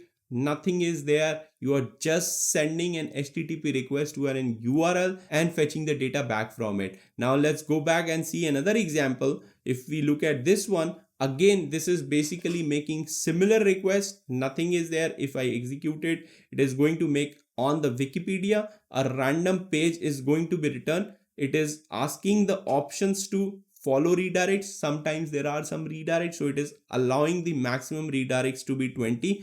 In the response format, you can see it is asking for file and the output name should be data. So this particular request is returning us the file data. Now if I go back and see the third one, over here, if we look at it, you can see now we are also sending some query parameters in it, and you can see these query parameters can be dynamically configured as well. So per page we want this much, page size we want this much. So these query parameters are sent to this particular request, and even the URL is being dynamically formed over here. There is no authentication, but query parameters are sent. At the bottom, response headers and status are included in order to basically detect the whether the request was failed, and the response format was auto detected. So these were some more examples of making HTTP requests. I'm sure now you must be able to connect those applications that you were waiting to connect because they were not supported by n8n officially. Now you know both the ways of making HTTP API calls or using webhooks in order to integrate different applications in your automation workflow. In the next lesson of this course, I'm going to talk about how you can pin your data, whatever data is being received, how can you pin it in your workflow, how you can edit the data, or how you can create mock data. These are going to be very essential when you are creating some complex workflows, so that you don't have to wait for the request to come in or data to be fetched from external services again and again. Every day you receive dozens of emails with important attachments, be it client invoices, contracts, resumes, digital assets, you name it. And every day you open your inbox, you search those emails, you find that attachment, you download it on your system, and then you move it to your Google Drive to organize all those attachments in a much better way. This manual process is not just time consuming, it is error prone as well. You might download the wrong attachment, you might forget to upload the attachment to Google Drive, or even you can lose the track of it completely. And it gets much worse if you are handling these recurring requests, recurring emails every week, maybe from the same client, maybe from the same source, doing the same thing again and again every week. But what if those important attachments lands up in the Google Drive folder automatically sorted, labeled, and ready to go? Today's video is all about automatically saving those important attachments to the Google Drive. I'm going to walk you through a step-by-step process of a very simple workflow where you can have just a single attachment saved. I'll show show you the shortcomings of that workflow, and we'll build on top of it to handle all the scenarios of multiple files and save those attachments with a pattern like a file name combined with the subject or anything that you would like to do for better organization or better structure to your Google Drive for those important email attachments. So let's get to the screen share and start building our workflow. Alright, as usual, I'm logged into the cloud instance of my n8n workspace, and you can see what we are going to do as a workflow is automatically save email attachments to Google Drive and notify the team on Discord as well. So what we will do is we will have a trigger node that is listening for all the incoming emails, and then there is an important filter node which is going to check if the email has an attachment or not. Then we have a Google Drive node where we will save the files in a specific folder, and finally we are going to use the Discord node which sends a message to your team. So this is a very simple workflow right now. I'm going to show you some of the shortcomings that will be there and what extra nodes that we can add in order to solve or overcome those shortcomings that we would be having with a single attachment. And before we start building, let me show you my Google Drive as well, where attachments will go. So I have this My Drive, n8n course material, hands-on labs. This is where I would like to save my attachments, and in my Gmail inbox I have this email which has one single attachment. So we'll start with one single attachment and then we'll extend the workflow to solve the problem for multiple attachments as well. Let's go back to our workspace and start building. So what we want is a trigger node. So for that I'm going to use the Gmail trigger. So let's use Gmail on message received. So we are going to use that. So I already have an account configured, but I want to use this one. So this trigger is going to scan my inbox every minute and see if there is any other new email or not. So message received is the event on which it is going to work on. I'm going to disable this simplify, and I'm going to basically add an option of download attachments. So you have to enable this so that this node can download the attachments which are associated to that email. And I'm going to also have attachment prefix as attachment underscore. I'll leave this as default one. I'm not going to change it, and I'm going to click on fetch test event. It is going to fetch one email that was there at the top of my inbox with a single attachment. So you can see the attachment name is attachment 0. Now let's go back and add the filter node. So over here I'll say filter, and in the filter what we want is we want $binary, right? And I'll change it to expression, right? And then this must becomes object and exist. So what this filter node is going to do is check for binary data in the input that is coming into it and see if that exists or not. If there is no binary input data, it is going to ignore those emails. So let's rename it to filter emails with attachments. So if I execute now, it is going to give us the record which is kept. Nothing is discarded because it had a binary object called attachment underscore 0. Let me format it. Let me just move it over here. And then the third step is to save this attachment on a specific folder in a Google Drive. So I'm going to basically click on this and search for Google Drive. All right. So we want to upload a file. Click on this.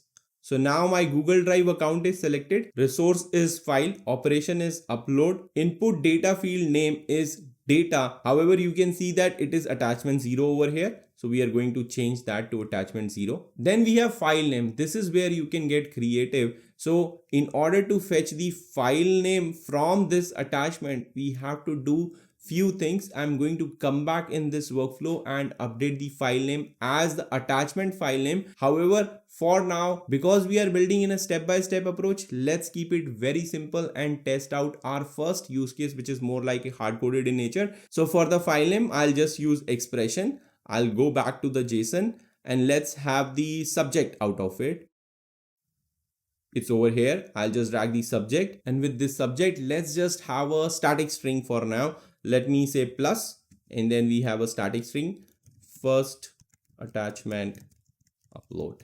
Let me put an underscore as well. So how our file name is structured right now, you can see the preview as well. Subject is coming as FWD : which is forward attachment test, and then it starts underscore first attachment upload. So that's the file name right now. I know it is hard coded. We are going to fix it very soon, so stay tuned. So now I'm going to basically select the parent drive, which is my drive. That's fine. and I'm going to select the folder. So I don't want the root folder over here. I want the hands-on lab. So that's what the folder that we selected. This is the hands-on lab. And now the folder is selected. Let's execute this step. All right, so the file should have been uploaded, and you can see that the way we named the file, now that file has been uploaded. If I double click on it, it is showing the GenAI Unplugged logo. Now let's just delete this file for now, and let's go back and finish our simple workflow that we had. And we wanted to send a message to our team on Discord once the file upload is complete. I'm going to add a Discord node over here. So let's add Discord node and send message. Okay, and the message should be simple. Credential for Discord bot. I don't want bot token. I want the webhook integration. I already have a webhook integration with one of my workspace. In the message, we can say something like a new important. You might need to add a couple of more nodes over here to set this file names or messaging according to your preferences. But that's like pretty trivial. If you're following this course, you would be able to do that, and I'll leave it as a homework for you. And if you have any doubts or questions around customizing this, you can always message me in the community section or on the YouTube channel. So let's test this out. Execute. So the message should be sent. Success is true. So let's go to our Discord channel, and it should come here. All right, a new important attachment has been uploaded to our Google Drive folder. So this was basically the message that we sent, and you can see that I have a previous message as well where attachment saved successfully for the email, where I have shown the subject of it, and that you can easily tweak over here, and I can say subject, and I can go back one node over here, go to JSON and drag this subject and put it over here. And if I execute this step now, again the message would be sent. A new important attachment has been uploaded to our Google Drive folder. Subject is this. So by this, you can see how you can start fine tuning this. Now let's go back and solve the problem of the single email. So if I zoom out a bit, if we open the Google Drive, you saw that in the input data field name, we have attachment _0. Now if we go back to the canvas, and let me just delete this one so that I have this email attachment which has like about 8-9 attachments there. Let's fetch this one and see what happens. So let me play this one. Now it is going to fetch one item. Now let's go back and execute this step. It has the attachment, and you can see now there are so many attachments, or 8-9 attachments that it has outputted. However, you can see that all the names that are there in these attachments follow a pattern of attachment _0, 1, 2, 3, 4, similarly all the way till 8 probably, right? So 9 items are there. So 0 to 8 is 9. So 9 attachments have been downloaded by our trigger node, filtered by our filter node. It has the attachment, so it has kept it. But the problem would start lying over there where Google Drive now does not know how to download or upload the attachment one. And you might be thinking, what am I saying? Every node in n8n would run equal to the number of times the input is. So this Google Drive node should run on each and every attachment. Well, in this case, if you look closely, there is only one item that is being returned by our filter emails attachment, which is more like a JSON. Binary files are associated to that single item. So first, what we can do is we can have a split node to split all these attachments and then input that into our Google Drive node. So let's first do that. Let's go back to the canvas, disconnect this connection over here. Let me make some space. Now let's add a split out node over here. So in this case, it is one item that is being inputted, but we are interested in the binary end of it. So you can see that all these attachments over here, we want to split these attachments into multiple items so that we can input that to our Google Drive. So here I'll just write $binary and let's execute this. So now you can see that this split out node has outputted 9 attachments. So that's how we split multiple items so that each item can be processed one at a time by rest of our workflows. So now this problem is done. Let's go back and attach it to our Google Drive node. And now that you are understanding of that this Google Drive node should run one by one for each and every attachment and upload it holds true, because now it is receiving 9 items. So this Google Drive node is going to run 9 times and upload each and every attachment. However, let's see what happens when I execute this step.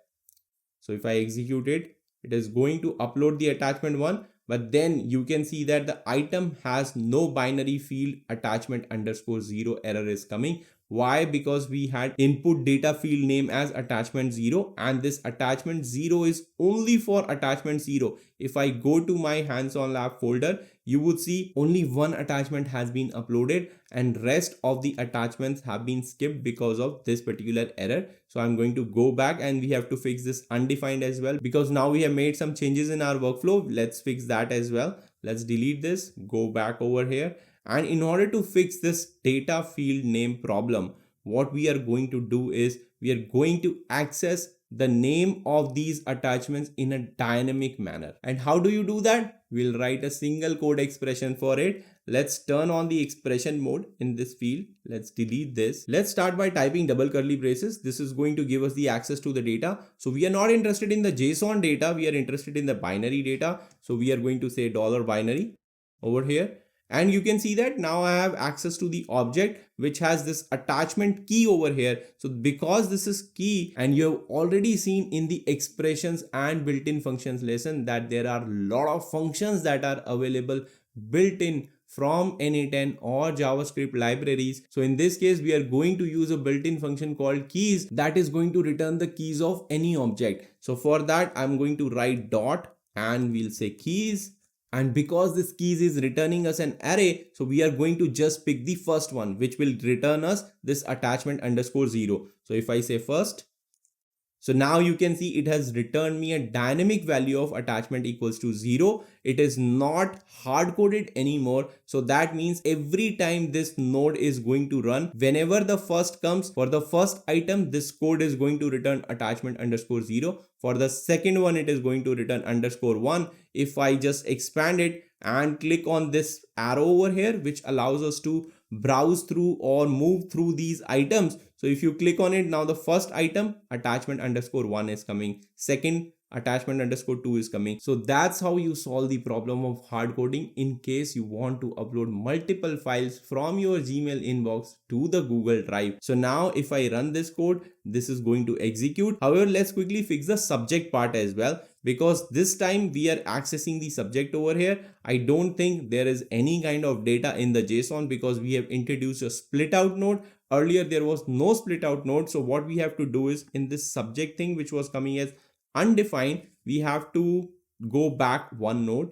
So let's go back to filter email attachments node, and over here let's go to the JSON where the subject was present. Here I'll just drag that and put it here. So now this is going to basically have filter emails attachment node dot item dot json dot subject. This is going to return us the subject. Now you can see instead of undefined, the complete subject is coming, and first attachment upload, which is the hard coded name that we have given it to this file, that is coming. Now this is the second problem that we have, that we are specifying the same name for each and every file. So we have to make it dynamic. So let's go ahead and fix that as well, so that you can fetch the file name from the email in your Gmail inbox. So for that, I'll just use underscore over here. So we'll separate the subject and the underscore, and then we would have a file name just to provide a little structure of it. So over here, we have to fetch the file name. And if we go back to the binary, let's go back to split out node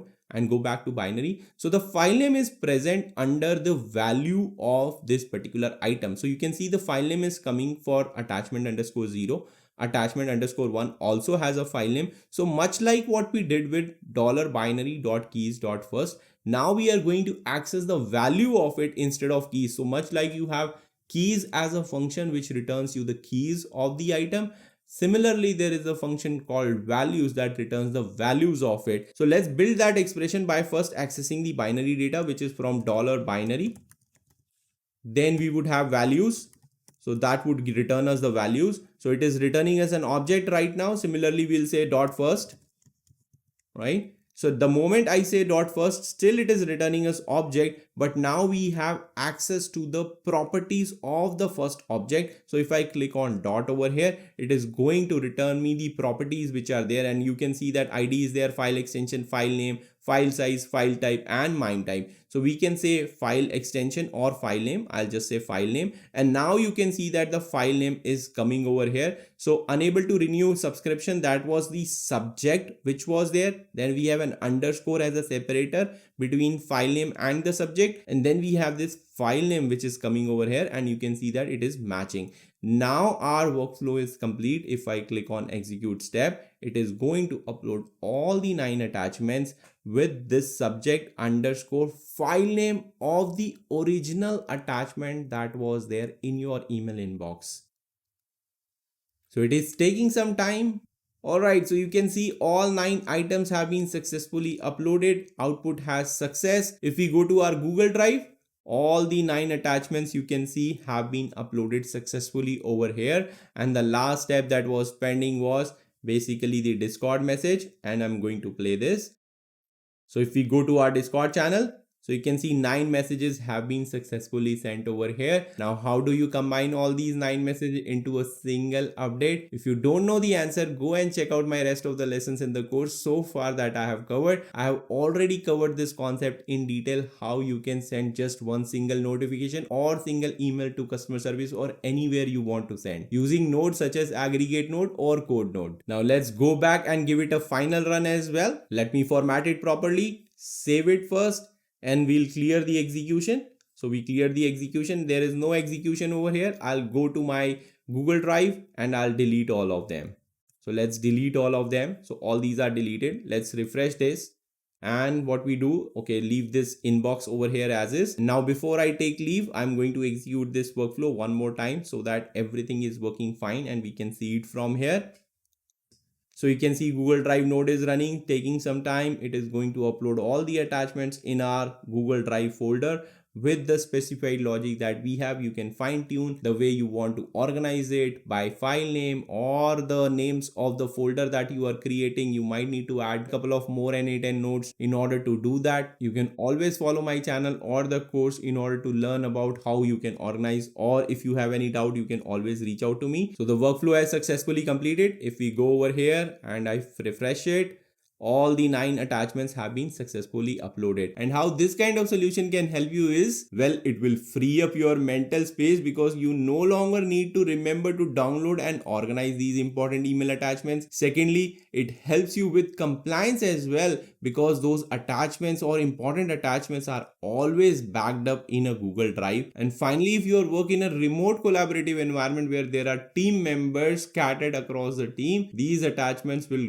automatically get uploaded to these Google Drives, which can be shared among the entire team so that they have access to them or these files as soon as they land up in your inbox or a common inbox. So that was it from today's lesson. I wanted to cover in detail how you can simplify this business process or personal process in your life and automate it and save time for yourself. You can always introduce AI into it or some smart logics to make it much more smarter and efficient and make time for yourself. Are you building AI automation workflows using n8n and ever felt like testing those workflows takes forever, constantly retriggering the webhooks, waiting for API responses, or dealing with the real-time data limitations? Well, if the answer to this frustration is yes, then welcome to my course on AI automation powered by n8n. In today's lesson, we are going to eliminate this frustration. You are going to learn about pinning the data, editing the data output which is there so that you can speed up the development process of these AI automation workflows. This will allow you to test, iterate over, and debug your workflows in a much faster manner. By the end of this lesson, you will be able to freeze data, tweak outputs, and work with test cases without relying on any external live calls, saving you hours in building these workflows. So we will start with the concept of what is pinning data in n8n. Well, pinning data logs the output of the data that is produced by any node, so you don't have to re-execute it while building your workflows. If you are working with data which is available in external systems systems, then you can rely on this feature so that you don't have to make those calls again and again on those external systems. That would save you time as well as resources. And it is especially useful if those external systems have some kind of limitations applied to it, either in the form of API calls that you are making or data you are processing. Pinning the data in the n8n node itself would save you money as well as those usage limits applied by that external system. And how so? Because you can fetch and pin the test data in your n8n environment, solve or test all the use cases that you want to test in your workflow, and then once you have built confidence into it, you can unpin the data and have the real-time data integration in place. So now you understand the basic. Let's go to the screen share and understand how this concept works in n8n. Alright, I'm logged into the cloud instance of my n8n workspace, and we built this workflow of connecting different apps in a past lesson of this course. So what I'm going to do is, in this lesson we are relying on this webhook that is going to submit data and then the rest of the workflow executes. Now the biggest challenge of executing or testing this workflow is to get this webhook data again and again. So what we can do is we can leverage the feature of pinning data, and once we have received single data in it, I'm going to pin that data in this workflow, and then we can use that data for rest of the steps which are there in the workflow. So how do you do that? So for that, I'm going to open this webhook and click on listen for test event.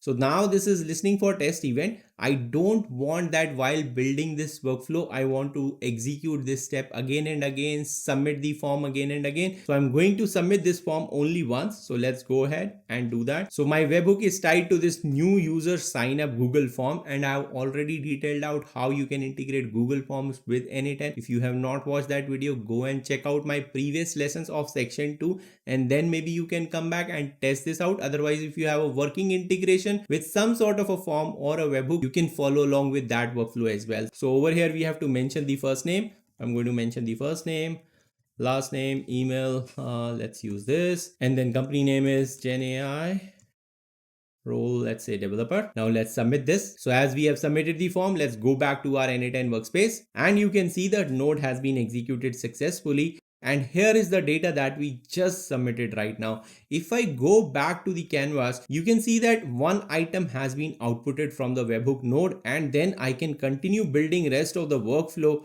However, if I have to do some sort of a change in one of these steps and want to test out with some other kind of data, then how do I do that? I have to make this webhook node in listen mode and then again submit a new form. So in order to avoid that, what we can do is, if I open up this webhook, you would see an icon over here that says pin data. So node will always output current data instead of executing it. It does not apply to production environments. We will talk about some of the limitations that exist with this pinning data kind of concept. But for now, I'm going to click on it and it is going to pin the data. And as soon as I clicked on it, you see that at the top, there is this message that is coming that this data is pinned.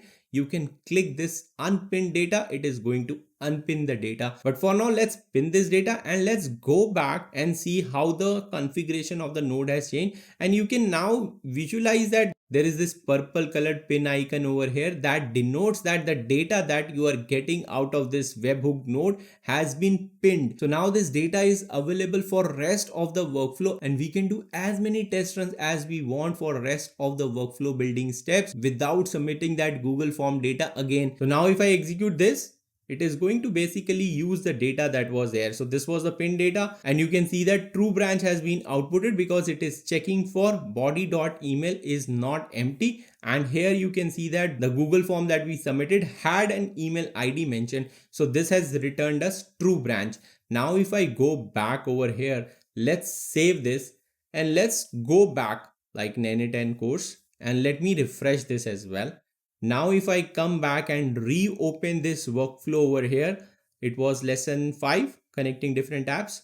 You would see that webhook is still having this pin data. If I click on it, it is still maintaining the state of this pinned data. So that means anytime I have to keep on working this workflow, I don't need to submit a fresh set of data again. It is going to use the data that we have already pinned with it. And this is not just useful in case of this webhook kind of mechanism. In some of the cases, for example, you are making some sort of an API call. You remember in the lesson where we talked about the HTTP node, we made a call to AccuWeather APIs. And if you look at this account, if I log in over here, so this was my account where we logged in, and I'm using the free account, and this particular API has a limit of, like you can see, 50 calls per day. So I can only make 50 calls. If I'm building a workflow that is using one of the APIs from AccuWeather.com, then at least in the testing environment, I don't need to pay $25 a month, right? I can pin the data that is coming so that the API limits of this 50 calls per day is not being breached. Once I'm satisfied that the entire workflow has been built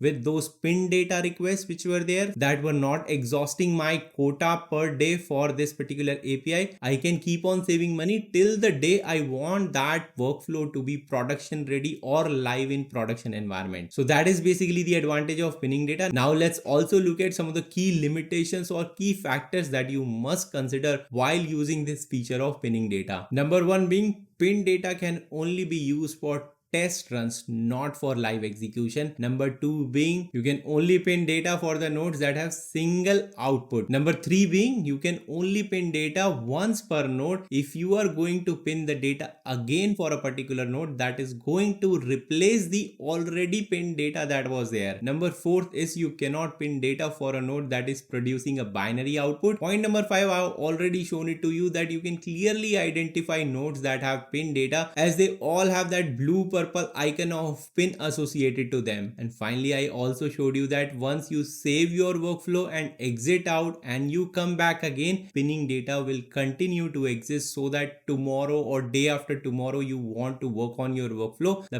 pin data still remains over there and you don't need to call that external service or submit the webhook again in order to start afresh. So with this great feature of pinning data in n8n, you work faster, avoid making unnecessary API calls, and streamline your testing of AI automation workflows. So what does this editing output feature allows you to do? Well, it lets you manually modify the output of a particular node so that you can simulate different test cases. It helps you test workflows against missing data, incorrect formats, or edge cases without making those live API calls again. And why you don't want to make those API calls again? We have already answered that when we were talking about the pinning data concept. Now let's get to the screen share and see this edit output feature in action. So in the cloud instance of my n8n workspace, I have opened up a past lesson workflow that we had built. So in this workflow, what we are doing, in on click of it, we are fetching the feedback of customers from Google Sheet. We are also getting the customers data from an Airtable, and then we are merging both these things together. So let me click on it and see what happens. So this is going to fetch all the feedback. This is going to fetch all the customers data, and you can see in the merge node, we are merging the fields on email so that I have 100 records, which is equivalent to the number of customers that I have in the Google Sheet. So we have the feedback data and customer data merged over here as an output to this merge node. So now if I go back to the canvas, you can see the final actions that are being taken is update customer feedback in the Airtable. Then we are sending a thank you email to all these 100 customers, and then we are filtering, and then there is this code node that is doing something, and then finally we are sending an alert. One thing to notice is that all these final nodes are grayed out. So if I click on it, you would see something called activate. If I click on activate, this is activated. If I click on deactivate, this is deactivated. In this lesson, I did not want to execute the entire workflow. Rather, I just wanted to show you the concept of edit output feature of a node. So I have deactivated all these nodes, so I'm not accidentally updating the customer data or sending those 100 emails to my email inbox, or even the support messages which are being sent on Slack message. I have disabled that as well, because we are here to focus upon the edit output feature. So what we need to do is, if you look at this filter node, it is saying that if the JSON dot rating, so the rating that the customers have provided, if it is less than 3, then it is filtering those records and passing it further so that our customer service team can get in touch with those customers and see what is the problem over there and seek more inputs from them. So if I execute it, you would see about 38 items. So 38 items have been filtered. If I go back over here, so now 38 items have been filtered. If I run this code, it is going to merge all those into one basically message or one summary of it. And then basically we are sending a one single message to our service team that has 38 users or user feedbacks which were less than 3. Now let's suppose you wanted to do some sort of manipulation on that data.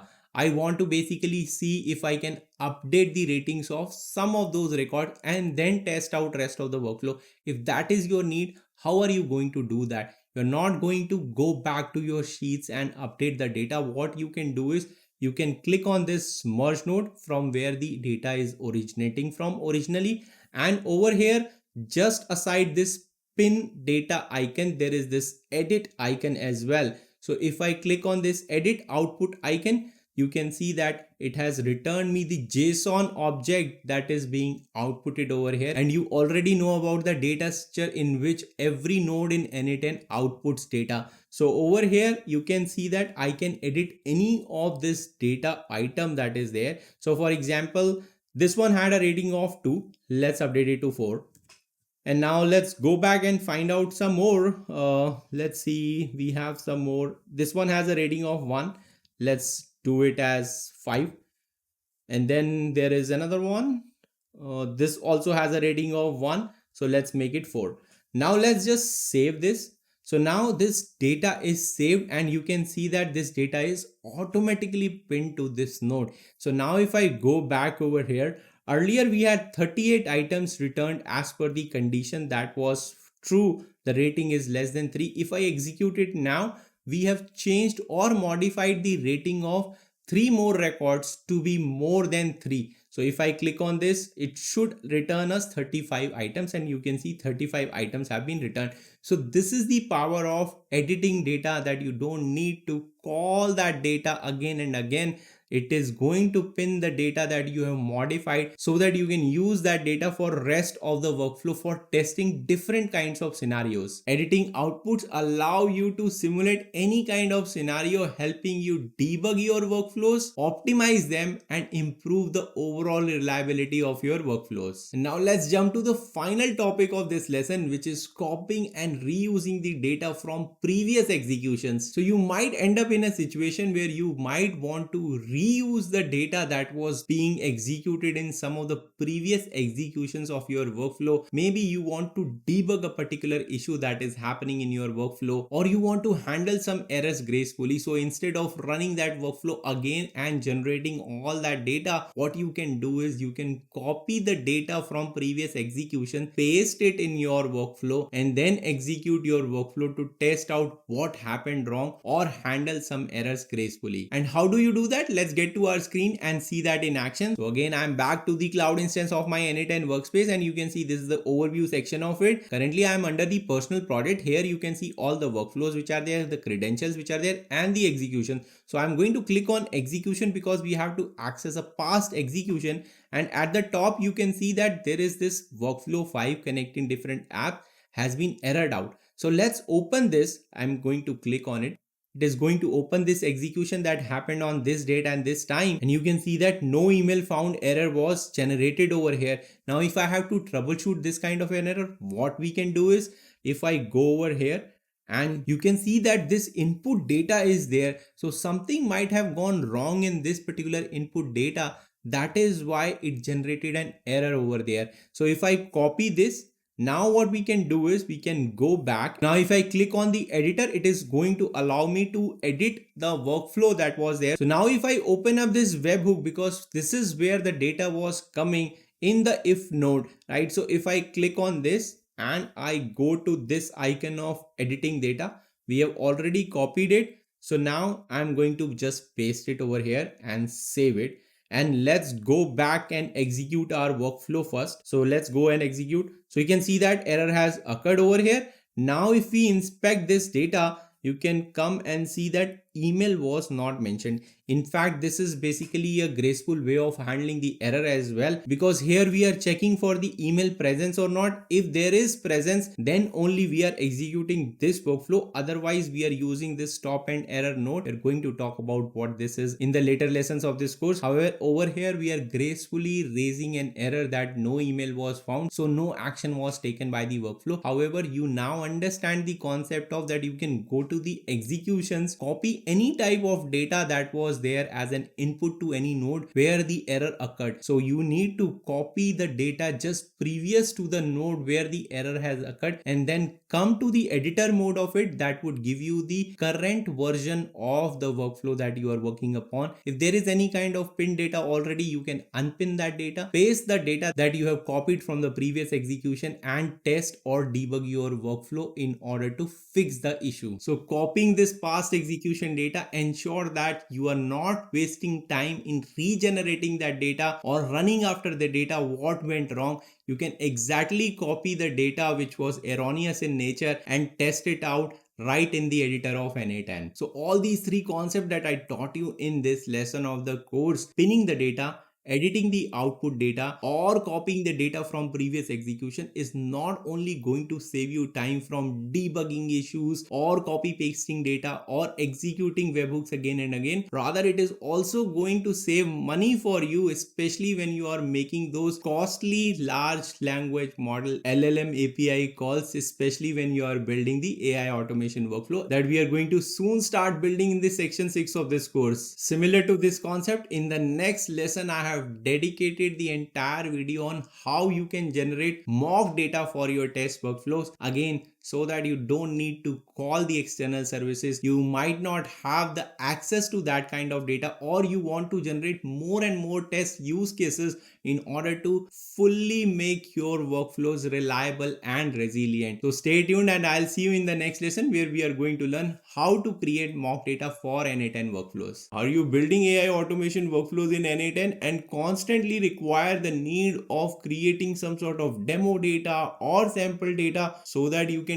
test those workflows before releasing them in the production? Welcome to my course on AI automation powered by n8n. In the last lesson of this course, we talked about how to pin data, how to edit the output of a particular node, how to copy data from past executions. All these features and concepts helped you with faster execution, faster debugging, faster implementation of your workflows. Today we are going to talk about how to create mock data, and I'm going to explain 3 to 4 methods using which you can create mock data for n8n workflows to test your applications or workflows. Before we go into screen share, let's just understand what is mocking data and why it is essential while building these AI automation workflows. Well, data mocking is a concept where you create some sort of fake data or demo data or sample data that you can input into your workflow or any application that you are building. This fake data or demo data will be very helpful while building or developing these workflows so that you can test them for all possible scenarios. By mocking data, you can avoid making repeated calls to your external source or the application or the platform. This not only saves time but also cost as well. Secondly, real world data is not always readily, especially in bulk where all these scenarios are available. In those cases, you need this kind of sample data or mocked up data so that you can test your workflows with different real world scenarios. Thirdly, you might need to randomize your contact information, email records, transactions, orders data. This way you are not testing your AI automation workflow in a serial order or specific set of data, rather bring some sort of a randomness which is more relatable to the real world. Next advantage is by working with the small set of mock data or sample data, you know what it is going to produce as an output or as an input. So this becomes a predictable development of your workflow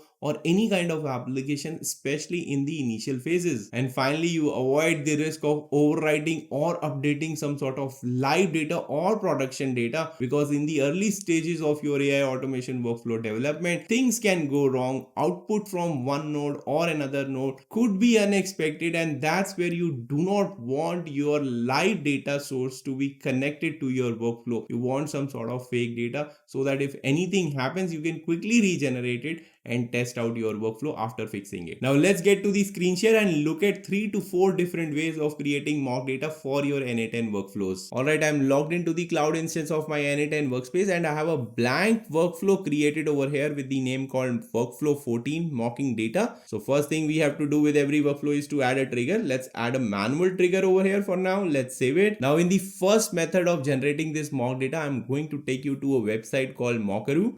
So this particular website allows us to generate mock data. I am on the free plan right now, which allows me to generate about 1000 rows, which is more than enough for my workflow testing. But if you are going to test large data sets, then you can always use their paid version. It allows you to generate huge amount of data sets. It also allows you to query that data set or build some API so that those data sets can be mocked via API as well. And then you can use those live APIs instead of copy pasting mock data from this particular application. However, in this scenario, I'm going to explain you how you can download the mock data and either upload it into Google Sheets or directly use the edit feature that we explained in the last lesson of this course and paste it into the node itself so that we can use it for the rest of the workflow. So for example, over here you define basic set of customer schema. You can see ID is there, first name, last name, email, gender, IP address. And then over here you can mention some of the options which are there.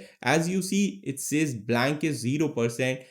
Email address is also 0%. But how about I want to create a data set that has 20% emails blank? So if I create this, then it is going to output the data that has 20% emails blank, because those blank email records can help us detect how our workflows behave when something unexpected is being inputted. So that ways you can get creative while creating this mock data as well. But this is just the default data, and then you can add another field. You can delete this field. I don't need the IP address, I just need this data. Maybe I need company over here, I can mention company. Then I can select a type. You can see so many types are there that you can use. These are all, but you can use some basic, color, encrypt, GUID, hex color, ISBN, frequency. In the commerce side of it, product description, credit card, credit type. So all this kind of templates are already available for you to leverage from this platform and create some sort of data that you require. If I go to travel, you can see that airport code is there, airport GPS code is there, and all this is going to help you create some sort of real world mock data using this platform. It does not stop over here. You can have some sort of like formula as well. You can see that there is a formula. You can use this formula to concatenate or multiply two fields which are already there, so that you can generate that kind of data. So you can leverage this platform at least to create 1000 records in order to test your workflow, which is more than enough. I keep on using this platform and it does not stop over here.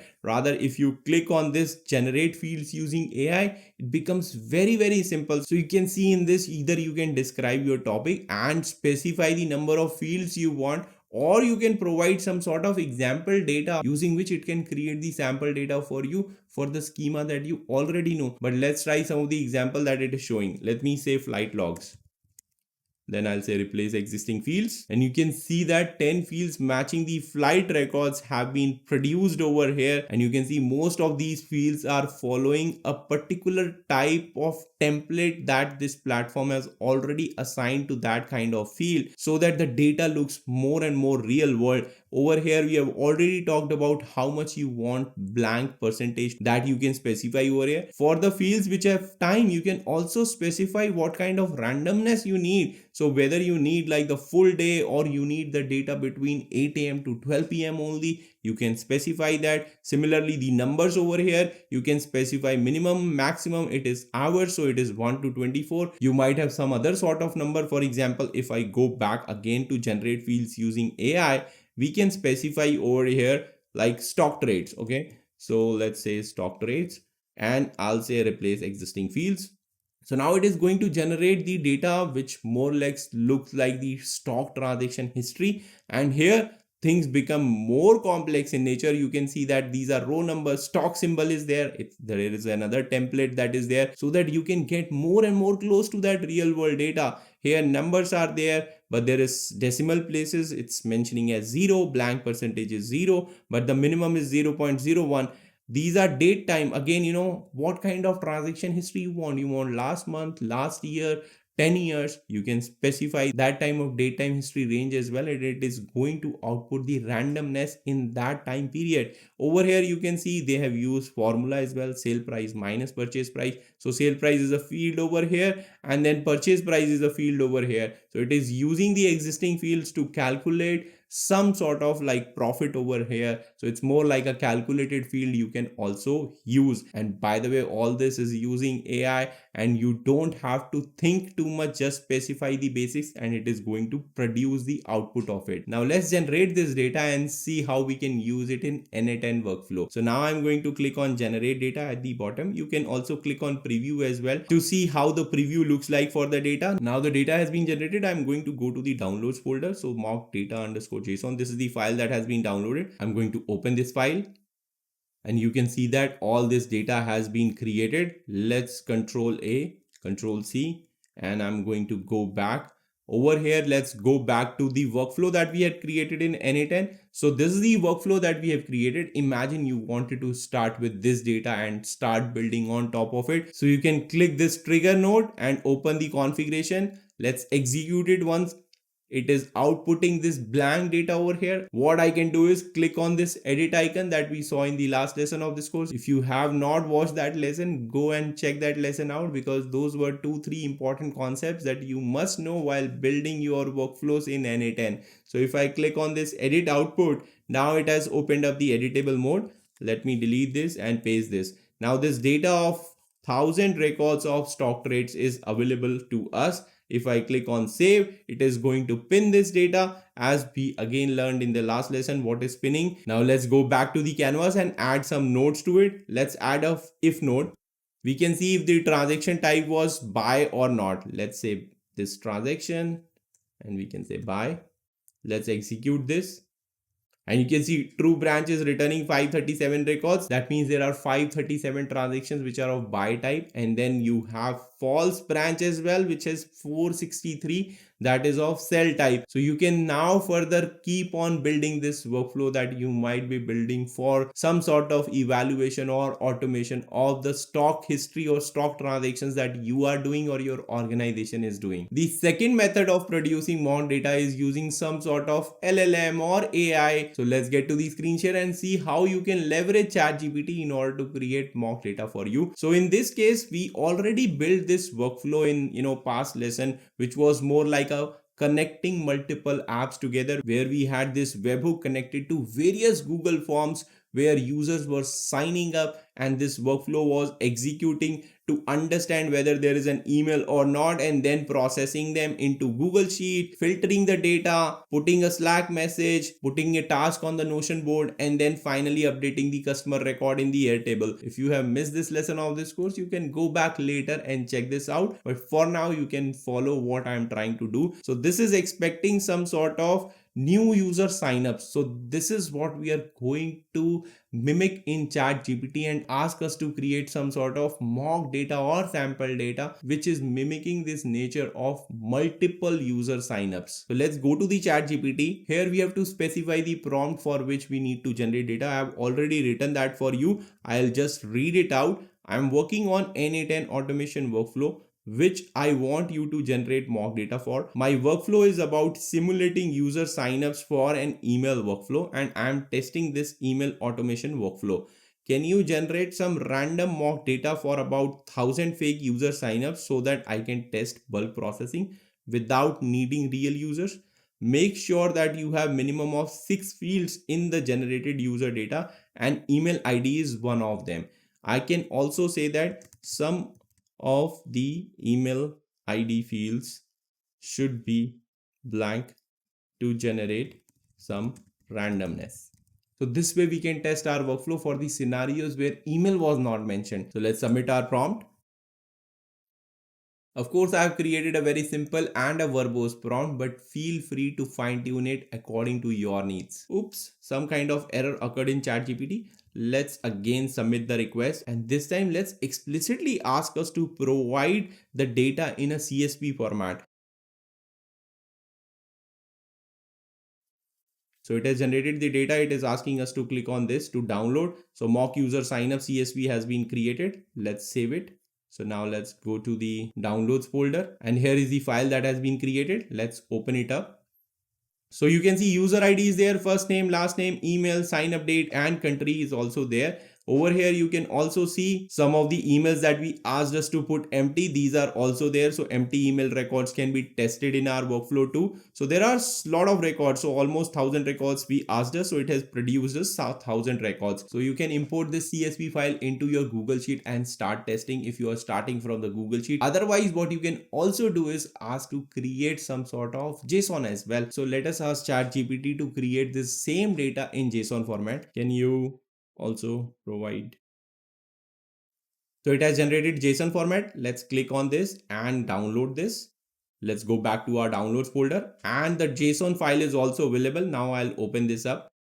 So same data has been generated using JSON format.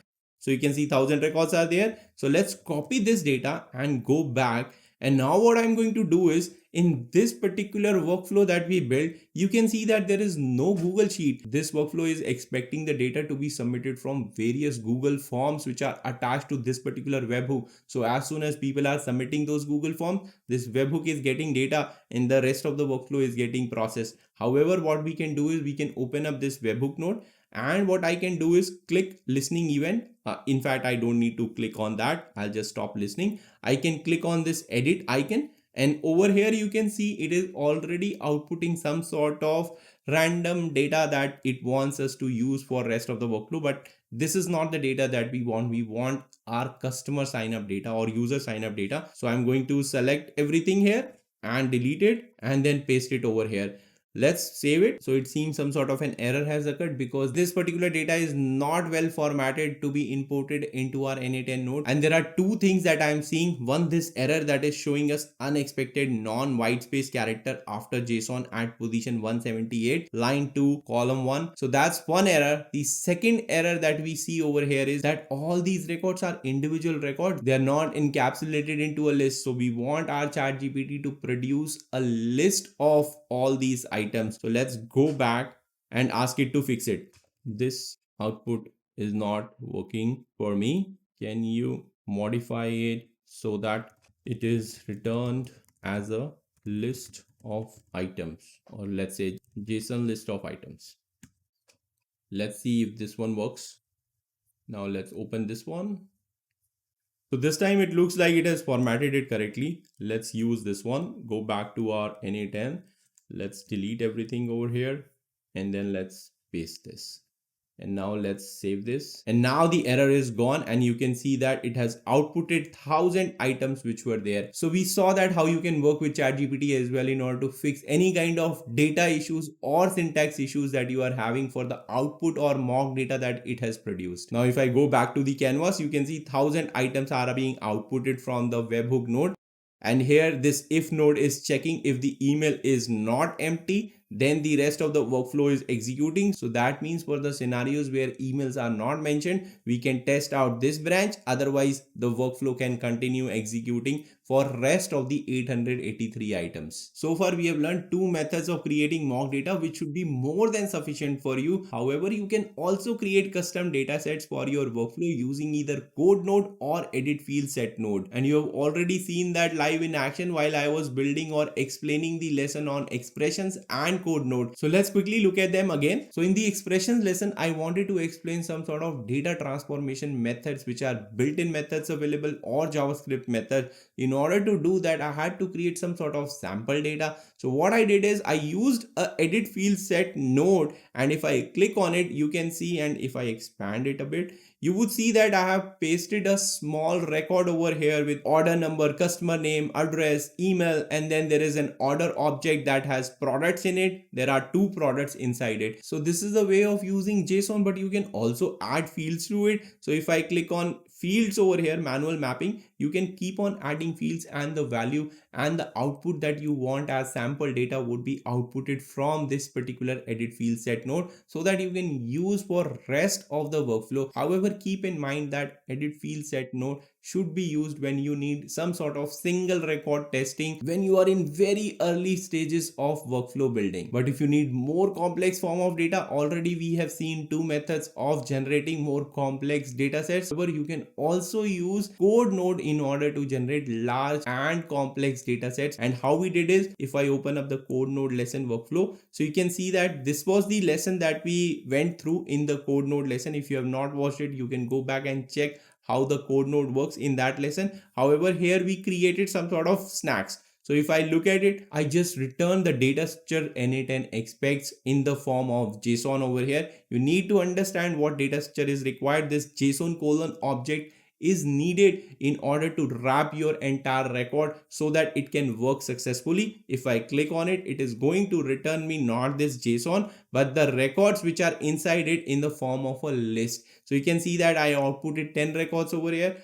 So this was pure example of using JSON, but that is not just the case. You can write code as well. So if I look at this one, here you can see I am using some sort of a for loop to iterate over various items are there, and then dynamically creating some sort of reviews. So this is an example where you can write code. If you want to write code, you can write code and generate data for you. However, there is no such need of it because you already have platforms like Mockaroo, or you can use some sort of an LLM like ChatGPT in order to create sample data. But still, in case if you have some sort of custom logic that you want for which the test data should be generated, you can leverage code node as well. And the final way, which is more or less not that much useful, is using customer data store node. If I go back to the canvas, you can click on this and search for customer data store node. So you can see that their n8n training provides you these two nodes that generate some sort of data. So if I click on customer data store, it is showing us actions are get one person or get all people. I'll select get all people because I want more data. If I execute this step, it is going to produce, okay, it produced 5,000 records, but that's not the case. It is producing 5,000 records because we are inputting 1,000 items to it. So if I just delete it, let's independently run it. Now if I execute it, it is going to output 5 records. So you can see that it has, although a limit of 5, even if I say 500 record, it is not going to output 500 because this particular node only has data for 5 records. So if you are playing with n8n nodes or learning some of the concepts, you can use this, but these are just 5 records, not much of use in terms of really testing your workflow. But the first 3 methods that I explained in this video are going to be your go-to methods for generating mock data for testing your AI automation workflows. And now with all this knowledge, you should be able to build your workflows in a smarter way, faster way, and with less friction. In the next lesson of this course, I'm going to talk about another important concept of n8n, which is sub workflows, which helps us break complex workflows or complex logic into different sub reusable components so that our workflows become more efficient and more cleaner. So I'll see you in the next lesson of this course. Are you building AI automation workflows in n8n and sometimes feels like that you're duplicating the same logic across different workflows that you are building? What if there could be a way that you do not need to copy paste the same logic again and again in different workflows, and you could reuse the same logic across different workflows that you are building? Welcome to my course on AI automation powered by n8n. In today's lesson, we are going to exactly talk about this problem, and I'm going to introduce a very powerful concept that is there in n8n called sub workflows, which helps us make our AI automation workflows faster, cleaner, and more scalable. By the end of this lesson, you will be able to modularize complex tasks, improve the maintainability as well as readability of your workflows, and instantly update multiple workflows by a change at a single place. So what exactly is a sub workflow? Well, a sub workflow is a separate workflow that can be called insight from another workflow. This is done with the help of a execute workflow node, which allows us to call another workflow from your own workflow, pass some input data to it and receive back the output data from it. But why should you use these sub workflows? Well, the most important reason of using sub workflows is to improve the reusability of same kind of logic that you are putting in place across different workflows that you are building. So these workflows allows us to reduce that duplicity or duplicate effort that you are making by putting the same logic again and again by copy pasting across different workflows. The second reason is to improve the maintainability. You can make a direct change at a single place and all the workflows that are using your sub workflow will get updated. Otherwise, you will have to go and open all those workflows that have that duplicated piece of logic and make the update in all of them. Third is the scalability, because it keeps our workflows clean, structured and modular. Fourth is the readability, because more structured, more clean your workflow is, you will be able to understand them better when you are coming back after maybe 3 months or 6 months while visiting them. And the final one is performance optimization, because by segregating the logic in different sub workflows, you make them efficient and their execution speed becomes faster. Now let's get to the fun part where I'll be sharing my screen and building these sub workflow in front of you so that you have a complete understanding of where this kind of concept can be applied and how it can be applied. Alright, I'm logged into the cloud instance of my n8n workspace and you can see that I have first workflow new support ticket handling over here.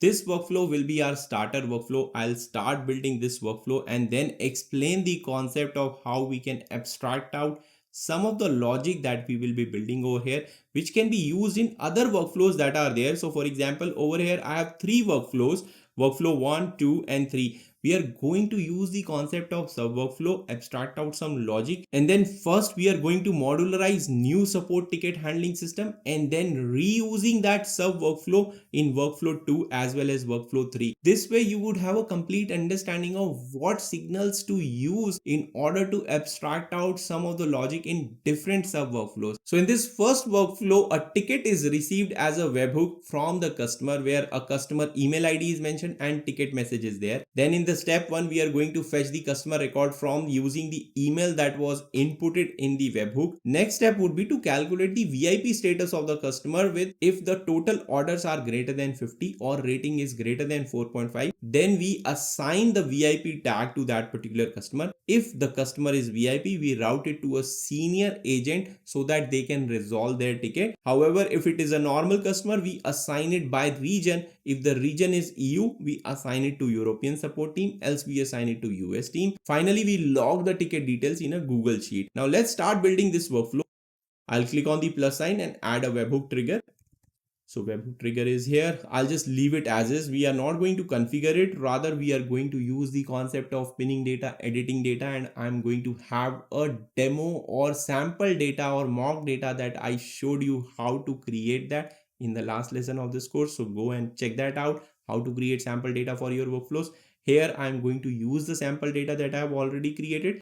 Let me first drag it down a bit. Now I'll double click to open it. Click on this edit thing and control A, control V. So I already have some sample data where the email is mentioned of the customer and ticket message is mentioned. So I have 5 records over. Let's save this one. So these are some of the tickets that we are receiving, and I have deliberately used 5 records, although in a webhook you will be receiving 1 ticket at a time, but this will help us ensure some of the logic that we are going to follow, we can follow along in a single iteration of the workflow. So now our webhook is configured. We have to fetch some customer data. Let's add a Google Sheet node over here. So Google Sheet node, and we are going to say get rows.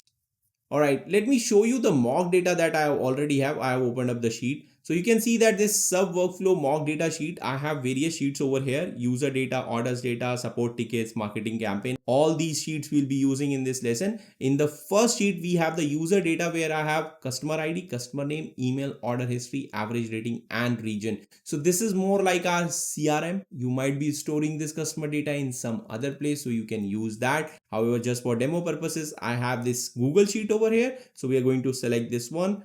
It was sub workflows mock data, sheet was user data.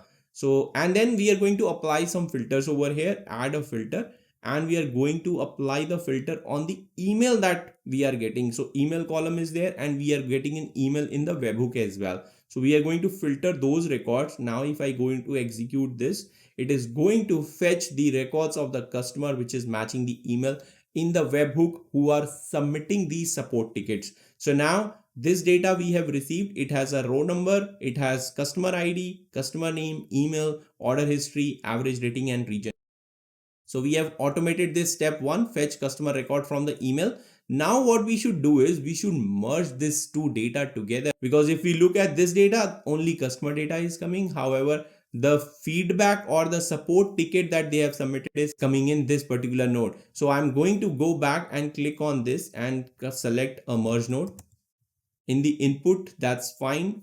I go back and select the input 2 as well. We are going to input the same data in the input 2. Let me drag it a bit up and then we are going to open it. We have to combine the data and the fields to match have different names. Of course, this Google Sheet is returning us email with E a capital. However, if I go to my webhook, this email is small cap. Now if I execute this, this is going to merge my ticket message in the customer record that we have. So we have fetched the customer record and merged the ticket that they have submitted and produce a single data set out of it. Now the next step was basically to calculate the VIP status, and if the order total is greater than 50 or rating is greater than 4.5, then it is VIP customer, otherwise not. So I'm going to click on this and we are going to add a if node over here. And it was order history. So let's have order history is greater than, so it's a number. So we are going to have is greater than, and just for testing purpose, let's say 5. But then there was another condition which was based on the average rating. So we'll click on this and we are going to drag this average rating as well. And this is also greater than, it's a number. So we are going to use greater than, where is it? And I'll just say 3.99. Over here as well, we can say 4.99. Okay, 5 or more orders, it's a VIP customer. 3.9 and above rating, it's a VIP customer. Oops, I have to change this and to or because one of the condition needs to be true. So we're going to use the or over here. Now if I execute it, oops, something happened. So if I go back, something was wrong. Okay, merge node was not executed. So we are going to execute the merge node. And then we are going to execute the if node. Now you can see that 3 of the records have VIP status, whereas 2 of the records do not have the VIP status. So now if I go back, the next thing was if the customer is VIP, we route it to a senior agent. Otherwise, we go into step 4 and first understand which region the customer belongs and assign the support ticket to the respective team. Now if I come over here, so the true branch is telling us it's a VIP customer. So we are going to associate a Slack node directly over here. So I'm going to click on this and send message. Click on send message. My Slack credentials are already configured. We have seen this node pretty much in action in many of the workflows that we have built. We're going to send message to a Slack channel because there will always be a channel where multiple agents are there serving the VIP customer. So the channel could be any channel we can pick, maybe pick like high priority processing orders or maybe customer support. Okay. Simple messages. Hey, this is a VIP customer. Please check out what is going on. And if I just use expression and click on this, we can basically input the ticket message over here, right?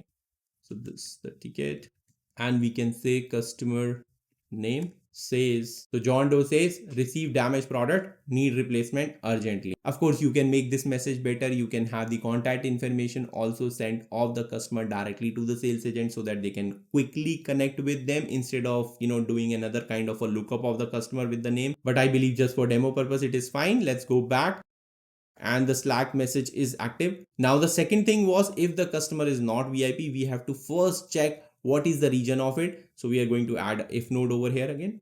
So I'll just add a if node and we are going to select the region. If the customer is from EU, we assign the ticket to the EU team. Otherwise, we assign it to the US team.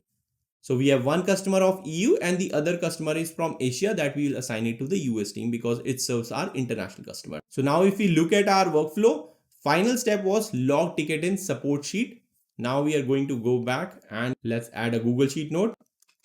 Let's use append row in the sheet and we are going to use the same document. Let's select sub workflows, but the sheet would be different. So sheet would be support tickets. Okay. So we are going to use this and map each column manually. So over here, it is asking for a ticket ID, customer email, issue description, team, priority, status. We have everything except the ticket ID. So let's first map all of the other details which are there. So we'll map the email. We'll have the issue description, which is like the ticket message. For the team, it has to be assigned to EU team. So we are going to say EU over here. Priority we can say as non-VIP, and status is open. Now for the ticket ID, what we can do is I can drag this ticket message over here. Okay. And if I click on dot, I can use hash. So this is going to calculate a hash of the message that is coming. And this hash most likely will be different for most of the messages coming, unless two customers share the same exact message in the same manner, same capitalization.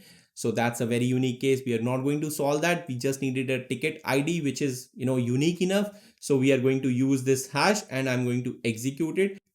So this way we are going to log the ticket over here. So this is success. If we go to our mock data sheet, so over here, support tickets. So one ticket has been logged in with this user, the issue description, and the team is EU.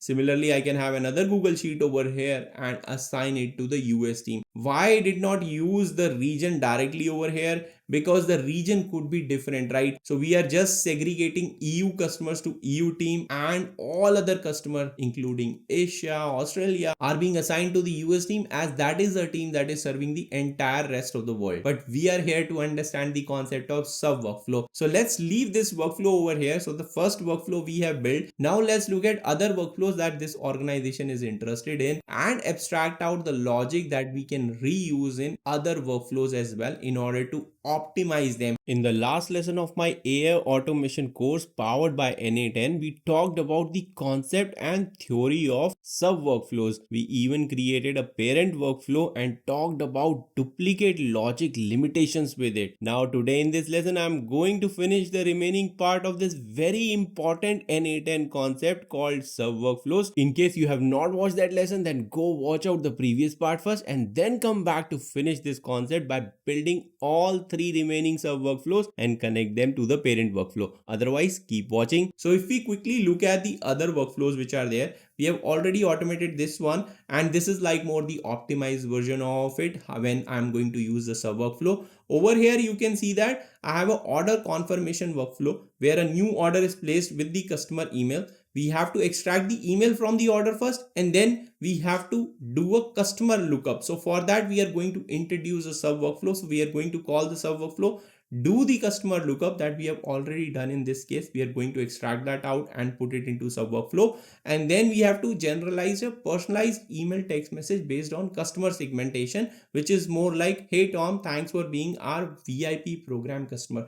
Now you can see that we are also evaluating not only just the VIP status, but we are also segmenting them based on different programs we have. Maybe we just have two programs, VIP program and non-VIP program, but we are segmenting it. The logic could be complex in real world, as you might understand. Finally, in this workflow, we are sending an email. In the third workflow, we have a schedule or manual trigger, which is fetching the customers from a Google Sheet. And for each customer, we are looking for the customer details. Again, we are going to introduce this sub workflow, which is calling a customer lookup and verification whether the customer exists or not. If yes, then we are going to filter and export all the VIP program US customers in a new Google Sheet for US marketing campaign. So you can see that all these three workflows are sharing some common patterns, some common details that needs to be applied on the customer. So that's where the concept of sub workflow will come into play. Otherwise, especially the logic that we build over here, this if node, which is calculating the status of the VIP, needs to be duplicated in all three of these workflows. What if the definition of this VIP customer changes in future?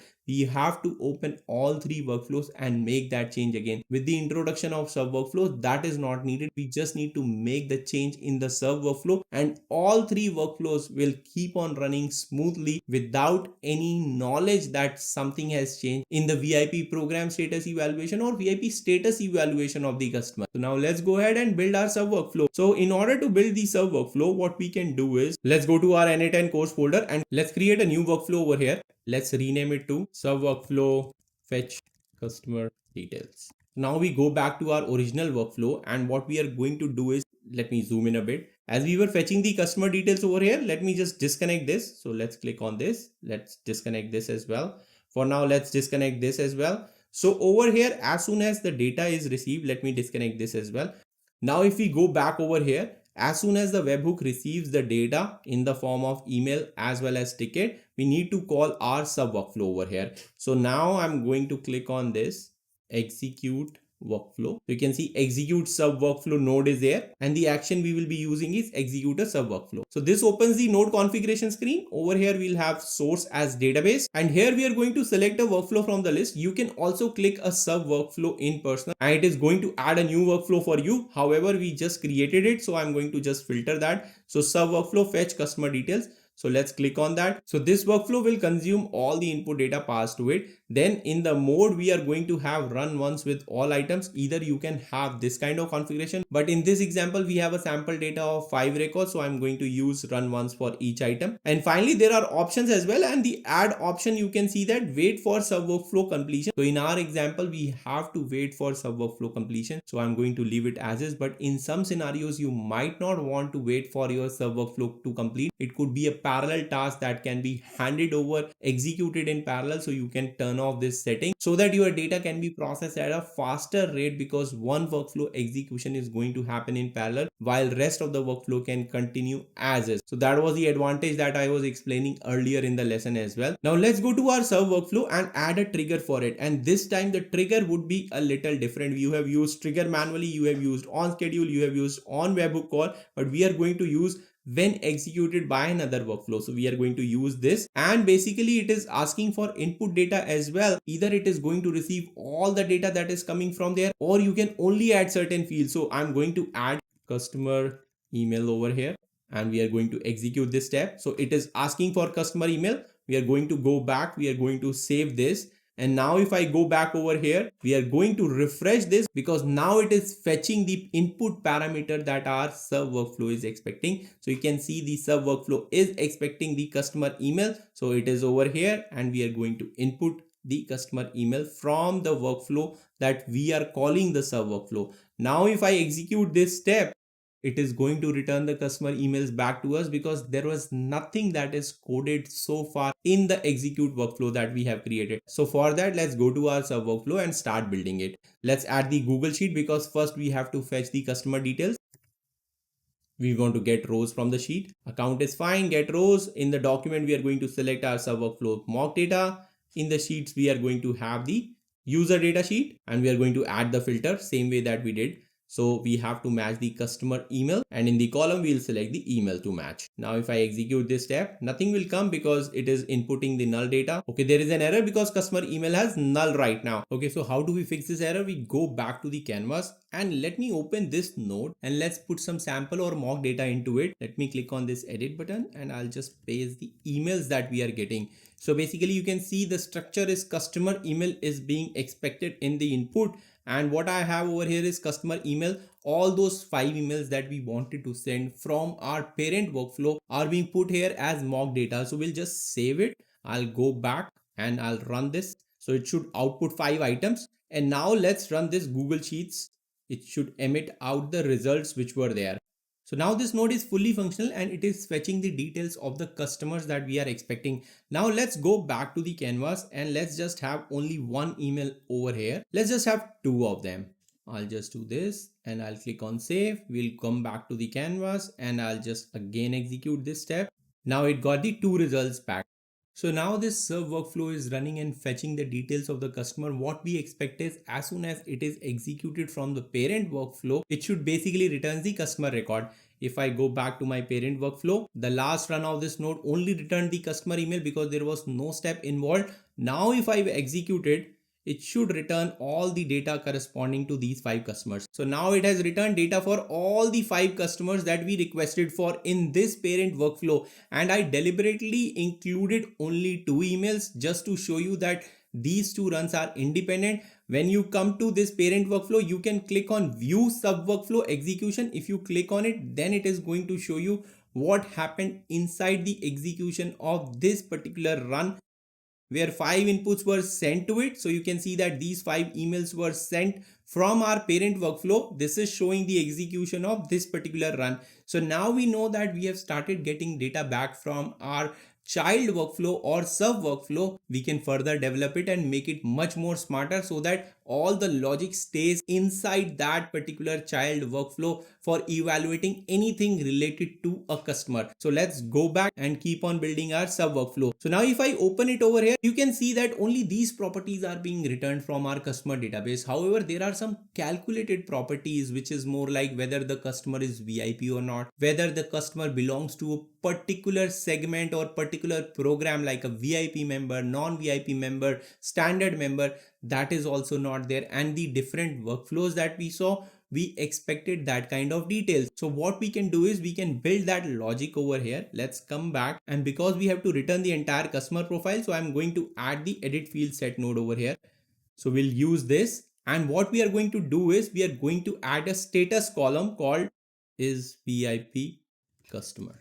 We are going to set it as a boolean, true or false, and in the value we are going to write an expression. So I'll just click on expression and I'll expand this, and in the expression I'm going to write the condition that we had. We wanted to check whether the order history had more than 5 orders. If yes, return false. So this is returning true or false, but there was a second condition as well that we also wanted to check the rating as well. So what I'm going to do is drag the rating to over here, and we are going to use the OR operator, which is nothing but 2 pipe signs. So we have used this OR operator. So now it is checking basically this condition, and this is not condition for now. So we have to make this condition as greater than 3.99. So now there is this one condition, and then there is this second condition. If both the conditions are false, then it is going to say it is not a VIP customer. That means it is false. If one of the condition is true, it is going to return true for us, which is more like VIP status for the customer. Now if we go back over here and execute this step, it is going to have false for one customer, other customer is true. So now we have added this is VIP customer property, but the issue over here is that other properties of the customer have been removed. So for that I can use this setting of the node, include other input fields, and in the input fields to include parameter, I want to select all because I want all the parameters of the customer. So now you can see all the customer parameters is there, and is VIP customer true false is also there. So we have added another attribute to the customer which is more like calculated in nature. What we can do is add another property called customer segment that will let us know which program this customer belongs to. If you want to add more properties, you can add over here. However, because I want to use this property as well to make it simple, what I'm going to do is I'm going to go back and click on this run. So it is going to execute this, and over here I'm going to add another edit field set node so that I have the property to work with. So now I have a VIP customer property. I can work with that. First I'll include this and also turn on include all other fields because I want to keep on adding more attributes to this particular customer profile. I'll execute this. It is going to return us the as is result. Now I'm going to add something called customer segment. And for the value, we are going to use a little complex expression over here. Let me click on this expression first. Let me expand it so that it becomes clear to you. So the value we are expecting is something like EU VIP program member, US VIP program member, Asia VIP program member, or non-member. So what I'm going to do is, first of all, you can see the region is there. So we are going to attach the region over here. And then we are starting to form a string, which is more like you can use plus to concatenate other parts of the string. However, here we have to check whether the customer is VIP or non-VIP. So what I'm going to do is VIP flag. I'm going to use it over here. So this is going to add EU plus false, but we don't need this. I want to use a ternary operator that is going to return something like a string in case this value is true, otherwise false. So in this expression, I'm going to expand it with the ternary operator, which is more like question mark. And then over here, I can have a string, and then there is colon, and then I can have a string. So now in the first after question mark, this is more like if this condition is true, then return this value, which is more like VIP. And here we want to return non-VIP member. And then we can say plus program.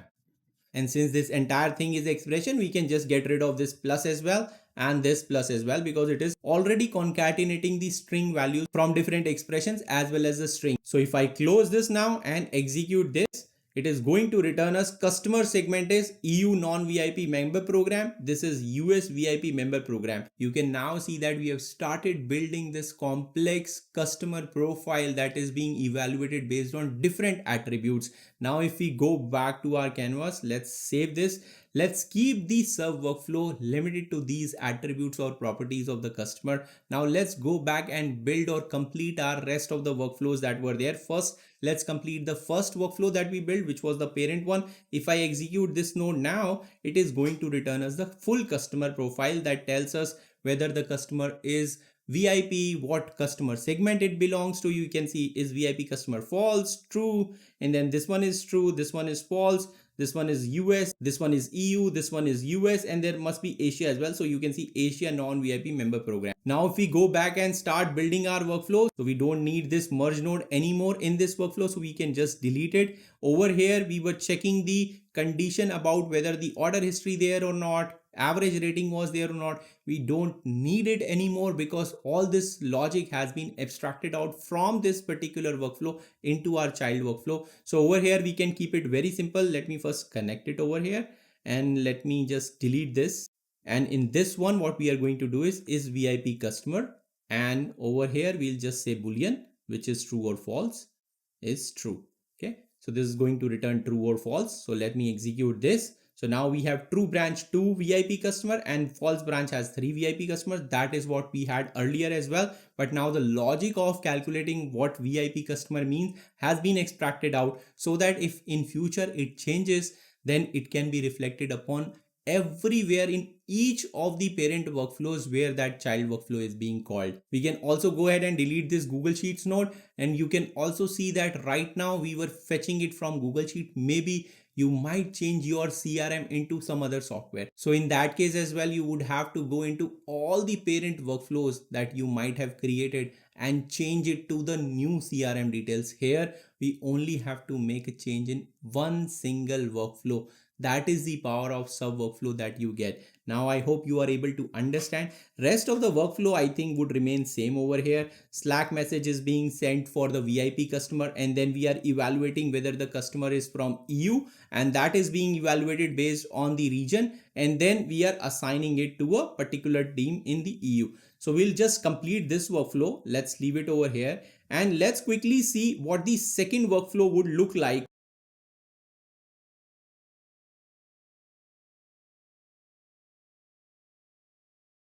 Okay, I took some time and created all the workflows step by step. You are seeing it in a fast forward manner so that this lesson does not become more and more complex. You have already seen how we have refactored the first workflow, leveraging the concept of sub workflow. Let's quickly see and walk through what I have coded for rest of the two workflows as well. So if we go back to the screen, this was our second workflow that we had. If I just zoom in a bit, you can see that the trigger was Webhook new order placed with the customer. Then it would extract an email from the order, call the sub workflow to get the customer data. Then we'll generate a personalized email for the VIP member program customer and send it to them. So you can see that I have this Webhook over here. I'll just open it up. You can see some data has been pinned for all the orders which we are receiving. That's pretty much it over here. If we go back, then in the execute workflow, we are basically picking the customer email from the orders data, sending it to our workflow to get the customer profile. Once we get the customer profile, let me run this. So this gets us the customer profile. It will get input into the if node. If node is again checking whether the customer is VIP customer or not. That logic we have already moved into our sub workflow, so we don't need to repeat it over here. That was the whole idea behind creating the sub workflow. We come back over here. Now if I execute this, it is going to output 2 items in the VIP branch, and non-VIP are 3 members. In the VIP, we are sending an email. Let me just expand it. For the VIP customer, we are saying, hey, first name, thank you for being part of our, so and so program, which is more like US VIP program, and placing a yet another order with us. We deeply value your support. We have successfully received the order, working diligently to deliver it soon. So this is more like a personalized message we are delivering for our VIP program customers. If I look at the other node, which is non-VIP customer, if I expand this, so you can see that it's more like a plain email. Thank you for placing the order. And the second line is same as the first one. But you got the idea that you have this new attribute of customer segment that you have abstracted out or refactored into your sub workflow so that you can do any kind of calculations on it, then reuse it for any of the automation workflow that you are building for the organization or business. Now if I close this, go back to our third workflow which was there. So this is the third workflow, which is more like marketing campaign exporter. Trigger was we are scheduling it on schedule, like every day 8 a.m. or a manual trigger for just the demo purposes. Step 1 was to fetch all the customer from Google Sheet. Then for each customer, we want to get the customer profile, which is more like the add-on attributes that we have added or calculated attributes that we have created within the sub workflow for that customer profile. Then we are filtering and exporting all VIP program US customers into a Google Sheet for running a US marketing campaign over there. So this is a very simple workflow. On the click of it, it executes. Let me click this. So it is going to execute. Now we are going to fetch all the Google Sheets data. So this is going to fetch all the 50 members or 50 customers that we have in the Google Sheet. Then it is going to execute the workflow for all of them. And you are going to get like 50 members profiles over here having those 2 additional fields in it. So you can see that it has added the 2 new fields to all 50 items or 50 customers that we had. Then in the if clause, we are checking whether that customer segment belongs to US VIP member program or not. If yes, we are going to basically add it to the Google Sheet. Otherwise, we'll just discard that. So 37 items are discarded. But if I execute this node, in this one, basically what we are doing, we are just appending a row in our marketing campaign Google Sheet, and we are extracting out customer email, customer name and location, because rest of the logic we have already calculated or evaluated before in this workflow. So if I go back to my sub workflows mock data sheet, so you can see that in the marketing campaign, all these 13 items have been exported out with the help of third workflow. So I hope with this detailed video on sub workflow, how to extract out the data and how to run and how to view the executions of those sub workflow, you have got the complete understanding of this very important concept that will help you keep your workflows modular, cleaner, readable, faster and efficient. In the last lesson of this section 3 of the course, we are going to deep dive into the concept of handling files, fetching the files, compressing them, decompressing them, and maybe saving it to a cold storage like Amazon S3 or Google Drive. So stay tuned for that lesson and I'll see you over there. What if I told you that using n8n, you can automate almost every aspect of managing or handling files in your life, be it fetching files from different systems, processing them, compressing them, decompressing them, or even uploading to your favorite cloud storage. Welcome to my course on AI automation powered by n8n. In the last lesson of this section 3 of this course, I'm going to talk about how to handle files in n8n so that you can automate your processes or workflows or any kind of AI automation which deals with files. And by the end of this lesson, you will be able to know how to work with binary data files in n8n or binary data in n8n, how to compress them, decompress them, and automate any file based handling or management in your workflows. But before we go into the screen share, let's understand very quickly what is binary data in n8n. Well, binary data in n8n refers to any type of file. It could be a PDF file, image file, PNG, JPGs. It could be a video file as well. It could be a zip file, CSV file. Any type of file that you deal with in your day-to-day life can be managed with binary data in n8n. And this binary data appears in a binary view tab that is dedicatedly available in n8n for you to process files, where you can preview some of the files like images. You can directly preview in n8n. You can download those files and see the contents of it so that you can further process it while you are building your AI automation workflows. And finally, you can process the metadata as well, like file names, file extensions, what type of file it is, MIME types, and all that metadata is also available for the files in the binary view of n8n. So now let's get to the screen share and understand how you can work with files step by step. Alright, I'm logged into the cloud instance of my n8n workspace, and you can see that I have created a new workflow called workflow 15, working with files. We are going to first start by adding a trigger. So let's add a manual trigger over here.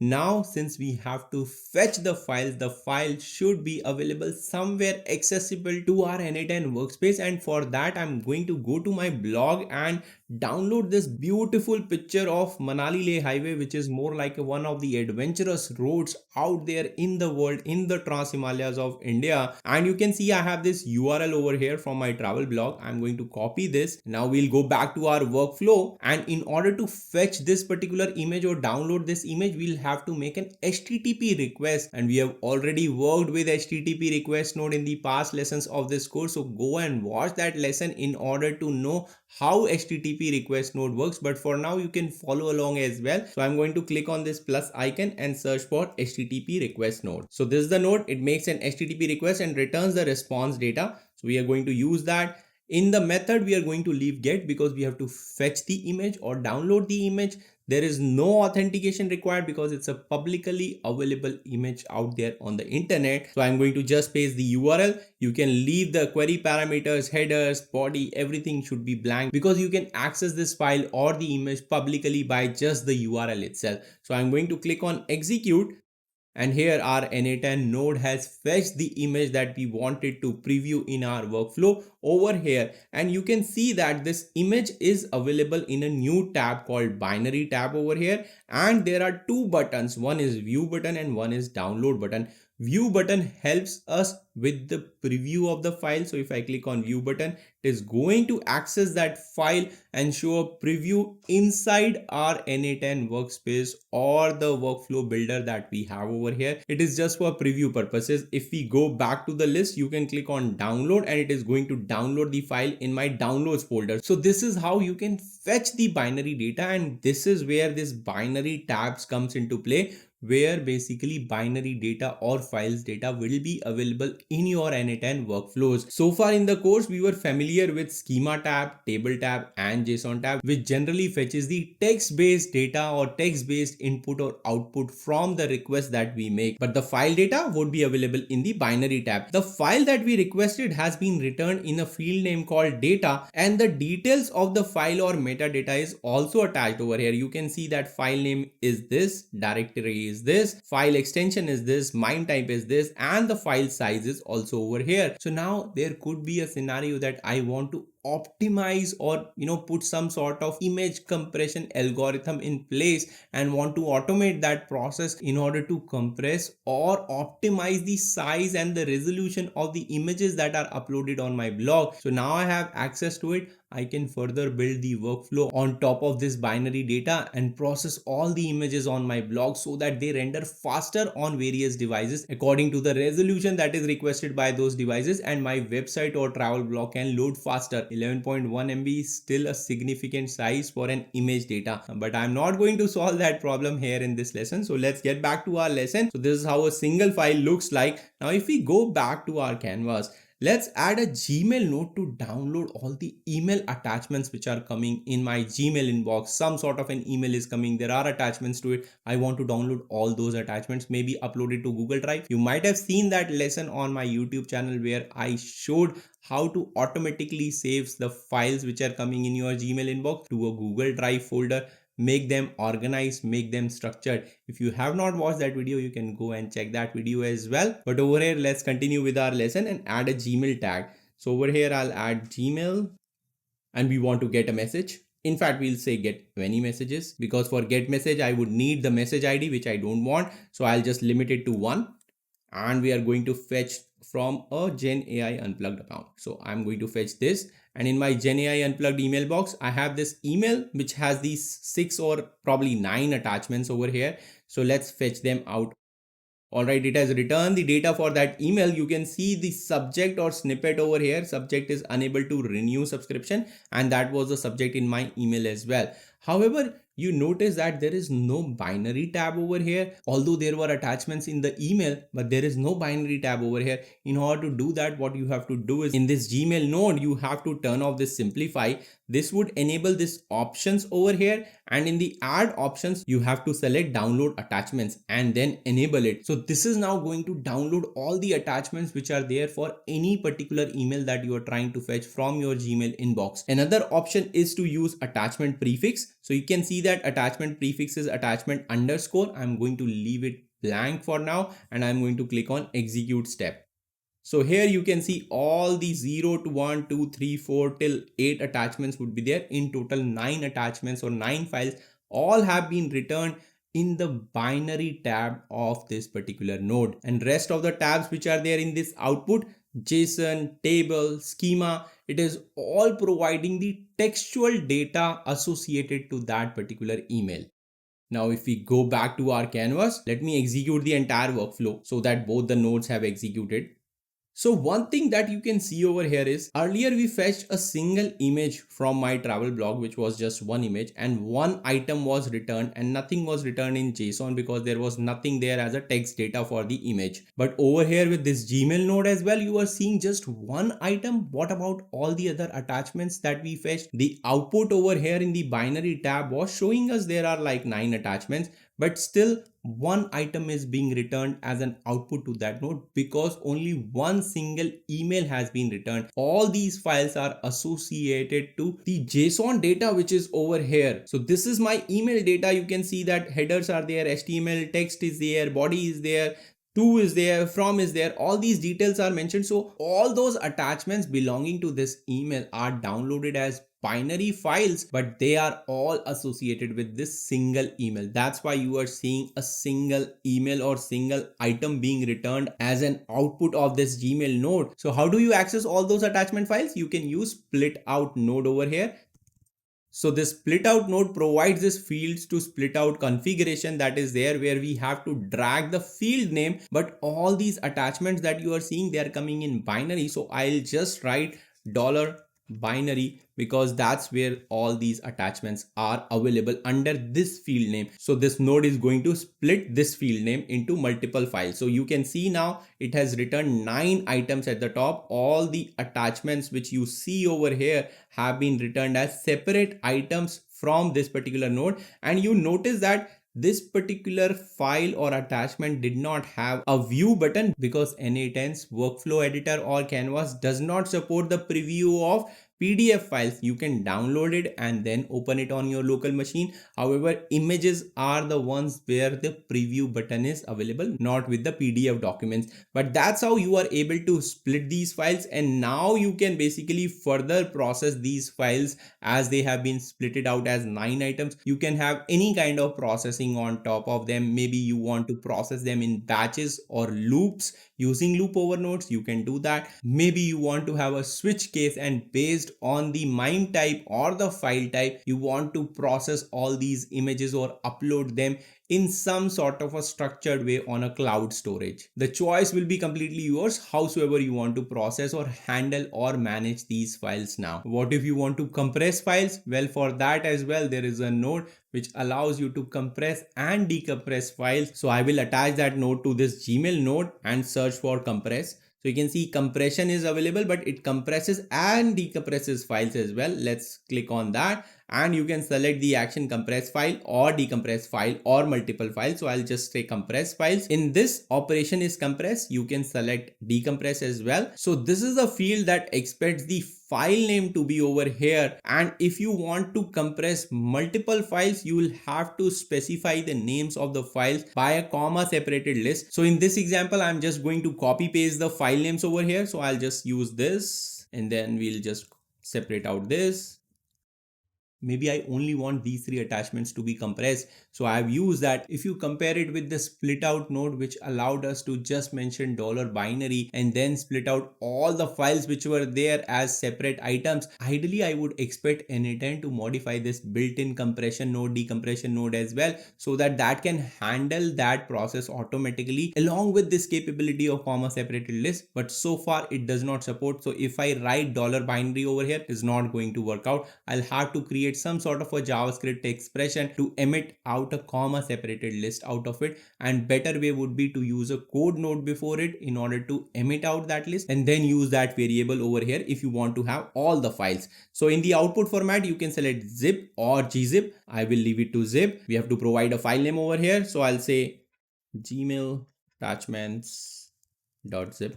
Next field is put output file in the field. So this is the field name. So for example, over here, the attachment _4 is the field name. So this is expecting a label or a name from us, where this node should output this Gmail underscore attachment dot zip. I will leave it as is and execute the step. So you can see it has compressed all three files in this Gmail attachments.zip. Oops, I have some sort of a typo over here in Gmail, but that's okay. But you got the idea that file name is there, extension is there, MIME type is there, and file size is there. And this entire zip file is available under the field called data. If I download it, it will download to my downloads folder. And if I open it up, is going to extract that. And if I open this, you can see that all the three files that we had specified as comma separated list are available as downloaded files on my local machine. Now we go back. Let's go back to the canvas. And similarly, we can perform a decompress operation as well. So let's add the same node again and let's have decompress operation. Over here, it is asking us to decompress input binary files is data. Again, that's what basically the data field is. So I'll leave it blank, and then output prefix is file underscore. So let's execute this step and it is going to decompress the file that is coming inside. This file was coming under this data field. We have specified the data field. Output prefix was file underscore. So you can see file underscore 0, file underscore 1 and file underscore 2. All those files which we compressed are now available. But again, you can see that these are available as a one item. So in order to access all these three items, we will have to basically again use a split out node. So if I use the split out node over here, and over here, you know that you can mention this $binary. So we'll write, and if I execute this step, it is going to emit out three items. So it has emitted out all three files that we just decompressed. You can basically download any zip file using the HTTP request node and then have the split out operation in order to split those files or decompress a file or zip file which is publicly available on the internet. And that's how you compress, decompress. Now that you have these three files, what about if you want to upload them to your favorite cloud storage? Maybe you have a Google Drive, maybe you have OneDrive, maybe you have SharePoint, maybe you have Amazon S3 bucket or Azure Blob Storage. You can upload to any of your cloud storage provider by connecting the relevant node, and I'll show you an example of how you can upload it to Google Drive. So if I click on it, let's search for Drive. So you can see that we have Microsoft OneDrive, Google Drive and Pipedrive as well. So we'll upload the file to the files to the Google Drive. So you can click on this and you can click on upload file. So this gives us the access to the configuration screen of Google Drive. Over here, it is asking for your credentials. So I already have an account or credentials associated to it. Resources file operation is upload, and input data field name over here is data. We'll have to write file underscore 0. If you have to specify these names dynamically, I have shown that in the lesson or the video where I talked about how to upload multiple files on your Google Drive from your Gmail automatically. So go and watch that video, how to access the field name that is coming over here in the binary output of your previous node. I showed it with the examples of keys function, which can be made available if you write a JavaScript expression. So that way, this node is going to upload one by one all these files and would have the name of this input data field name dynamically populated. Similarly, here we can mention a file name as well. So I'll say test upload from underscore n8n. And if you have to access the properties over here or all the metadata, again, go and watch the same video where I talk about not just how to access keys dynamically, but the values within the keys as well, so that you can access these properties like file name, file extension as well. So now parent drive is my drive, and from list it's root folder. I'm going to select something else. So I'm going to select mock data over here. So let's open the mock data. This is the mock data folder. Right now, this file does not exist. So I'm going to go ahead and select this. And now I'm going to execute this. So let's execute it. So this has errored out because first file was uploaded successfully because it had file underscore 0. If we go back to our Google Drive, you would see test underscore upload from n8n. So this file has been successfully uploaded, but while it tried to access file underscore 1, it did not find, because every node in n8n executes for each item being input. If I go to the settings and say execute once, and if I just delete this one, let's just delete this. Now that file no longer exists in my Google Drive. Now if I come back over here, go to parameters, execute it, it should be successful without any error, because now it is going to execute only for one item, which was file underscore 0, and not going to iterate over other items because we changed the setting to execute once. So you can see that it has been successful. If I go to my Google Drive, you would see test underscore upload from n8n is uploaded successfully. But don't forget to watch that video where I explain how to handle this kind of data dynamically. I have provided the link in the description of the video as well. Now let's get back to our canvas and see what other nodes are available to you while dealing or handling files in n8n. So if I click on this plus icon and search for file, you would see that there are multiple nodes that are available. These are some, file scan request, file maker, then compression we just saw in action. There is read and write files from disk. So read and write files from computer that runs n8n. If you are hosting n8n locally, then you can process the files which are available on your local disk locally. I'm using the n8n cloud version, so I cannot use or access my local data or local file system. However, if you are locally running the n8n instance, then you can access the files from the disk using this particular node. This is another node, convert to file, where you are getting the JSON data which is coming in our JSON tab. If you want to convert it into a binary file for some purpose, maybe you just want to log that data in file and upload that file onto a server or some sort of a storage. So you can use this to convert the JSON data into a file and then upload that file onto the cloud storage or wherever the storage you want to upload it to. Then extract from file, this converts the binary data to JSON. It's more like opposite of what this node does. Then you have a FTP as well. This allows you to leverage the FTP or SFTP protocol so that you can upload or download files from any sort of FTP server. So if I click on it, you can see delete file or folder, download a file, list folder content, rename or move file or folder, and upload file. All these actions or operations are supported by FTP node. So basically you can develop a full-blown FTP client using n8n automation workflows. Now that you have mastered the concepts of file handling in your automation workflows, you can pretty much create any sort of file handling system such as automated file processing pipelines or even create automation syncs with your cloud storages. This marks the completion of entire section 3 where we talked about some of the advanced concepts which are available in n8n. In the section 4 we are going to talk about error management, error handling, debugging your workflows, and overall what are error workflows in n8n and how you can use them to make your workflows more reliable, more predictable when they are put in production. So stay tuned and I'll see you in the next section 4 of this course. You are building AI automation workflows, you test them out, you deploy them to production environments,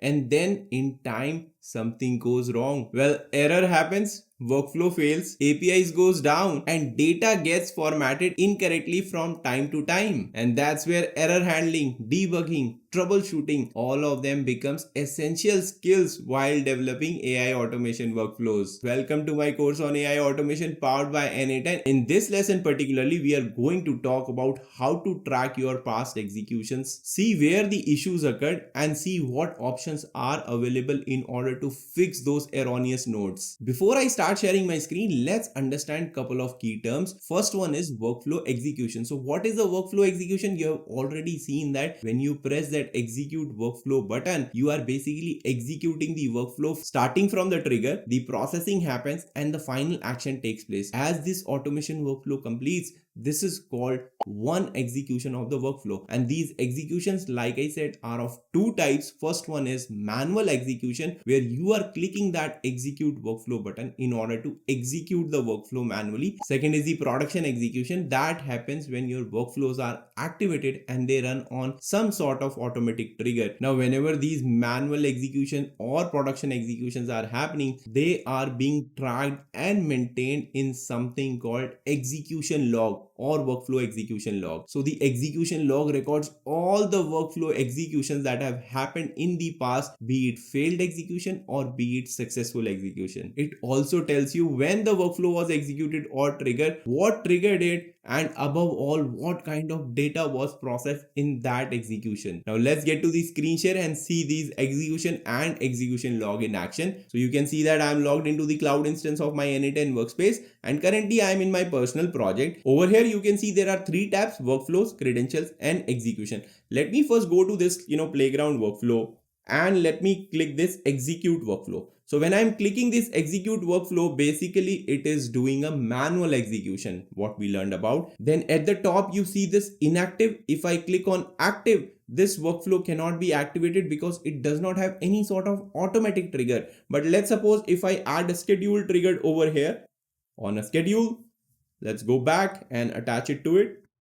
And then let me click on it, and days, 1 days between trigger, midnight, that's fine. So the configuration of the schedule trigger is fine. If I save it, and now you can see that this active inactive button is enabled, and if I click on it, it is going to activate it. Workflow has been activated, and as per the schedule it will get triggered. So this is how you differentiate between a manual execution and production execution. Now let me turn this off and let's go back to our personal project, and here you can see this executions tab over here.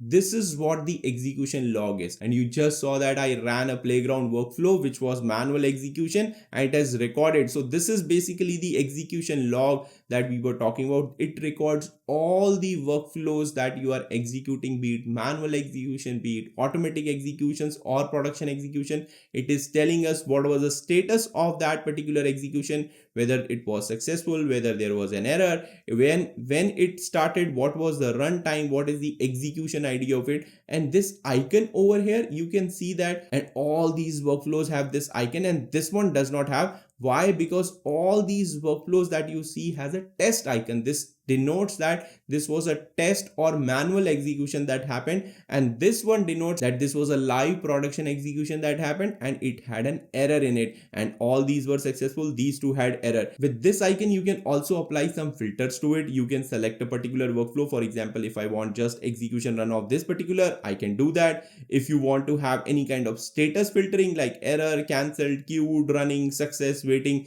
you can filter these workflows on that. You can also specify some sort of date time range as well in order to filter these execution logs. However, you can see that you want to have some sort of a key or a value to be searched in these execution log. That is available in a higher plan that n8n cloud offers. It is not going to be available on the plan that I am on. Currently I am on a basic plan. I think it is being offered in a pro plan. So if you are on pro plan, then you can use this feature in order to search the data that you have in these execution data nodes. Now, even though this log is being maintained for all the executions that are happening in your project or your workspace, you can change those settings as well. If I go to the workflow, if I click on this playground workflow again, and you click on this three ellipses over here and go to settings, so this opens up the settings of the workflow, and you can see that there is this save failed production execution. This is default as save. You can override it to do not save as well. Then save successful production executions, again the default is save. Finally, you have save manual execution, default is save, and you can override it to save or do not save. So that ways you can maintain what data gets stored in your execution logs or workflow execution logs. If you just want to have production erroneous workflows to be logged, you can do that by changing the settings of your workflows. Now comes the part, what can you see or interpret in these execution logs? So let's get back to our execution logs and start interpreting some of them. So these are all the execution logs over here. So the first thing that you can evaluate is what was the trigger of a particular workflow. So for example, if I click on this one, let's see what was the trigger for it. So you can see that I have few failed executions over here, and then this was succeeded, but I can also see that check new orders was clicked manually. So this test execution tells me that it was not executed automatically, rather it was executed manually. So it was more like I was testing, or I was trying to test this workflow and only clicked on this particular node so that it outputted 36 items. So it is clearly telling me that the whole workflow was not executed, only this particular node was executed. And it is also telling me that this row edit event or trigger of Google Sheets node did not actually trigger it, rather manually someone clicked on it. Apart from triggered event, you can also see what data these nodes are processing. So if I click on this, it is going to show me what was the output. So you can see that 36 items were outputted. So if I look at the JSON, all the 36 items are available with the help of pagination at the bottom. So I can view input and output data for each step as well. However, in this particular workflow execution, only one node was executed. So I cannot view the data of these particular nodes, what was the input or output to them. However, let's quickly see if the error node had some error later in the workflow. No. So this also had an error at the check new orders, and the problem was check new orders failed. The service is receiving too many requests from you. So this is more like kind of a debug information or errored out node information that this particular execution is telling us. So if I double click on it, you can see more details about the error that happened in that particular node of this automatic or production workflow execution that happened. Let's go to our workflows and let's go to the n8n course and let's execute a little complex or longer workflow. Let's pick this one. This one seems a little more complex. Let me deactivate the email sending node so that I don't get spam or unnecessary emails in my inbox. So let's deactivate this one. Let's deactivate this one as well. Let me save this. Now let's execute the run for it. So this can be an ideal candidate for us to go back and see what the execution logs are for it. So let's go back and let's click on this execution, and we just executed this one. It had success, and if I click on it, you can see that input and output of various nodes are being shown over here. I can click on this and I can see all this data was inputted, all this data was outputted. So imagine you had an error over here due to something went wrong. Maybe data was corrupted, maybe data was wrong. Some error occurred over here, but rest of the workflow was successful. Imagine the time that it is going to save for you in order to replicate all that data and simulate the error in case these execution logs are not present with all this input and output data. And the final thing that you can also check is how much time it took in order to execute the entire workflow over here. So this is telling us that it took 4.263 seconds in order to execute this workflow. So debugging with execution logs saves you a lot of time because you always know what exactly went wrong and where it went wrong. Now let's use these execution logs and try to troubleshoot some of the errors that we will manually create in our workflow. So let's replicate a very simple scenario where I have a webhook over here in which some of the data is coming for the customers. And what we are doing is we are sending a thank you email to all these customers. If I execute the workflow, let's see what happens. So an error has occurred. So let's clear this execution and cross out this. Let's activate this workflow. So this workflow is activated. Now, if some user is signing up using a form that is integrated with this webhook, it is going to send a welcome email to that customer. And let's imagine some of the emails are going and some of the emails are not going. And we just simulated that step with some sort of erroneous data in it, and this execution failed. So how will you go and troubleshoot it? Now let's go to our execution log and see what happened over here. So if I click on this was error management workflow. If I click on it, you could see that. So this workflow has an error over here. It says this particular node has an error, and the error is problem in node send thank you email, bad request, please check your parameters. If we open this up, let's see what happened. So it is telling us sender invalid parameter value. So if we look at our data, you can clearly see that in the email I have just @GenAI Unplugged. There is no @gmail.com or GenAI Unplugged.com. So this is more or less an invalid address that we have over here, and that's why the error occurred in this particular workflow. That means the user who submitted the form on our website where this webhook was integrated submitted the wrong user data, wrong email ID. So that means we have to correct that form so that it does not accept invalid email IDs. Or you can see that there are some empty email IDs over here as well. This one has an empty email ID. This one also has an empty email ID. That means somebody needs to go in and correct that particular form. Similarly, let's explore another workflow. If I go back to personal, click on execution. So there is this error in this loops and error handling workflow as well. There was one successful execution and then there was an erroneous. Let's see what happened over here. So you can see that one was succeeded, one had an error, and over here problem in node notion. So you can see that all this input data was coming. We can see input and output of various nodes, and if I click on it, it had basically 4 items inputted into loop over items node. However, in the second iteration of it, something went wrong in the notion node. If I double click on it, you can see that bad request, please check your parameters, it is saying.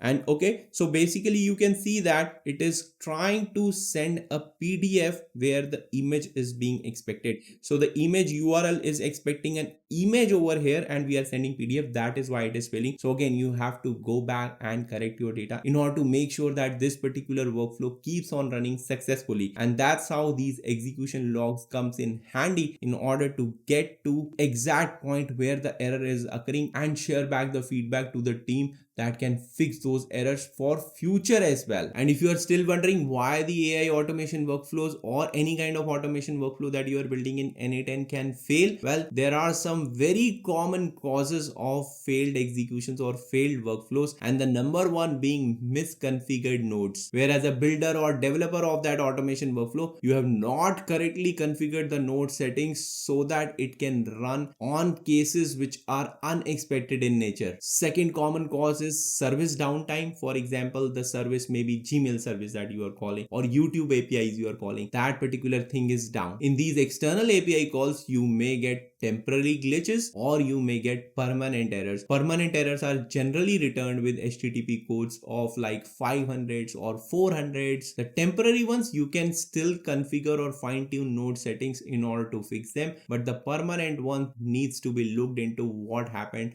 why things went wrong. Third cause, we already just saw that missing information. Email was missing, email was incorrectly formatted. So in both these cases, our workflow executions can fail. Fourth one is the authentication or authorization issues, that you have bought some sort of a service where you had a username and a password or some sort of a secret or API key. Now the quota has expired or your account subscription has expired. So in those cases, you will start receiving some sort of authentication and authorization errors. Finally is the conditional logic that you have placed in your workflows. There could be some sort of boundary conditions that you might not have taken into account while developing or configuring those logics in your workflow. For example, you might have used just greater than, however greater than equal to was required over there, so you had not considered the equal to condition. You might have considered the data might come only to a certain particular number, but that number could be negative number. So in that case, what happens,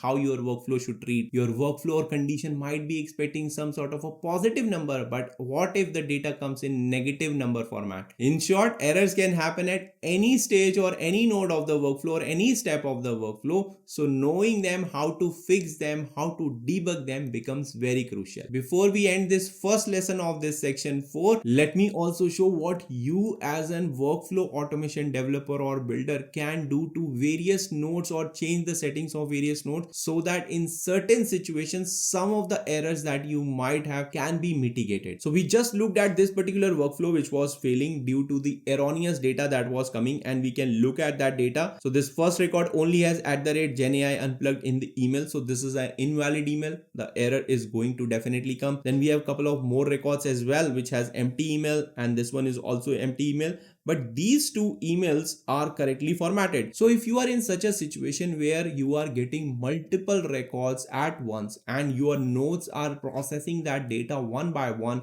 in a particular execution of a workflow, what you can do is you can basically fine tune some of the settings of the nodes in which that kind of data is going and take some decisions based on what you want to do. You might want to ignore them. So let's look at those options. So if I click on this send thank you email node and go to the settings, so the first thing that you can do is retry on fail. So if I click on this, you can see that max retries are 3. Wait between the retries are 1000 milliseconds or 1 second. So this setting allows us, in case there are some sort of temporary glitches that are coming in some service that we are calling. So in those cases, if the service is temporarily returning us an error, having some sort of retries with some sort of time elapsed in them will help you a lot, so that your workflow continue to run successfully and these nodes can automatically fix those errors without you doing or any other team doing the job. But in this particular case, because the email is incorrectly formatted,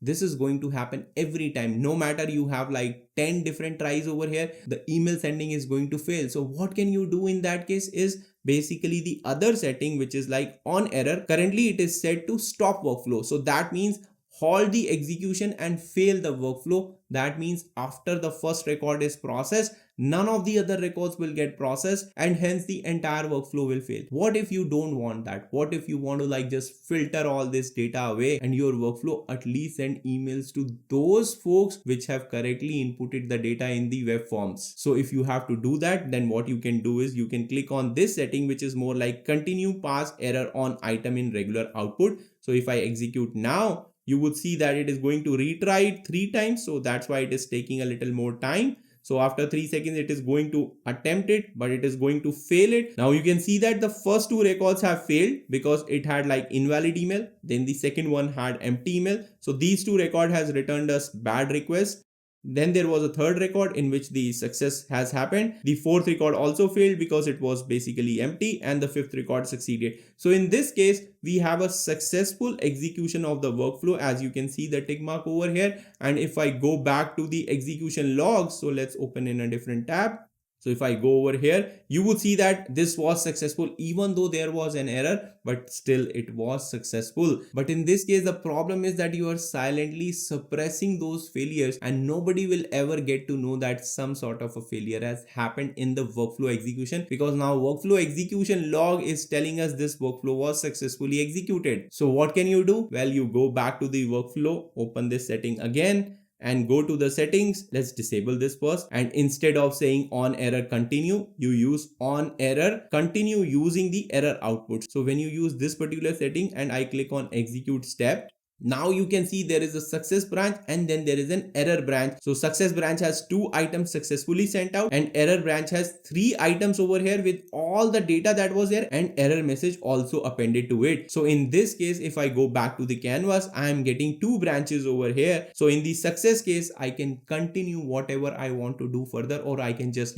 stop the workflow over here because it is just about sending the thank you email. But in the error case, I can do something like I can invoke another workflow which is called an error workflow, and we are going to talk about error workflows, how you can trigger them, how you can configure them, how you can enable this workflow to hand over the charge to your error workflow so that the error workflow can do rest of the things and these errors are not silently suppressed in your workflow executions. So stay tuned to my course, because in the next 2 lessons of this section as well, we are going to uncover a lot more options that are there for you as an AI automation workflow developer or automation workflow developer in n8n that you can leverage in order to make your workflows resilient. Well, you are building AI automation workflows and some of the workflows have started suddenly failing. You might want to trace those errors. You might want to load the error data and replicate what the issue is happening so that you can fix them. You might as well want to retry the failed execution in case of some sort of temporary error, or you might want to roll back the entire workflow to a previous working state. Welcome to my course on AI automation powered by n8n. In the last lesson of this section 4 of this course, we talked about some of the basic concepts of error handling, debugging, troubleshooting. Today in this lesson, we are going to see some of the features which are available to you in n8n interface that are going to help you a lot in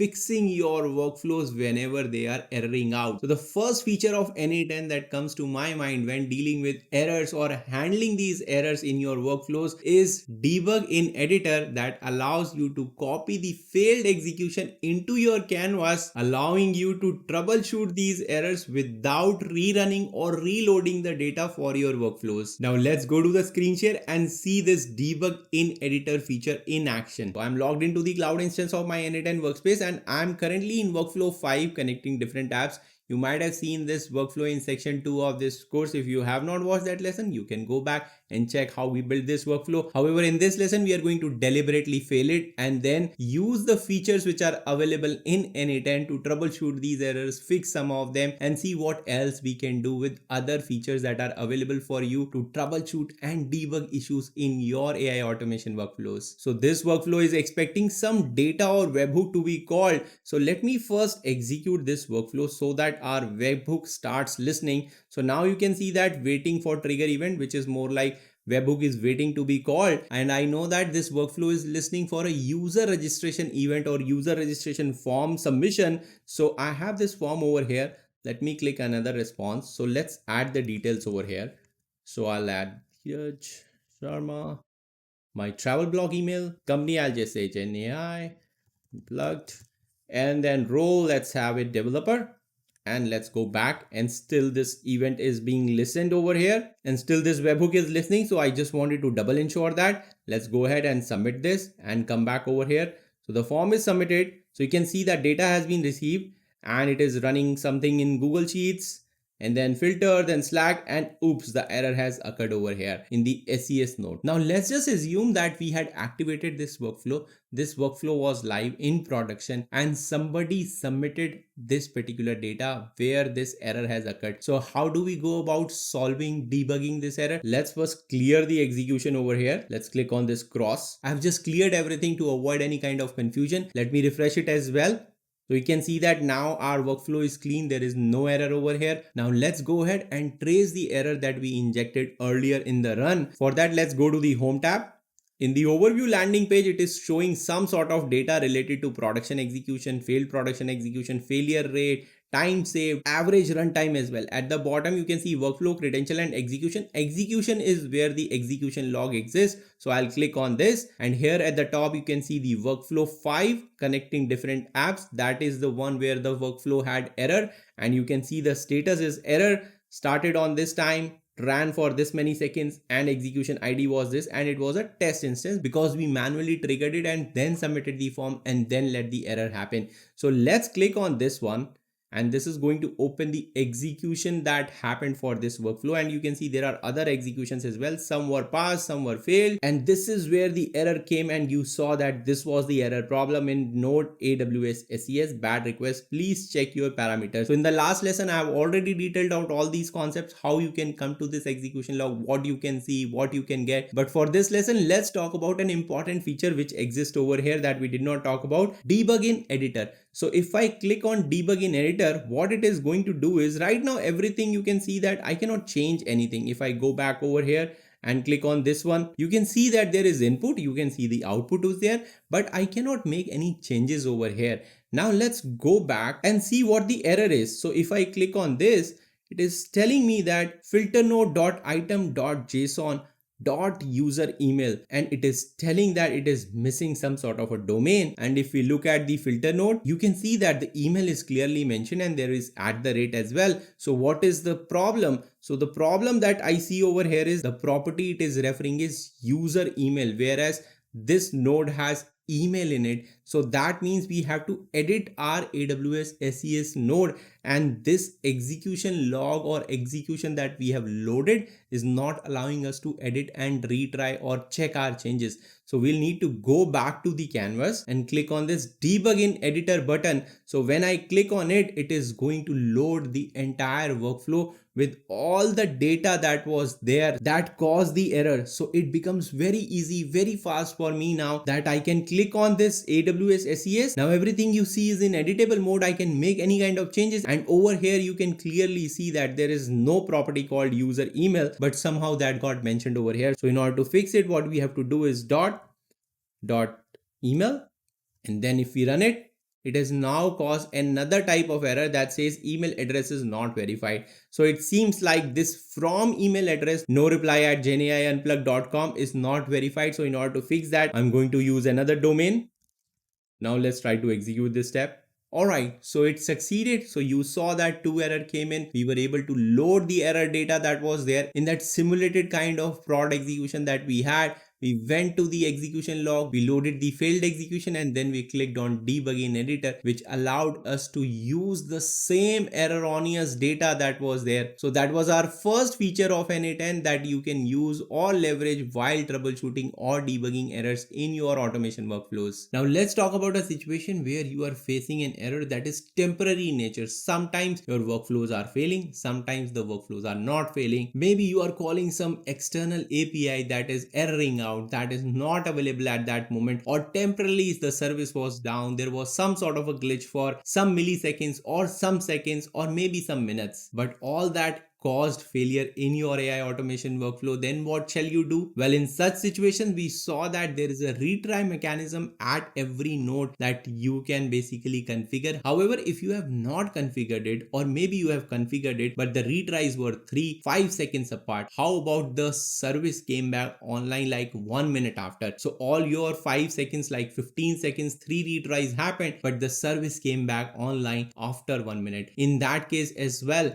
the execution log will continue to say that your workflow failed and it will be in the error state. But then next morning, the same workflow is running successfully. However, there was a crucial piece of data in that one run that was not processed, and you would like to do that. So how do you retry that exact execution out there? So for such scenarios as well, n8n has a retry feature that you can use in order to retry the failed execution. And how do you access it? Well, if we go back to our canvas, let's go back to the home screen. Let's save these changes that we made. Now let's go back to the execution. So now you can see our workflow 5 is success because we have corrected the error. However, if I click on this one again, and you would see that the failed execution has opened, and in case this was a temporary error, maybe this AWS SES service was down for a minute or so, then what you can do is just next to the debugging editor, there is this button called retry execution. This is the one that you will be clicking in order to retry it. And when you click on it, these two options appear. Either you can retry with currently saved workflow from node with error, or you can retry with original workflow again from node with error. The first option, retry with current workflow, is going to run the failed execution with your latest workflow changes, while retry with original workflow is going to run exactly the same execution as it was at the time of the failure. So if we retry with the original workflow, this is again going to fail. So you can see that another execution log has been created with an error state. However, if I click on this and let's say retry with currently saved workflow, let's do that. Now it should succeed, and you can see that it has successfully executed the workflow because we had made changes in it, saved it, and that's how you can retry the execution or your workflow with the updated changes that you made in order to fix the errors. So this retry feature ensures that you do not lose any sort of data while fixing errors, as it picks up things where exactly they were left off. Now the third important feature that is available in n8n is workflow version history. So what does this workflow version history do? Well, every time you modify or save your workflow, n8n maintains a copy or a version of the previous workflow that you had. This allows you to roll back to a previous state of the workflow or previous developed workflow that you had created. Maybe that was running successful for you, but after some changes, there are some unexpected results, unexpected outputs that started coming. So you can basically go back to the previously created version of your workflow. So how do you do that? Let's get to the screen share. Let's continue to use this workflow 5 of ours. Let's go back to the personal project over here. Let's go to the n8n course. Should be workflow 5 somewhere over here. All right, you can see workflow 5. Let's open this one. So this is the one that we fixed. Let's open this one and see what we fixed over here. First, we made this change of discoverwithdheeraj.com, and also we made a fix with the email over here. Earlier, it was user email that was mentioned that was failing this particular workflow. Now, in order to access the version history of this particular workflow, what you can do is just next to this shared and saved button, there is this button that says workflow history to view and restore previous versions of your workflow. If I click on this one, it is going to load all the changes that I have made in the entire day, and you can see at the bottom that version history is limited to 1 day only. So whatever changes I'm making in this particular workflow for today's date, that is going to be available only because that's the plan I am using right now. If you want to have access to the full version history, you can click on this upgrade plan over here. It is going to take you to the plan sections and you can choose any other plan, and over here you can see that I am currently at the starter plan that only supports 1 day workflow history. However, in this plan, which is of $60 a month, you can use 5-day workflow history as well. But let's go back to our workflow and load the previous state of this workflow. So you can see this is the latest saved version that we had that does not have any kind of error now. Now this one was like in the morning around 9 a.m. and here the action button has come up. If I click on it, these are the actions which are available. Either I can restore this version, we can clone to a new workflow, we can open the version in new tab, or we can download it and import it. And at the bottom you see there are two nodes, orphan nodes lying somewhere over here. That is why we are seeing a zoomed out version of it. Let me click on this one and see. Now this one is fine if I click on this one. So this one had a user email. So this is the one that we corrected, not the earlier one. So if I click on this, I can restore this version. So if I restore this version, it is asking for the confirmation because it is going to replace the current version that is there. If I click on restore, now you can see successfully restored the workflow version. Let's go back and find out.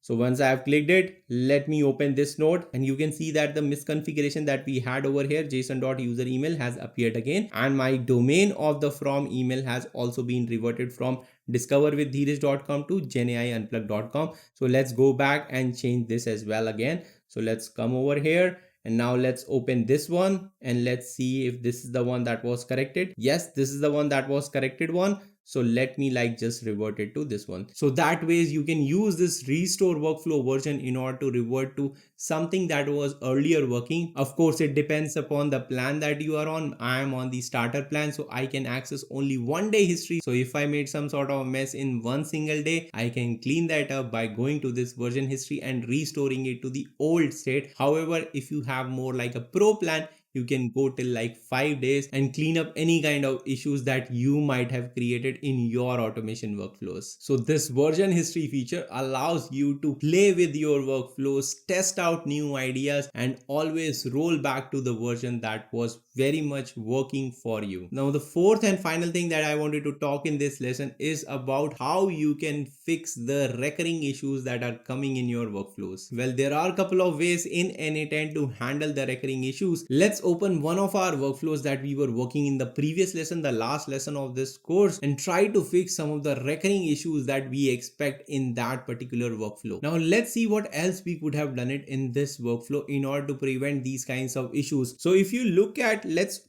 zoom in a bit. So in the webhook, we are receiving some data. This data is already pinned, and you can see that I have received first name, last name, email, company, and role. Email is currently coming fine. But what if this email was empty? What if this email was not structured properly? What would have happened is that by the time it reaches the AWS SES node, which is sending out the email, it will be too late, and our AWS SES node is going to fail because there is no email that the user mentioned. You have couple of options for it. What we can do is over here, let me disconnect this and let's add if node over here.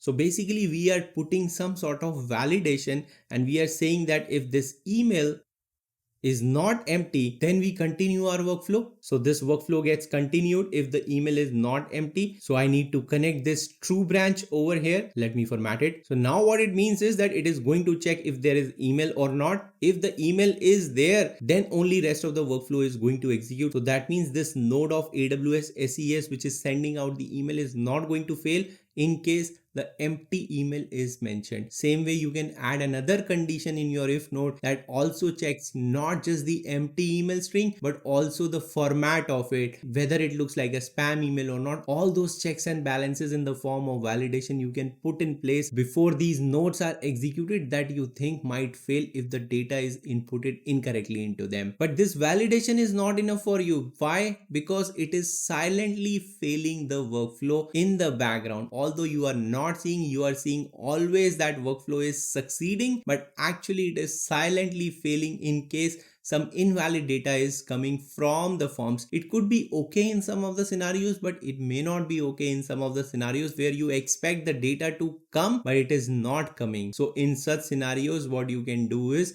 you can attach something to the false branch where your validation is failing. And what could be that something? Maybe you can add a Google Sheet node. So I can add a Google Sheet node over here and create a spreadsheet or just append a row into a sheet. So if I'm maintaining all the error logs in some sort of a Google Sheet, I can use the Google Sheet node to log that error that a form was submitted, but this was the data that we received on so and so time, such and such date. So that's one way of dealing it inside your workflow. But n8n provides a much more smarter and much more elegant way to handle these errors in terms of error workflows.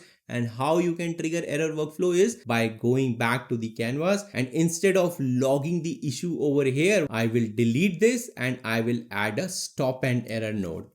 So we can click on this and I'll leave the settings as is for now. So basically now if I format our workflow, this looks like that as soon as data is received, it validates whether the invalid email is present or not. If the valid email is present, format is correct, rest of the workflow executes with the highest probability that AWS SES node which is sending out email is not going to fail, not going to cause any kind of error. And in case the validation has failed, it is going to stop our workflow and raise an error. And what does it actually do? Let's see it in action in the next lesson of this course, where I am going to explain what are error workflows, how you can configure them, how you can trigger them, and what is the configuration of this stop and error node looks like. We'll talk in detail about all these things in the next lesson of this course. So stay tuned and I'll see you in the next lesson. Imagine this, you have built a complex AI automation workflow. Everything was working perfectly fine until it starts breaking silently. The results are missing. Some people are complaining that they are not seeing the results that they expect to see. When you look at the execution logs, it is always success. You have no clue about what is going on wrong as there are no errors reported. Now imagine a different scenario where you are proactively getting alerted about any type of error that is happening in any of your workflows, and you have exact details of where things went wrong, how things went wrong, what exactly went wrong, and how you can fix them. Welcome to my course on AI automation powered by n8n. In the last couple of lessons of this section 4 of this course, we talked about how you can debug your workflows, how you can fix some of the errors at the node level, what are some of the features available in n8n which helps you in debugging or troubleshooting your workflows. And at the end of last lesson, we saw a particular node, stop and error node, and we stopped the lesson over there because I wanted to take a detailed dedicated lesson about what are error workflows. The concept of error workflows will help you proactively manage any type of alerts or errors happening in your workflows. So let's get started with the very basic thing, that what is a error workflow? Well, an error workflow is a dedicated workflow in your n8n workspace or environment which gets executed or triggered whenever there is any other workflow in your environment encounters some or the other type of error. This error workflow helps you log all your issues or errors that are being raised in other workflows in your environment. It helps you send alerts or proactively report to the right people or right team members so that they can take timely action and fix those issues. And finally, it ensures that no error gets unnoticed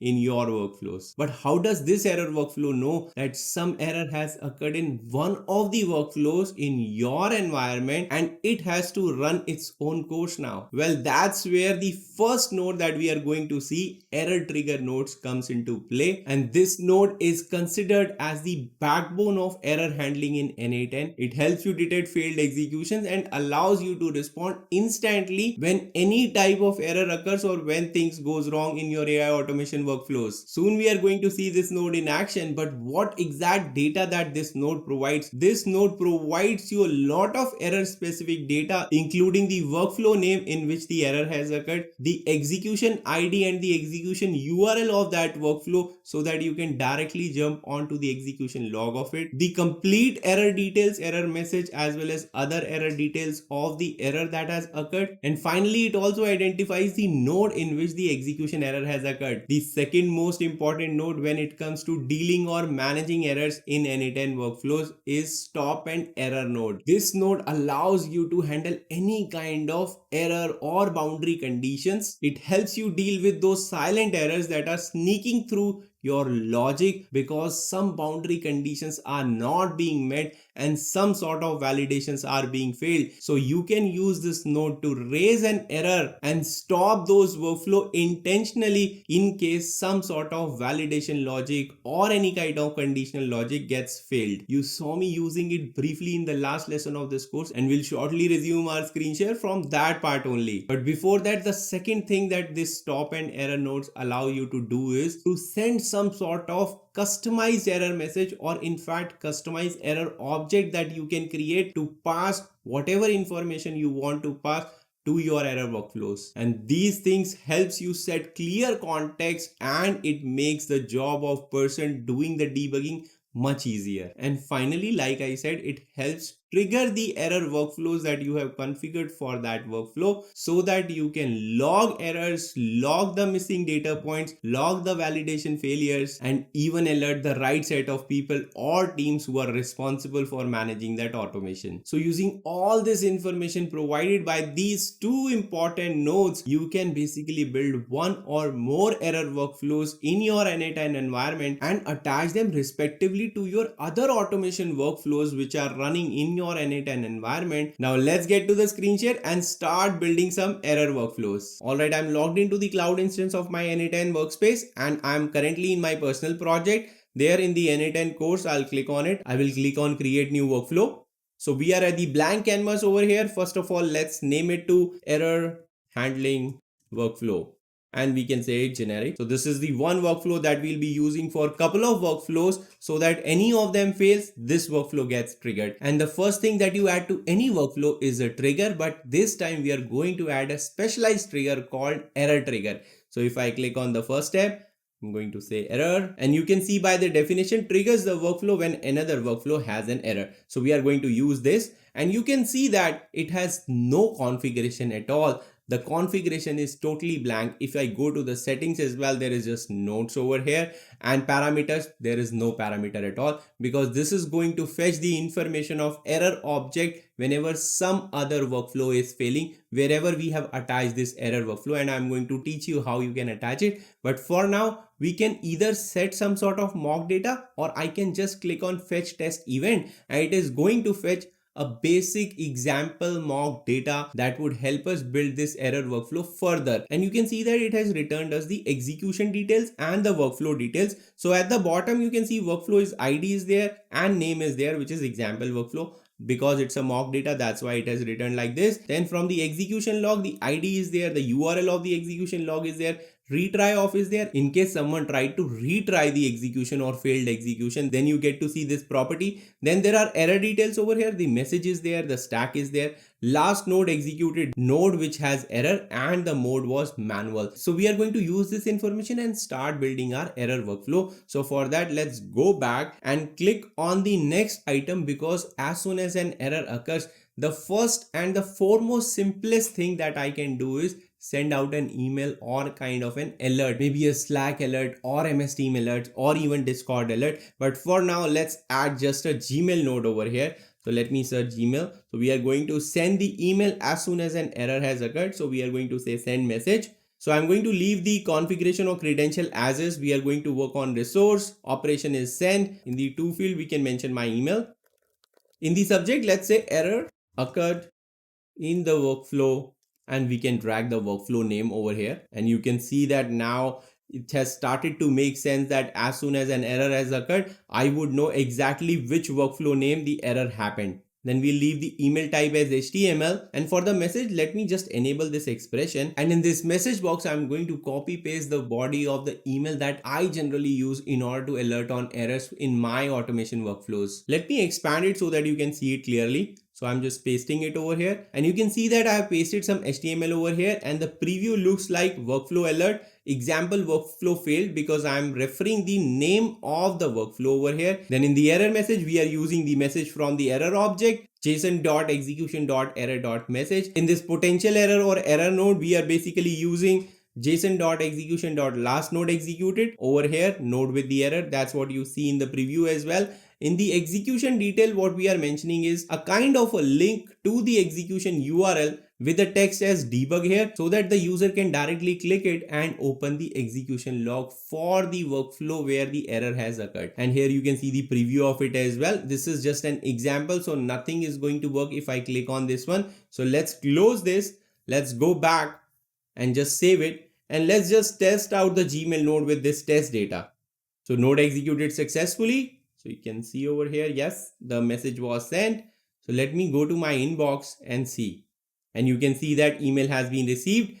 and whatever we configured over here with the link of debug here, which is the execution log, is coming over here. So that means the basic error workflow that we built is working successfully. Now how do we attach this error workflow to the workflows where some kind of an error will happen? In order to do that, let's open couple of our workflow and see how we can attach our error workflow, and let's generate some errors and see what kind of data is returned in it. So let's go to the workflow 5, which I have already opened in another tab, and this was the workflow that we were using in the last lesson, and I added this stop an error node in that workflow, and then we closed that lesson because I wanted to resume it over here. So over here, before going into stop an error node, first let me show you how you can attach any workflow so that the error workflow can catch all the errors that is happening in that particular workflow. So in order to do that, what you have to do is click this 3 dots over here, go to the settings of the workflow, and here you can see there is a field called error workflow. That is where you have to basically specify.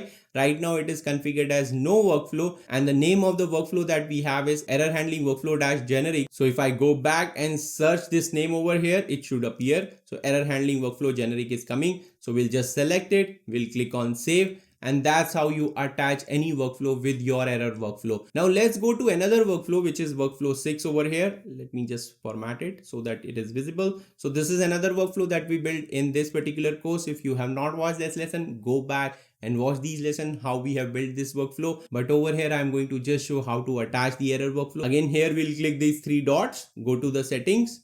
In the error workflow, there is no workflow defined. I'll just open it. I'll just paste it over here.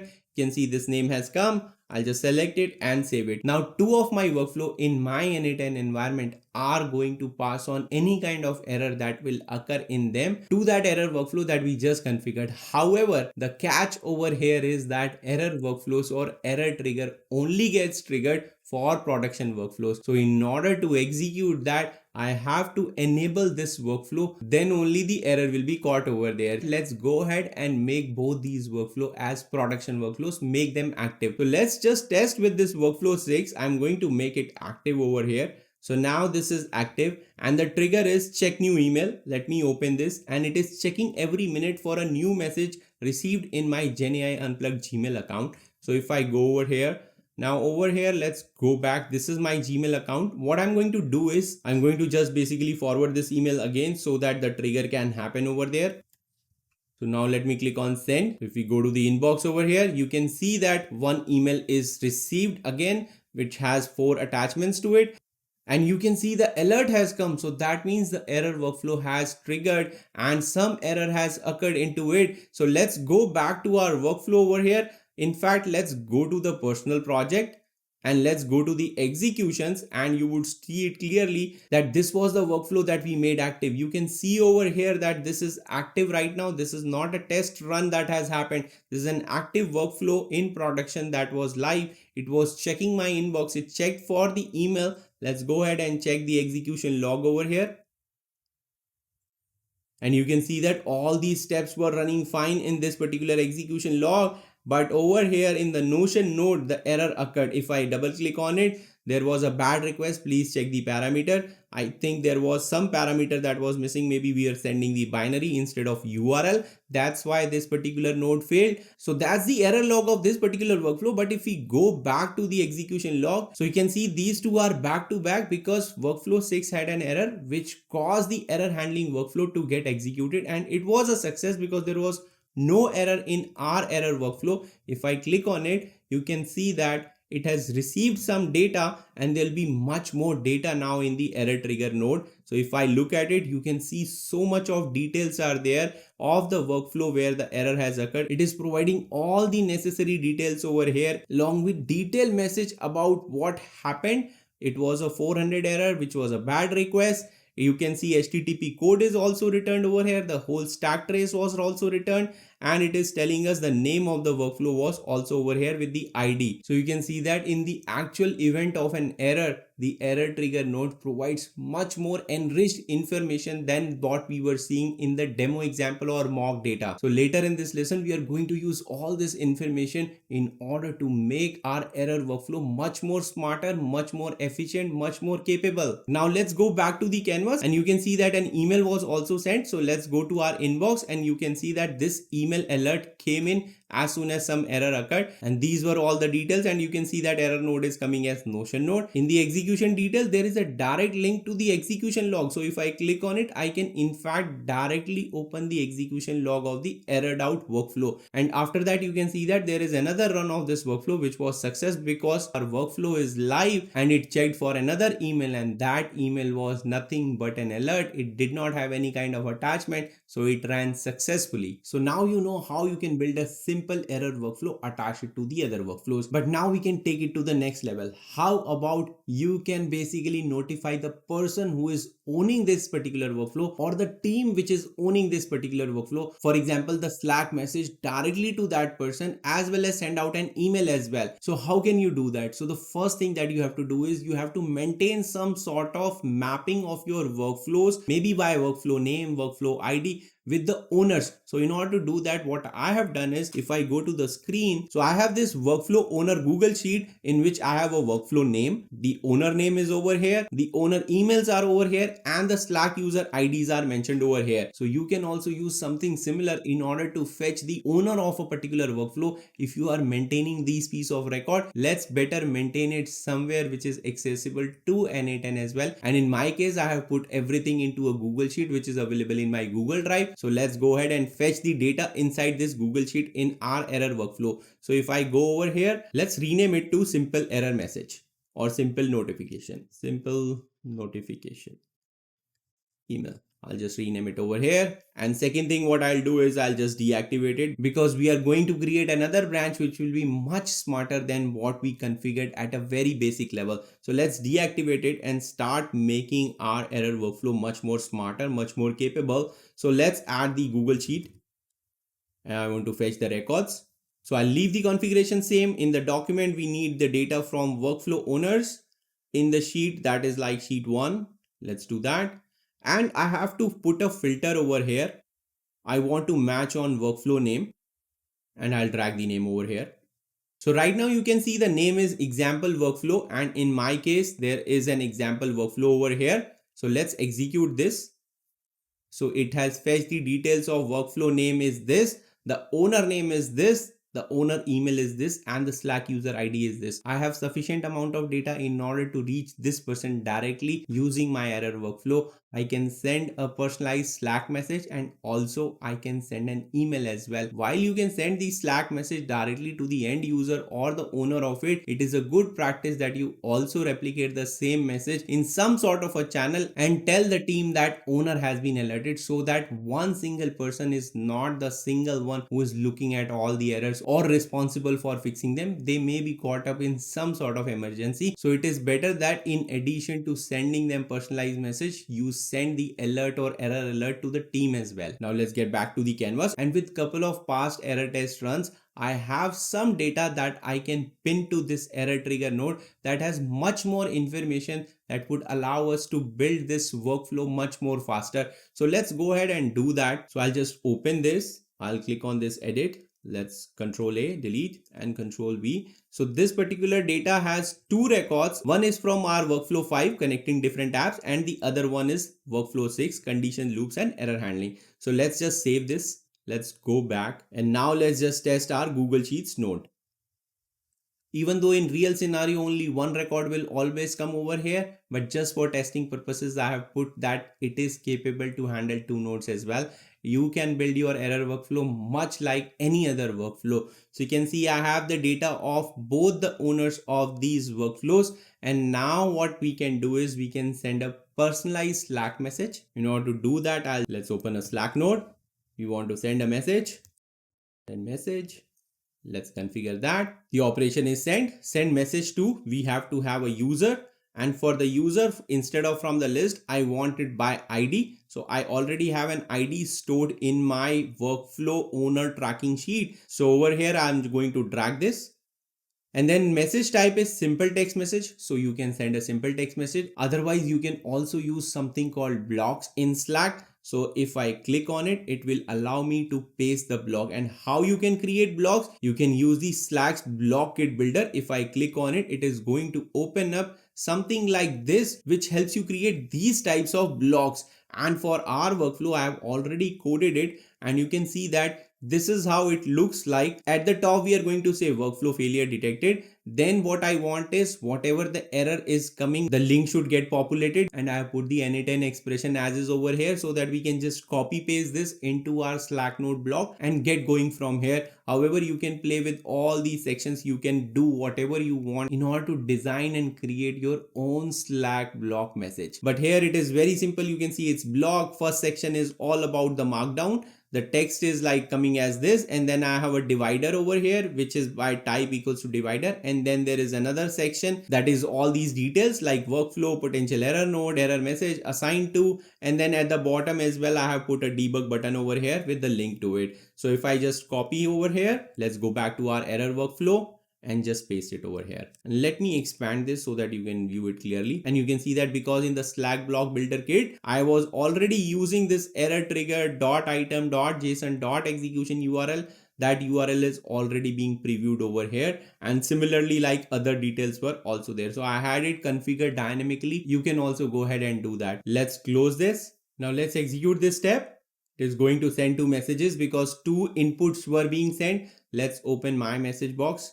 And you can see that two messages I have received over here. First one was related to an error occurred, no email found. The other one was bad request, please check your error. And you can see this was the workflow 6, the error that we just saw. The other one was like mock data that I have already copied from a previous error run that I have pasted in our error trigger node. That's why you can see that this got detected. Now let's go back to our error handling workflow, go back to the canvas. And what I was telling you earlier about creating some sort of redundancy, you can send an email message as well. So if I click on it, let's use Gmail itself, send message.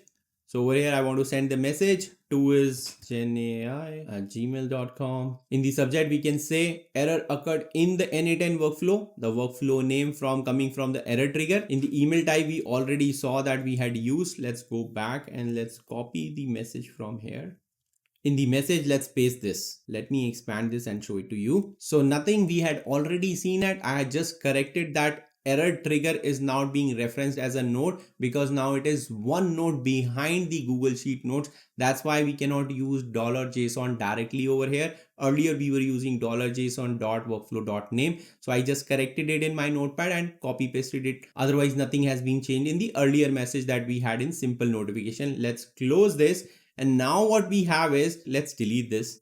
So the workflow now looks like this. So we have an error trigger. As soon as an error occurs, it is going to fetch the owner mapping of workflows from our Google Sheet. Then it is going to send a Slack alert directly to the person. I can add another Slack node so that it sends a message or error alert to the entire team or a channel over there. And then I have a redundancy as well, another one which is more like Gmail node. We are going to send the email as well, and that email can either go to the workflow owner, but right now I have configured to a generic email box which is being monitored by the entire team. So let's go ahead and save this. Now what else you can do in your error workflow? You can basically check the error codes that are coming, especially the ones which are like HTTP error based or some sort of logic that you can apply. In fact, when we'll talk about the AI automation workflows and you will learn how to integrate AI into your n8n workflows, it can become much and much more smarter, all these error workflows, so that you can leverage the LLMs or AI in order to tell you the severity of the issue. But until we go over there, what we can do is we can define the HTTP codes. For example, low priority errors could be temporary errors. Some timeout occurred,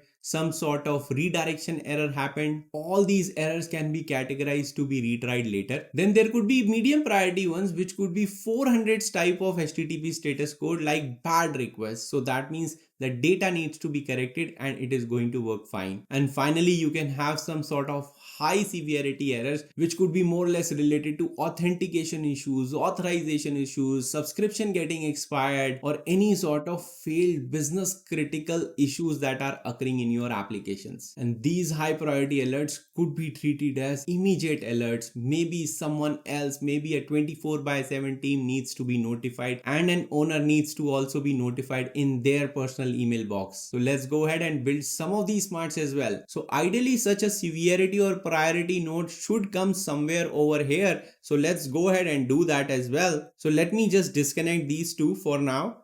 Let me click on plus and add a switch condition. So let's have a switch condition.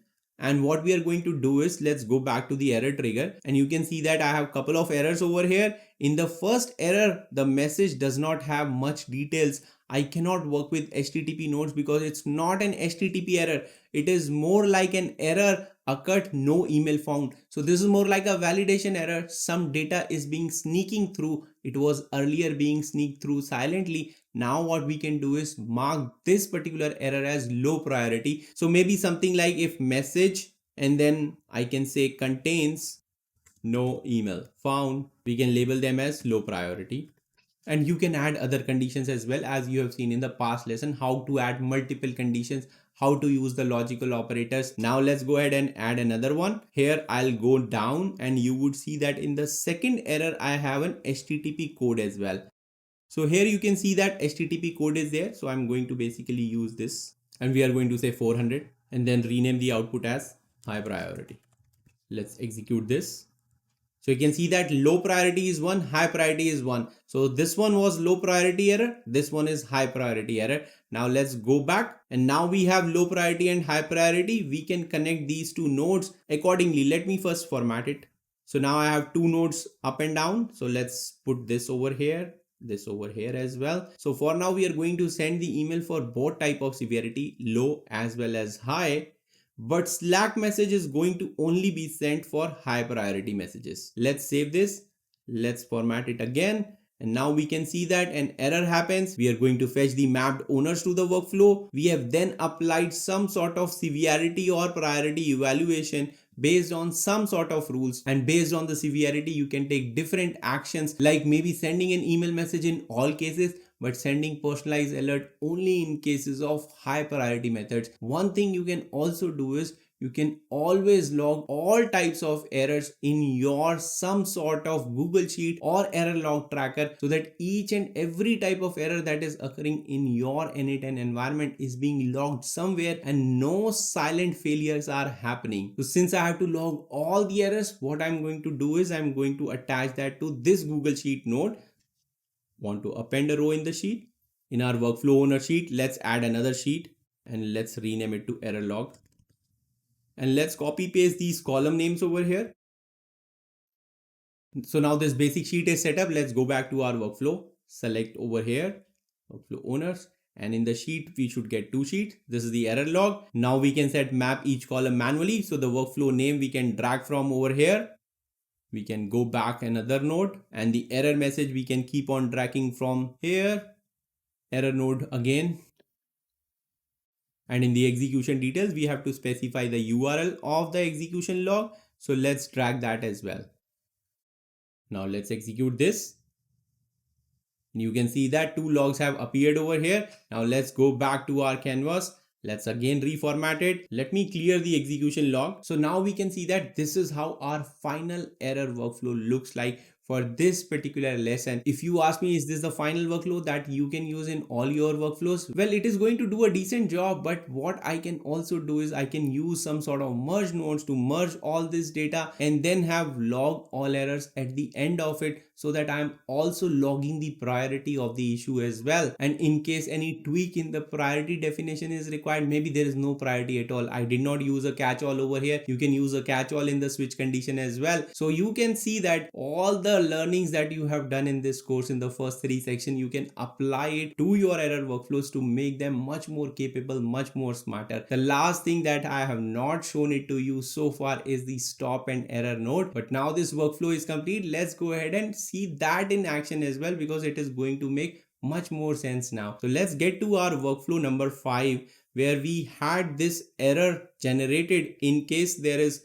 no email in the body of a webhook form. So what this particular workflow is doing is listening for various user form submissions, and while listening to them, it is processing them through various stages. So what we have done is, as user is entering that data, we don't know how the form was created, whether some kind of validation was there on the email field or not, whether a user can submit an empty email or not. So we are validating if the webhook has received some sort of an email. If the email is empty or ill formatted, you can modify the condition to check whether a valid email is there or not. You can extend it by integrating some sort of a service, paid service, that tells you whether the email is bogus email or not a bogus email. Then we are saying that if the email is found, execute our workflow, otherwise stop and error. Instead of silently suppressing such forms, we are deliberately using this stop and error node so that the error can be raised. So if I click on it, you can see that it has two parameters: error type, error message is there, and error occurred, no email found. You just saw it in our error workflow. So there was an input of an erroneous workflow execution that happened, that I pinned to our error trigger node over there. And the second thing you can do is error object. So basically, if you select this, so let me just first copy this so that I don't lose this. So let's see error object. You can define a JSON object. You can raise any sort of error that you want. You can structure it, and the entire thing would get passed over there in our error trigger, so that you can further enrich the error information that is being inputted to your error workflow. But for now, let's go back and switch it to error message, and let's keep it very simple. So let's go back. Let me just stop it, because this workflow is going to only execute in the active mode like the error workflow. So let me go ahead and make this workflow active. Let's go to the personal project. Let's see the executions over here. So far, there is no execution that has happened for that particular workflow, which is workflow number 5 that we had. So what I'm going to do is open up the form that it is expecting to return. So let's submit another response, and we'll just submit this. Let's go back and start seeing. So you can see that workflow 5 got executed because it was live, and then our error handling workflow generic also got executed. So let's go ahead and check this out. And also let's go ahead and check this out first. So let's first check what happened. So the data should have been received, which I inputted. In fact, I should look at this one. So you can see that this was the form DJ. There was the email was empty, company was CEO. That means the condition failed, and it basically raised the stop and error. And in the stop and error, it says an error occurred, no email found.